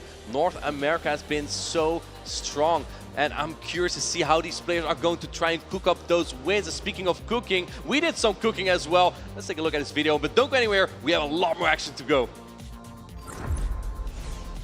We're here at the Latin American International Championships. I'm joined by Tomahawk, who is known for cooking on the main stage. So, Chef Tomahawk, can you please do us the honor and teach us how to cook in Championship Series play? That's right, team. If you want a great meal, why not start with a great recipe? And that's what we're going to be doing here. We're going to be team building with all of these ingredients, because so many of the top performing teams from this season have used a recipe of sorts, with each Pokemon performing a particular role. So that means each ingredient will be a role in your team building. So we have some essential ingredients here. We have the flour, we have the milk, we have eggs, we got butter, and then we have a little more flavor on this side. We have chocolate and sugar. But let's start at the essential, Tomahawk. Where do we begin in this team building in this recipe? So one Pokemon that has been so popular this season is Clodsire. It is a ground type Pokemon. It is an anti-poison as well of sorts. It beats those poisons. Let's put the ground type in first.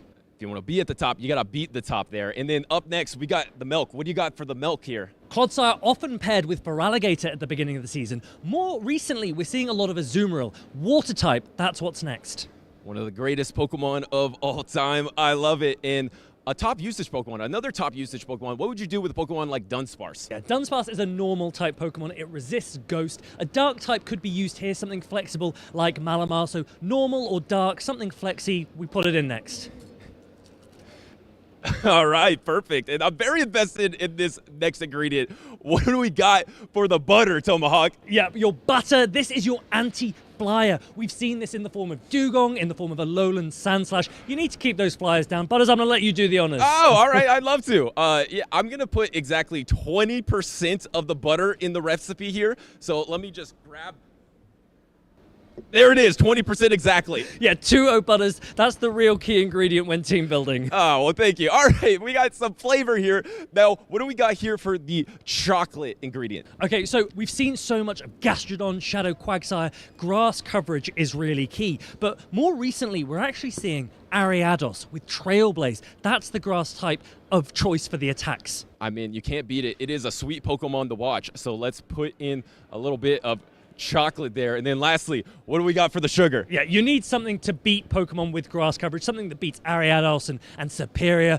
We're going to have something sweet. It's Galarian Moltres. Ooh, Galarian Moltres. That is a sweet Pokemon, especially if it's shiny, right, Tomahawk? I believe you got one of those yourself. All right, let's put that in here. All right, so this is the basic recipe for team building. But there's a special reason we brought you here, because you're the king of spice, Tomahawk. You are one of the best spice trainers on the planet. Let's make a recipe spicy. How do we do that? Okay, so you can add a bit of flavor to any of these roles, but only if you understand what each of the roles are trying to perform. And it doesn't matter which of these that you sub in, but for the sake of argument, let's replace sugar with spice. I love it. I love it. All right, so now we have, you can, like you said, could put spice anywhere. You could put it in the last spot, you could put it in this first spot. Let's start with some essential. Your anti-poison, your ground type coverage, usually. What do you have if you were gonna compete this weekend at LAIC? What would you put there? So this weekend is the first time that players can use Annihilate, a fighting and ghost type Pokemon with Rage Fist. Ghost resists poison, so we're going to sub this in here as a form of anti-poison, but it's got some flavor too, so let's put that in first. Yeah, that's got a little, so I would put an extra one in there. That's got some spice there. All right, and then we got the water type Pokemon, the Milk. What do you got there, Tomahawk? I think Azumarill's just too good. Water and Fairy, so bulky, so defensive. I think it's a staple. Absolutely is a staple. And then we had Dunsparce there as that role last time. What do you have here for the eggs? So we've talked about normal and dark, and we're actually going to put the Galarian Moltres here. It's a dark type Pokemon. It resists Shadow Claw. Let's go with that. Can be flexible, right? You can interchange the roles here in 2 different spots. Add that in there. And then, of course, what you got for the butter if you were going to play this weekend, Tomahawk? We love dairy. We love the dairy Pokemon. It's going to go Miltank with Rollout and Thunderbolt as our anti-flyer. This might sound like a joke, but Miltank actually did just top cut in Buenos Aires in the LATAM region. So it is not a joke. It is a real Pokemon here, and we're going to put that in. Rollout's better. It's got the Thunderbolt, got the electric type coverage. It's a good Pokemon. I agree. Now, next up, we talked about grass coverage, but we need a little bit of bulk. So we're going to go back to old school Superior. Oh, yeah. You're going to put in the Superior. So good at beating Dunsparce as well. So good at walling some Pokemon. Let's add a little bit of the chocolate there. Then lastly, we have a little sugar left. We also got a little spice. What are you putting for your last pick here in the sugar in this ingredient section? And this is interesting because we talked about how Ariados has risen in popularity. And so a Pokemon that is very good at beating Ariados is Stone Edge Clodsire, and actually then covers the ground type role that we lost at the beginning. I think it shapes it out nicely. A poison type that beats other poison types, that is sweet to me. Let's put in the sugar here. All right, well, this is a great recipe for competing, but we actually got 2 professional chefs on the Casa crew. So let's welcome in guest chef Inadequate here. All right, Chef Inadequate, what would you cook up this weekend at the Latin American International Championships? For this weekend's recipe for an Inadequate team, I'm going to start a little bit with some meta. We're going to start with the Clodsire. Yes, chef. And then what for the water type, chef? Again, not super spicy, but we need some more bulk. We're going to go with Azumarill. For 17 straight seasons, Azumarill getting in the recipe. All right, what do you got for the eggs? For some safe coverage to add to the team, we're going with the Malamar. All right, Malamar, a super fun pick, so flexible, can get the energy so quickly. And then Adequate, what do you got for the butter? Well, now we've had enough of the meta picks. To keep the butter cool, we're going with a Frostlass. Oh, you're making the butter spicy? All right. We're going to add all that butter in there then. I love that pick. That is the Frostlass as your anti-flyer Pokemon. All right, what do you got as your grass-type coverage then? So I'm going to stick with the grass-type Charge Trailblaze, but with a different Pokemon. This is Berserker. Berserker with Trailblaze. All right, well, that is getting a little spice in there for that chocolate as well. That is super spicy. And how are you going to round out this team? What are you going to put in for your last ingredient? To cover the grass-type Pokemon a little bit more, we're going with a good dragon. Only naturally, that is Goodra. Oh, that is a good dragon. I love me some Goodra. That does counter the grass. And you know what? That thing is spicy. Get that rested in there. Get that in there. That is fantastic. Thank you to both of my chefs. Thank you, Inadequates, guest chef Inadequates.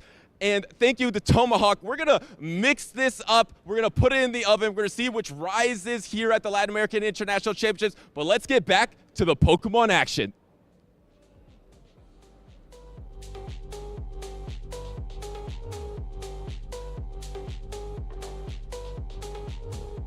back live from Sao Paulo here for the action at LAIC. Me, Amanda Lundberg, and also Tomahawk, perhaps with a tummy ache after he drank all of that delicious batter going on for that cooking segment. I don't know, it's extra protein, Amanda. We love to see it. I love that segment. But we have players here that have been cooking as well. We are into the late stages of the Latin America International Championships. And next up, we have two players that will be showing just how far they want to go. Ashton Ash up against Out of Pocket. Now this is sort of a rematch of sorts of NAIC last season where Out of Pocket became the international champion. Ashton Ash right behind him on those tails. Will he be able to have what we call a grudge match here and be able to overtake Out of Pocket in this loser's bracket? So do you know what's interesting? We've spoken a lot today and yesterday about how Out of Pocket and Colin 6 were using the team built by Nighttime Clasher.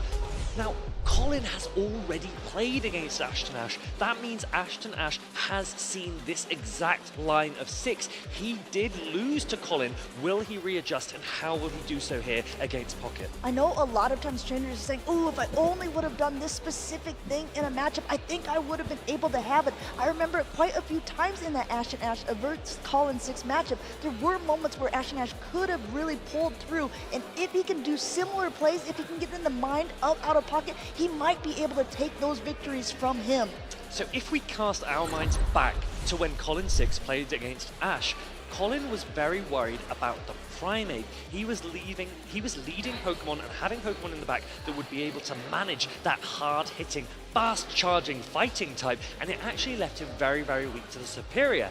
Ash recognized this. He didn't bring the Primate at all. He did bring the Superior. The question for Pocket is, do you play the Ash that played against Colin, or do you play and predict a new adjusted style? Well, we're about to find out because it looks like both of these trainers have now locked in. We're going to jump straight into the battles here. We're going to see right away, and it looks like Out of Pocket has a great lead here against Amanda Buzz, and we're seeing a quick pivot now into that Shadow for Alligator on Ashton Ash's side. That is a massive lead for Out of Pocket and a great counter swap into the Feraligatr that uses Shadow Claw. These are resisted. Hydro Cannon is easy to tank for the Galarian Moltres, but Pocket is going to shield it. He wants to preserve as much health as possible. We've seen quite a few ways that the Galarian Moltres can go through this Feraligatr. If it doesn't throw an attack, it can 2-shield farm down. It looks like Out of Pocket wants to go for perhaps an Ancient Power boost, or at least getting some of that energy and health off of that Feraligatr. Feraligatr still able to make it to another attack, hanging on by a thread, and no shield used here by Pocket. Even in a negative matchup, Shadow Feraligatr putting in so much work, taking Galarian Moltres into the red and getting a shield away. Can Galarian Moltres get one back with this heavy-hitting Brave Bird? Being able to come in now, might not even be able to get up to it because the Powder Snow damage of this Alolan Sandslash are enough to knock it out of the skies. The Azumarill comes back in at this point because the Clodsire has such a bad matchup against it. And you know what? I think Ashton Ash is probably fairly pleased about the scenario, saying, okay, the Mandibuzz can avoid the Azumarill because there is no chance on coming back from that. I really like this from Pocket. Azumarill dominant against Mandibuzz, but also that Clodsire has Stone Edge, so it has a pretty positive matchup too. You need to bring in Azumarill here to take out the Alolan Sandslash. Ash recognizes, even though this play rough is resisted, Alolan Sandslash is his win con.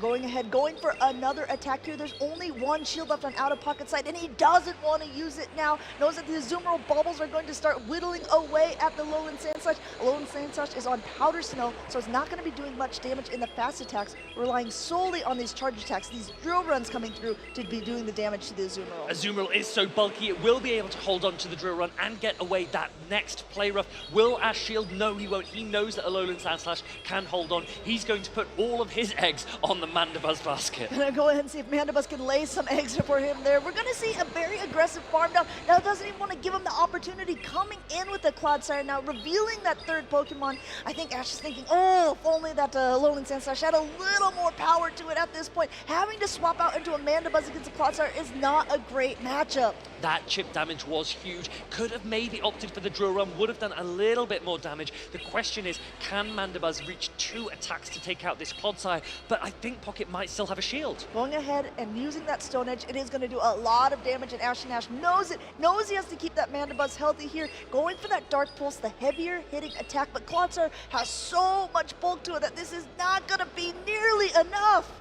Mandibuzz continues to charge. The Snarls are coming through. Clodsire reaching its next Stone Edge. This will do a lot of damage to the Mandibuzz, but Pocket will need another Stone Edge if it wants to take this Vulture down. Switch timers are getting close to being up. It is up on Out of Pocket side, and now there's still a ton of energy on that Mandibuzz. Looks like he's going for a catch, and a catch is what he got. Little to no HP left on the Azumarill, little to no bubble swiping, but the Mandibuzz has released a ton of energy here, and it's getting down into the red. Going now for the aerial ace again, getting that shield from Out of Pocket. What a massive catch for Out of Pocket. That could change the game there. Ashton Ash knows how pivotal that might be. He might even go for a catch of his own. It could be risky. No, the Stone Edge is going to land. Is this going to take down the Mandibuzz? No Protect shields remaining. All the bubbles swiped on the side of Out of Pocket here. Not quite enough. It managed to hang on by just a thread here, trying to get to another attack, and Ashton Ash actually reaches the Ice Punch in the very last moment. Poison Sting double resisted by this normal Alolan Sand Slash. It reaches the Ice Punch and takes Clodsire down. Ashton Ash takes game number 1. Coming back from a bad lead of the Mandibuzz against the Azumarill, Mandibuzz against the Clodsire, still the Alolan Sand Slash pulled through. That was superb from Ashton Ash, even though that attack was caught by Pocket.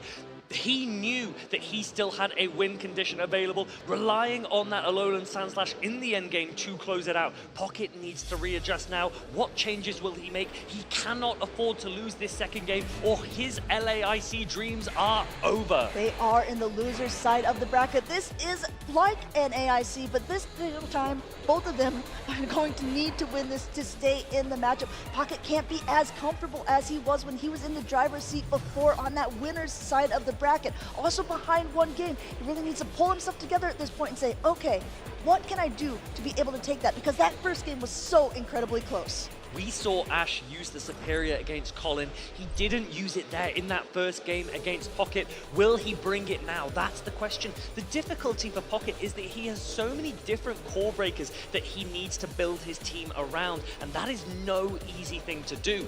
What are you predicting from Ash and Ash here? Ash has the momentum. He's locked in. Pocket has just locked in. We are so close to getting into this game number 2. Ash Nash just needs one more point to stay alive, stay in this tournament, and this is a great way for him to start it out there with that Alolan Sand Slash against the Clodsire here, going ahead and just charging up a ton of energy. Neither one of these want to let their charge attacks get caught on any other Pokemon. Now going for a drill run here on Ash and Ash's side, and we'll have to see if Out of Pocket wants to use shield. Looks like he doesn't this early in the game.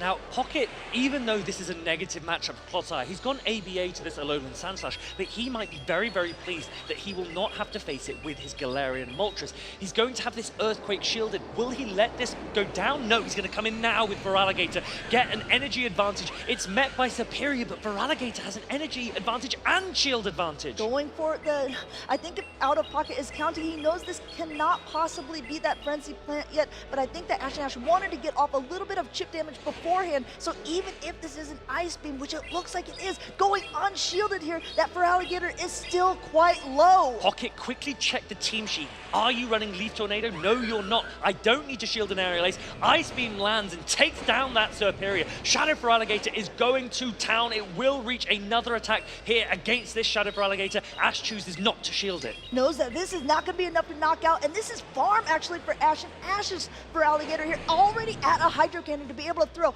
Out of Pocket still has 2 shields to 1 shield, but there are Pokemon in the back that neither one of these feel very comfortable taking a Hydro Cannon. Now let's remember the Earthquake was shielded from that Alolan Sand Slash. It only took Poison Sting damage. That means it has a ton of health still available. Pocket needs to respect that an Ice Beam could be thrown here. He's going to shield. Ash gets that shield with the Hydro Cannon bait and goes straight into the Alolan Sand Slash, and it's already got an Ice Punch ready to go. Ice Punch coming through, trying to cool off this Moltres, getting that second shield from Out of Pocket because he wants to try to keep this Moltres as healthy as possible, wants to try to be able to get up to another attack, going for that Ancient Power. This could do a lot of damage, could potentially give a boost, but there is a shield left on Ash and Ash's side, and it doesn't look, oh, last second shield by him. This is really, really difficult now for both players. That Alolan Sand Slash, it cannot afford to let an attack be caught. It does not let an attack be caught. It continues to farm up, throws an Ice Punch against this Clodsire. Ash and Ash is starting to nod his head. Pocket is shaking his. This could go in the way of Ash. Ash and Ash, Ice Punch number 1 connects, still collecting a little bit of energy, coming out here for number 2. Ash is the protagonist for a reason. Alolan Sandslash reaches this Ice Punch. Galarian Moltres goes down. Ash wins the series 2-0. We're gonna go ahead and have to keep that wrap with Ash, Alolan Sandslash coming in for that win, staying in on that loser side of the bracket, getting a little bit of redemption from out of pocket. What a dominant victory. He'd played against the team before. He'd lost against that team before. He said, no, I am going to completely readjust. I am not losing a game. And do you know what? He has gone through a pretty impressive run so far. The player that he beat previously was off stream. It was Ellen Diaz-Harchev. Yeah, the previous winner of LAIC was knocked out by Ash. Ash is now knocked out of pocket as well. Some very big names, some international champions. And I think Ash is saying, okay, I want a little bit of that magic myself here. Let me show you what I can do on the big stage. What was really incredible is we saw the Shadow for Alligator and Serperior in the back, and instantly you assume that Galarian Moltres can have a lot of play. Ash, with that Shadow Claw farm down, his Shadow for Alligator put in an insane amount of work, drawing the shield away from Galarian Moltres. Alolan Sandslash punishing Out of Pocket, who played ABA weak to it, taking out both the Clodsire and the Galarian Moltres in the endgame, sealing the victory. We talk about there's high risk, high reward with ABA situations. When it is one like that, unfortunately for Out of Pocket, it didn't go in his favor because the one Pokemon he didn't want to say in the lead, he ended up seeing there. And I think if you're Ash, you're probably feeling pretty good about that situation. Not only redemption against the team that Colin 6 played, but redemption against Out of Pocket in that round. And Martine has an interview with him coming up, and I cannot wait to hear what he has to say. I'm here with the winner from just now. It is Ash, and Ash, congratulations on that tremendous win against the NAIC champion. You played against this team before today against Colin, and then you unfortunately couldn't do it, but this time you did do it. How did you do it? I just need to adapt. In all honesty, I think like that Moltres was gonna come like in every match, so I needed to adapt to it. So that's why I brought Sandslash. I didn't expect him to go like that weak into Sandslash like Clodsire and with Clodsire and Moltres, but I think I positioned my Pokemon in a better way with Pocket instead of Colin. Makes sense. And you played against Pocket before at the NAIC. At that point, you were the runner-up. How does it feel to now get your revenge here at the LAIC? You know what? I don't hold grudges. It's like, yeah, he beat me. It's okay, and I beat him here. So, you know, Pokemon is a very volatile game. It's hard to be consistent. So I think, you know, I feel good. I feel good, yeah. So I want to ask you something from my personal stance, from my experience with Europe. A friend of mine, a mind joke, says that Alolan Sandslash is an RPS Pokemon, a rock, paper, scissors Pokemon. How do you feel about that? Do you agree with him on this? Yeah, I do agree with that. I do agree with him on that. The thing is that it wins hard and it loses hard. So yeah, I agree with it. Yeah, mind joke, you're right. You're right. Thank you so much, Ash. And again, congratulations. Good luck in the rest of your tournament. We're going back to Amanda Free, but don't go anywhere just yet. We're going to get more exciting battles. Thank you very much, Martine. That was a very impressive victory from Ash. He says that this game can be volatile, especially when you are at this level of competition. Every moment matters, and he made the most of his. I mean, admitting that sometimes a style or a Pokemon can be a little bit rock, paper, scissors, it's still a mind game, right? I mean, even if it's a rock, paper, scissors, if you never ended up lining up with the Pokemon that beats you, that's still a skill issue. It absolutely is a mind game, and he agrees with a mind joke that Alolan Sandslash can be a very risky pick if it had been lined up against the wrong Pokemon. We've seen what's happened when it got lined up against a Pangoro with Doombug 97, and Doombug 97 might look to showcase that Pangoro again because he is up next. We're going to have a battle of the 97s. In fact, as he's up against Paulasha 97, going to go ahead and see, you know, we're talking about different international championships and the grudge matches. This is also one from EUIC between Paulasha and Doombug, so we'll have to see if, just like Ash and Out of Pocket, she can flip the script. Yeah, this is a huge match against two of the best players in their respective regions, both trying to get as far up this leaderboard as possible for the EUIC Travel Award, but also trying to cement their place in LAIC history. They want trophies, they want all of the awards available, they want legacy. They're regional champions multiple times here, but obviously everyone wants that title of a European international champion, of a Latin American international champion, and a lot is on the line because both of these trainers are in the losers bracket. So once again, whoever loses this will be out of the tournament and their run will end. So the Shadow Driftblim pick from Dunebug is especially good against Sludge Bomb Clodsire, but I believe that Paulasha is running a Stone Edge Clodsire, and Dunebug says that when he usually sees Stone Edge Clodsire on an opponent's team, he expects them to use it. Will he get that prediction correct here? Will Paulasha play into the hands of Dunebug, or will she try something very, very special? She loves to cook. Can she do it on stage right now? I tell you, she's been cooking quite a bit with that Shadow Marowak, but if there is a Shadow Driplim on the other team, that's something to easily start to negate that energy, because those Mudslides just don't do very much damage to it at all. So I would imagine that there's quite a bit of play for that Pokemon, but with a Galarian Moltres on the other side being able to hit back very quickly, I really don't know how these two trainers want to play it out. Yeah, Galarian Moltres there could really, really punish the Superior and that Shadow Driftblim, and also if shields go down, Brave Bird will one-shot that Pangoro. To be fair, quite a lot of attacks can one-shot a Pangoro, but this is the lead that Dunebug was looking for. Superior into the Azumarill, and the Shadow Drapion safe swap instantly met by a Dunsparce. Instantly throwing the Crunch as well, hoping and wanting that debuff to happen with the Crunch, getting also that full attack through as no shields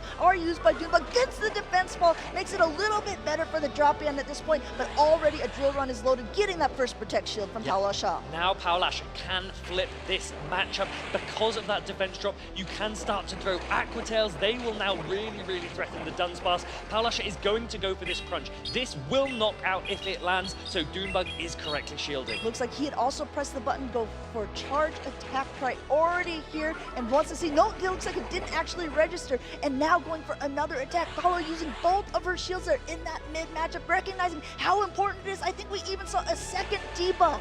So here comes that first Drill Run. You're getting so close to your next Drill Run. You will be able to reach it before Paulasha reaches another Aqua Tail. The question is, will Paulasha look to catch it, or will she let this Drapion go down? Going ahead, getting one more rollout, just needs one more to go. You see her at the point, trying to catch and successfully catching here back onto the Azumarill, recognizing, okay, Superior, you can come back in. I already saw that lead. I'll just use the Azumarill as a damage sponge. This is exactly what we talk about, waiting a turn versus waiting to see your opponent's fast attack, because Paulasha also paused the turn, as Dunebug did, and then made the catch. She now reaches an Ice Beam on this Superior. This is super effective damage. Ice Beam will be able to connect. We've seen it a couple times. Even though it's super effective, the Superior is just a little bit superior in its bulk at this point, able to tank that quite comfortably. Frenzy Plant will be able to come through, and since the Azumarill is also at about half health, this is going to do a super effective amount and knock it out. Now, do you come back in with the Shadow Drapion? You want to throw a Crunch, not before the Superior reaches a Frenzy Plant. Frenzy Plant is resisted, but it will still chunk. It shouldn't take out the Shadow Drapion. Paulasha could overfarm a tiny bit, but not really that much, because she's already deep in the red. Definitely wants to get the Superior out of the way, but the Drapion is so low at this point. Also doesn't want to get farmed to anything that is coming in. You see her already tapping onto that Clodsire, saying, okay, ready, there's no Protect Shields remaining. We've got some work to do, Clodsire. Get ready to take the field. Dunebug patiently waiting out a switch timer, coming back in with that Dunsparce. Those rollouts aren't going to do much, but he will be able to reach a Drill Run. This is a great position for Dunebug. Landing this Drill Run now can pave the way for Azumarill to bubble and Ice Beam it down. This is not a Clodsire running Sludge Bomb. It cannot do super effective charge attack damage. Dunebug should be able to seal victory here. Is there anything Paulasha can do? She can go for these Earthquakes, and she can hope that this Clodsire puts in some work, but the Ice Beam should be ready fairly soon. You see that doesn't do quite as much damage as a Sludge Bomb would, and Dunebug taking full advantage of this with the Azumarill fully healthy coming in. No Protect Shields. Ice Beam about to be thrown. really dominant display from Doonbug, even after that catch of the Dunsparce onto the Azumarill. Paulasha reaches the Earthquake. It's going to chunk the Azumarill, but it can more than tank it. Yeah, going ahead, making sure all the bubbles are swiped. There's not very much health left on either the Clodsire or the Dropion. Dropion coming in now at this point, not even able to make it to an Aqua Tail. Doonbug taking game number 1 away of the 97s.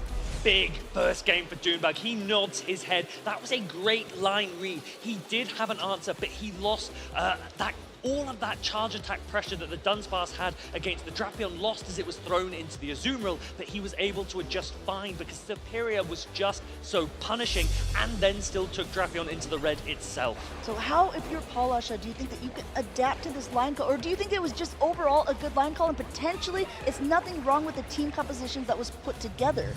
I think that Paulasha did everything that she could do in that game. She needs to think, what Pokemon will my opponent bring next time? Doonbug is actually very well known for using a line of 3 in game 1 and then completely changing it for game 2. So will she predict those kinds of adjustments? It's almost impossible to know for sure. These two trainers played against each other last season. Doonbug was victorious in those matches. He ended up getting second at the European International Championship. Paulasha was not very far behind him, however. She's been able to do so well in a bunch of tournaments throughout Europe and ready to show how good she can do here in Sao Paulo. The players are locked in. We're getting into this game 2. Pangoro time up against Shadow Drapion. Looks like a pretty good lead for that Pangoro here, but the Drapion does pace nice and quickly to those Aqua Tails, wants to throw it right away, and we'll see if we can get any shields. I think a lot of times trainers know that these Aqua Tails, even though we'll put in a lot of damage, aren't going to be enough to take it out, just still getting a lot of energy,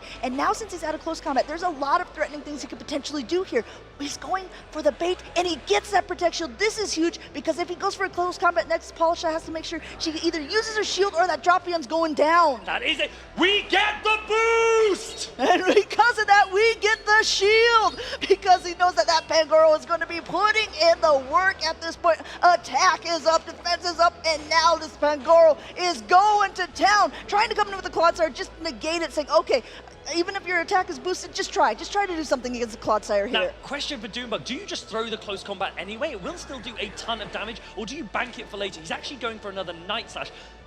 The question is, if you can reach a third Night Slash against this Clodsire, that is massive. Otherwise, I would have just gone for the close combat. It does do more damage than the Night Slash. He's going to bank it. There is the opportunity, maybe later, to reach that third attack. He's going in with his own Clodsire. He's definitely put the Paulasha's Clodsire into Earthquake range, even though an Earthquake is already going to be loaded and thrown at his own. I think he's in a comfortable position, saying, do you want to use your second shield here? Because I am at the attack. Even going over, recognizing that there's still some energy to be gained, now throwing the Earthquake. Does Paulasha want to let her Clodsire go down? Looks like she's saying, okay, that's fine. That's fine at this moment. I'm going to come in with something else. I wonder if Doonbug could have kept one of the Night Slashes on Pangoro, because you took the Clodsire so deep into the yellow, but still forced to throw an Earthquake. Maybe you could have just done one boosted Night Slash and then preserved that energy. Now you're being met by a Feraligatr. You do have an attack available to throw already. Earthquake, if it lands, which it won't, would have done a lot of damage. I think Paulasha recognized that too, saying, okay, well, guess what? I can get a lot of energy. It is worth a shield in my mind at this point, because I can get to 2 Hydro Cannons in time. Looks like she's gonna try to throw. Looks like she's trying to catch her, but very quick wait here. Masterful plays by Paula. This is a catch, but honestly, at this point, you just want to get as much damage off as possible. You have an Azumarill in the back that can just tank energy, and it resists the attacks of every single charge attack Paulasha has left in play. Azumarill coming to the field here, saying, okay, Dropion, I see what you're going to do, but Dropion going for that crunch. Not only is it a little bit heavier hitting, we saw it before, has plenty of chances for a debuff. Doesn't end up getting it, might not even be able to make it to another attack, able to take it to Aqua Tail, and let me tell you what, it might not seem like much, but chip damage, especially at this point in the game, is crucial. Yes, but Paulasha has no shields remaining. The Azumarill has a ton of health, and it is so close to a play rough now. This will do big damage to the Shadow Feraligatr if it lands. Doonbug's nodding his head. He thinks he has this. Going ahead, throwing this, as you can see, swapping out into the Clodsire. Paulasha has to throw an attack here, but look how much energy is onto that Clodsire. Clodsire using a shield because he wants to be able to get off an attack of his own. Clodsire Feraligatr Core has been so so popular. We are now seeing them against each other. There's nothing Paulasha can do. Doonbug97 says well played. Goodbye for Alligator. Doonbug wins! The ground trembles. The Feraligator goes back into the swamp. Doonbug continues on that loser side of the bracket. For now, it looks like, at least for now, the king of the 97s.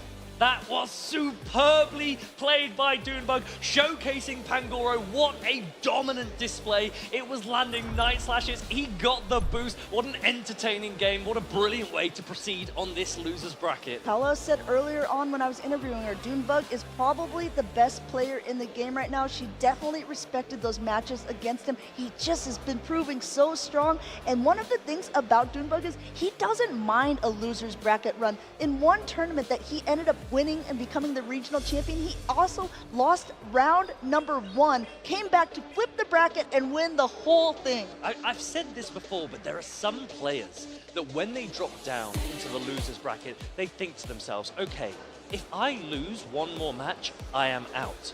But the way that Doonbug approaches it is he says, if you lose one more match, then you're out. And I back myself. And my goodness, did he show that here. That was a dominant display. I don't really think there was much that Paulasha could have done. I actually think that Doonbug just really likes to play the game. And he said, okay, you know what? If I get dropped down to the loser's bracket, I'll actually get to play more rounds. I'll have more opportunities for screen time. And you know what? Who doesn't love to see a little bit of Doonbug on the screen? Yeah, Doonbug is such a great personality. He plays with the crowd, he plays with the camera, and I cannot wait to see just how far he can go. I know that he is so strong, and those players that are waiting for him further in the tournament, I don't think they want to see his name being paired up against them. Listen, he got second at EUIC. And he didn't do so great at NAIC, he didn't do so great at Worlds, he said, but I think he's really trying to prove himself here. And I think that if you are him, you're saying, okay, I want that title. I need that title to my name now. Ashton Ash said earlier, he said this game can be volatile, and that can happen. He didn't win any games at these World Championships. Does it make him a bad player? Absolutely not. Doonbug is one of the best, and he is showing it here. He hasn't had the season so far. LAIC seems to have changed everything for him. He wants to go as far as possible, and he will want to continue that momentum throughout the rest of this season. I know that he probably actually doesn't like us bringing that up, right? No one likes to be brought up at the time as a reminder of the times that they lost. However, I honestly think it's such an inspirational story, because if you talk to trainers, they say Doonbug is the best player in the world. He's our only person who's won 3 regional championships in one season. He was so feared, and it just shows that even the best people sometimes have an off day. And it also shows that even if you're a newer player, you can beat anyone if you have the right momentum behind you. And actually, I feel like Doonbug, just in terms of his personality, he is very reflective. He is actually very open to talk about his performances, whether they are good or bad. And everything is about his mentality,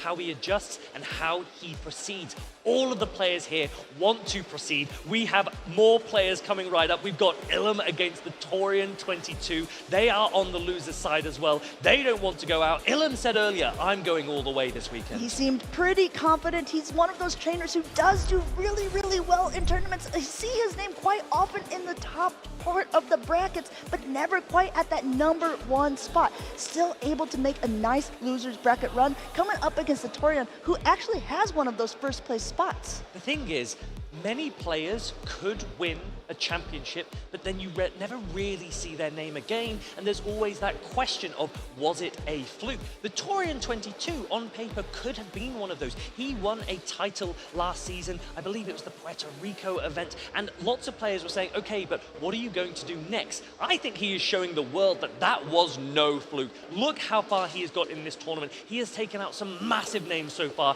but he has another one still to come. And a little bit of fun fact news about him, he's very high up on the North American leaderboard. So if he does well in this tournament, there is a high potential that he will be able to have that European EUIC travel award secured in his favor. There's a lot on the line for him here. Not only winning these games to stay in the tournament, but winning these games for future tournaments. And we got the jump up against that Shadow Dropion in the lead. Yeah, not winning this lead. These poison stings do a lot of damage. Energy ball would be resisted. You can either throw an aerial ace or go for a catch. He's going to let this first crunch land. We're going to see unprotected here because he knows if there's a crunch debuff, that would be the thing that you really want to end up shielding. But look how much damage this does with those poison stings. Going for that aerial ace, wants to start chipping away at this drop-in now that a little bit of the energy has been deployed on the side of Elam. Now, Elam must be wondering. He goes, why are you staying in such a negative matchup? Are you weak to my Shadow Drapion in the back? Will I invest a shield to preserve it? Yes, I will. Going ahead, just getting a lot of energy on Elam's side. I think he's doing exactly what Tomahawk just said. And you know what? Torian's about to show, saying, okay, well, I'm coming in with a drop-in of my own, but look how much energy is on Elam's side, saying, okay, you want to come into this? Well, have an Aqua Tail, maybe two. So much energy on this Shadow Drapion for Elam. Will he throw them both into Shadow Drapion? Nope. He's going to throw one and then come in with Azumarill. Azumarill will resist this crunch, but let's remember that poison stings add up, especially if there's a defense drop. And I like that Elam threw it right away, saying, if there's that debuff, I want it as soon as possible before I start taking all this bubble damage, before I have to decide if I want to use a shield, because Ice Beam and Play Rough are already ready. Drapion now going for its second attack here, and still no attack being thrown by Elam. I think Elam will take this attack. He will farm up as much as possible before the final attack and then throw an Ice Beam to take out this Shadow Drapion. He's got a bit of an energy start. Ice Beam will knock out if it lands. The Torian is not going... No, he is going to preserve the Drapion. He thinks it's got way more value still to come. Still has quite a bit of energy of his own. They're saying, okay, I think I can outpace. I know now where the Azumarill is at on energy, throwing right at charge attack priority, and Elam is comfortable to let this go. I actually don't even know if this is quite enough, as the Azumarill looks like it has quite a bit of bulk to it. It's not enough. The Ice Beam is loaded, and it is caught on a jump bluff. That is a great catch for the Torian. He knows that the jump bluff probably doesn't have much more it can do, especially when it's this low on health. He wants to preserve the Shadow Drapion, but he has that Dunsparce in the back. Superior would love to see a Dunsparce matchup. And you can see he's already clicking on it. Superior saying, okay, this is a blind guess of whatever's coming in the back. Whatever may be shall be, and it is something that looks like it could be good for Elam here. Superior against the Dunsparce. Neither one of these attacks doing very much damage. Torian drops his head. He knows that is not the Pokemon he wants to see. Superior resisting Drill Run, so Dunsparce forced to throw Rock Slide. Not a particularly efficient attack. Superior with one of the most efficient attacks in the game in Frenzy Plant. Going ahead, throwing now this Rock Slide. Superior, no Protect Shields needed at this point. Comfortable just to get a little bit of extra energy before throwing the next attack. Going for the Aerial Ace at this point. Yeah, just taking down this Dunsparce. As long as you can get it low, Superior and Shadow Drapion together would be able to take it out. Shadow Drapion comes in for the Torian. It's going to go super effective Poison Stings. This crunch would do a lot of damage if it lands, but Elam knows that his own Shadow Drapion, with a bit of health on the Azumarill, should be more than enough. Comfortably takes it. Look, barely is around still. Now swapping into his Drop-In, able to Poison Sting down. Still in Protect Shield. Tons of energy here. Going for that Aqua Tail as a rollout goes through. Torian looks like he doesn't even know if he wants to shield. Decided last second shield because it looks like he's also going for that charge attack. We asked Elam earlier, what is your MVP this weekend? We said, is it that Shadow for Alligator? We've seen so much of it. He said, no. Shadow Drapion is a monster, and it takes out that Dunsparce. Elam takes game number one. Dunsparce 3-ball flex. 3-ball flex. Dunsparce says, you are a monster to that Drapion as the Aqua Tail connected. Elam just needs one more game to win to stay on that loser's side of the bracket here. This is a massive game two for both of these players, especially at this stage of the tournament. You cannot afford to lose. The Torian is so close to the position that he wants to be in. Elam wants to go so much further as well. Both of these players thinking everything about what their opponent might do in this next game. We saw the jump up. It didn't really get the value that Torian wanted out of it. Do you lean into it again? Do you double down at this point? I actually think that Jumpluff is a great Pokemon. It just couldn't get the alignment. The really only needs to worry about the Drop-In that happened to see in the lead and that Alolan Sandslash, but has great matchups against that Azumarill and the Feraligatr that we've seen before. So I don't know. I think that if you're the Torian, you might still lean into it. Yeah, you might, and the Azumarill and the Dunsparce as well for the Torian are Pokemon that he has used so much so far this weekend. The problem is that there is a Superior on Elam's team that has such a dominant matchup into both of them. If those Pokemon can avoid the Superior, that could be what Torian needs to get some momentum and get back into this match. We saw that simultaneous basically swap in game number one, Superior with the Dunsparce, and the nod of Elam's head saying, okay, this is exactly what I needed. Perhaps he even scared away the Dunsparce with the use of the Superior there. We'll have to see, because one trainer is already locked into this. The other one's still taking a few moments to decide how he was going to do it. The Torian desperately needs to win Switch. It could make a massive difference. It is so tricky when you're playing against Pokemon like Shadow Drapion to force alignment. When it can charge so quickly, it can chip and dip, and then whoever wins lead here has an advantage, but it does not mean the game is over just because there is that opportunity to switch out with that 50-second switch timer. Well, we've seen it time and time again. Pokemon swapping out with a ton of energy, not a lot of health left. Elam with that 3-ball flex in game number 1, but all of his Pokemon were very low in health. But that doesn't matter because when the game ends, you just need Pokemon still on the field. Speaking of Pokemon on the field, we got that Drapion now against that Azumarill. This is a really interesting matchup here. Azumarill resisting the Aqua Tail and Crunch from Shadow Drapion, but taking super effective from those Poison Stings with shields up. Everyone knows Shadow Drapion has a ton of play, and it actually is going to catch the resisted Ice Beam! Onto the Azumarill here. Azumarill saying, I wasn't going to shield no matter what, but this makes me smile a little bit because I definitely would rather take the energy off of that. Now continuing to get a little bit of energy of his own on Elam's side. Torian just building up to basically 100 energy again. Content to stay in this for now and throw a play rough saying, okay, if this is an Azumarill, this is the attack I actually meant to throw. Torian doesn't really have a reliable answer, but what he is doing that is impressive is not giving away his Shadow Drapion. He is preserving that, assuming that Elam is trying to bait it out to get it out of the way for Superior, so I do like this play. Going in now with another play rough connecting, bringing the Azumarill down on the Torian side to the yellow, but the Torian says, well, guess what? I can do the same thing as you, throwing yet another play rough right back. Switch timers are getting close to being up on both sides now, and I think that at this point, trainers are kind of just deciding what do they want to do. Now, the problem is by throwing that Ice Beam, wasting all of that energy onto your Azumarill, you are now in Play Rough range as the Torian's Azumarill. This Play Rough lands, it will take you out. What do you come in with? You're actually coming in with the Dunsparce. I really like this from Torian. He is recognizing that the Dunsparce might not have as much play in the back, and he would be absolutely right. There is a Superior there waiting for it. He said, fool me once, shame on me. Now let's, I guess, go ahead, and I'm not going to do the same thing again. Just charging up a ton of energy here, basically at 2 attacks, throwing the Rock Slide now into the Azumarill. No shield on Elam's side, but this is definitely enough to take out the Azumarill, and he still has some energy to boot. The Torian there with Dunsparce, it's got energy, but the Superior now comes in. Are you going to throw these Rock Slides? Yes, you are. You're going to slightly chip. The Torian needs to think, at what point do I come in with my Shadow Drapion? At what point do I take advantage of the positive matchup? I think now. Now coming in, but guess what? An immediate swap out from Elam's side. They're throwing that first Aqua Tail. There's still 2 Protect Shields left on both of these trainers here. A little splash here coming into that Shadow Drapion, and now there's already basically 2 more loaded. Gotta use a shield at some point. Far too much energy on the Shadow Drapion for Torian's liking. He's going to protect his own. He needs to get this Shadow Drapion out of the way so that Drapion can play against Superior on Elam's side. Is he going to be able to do it? Elam recognizes that his Shadow Drapion has a ton of play. He's going to shield this. Not only does it have a ton of play, it has a ton of energy as well. Basically 1 away again from yet another double Aqua Tail, getting that shield off of the Torian, and now it's going to be a race for that energy, a race for those charge attacks going off, and a race for that switch timer to be up. Another Aqua Tail coming through. This is going to put Shadow Drapion deep into the red. This is insane for Elam. If he wanted to, he could even come back in with Superior at some point. He's going to go, there's a Dunsparce Superior instant swap. Really smart play. Elam is very confident. He knows that he has this now. Frenzy Plant about to land.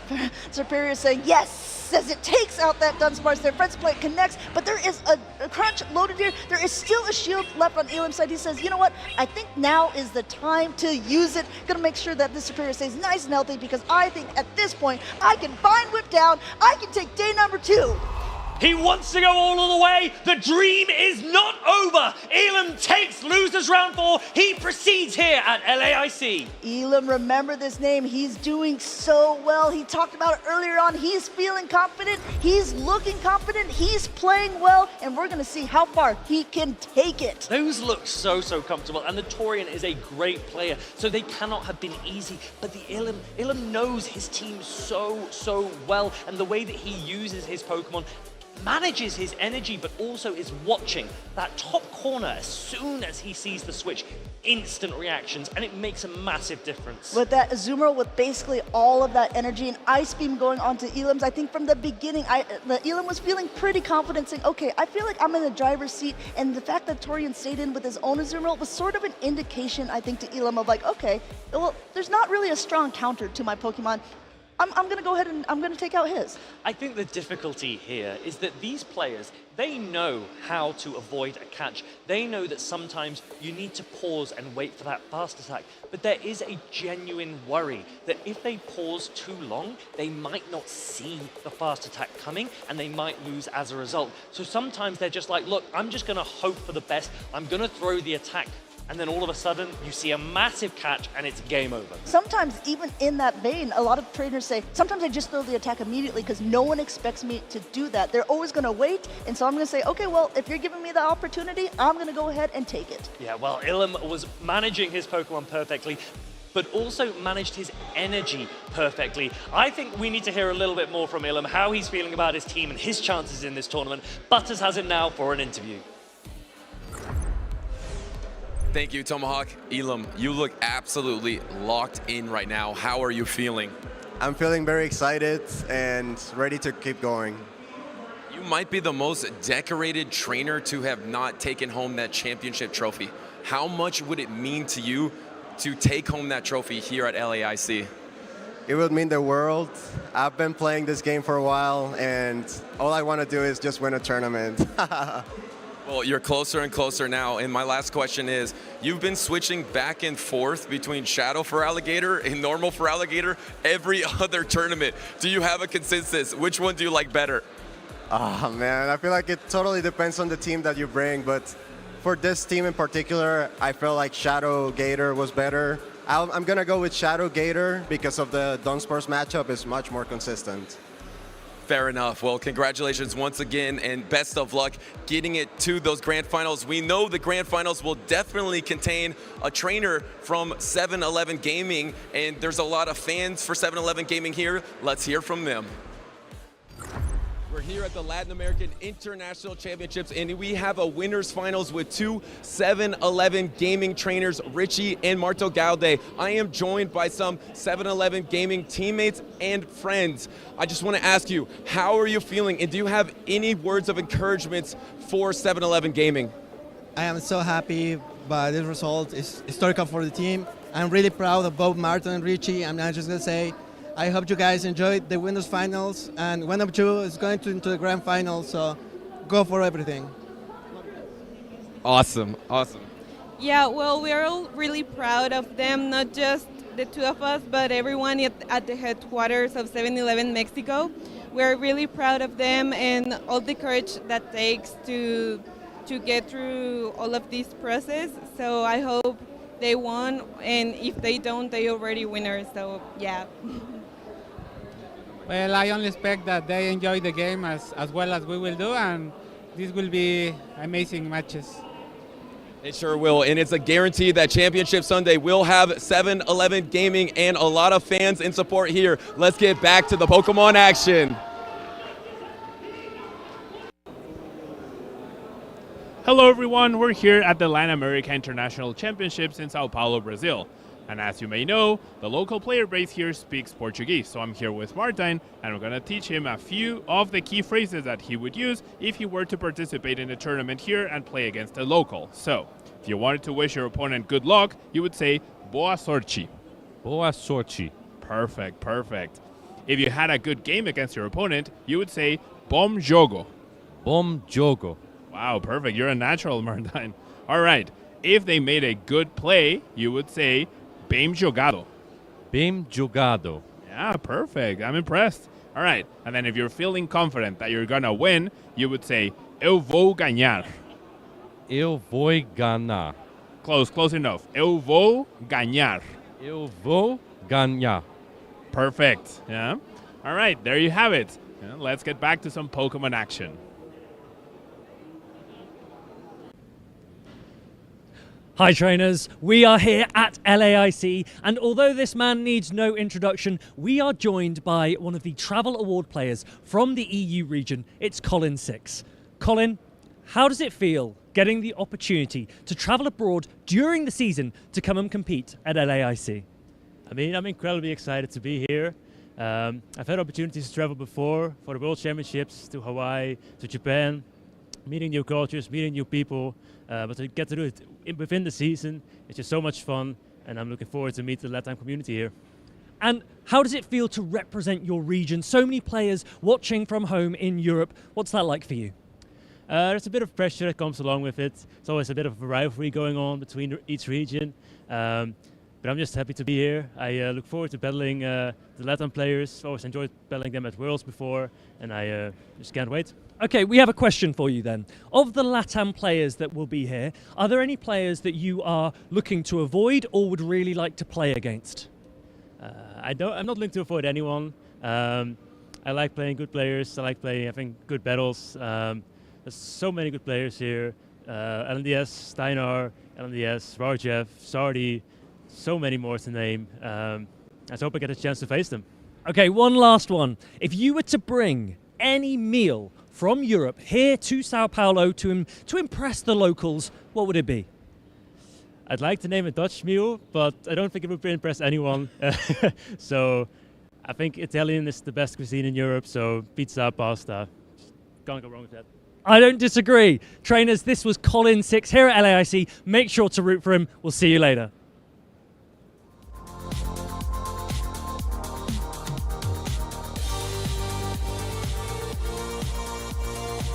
Welcome back to the Latin American International Championships. We have our top 6 here in day number 2. We just heard about the travel awards. That is very important for one trainer in particular, Dunebug. If he's able to make it to the grand finals, he will secure that travel award for the European International Championships. I am 2-0 Butters, joined by Inadequate. Yeah, and if you miss all of the action, make sure that you follow the channels on YouTube and Twitch so you can watch it all back. We've had some insane battles and we have some more to come because the stakes are high. Soon, one of these competitors may be able to win a trophy. The top 4 wins a trophy plus directly qualifies for the World Championships. And if you're just joining us now, we do have our winners finals ready with Marto Gaude and of course with Richie, 2 7-Eleven gaming teammates from the LATAM region. So there's going to be a good chance it's going to be another LATAM champion, but will this be the first international championship ever that a trainer from another region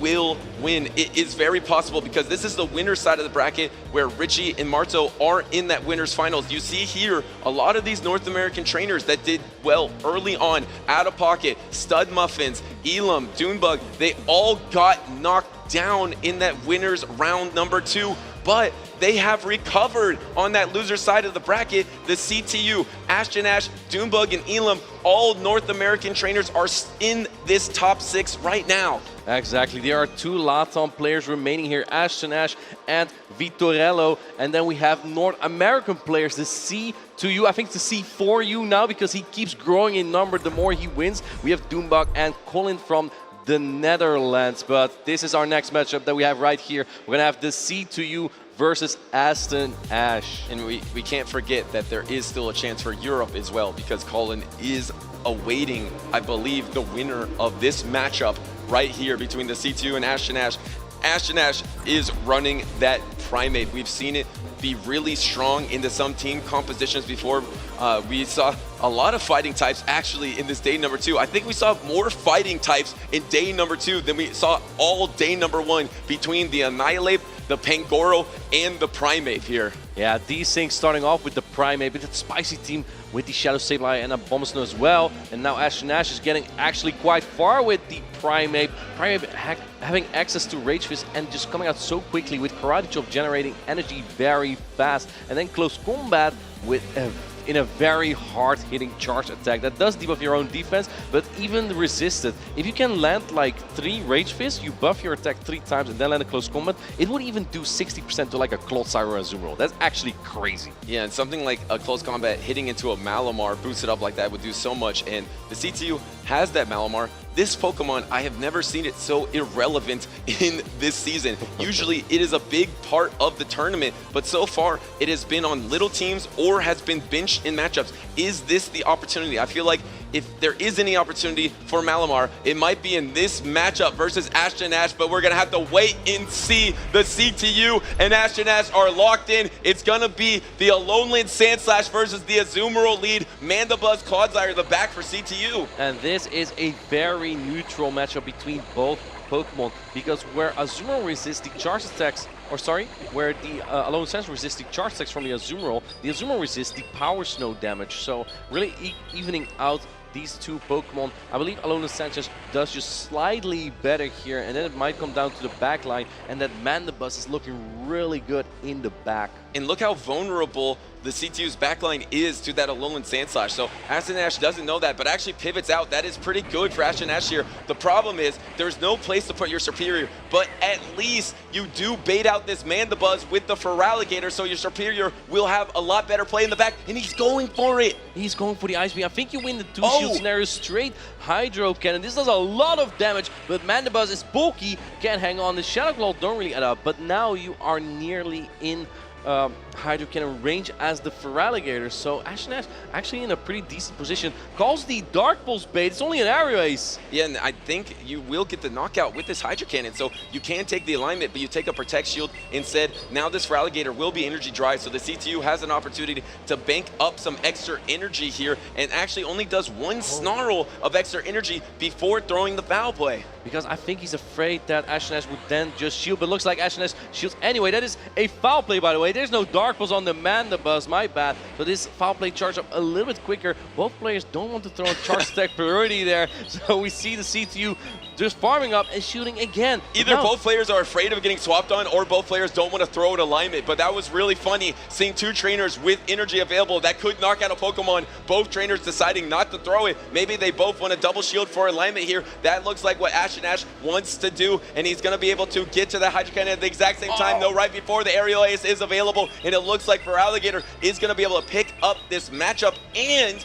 it's going to be hard to finish off this Feraligatr. One energy off the Aerial Ace, barely not being able to come in. Yeah, you cannot really farm down unless you take another Hydro Cannon here. That will put the Azumarill so low. It looks like that's what the CTU is exactly going to do. He's valuing the energy more than the HP on the Azumarill. And remember that the Clodsire from the CTU has Sludge Bomb, so it does do better into the Superior. But you also need to land an Earthquake into the Alolan Sandslash. And here comes the Ice Beam into the Superior here. Ashton Ash knows this is really bad, taking this super effective damage, getting one Vine Whip through, but that Sludge Bomb is going to pace really quickly, going to get the second Ice Beam, but caught! Double resisted into the Sandslash! That is a huge catch, and you're going to see why, because when you come with the Clodsire, you cannot poise this thing down here. Alolan Sandslash at 2 attacks already, going for the Drill. It doesn't have the same type of attack bonus, but Drill is so much more efficient that it will still do more damage than an Ice Punch. Ashton Ash is just loaded with energy here, trying to get to the double.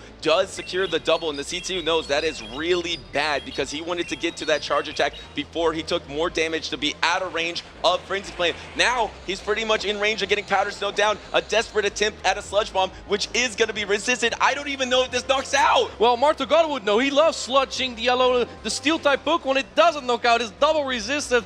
It does nothing. That means that Ashton Ash is going to clean up this Azumarill, going for the Ice Punch for the finishing touch on to put this game on ice and take game number 1. And Ashton Ash takes the victory versus the CTU, who is the legend of the losers bracket. He is on a tear once again at LAIC, but Ashton Ash and his Alolan Sandslash, which I think has been so strong in this tournament so far. But remember, the CTU has defeated a team with the Alolan Sandslash in the past. Does he bring that Shadow Quagsire that has been so impactful for him early on in the tournament? Does the superior play from Ashton Ash kind of scare him to bring it?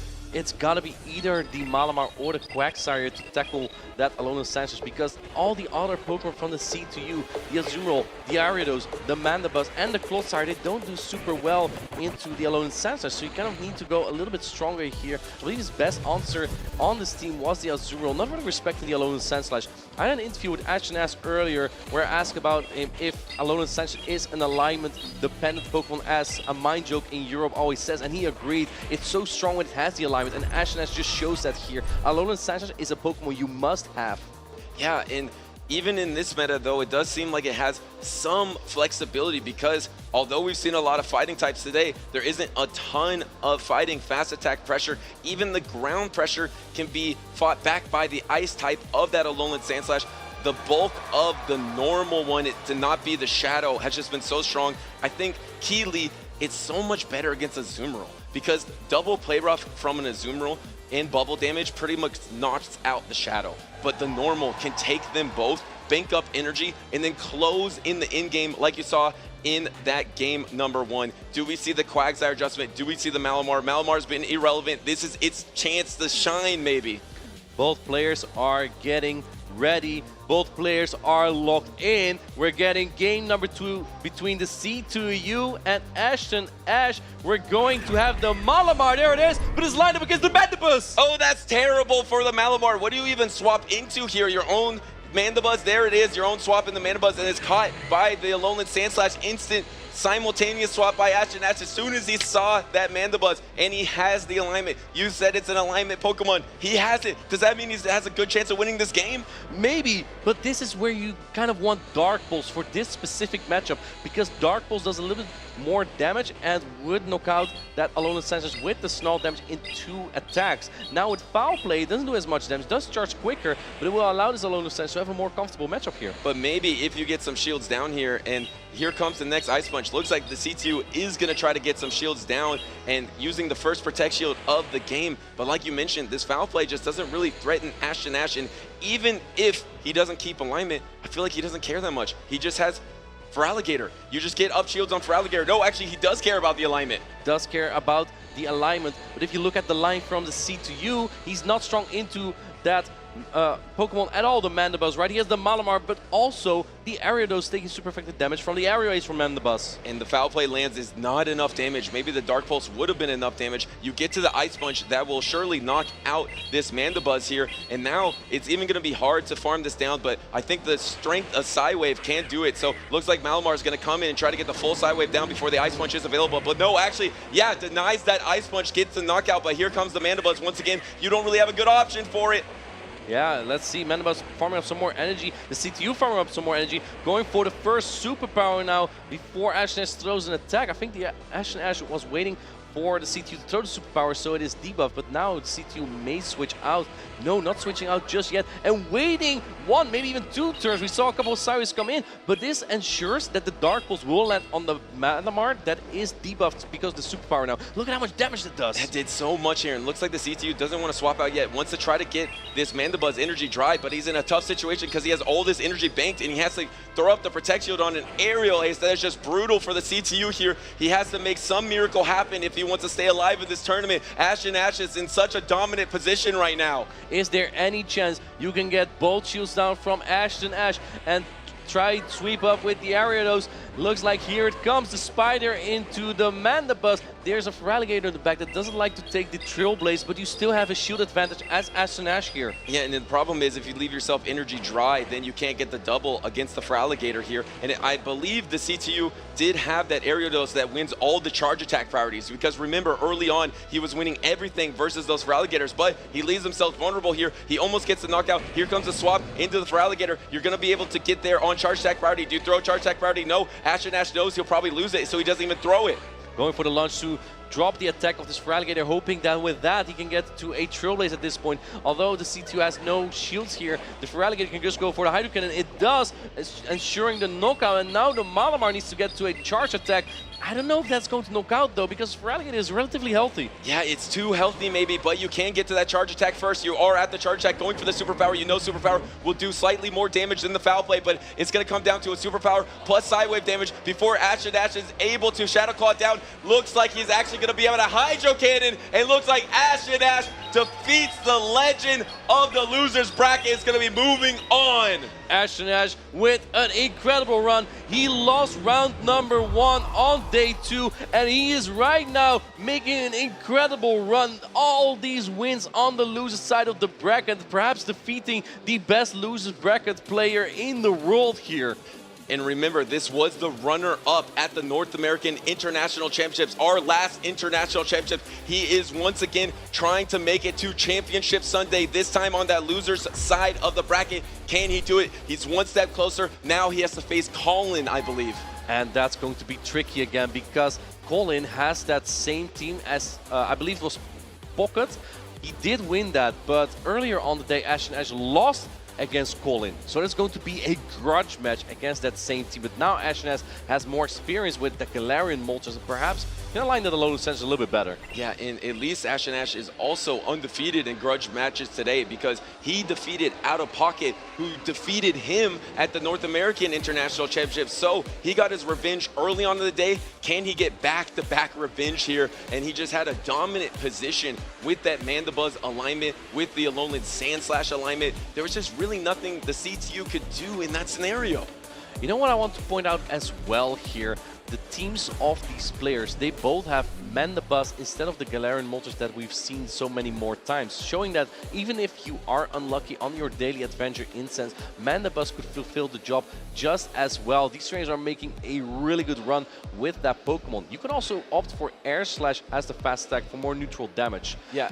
You also said, by the way, something that I want to correct. The superpower from Malamar actually does equal damage as the Foul Play, and it is because of the same type attack bonus. Normally, superpower does do better than most charge attack just because of how efficient it is. Yeah, and that's my mistake because technically it is lower energy, so it is more energy efficient, but yes, it does do the same damage. That is a good point to make. But you do get to it faster, so it's a little more energy efficient. But yes, could have thrown that Foul Play there because you probably don't want to debuff yourself either. But in some scenarios, you do want to secure that damage with lower energy, but that's a great call out. I think so too. The Foul Play is not what you want to throw in the Mandibuzz either. I believe the next matchup we're gonna have is going to be Doombug versus Elam, two North American trainers. Yeah, and Elam just talked on stage. He's like, I gotta face Doombug next. And Boost Bug is back because he got that boost on the Pangoro versus Paul Lasha. And Doombug, of course, one of the best trainers on the planet. Paul Lasha, who he defeated, said he is the best trainer on the planet.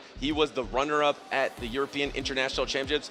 And remember, he has something very important on the line here.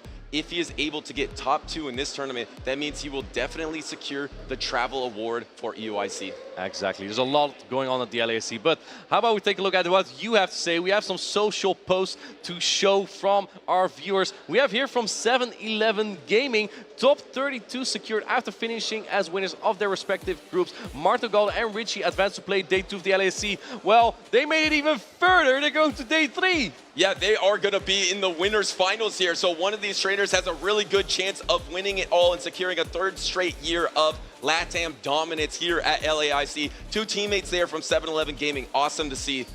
And then we have Maka, LAIC day 1 complete. The Ghost Staff is the best. I just had an interview with CCO, so maybe we'll see that later as well. My throat decided to have no voice, but with everything for day 2, yeah, that makes sense. Our voice is also getting there, but it's worth it for all the action and all the trainers that we have here. Yeah, it'd be great to see the Lindos all talk tomorrow morning after they've been chanting all tournament long. And then, of course, here is a Lindo right here. LNDST Steinar, another day 2. I really enjoyed my gameplay today, and I hope things continue to go well tomorrow. Well, unfortunately, he has been eliminated here today, but he is one of the best trainers in LATAM in Brazil. He had an awesome day number 2. Oh, I love this one. And here we have my European colleague, Lou the Pikachu, inspired by Tomag UK and 2O Butters. I also was on there, by the way. The cooking segment to bake some raspberry chocolate Pokemon cupcakes. That's a mouthful. Opted not to include the eggshells. That makes sense for mine, though. Rooting for all the Gastrodon players in day 2. And we've seen a lot of Gastrodon. It's not the blue one, though. I know Lou really loves the blue Gastrodon. We've seen the pink one, however. It looks like she told that one on the very right, like, you can't have any, because that Gastrodon is not very happy about that scenario. That is actually a professional chef. We got to do another segment with her because that is very impressive. Well, I'll tell her next time if we see her in Europe. In the meantime, let's head back to the battles. We have our next competitors ready. Doombug on the left, Elam on the right. 2 players from North America. I love to see some more Shadow Drifloon and Pangoro action. Earlier we saw that Pangoro hit the Night Slash boost, a 12.5% chance to get that, and he got it on the first one against Paula in game 2. Yeah, Boost Bug is Boost Bug for a reason. He has done that before. He has double boosted in a row to win a game, and can he do it once again versus Elam, the most decorated trainer, in my opinion, to have not secured a championship. Let me just tell you how he has done this season. Tell me. He was 5th place in Louisville. He was 3rd place in Baltimore. Before that, he was 4th place at the North American International Championship. This trainer has been so consistent these last 4 months, but he's looking for that coveted title of champion. Can he get it here today? First, he has to be able to defeat Dunebug, and Dunebug gets a fabulous lead with this Drifblim into Superior. That is incredibly going into the Shadow Drapion onset by the Dunsparce, but we know that Drapion actually is not the worst here when both trainers don't use any shields, so we might see Dunebug use a Protect Shield at some point to keep shield switch advantage here. And can you get this crucial debuff into the Dunsparce that puts this Dunsparce? He does. Now this puts the Dunsparce into crunch range. You can win the Zero Shield, but actually throws out the Protect Shield. Puts up the Protect Shield. He's definitely not. That means he's not listening to us, or he has a different scenario in mind. Perhaps he wants to get shields down, because if you get shields down, you can hit an Ice Beam on the Drifblim later. Drifblim can still be a menace when shields are up. This one wouldn't knock out the Dunsparce, but there is a chance that the next Aqua Tail can knock out the Dunsparce. First, you would have to take this drill run. Looks like Elam's going to try to play it out in the 2s. I want to make a point here. This is so smart from Elam here. Look at that backline. If shields are down, what are these Pokemon doing against Azumarill? No, it has no opportunity here, and it looks like you're not quite at the back-to-back Aqua Tail, so Dunebug decides to let that go, maybe thinking that the back-to-back Aqua Tail was available. Does this get the knockout? Yes, and now suddenly you're in an awkward position. You have to come in with Pangoro to try to get a Karate Chop down, but the problem is, for that Azumarill strategy, like you mentioned, it's going to have to deal with Shadow Drifblim up a Protect Shield, but I love that pivot, so you have the Shadow Drapion for later. This is not that bad for Dunebug just yet. Going for the Ice Beam here is doing a lot of damage. Dunebug knows it's an Ice Beam. Does he want to put a protection? He doesn't! He knows shields, and suddenly he's going to try to win it all with Pangoro here. He needs to get a big dent inside this Azumarill. Here comes Shadow Ball from the Drifblim. This is going to do a lot of damage on the Azumarill.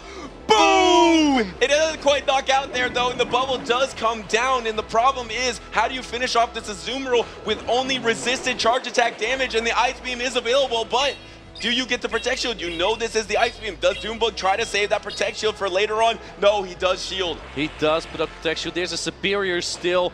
He's had so much energy going for the Night Shot. I think this is the time to get that boost, because Pangoro is hanging by a thread here. Well, not exactly, but the aerial it will knock out. Can you get the farm down here? No, the swap into the Drapion for the Aqua Tail. And the Aqua Tail is not going to be able to knock out, but I don't think you can Karate Chop down. You're going to have to commit some sort of energy. You desperately need the boost to win this battle. Can you get the boost? Can you get the Karate Chop down? And then can you close combat that Superior? It's asking a lot of this Pangoro. Can he do it? And does he get the boost? No, it's over. It is over indeed. Well, even if he got the boost, this Drapion got to another Aqua Tail. What a play by Elam. Such a terrible lead, but getting the shields down, got him his first victory against Dunebug, and Dunebug has a lot at stake here because he needs to get about top 2 to get the Travel Award for the UIC. And not only did Elam 3-ball flex that matchup, he didn't even show the Superior. He had the full health Superior there. What a dominant win against a player of the caliber of Dunebug. Exactly. Well, he didn't show the Superior in the back, but it was actually the lead into the Drifblim. But getting the shields down again was so important. Here we see that Drapion flipping the switch advantage, and then the Azumarill with that Ice Beam landing it. Dunebug just preserving the shields. I think maybe it could have been a different game if he shielded there, but on the other hand, the Drapion might get to a crunch as well. So kind of a tough position for Dunebug there. The composition just was not exactly prepared for an Azumarill. Yeah, I think the biggest problem for Dunebug there was the Shadow Drapion, because as soon as he pivoted at very low health but some energy, that energy was going to be so useful against the Drifblim. If he was able to knock out that Drapion before the pivot, I think he could have won the whole thing with that Shadow Drifblim, but it's that pesky Shadow Drapion that he's going to have to be able to deal with in this game number 2. And Drapion just looks so good into Dunebug's team in general. He has the Dunsparce and the Clodsire, but even against those, we know that Shadow Drapion is so strong that it can fight back into that Pokemon. One of our trainers is locked in, the other one is still thinking it through. This is a lot of stakes for both of these trainers at the 2025 LAIC. Elam trying to reach his ultimate goal of champion. He's been so close. I didn't even mention he's a 2-time finalist as well at regionals. So he has been to championships Sunday and gotten so close. If he can beat Dunebug, he can beat anyone. I think if he can win this series, he can win the whole thing. But of course, Dunebug is standing in his way. I think he needs to have a good answer for that Shadow Drapion because it was just way too flexible against him in that game number 1. But he doesn't really have, he only really has soft answers, only the Dunsparce and the Clodsire. Both trainers are ready. We're getting into game number 2. It is the Pangoro into the Azumarill. This is a tremendous lead for Elam. And Elam is one step closer to that ultimate goal because he has perfect alignment. And it looks like Dunebug is actually going to stay in this matchup, probably going to bank up a bunch of energy and then swap into Azumarill on a play rough. Actually decides to throw a close combat and then most likely is going to swap into that Azumarill. Interesting play. Let's see if he does another karate chop or swaps immediately. I wouldn't be surprised if Elam doesn't throw this yet. He waits a turn, sees the Clodsire, swaps immediately. Lightning fast reflexes from Elam here. And maybe he was expecting the Superior in the back, which obviously isn't in the back of Elam's lineup. We can see it, Dunebug can't. So swapping in the Clodsire instead of the Azumarill, but that is just tough against that Shadow for Alligator because you're getting to this Hydreigon. It is doing so much damage, but at least you are going to be able to get to Earthquake and force a Protect Shield most likely. The Clodsire is actually able to win the scenario where both trainers use one shield. The Earthquake is being Protect Shielded, but I think with this slight energy advantage, Dunebug might be able to get to he will be able to get to an Earthquake and secure the knockout if he wants to. Yeah, if he wants to try to win this one shield situation. I feel like you kind of want to get that next shield down or secure the knockout, and Dunebug does exactly that. You can actually maybe even combo play here. You throw the Earthquake and then swap out into your Azumarill, leaving your Clodsire at a little bit of health here. Let's see if he does swap into the Azumarill. No, there it is. And getting the shields down makes Azumarill better into the Shadow Drapion that we see lurking in the back. But Elam has so much energy, and this is the only Pokemon on the team right now from Dunebug that can soak those Hydro-Cannon, because even though they're neutral on the Pangoro, Pangoro is very fragile. It might actually already get knocked out by a Hydro-Cannon here. And he's just trying to unload as much energy as can. And I bet that Elam is also probably going to swap back out. But if you give up your Azumarill now to soak the energy on this Azumarill, then it's going to be Pangoro versus Shadow Drapion in the backline. So actually Elam just staying patient, trying to take this charge attack. He has no Protect Shields remaining. He still has to find a way to close it. But can he? The thing is, in comes the Drapion now. Elam has the alignment that he wants, and the Pangoro is still going to be stuck into the Azumarill. Remember, Elam has an Ice Beam stored. Oh, and actually doesn't decide to use energy. Instead, he's going to be able to take this play rough here. How much energy does Pangoro have? It definitely doesn't have a charge attack yet. Swap into the Clodsire to try to soak some energy here. Then the counter swap into the Azumarill. Now this Azumarill is going to be able to bubble down. And Azumarill has so much energy. Dunebug's Azumarill is looking like to be in play rough. Dunebug recognizing the position, acknowledging the position he's in right now. This is not a good one because player is double super effective into the Pangoro, going into the Azumarill, but I don't think this Azumarill has enough health to do anything. Go for the Ice Beam. There's still a Protect Shield on Dunebug's side, but you only resisted damage on the Azumarill. And the problem is, as soon as you Protect Shield, there's so much energy from that Shadow Drapion. And the bigger problem is, how are you going to get through this Azumarill? This is the bait, though, on the Ice Beam, so he does call that. He is not knocked out yet, but Pangoro up against it once again. And now the Nice is coming through. I'm not sure even if a boost can save here. There's also the Drapion still hanging in the back to get some Poison Sting in. Nice is coming through. Doesn't do a lot of damage here. There's so much energy on the Drapion. Elam is going to take game number 2. Dunebug concedes the match, doesn't put up the Protect Shield, and it means that Elam advances to the next rounds. Elam does it. He is one step closer to being a first-time champion. He is a 2-time finalist. He was number 4 at North American International Championships. He's had a 3rd place this season, a 5th place this season. This time, he is looking for more. And his next opponent will be Vitorello from Brazil. Elam with a crazy run so far, getting so deep in the LAIC. He did it quite well at the NAIC as well last season.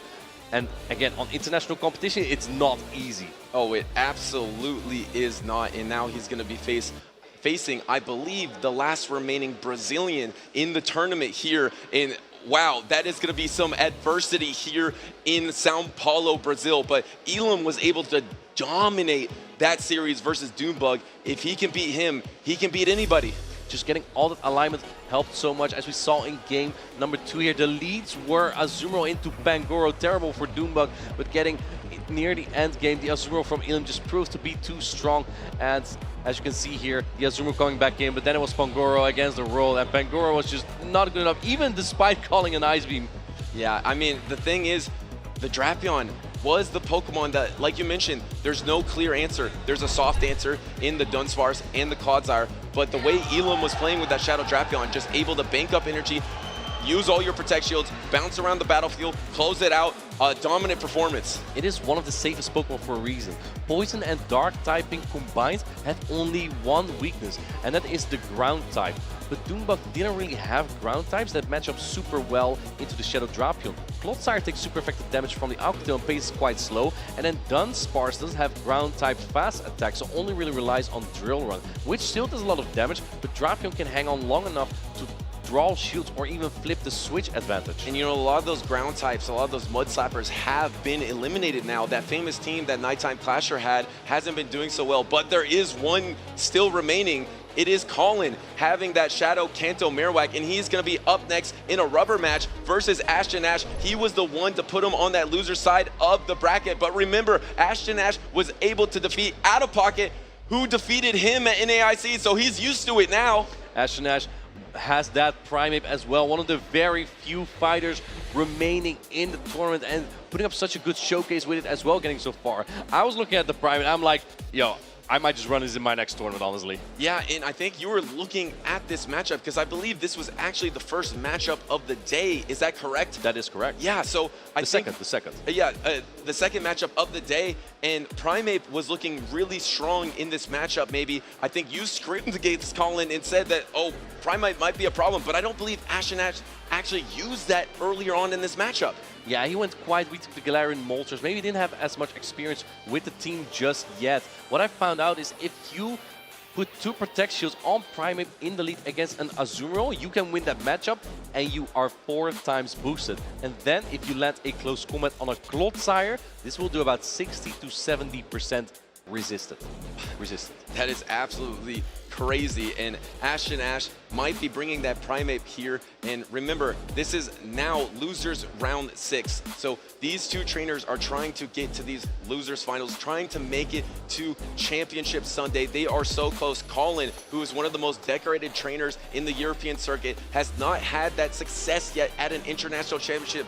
Today could be his day as well. This is the first time he's actually getting this far. EUIC and Worlds haven't been his story. Well, I believe he did get top 24 at the World Championships, but obviously he would have loved to have gone even further there. And then we have Ashton Ash, the runner of the NAIC, as his opponent. We call Colin in Europe the final boss, the one player you need to defeat to win a championship. And the final boss is using that popular team that defeated Ashton Ash earlier. What will be the adjustment here? How does that Alolan Sandslash look against Colin's team? I feel like it's looking good against pretty much everything but that Shadow for Alligator. I think there's going to be a lot of that Alolan Sandslash. The key difference between the Marto Gaude matchup and this Ashton Ash matchup is instead of the Jump Pluff to protect that, you have the Mandibuzz. I feel like the Jump Pluff was protecting that Alolan Sandslash a little stronger. But also the superior. Grass and Ice make for such a strong core when there are no Fire-type Pokemon. So, and we've seen Ashton Ash bring out the Alolan Sandslash the entire time. If you get that aligned, it is such a strong Pokemon. It has so many good matchups, and Steel is a very strong defensive typing. So I definitely expect the Alolan Sandslash from Ashton Ash to come out. It has been maybe his MVP, the most valuable Pokemon in this tournament. Yeah, and it might be the most valuable Pokemon for 2 trainers. Marto Gaude as well. Pretty much anyone that has that Alolan Sandslash has really been taking advantage of that, especially with Azumarill over 71% usage in the meta. The ability to soak that energy onto your Alolan Sandslash cannot be understated how strong that ability is in the meta. What do you think they're going to try to lock into this game number 1? Yeah, again, I definitely expect the Alolan Sandslash perhaps paired with that Superior or the Mandibuzz to cover it a little bit better against its counters. Remember that Colin has that Shadow Marowak. It looks like both players are locked in for this grudge match. Here we go, the final boss Colin against the NIC runner-up Ashton Ash. Here are the leads. It's Azumarill into Clodsire, and this is a pretty neutral situation when it is Stone Edge and Earthquake. So both these trainers are just staying in the battle. But how about that Alolan Sandslash is looking really strong against the backline of Colin. Again, Alolan Sandslash is such a great Pokemon when you have that alignment, and because it is not the Shadow version, can hang on to one Earthquake. Let's see how Ash is going to play this, and if both players are going to stay in this matchup. Looks like both players just satisfied with playing it out. Colin cannot really switch out because he doesn't want to take that Stone Edge or an Earthquake on his backline. This opposing Clodsire has super effective damage for the entire team. And then now you're almost at the next Earthquake, but actually waiting, trying to catch something here. Looks like maybe he was trying to reach for that Moltres to catch a double resistant Earthquake, instead having to use a Protect Shield. Yeah, that Protect Shield makes sure that Azumarill keeps all this energy going for the Ice Beam, waiting a turn, making sure that Ash doesn't catch this. And Ash just keeping the shield here, doesn't really need switch advantage, he thinks, which I find interesting because, again, Alolan Sandslash is quite an alignment-dependent Pokemon. Looks like Colin is looking to switch immediately into his Galarian Moltres. If Feraligatr comes in, then that is a great switch, but no, it's the Alolan Sandslash! And that is terrible here. This is going to be doing a good amount of damage, though, with that Sucker Punch. It is chunking on this Alolan Sandslash. There is only one Protect Shield remaining. I like this call to save both the shields for the Sandslash, because you know if you see the Azumarill in the lead, there's probably not Shadow Feraligatr in the back. You're not going to run ABA weak to Superior. And again, waiting a turn, making sure Ash doesn't catch that Ancient Power on anything else that would prefer. I think your win condition might be the boost here. And he gets it, he gets the boost! No way! Colin is still in it. I don't even know if this Ice Punch is going to knock out. There is a chance that this Moltres endures. It boosted its defense 2 stages. Can Moltres hang on? It doesn't! No! He gets knocked out, and suddenly his chances are a lot worse in this matchup. Can you get to a charge stack here? You need to get rid of this Alolan Sandslash, but it has a Drill already. What are you going to do about this Alolan Sandslash now? It's going to double resist your Poison Sting, and it means that this Alolan Sandslash is just putting in more and more work. We even have the Feraligatr in the back. Ash brings it out immediately. It's Gator time, baby! Yeah, that MVP plus the MVP of the tournament in Shadow Feraligatr is just too much of a force for Clodsire to deal with. Ash in this grudge match dominated game number 1, and now he is gonna just be seconds away from closing it out with the Hydro Cannon. He is in the driver's seat here. Another Hydro Cannon is coming through. This is like the early days of the season. The Feraligatr Clodsire core, and looks like Feraligatr taking its spot now, taking the first game for Ash. It's so hard to deal with this Alolan Sandslash for Colin's team. How do you deal with it? I mean, basically you have your Shadow Feraligatr. Elsewhere, it's pretty neutral. I know Shadow Kanto Marowak has a chance, but the Alolan Sandslash can fight back. What is your answer to this Sandslash?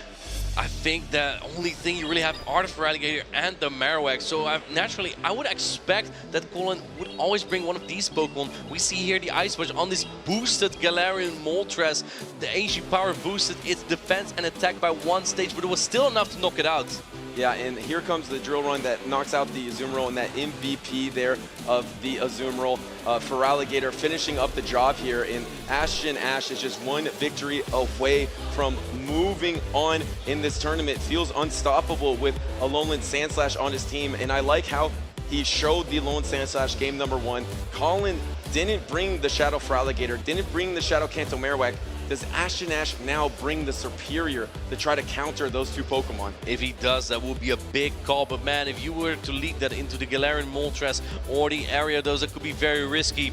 I love the shots that we have here of these players. Production running the best production possible. We see the plushies there, the Noctowl, the Sinistea, and the Pikachu there.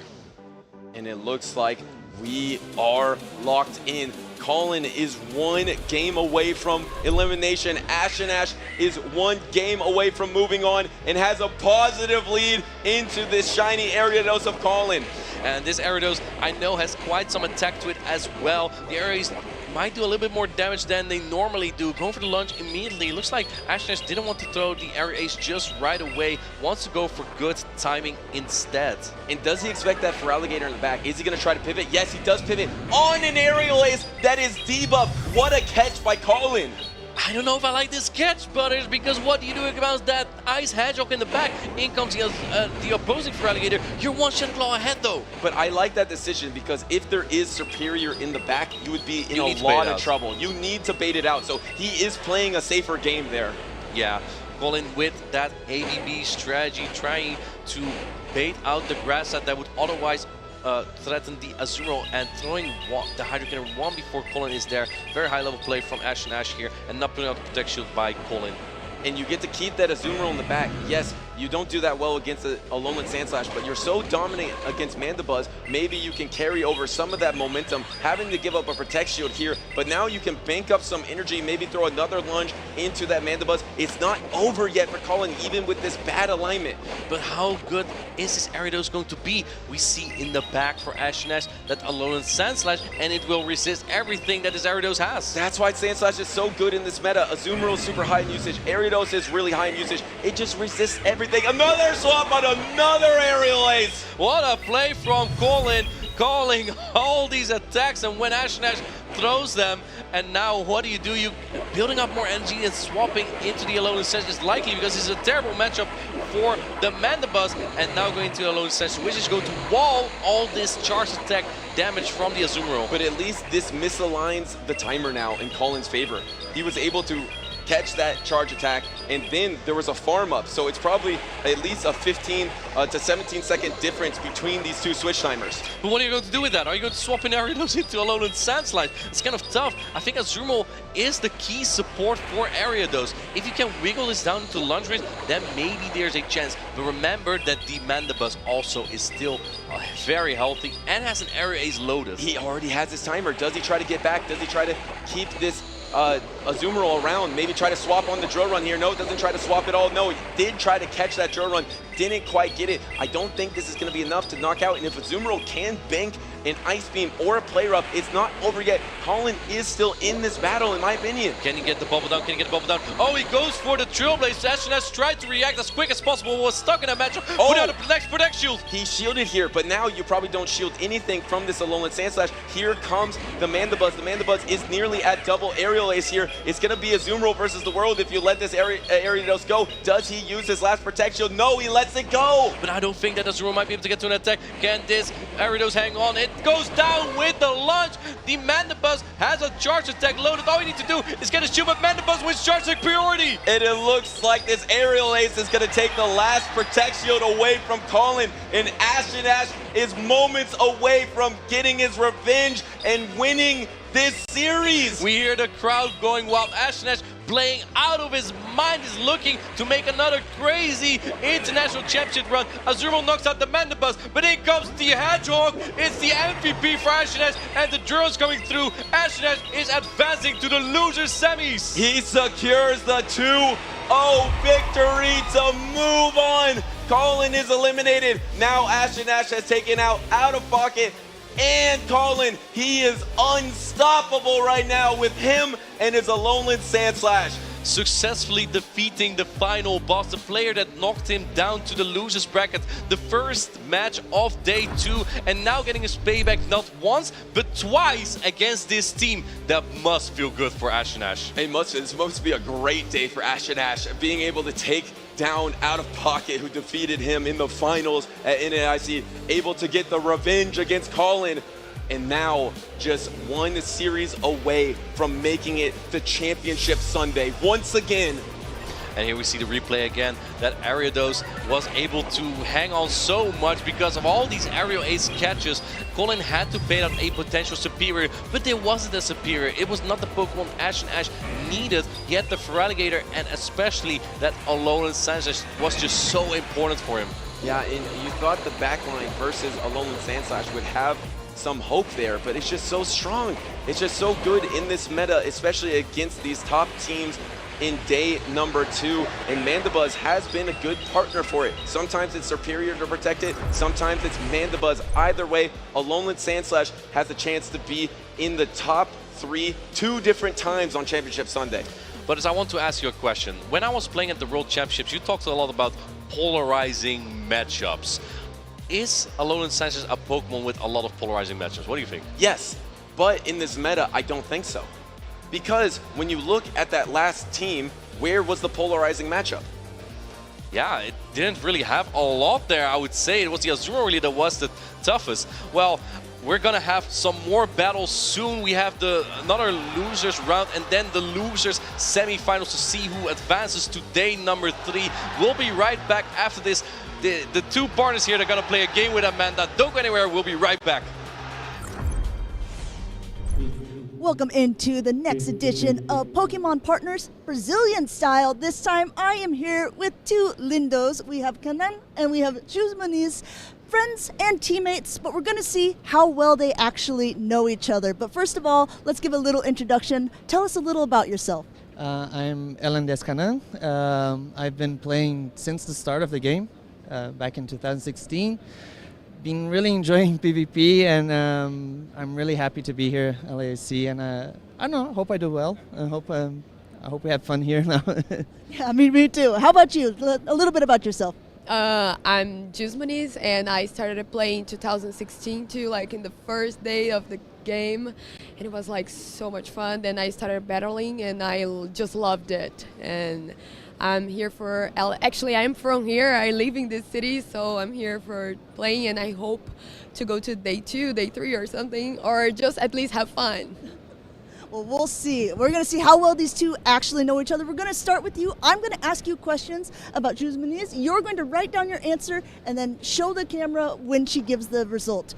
The first question is, what is the highest placement that Juzmaniz has gotten in a tournament? Oh, this one is easy. I would say, well, go ahead. Don't look at him. Don't look at him.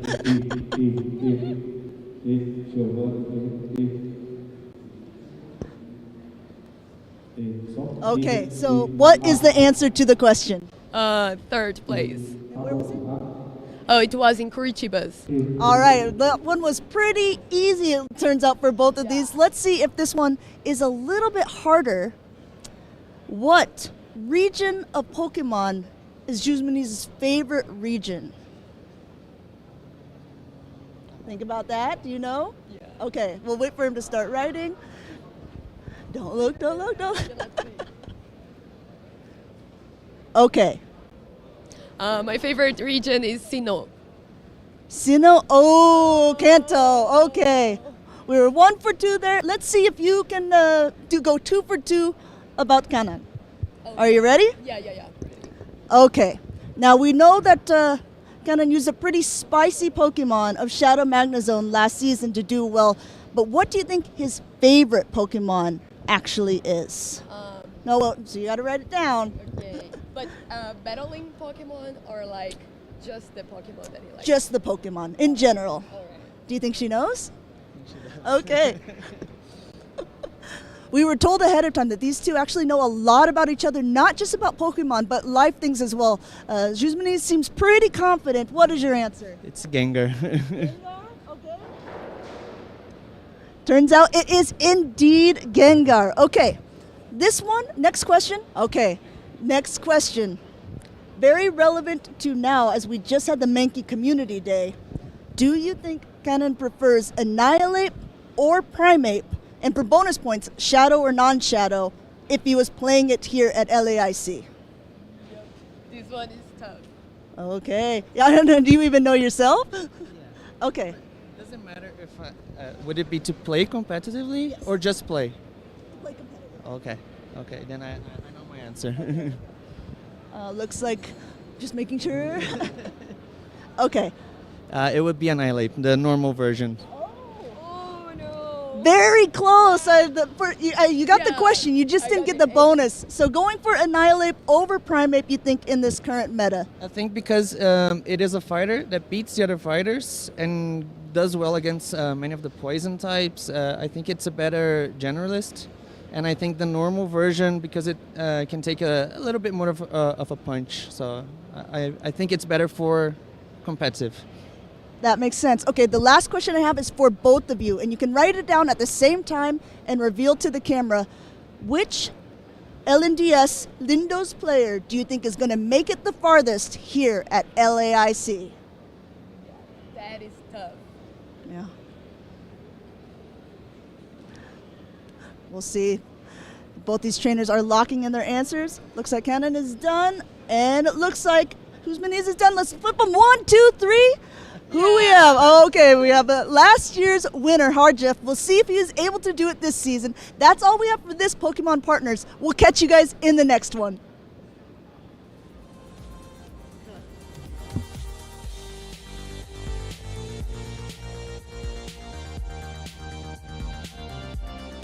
So many LNDS players competing this weekend. We are in the late stages now here at the 2025 Latin America International Championships, and we have 2 more matches to come today before we go into Championship Sunday tomorrow. And as a reminder, Championship Sunday is with all of the games, including and starting with Pokemon Unite. Pokemon Go will be next. You will not want to miss that because that is where we will crown our champions. And the crowds are coming together from all of the games. We can hear screaming from there, and I think everyone is getting so excited. The prizes are getting so crucial. We've had some massive games on stream. We've got Ilum against Vitarello coming up next. And listen, Clodsire isn't the only thing causing the earthquakes here, because you hear those roars of the crowds against all the different games. The floors are shaking, the walls are shaking. There is so much going on here in Sao Paulo. But let's go ahead and take it to the floor, because I think the players are getting ready. The players are ready.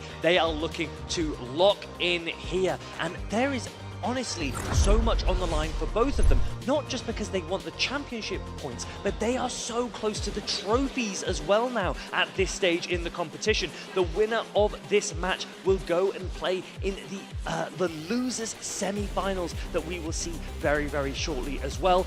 But we have a Shadow, a Alolan Marowak. How far has this Pokemon managed to come? That is incredible to see. I think that is so much fun. That's what we call a little bit of spice added to this. And with a rise of that Alolan Sandslash with some of the superiors, Alolan Marowak could find its mark against the team here. Ilum's been doing so well. He's been knocking out a lot of big competitors. He's great on the main stage here at International Championships, and he wants to continue to take it far here. Both of these trainers are locked in. We're going to jump straight into the battles. We're going to go ahead and see a Azumarill against that Gastrodon.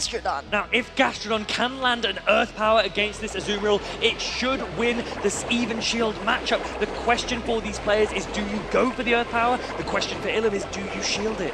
Going ahead, they're just both charging up a ton of energy here, going for that charge attack priority, and he is going for that heavy hitting Earth Power, and it looks like there is no shields used on Ilum's side. This will connect. This will actually bring the Azumarill down to a little bit past half health. Ilum's actually going for the Ice Beam. This does less damage than the Play Rough. It's an interesting option because Vitarello will still be able to Mud Slap and then Body Slam to take this Azumarill out if it chooses to stay into this matchup. Going ahead, just continuing to go away, and Ilum saying, okay, if you're not going to throw, I'm going to go ahead and throw my next one then. Ice Beam already loaded. No Protect Shields used. Once again, that Gastrodon is very low, but it does have an attack. It waits, it moves, and it connects. So that is a great win for the Gastrodon. It is on low health. Ilum might be able to get a tiny bit of farm down here. Will he come in with the Shadow Drapion? Yes, he will. He'll get an extra little bit of farm. 2 Poison Stings go through. That's super effective, but it's going to go ahead and take some energy here. A quick pivot into the Feraligatr and now into the Moltres. But there is 2 shields, even though there is a couple of Shadow Claws advantage. Look how much these Sucker Punches are doing. Hydro Cannon now loaded. This is a really nice position for Vitarello. We know that Galarian Moltres, if needed, can Sucker Punch down a Shadow Feraligatr, shielding up the first Hydro Cannon, the next one coming very soon. Going ahead and throwing that second one here. No Protect Shield actually used by Vitarello. Has a lot of energy on that Moltres. Not going to have a lot of health after this goes through. Brings it down to the very low red. But look at this. Basically at 100 energy going all the way down. I love this play from Vitarello. 100 energy, burst attack coming through. This one is the Ancient Power. Does Ilum shield it? He needs to call a bait at some point. He is going to shield the Ancient Power. Now a Brave Bird is going to come through. You have to shield this, but the problem is that the Alolan Sandslash will then reach a Drill Run. Ilum knows this. He's shaking his head. He knows that this is game over. Vitarello already 1 game up. Already through it here. Game number 1 going to Vitarello with the Brave Bird to finish off that Drapion. A very quick win. I think at this point, Vitorello feels like he is locked in. He knew exactly what he needed to do with that Galarian Moltres, went for that Ancient Power, got that shield, and then went for the Brave Bird. That might honestly have been one of the quickest games that we have seen this weekend. Elam recognized as soon as you shield the Ancient Power, you would have to shield both a Brave Bird and then a Draw Run from the Alolan Sandslash. Elam accepted. He goes, let's not waste any more time. Shadow Drakion, you're done for this game. I'm going to focus on game number 2. And that's exactly what he needs to do. He needs to be able to pull this win, to be able to stay in that loser's side of the bracket. Both of these trainers desperately want to be able to make it onto Championship Sunday, but to do this, they have to get through their opponent. Vitorello just needs one more point to do so. He is from the Latin America region. He wants to help keep the trophy here. Now, Elam has got so far in this tournament by leaning into the Sandslash Superior core, where Sandslash is weak to the ground type and the fighting type that Superior tends to have a really dominant matchup against. And you're able to lean into that because so few players have a fire type Pokemon on their team. Vitorello, on the other hand, has got that Shadow Alolan Marowak that threatens that core immensely. The question is, should you just keep it as bench pressure? I mean, it's a really big risk itself, though, to bring a Shadow Alolan Marowak into a team with a Shadow Feraligatr, a team with an Azumarill, things that can actually help wall off those sort of things that have a little bit of bulk or power to their names. I have to be very interested to see how Elam wants to adjust, because I think if you're him, you're thinking, whoa, that game 1 was over way too quick for my liking. He read me a little too well in that game. I'm going to go ahead and make it a little more difficult for game number 2. The players are locked in. Let's get straight into this game number 2. We have Galarian Moltres against Shadow Feraligatr. We saw this more in the mid-game, and actually an immediate pivot out to Moltres is one of harder counters here in Azumarill. Now, those Brave Birds will do a decent amount of damage, but you know what? Vitorello doesn't even charge up to it here. It goes straight for an Ancient Power and doesn't get that shield from Elam. Is he going to go into his own Azumarill here, try and tank the energy whilst he's done all of that chip damage, the classic chip and dip that we've spoken about? But let's remember that by charging up to that attack and by throwing it, you've got over 20 seconds delay on that switch timer. That could be massive. Elam may need to take advantage of it, come in with the Shadow Feraligatr later, and threaten with Ice Beams. And not only was there that sort of advantage, an energy advantage on Elam's side as well, because no player up hasn't been thrown yet, but he's got so many now on his side, basically almost 2. The first one will be able to connect with him, but he will be able to get off his own energy. Okay, one thing to note is that by having Alolan Marowak, Elam doesn't want to bring both Alolan Sandslash and Superior. He's opted for Alolan Sandslash because he's confident that Vitorello will lean into the Galarian Moltres. The problem is, look at that Gastrodon as well. That could put in a massive amount of work in the endgame. This will not be able to do much damage, but as we've seen time and time again, chip damage proves to be vital later on. Those bubbles will be able to do a nice chunk of damage, and in comes that Gastrodon with that switch timer, forcing now Elam to throw an attack here, wants to try to chip away at this Gastrodon as it continues to mud slap it down. This is crazy work from Vitorello, absolutely reading the mind of his opponent. Gastrodon coming in, look at the power of those mud slaps. Ice Punch number 2 coming through. Gastrodon still sitting strong, still in the green, just barely going to be knocked down to the yellow at this point, continuing to mud slap away. The switch timers aren't even close to being up. That Alolan Sandslash is going down. I think Elam recognizes how difficult a position this is. You will be able to farm this down if you need to, but there is so much energy available on Gastrodon.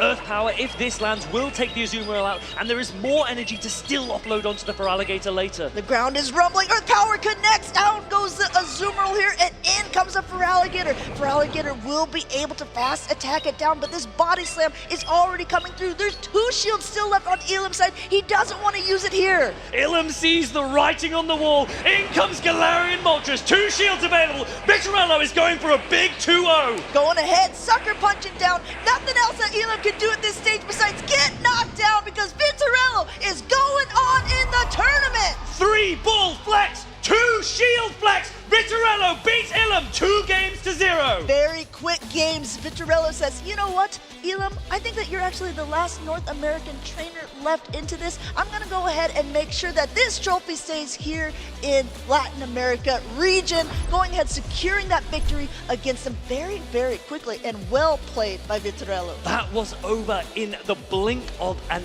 eye. Blink, blink.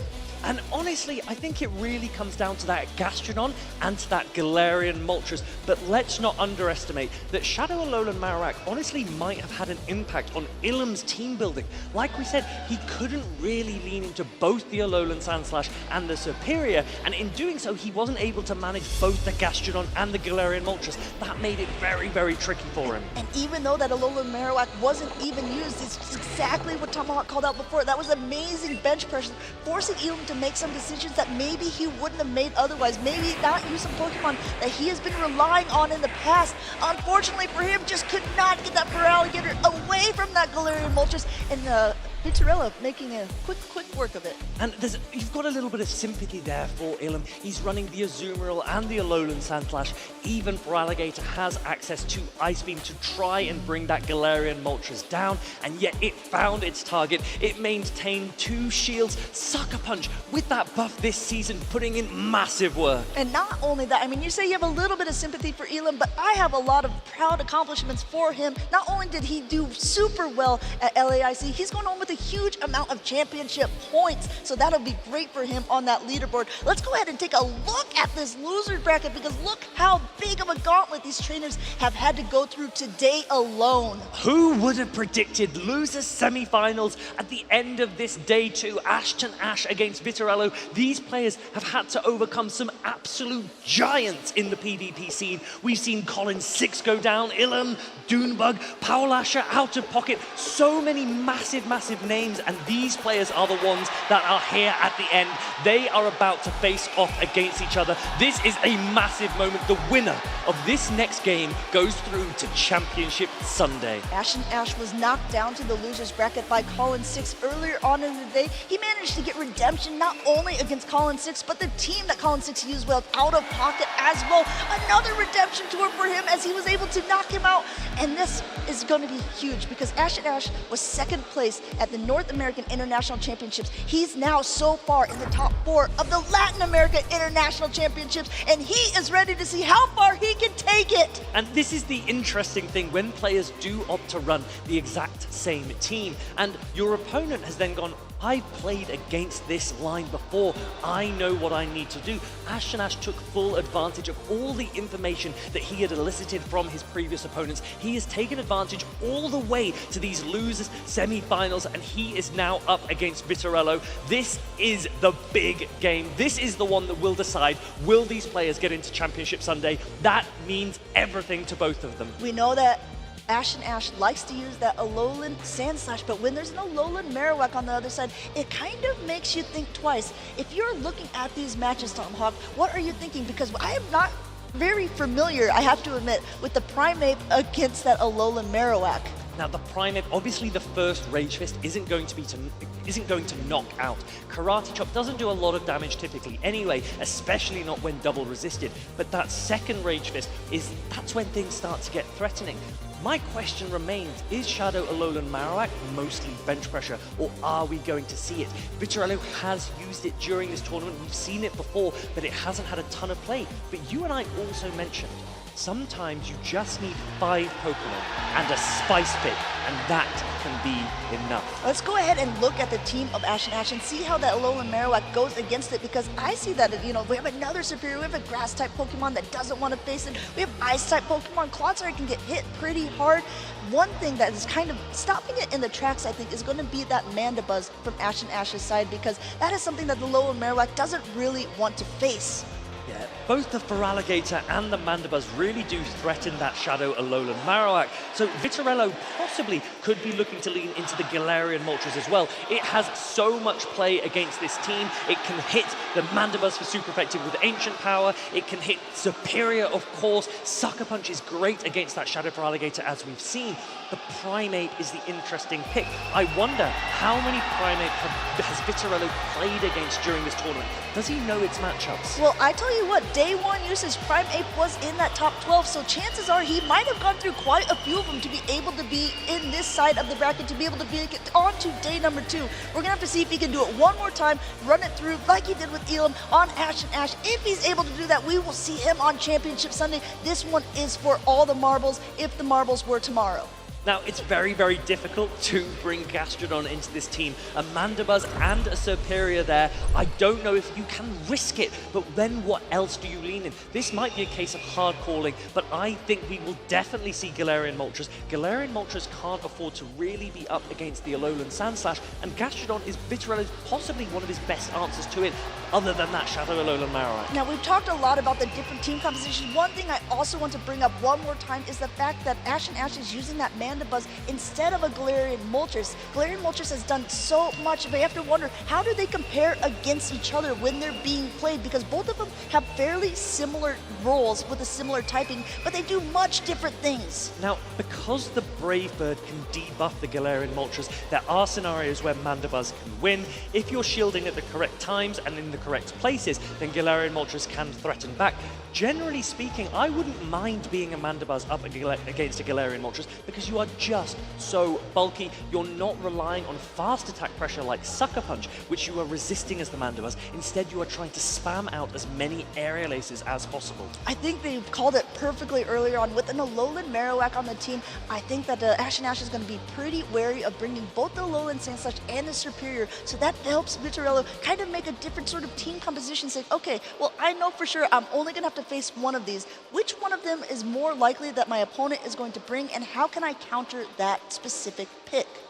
Shadow Alolan Marowak with a ton of play against everything other than Mandibuzz and Shadow Feraligatr. The thing is, Mandibuzz and Shadow Feraligatr also have a ton of play into Bitterello's team, so I would not be surprised if Ash leans into them. Let's remember that both Shadow Bone and Bone Club are resisted by Mandibuzz. That is possibly one of its worst matchups. Shadow Claw is available as well for Shadow Feraligatr and the hard-hitting Hydro Cannon. Let's get into game number one. Game number one is a great lead for Ash here, and a quick pivot into that Galarian Moltres to be met with a hard counter here of the Alolan Sandslash. Ash kind of is a mind reader at this point, saying, I saw how fast you went through those last games. Maybe I can do the same. What a read by Ash, instantly coming in with the Alolan Sandslash. Look at that massive damage. Brave Bird would be resisted. Ancient Power isn't too strong of an attack. Bitterello is going to go for the Brave Bird. Ash is in a great position here. This is a normal Alolan Sandslash. It is bulkier than the Shadow variant, and it can hang on. It barely hangs on, which is great. Doesn't give a lot of farm for whatever is going to come in. We saw the Alolan Sandslash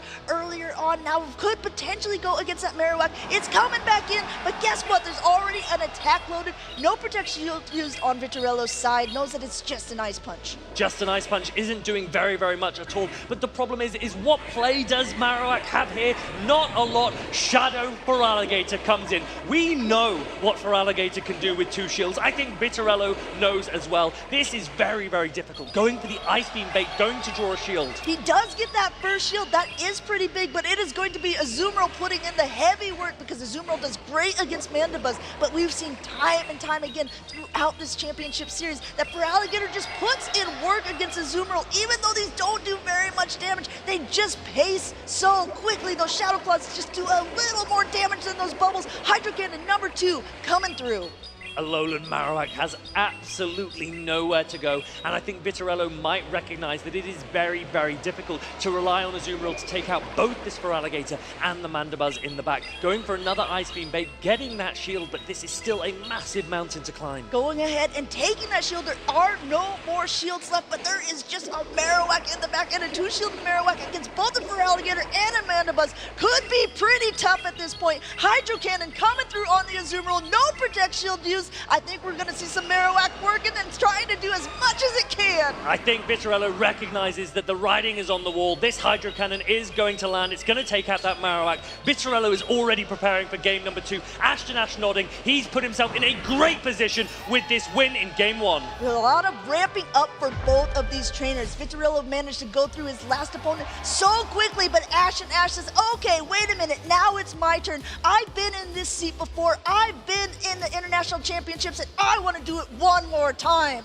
Ash is quickly checking a couple of things with the judges, maybe asking if he was going too hard in that first game, because that was a dominant display. Mandibuzz and Shadow for Alligator completely shutting down that Alolan Marowak. Maybe its best position is on the bench, but now the difficult thing for Vitorello is, if it is forced to the bench, can Ashton Ash take advantage of that and lean into either his Alolan Sandslash or that Serperior a lot more? Ashton Ash just needs one more game to secure himself for Championship Sunday.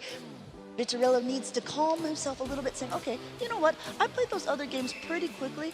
I can afford a little bit of time to think about my team composition, think about what will be good against Ashton Ash, and I can take this game. And you know what? If I can take one game, I can take the next game as well. This is a big moment for both of these trainers. Neither one of them wants to go home. Both of them want to be here tomorrow. Vitorello can take his time, contemplate, consider every opportunity. You cannot allow for a game to fall out of your hands like that. Again, it was almost as if as soon as they had locked in, there was very, very little that Vitorello could do, particularly if you are trying to use Galarian Moltres as a safe swap, only to be met by an Alolan Sandslash. That makes things very difficult. You have to wonder, if you're Ashton Ash, do you think that you scared away that Alolan Marowak from being played again? Can you go a little bit more risky with your team compositions, thinking that this Pokemon could be benched for the future matchups? Both of these trainers kind of thinking through their teams, kind of thinking, what can I do to win this next matchup? It's a big one for Ashton Ash. If he's able to pull through with this, he will be going on. The really nice thing for Ashton Ash is that his Alolan Sandslash is only really countered by Gastrodon and by Shadow Alolan Marowak.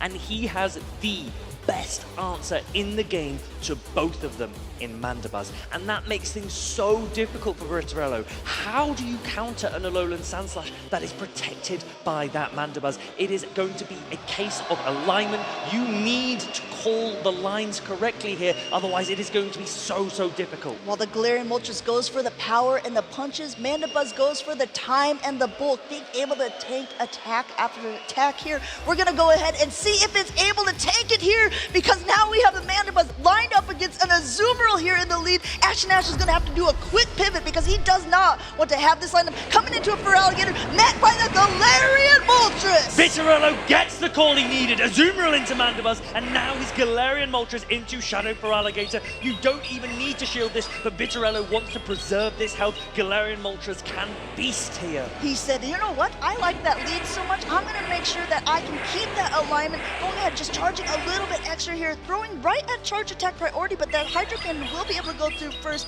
making both shields be used here on the side of Vitorello. Vitorello shaking his head. He knows that there is no world in which he wanted to get charge attack priority there. Ashton Ash now has an opportunity. Vitorello's not going to charge this. He wants as much Sucker Punch as possible and then try to throw energy into the Mandibuzz that comes back in. Ashton Ash could come back in with his Alolan Sandslash, but that would give Vitorello all the information he needs going into the end game. No shields left on Vitorello's side, but a lot of energy. He is coming in with that Sandslash. Ashton Ash has a lot of shields left, but guess what? At this point, does he want to use it? Does he think this is a Brave Bird? An Ancient Power does deal a decent chunk of damage. Not only that, could go for a potential boost, but no, an immediate swap back out into the Azumarill. I like this from Vitorello because he recognizes he also has his own Alolan Sandslash, a Shadow variant in the back. He can deal with the Mandibuzz later, and Azumarill can tank so much more health. You don't want to take the super effective Ice Punch on Galarian Moltres. You'd rather get that energy off onto the Mandibuzz as well. Drill Run going through does connect with the Azumarill. That does a lot of damage. This player up actually at this range would do a decent chunk to the Alolan Sandslash. Gets that first shield off of Ashton Ash while he continues to get a lot of farm with the Sandslash here. But for yet another Drill Run to just start chunking away at the Azumarill. With no Protect Shields remaining, it's gonna have to take it all. The bubbles slowly adding up, putting Alolan Sandslash into a range where it cannot offer much. Once Alolan Sandslash goes down, Mandibuzz is going to be in a really difficult position to try and take down both the Shadow Alolan Sandslash and the Galarian Moltres on Vitorello's side. Look at these bubbles coming through. Now we're throwing a Play Rough. This will knock out the Alolan Sandslash. Ashton Ash curious, what is in the back? Gonna go ahead and see for sure Play Rough will connect, and now we see it come in. Mandibuzz meets up against another Alolan Sandslash. This one is Shadow. This one does 20% more. This one is gonna hurt. The thing is, Mandibuzz has a shield, 2 Dark Pulses will be enough to take out the Shadow Alolan Sandslash, but 1 Aerial Ace will not be enough to take out the Galarian Moltres. I think Ashton Ash recognizes this is going to be a very difficult position. You will need to use a shield on the next Ice Punch that's incoming very, very shortly. Dark Pulse coming through here. No Protect Shield. This does a lot of damage, but Ashton Ash is already at the Ice Punch before the next Dark Pulse is even thrown. Gets that last Protect Shield, but now we'll have to see, just like Fareed said, will he be able to both take down the Alolan Sandslash, the Moltres, and the speck of Azumarill in the back? There is so much work to do. Ashton Ash trying to farm up as much as possible. Look how low it is. It is in the red now. Can it reach enough attacks to go through this endgame? I'm not sure if it can. Vitorello seems confident. He really, really likes the way that he's played this. He's so close to an Ancient Power. Aerial Ace is coming through first. This is not going to knock out. This is going to connect, that's for sure. No Protect Shields, but we see that Ancient Power already ready. We see it clicked now. We see Vitorello saying, I see you, Ashton Ash. I saw you take game number 1. Allow me to even the playing field here. I'm taking game number 2. Down goes Mandibuzz. Amanda, you asked which one, Galarian Moltres or Mandibuzz. Here, Galarian Moltres really showing how much power it has. Vitorello evens the score. Look at both of these two. Calm and collected on the stage, though. Our hearts are racing. I think many people in the audience's hearts are racing, wondering who is going to win this best of 3? Who are we going to see on Championship Sunday? Is it going to be Ashton Ash, a trainer from Mexico, or is it going to be the Brazilian trainer Vitorello, who will keep it here in Sao Paulo? This is a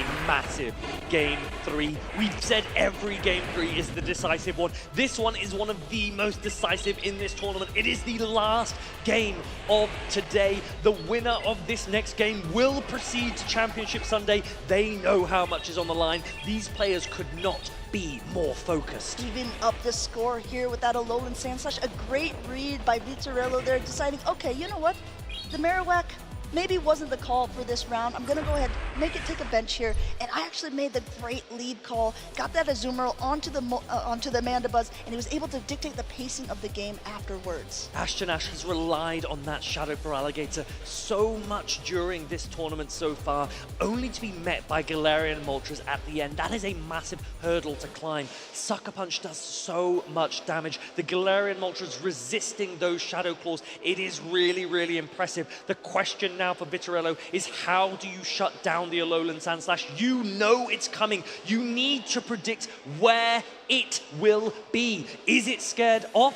No, I don't think it will be. Ashton Ash is about to lock in. Vitorello is about to lock in. We're about to get into this decisive game 3. If it's hiding the Alolan Sandslash, it's not doing a good job of it, because now the Marowak has found its portion. You hear the crowd going wild here. You see a quick swap into that Primeape. Shadow Alolan Marowak is here to party. It has the lead. Ashton Ash is ABA weak to it. You can take this Rage Fist, no problem. Vitorello is double resisting these Karate Chops. He is in a great position here. Going ahead, going for the heavy-hitting Shadow Bolt instead of the bait here, and it is properly shielded up by Ashton Ash.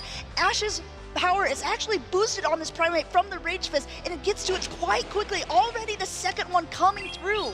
You can farm up on this Alolan Marowak. You're very unlikely to be fast attacked down by either the Primeape or the Alolan Sandslash, but let's remember, you do need to preserve some of this Alolan Marowak for that Sandslash in the back. Coming in now with the Bone Club. Will Ashton Ash want to use both of his shields? No, he's going to let that Primeape go completely down. Now at this point, there is a very low Alolan Marowak, and there's a Feraligatr that actually counters it quite well.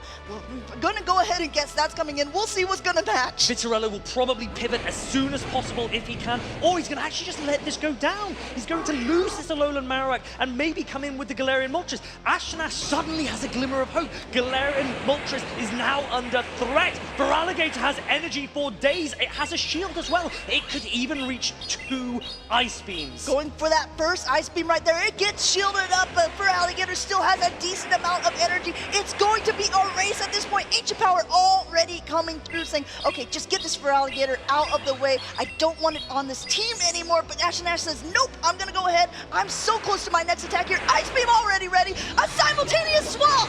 This could be it. Alolan Sandslash coming in, it resists all of the attacks, but let's remember, there is an Ice Beam loaded on that Shadow for Alligator, and it will win charge attack priority. Ashton is thinking, can I get through this Azumarill? I don't want to lose the energy on my Shadow for Alligator. I'm just going to start throwing drill runs. I'm going to hope. Well, we'll see if this hope will be enough, because drill runs might also be needed to be thrown here. One going through, there's already another one loaded, but just trying to get as much energy as possible. Second drill run going through now. Third one could possibly do it. We'll have to see about this pacing, because this was a simultaneous swap. This next drill run lands. Azumarill so bulky. It's so close to the player up, not before another drill run comes. This won't even knock the Azumarill down. Now going ahead, this drill run will connect. I think that we saw the player up being formed. No, Rico coming in now, but the Ice Beam is thrown from the Shadow for Alligator, and this will be enough to knock the Moltres from the sky. Going for it, here we go. Boom! Down goes Galarian Moltres. Shadow for Alligator is absolutely cooking. The play rough is now coming in against this Shadow for Alligator. This game is so close. This is going to go to Bubble versus Powder Snow. They both have very little attack left in them, but Victorello able to take it. 1 HP and a dream! Victorello wins 2 games to 1. What a massive victory! Huge call in that game, bringing in that Alolan Sandslash, finding its targets there with 2 of the Pokemon on that team. Victorello is going to Championship Sunday. He says, I'll see you all there. That game could not have been closer. It was so much in Victorello's favor to begin with. The momentum then shifted when Ashton banked that Ice Beam, and Victorello was able to close it out in the end. Azumarill showing just who is king. Bubble down at the very end. You saw that, and you have to wonder at this point, if it was a Shadow Claw, Alolan Sandslash, though it might not have had a good matchup against Galarian Moltres as the fast attack, could it not have been enough to go against the Azumarill? We'll never know. I honestly think that Victorello had everything under control, and then suddenly it started to slip away, but he regained it in the end, banking that energy onto the Azumarill, recognizing as soon as the Shadow for Alligator had banked the energy, he knew when to come in, when to come out. The Galarian Moltres, honestly, it was almost sacrificed there, and it was Azumarill that closed the game. Azumarill, the top Pokemon used in this max out meta, the top Pokemon used at LAIC, and now you're seeing the reasons why. It's king for a reason. Victorello is saying, yes, I'm so happy I called that lineup. It was so close. The Feraligatr came in, it almost desperately threw that Ice Beam. Maybe Ash could have farmed up a little bit more. I don't think the Galarian Moltres was quite at an attack.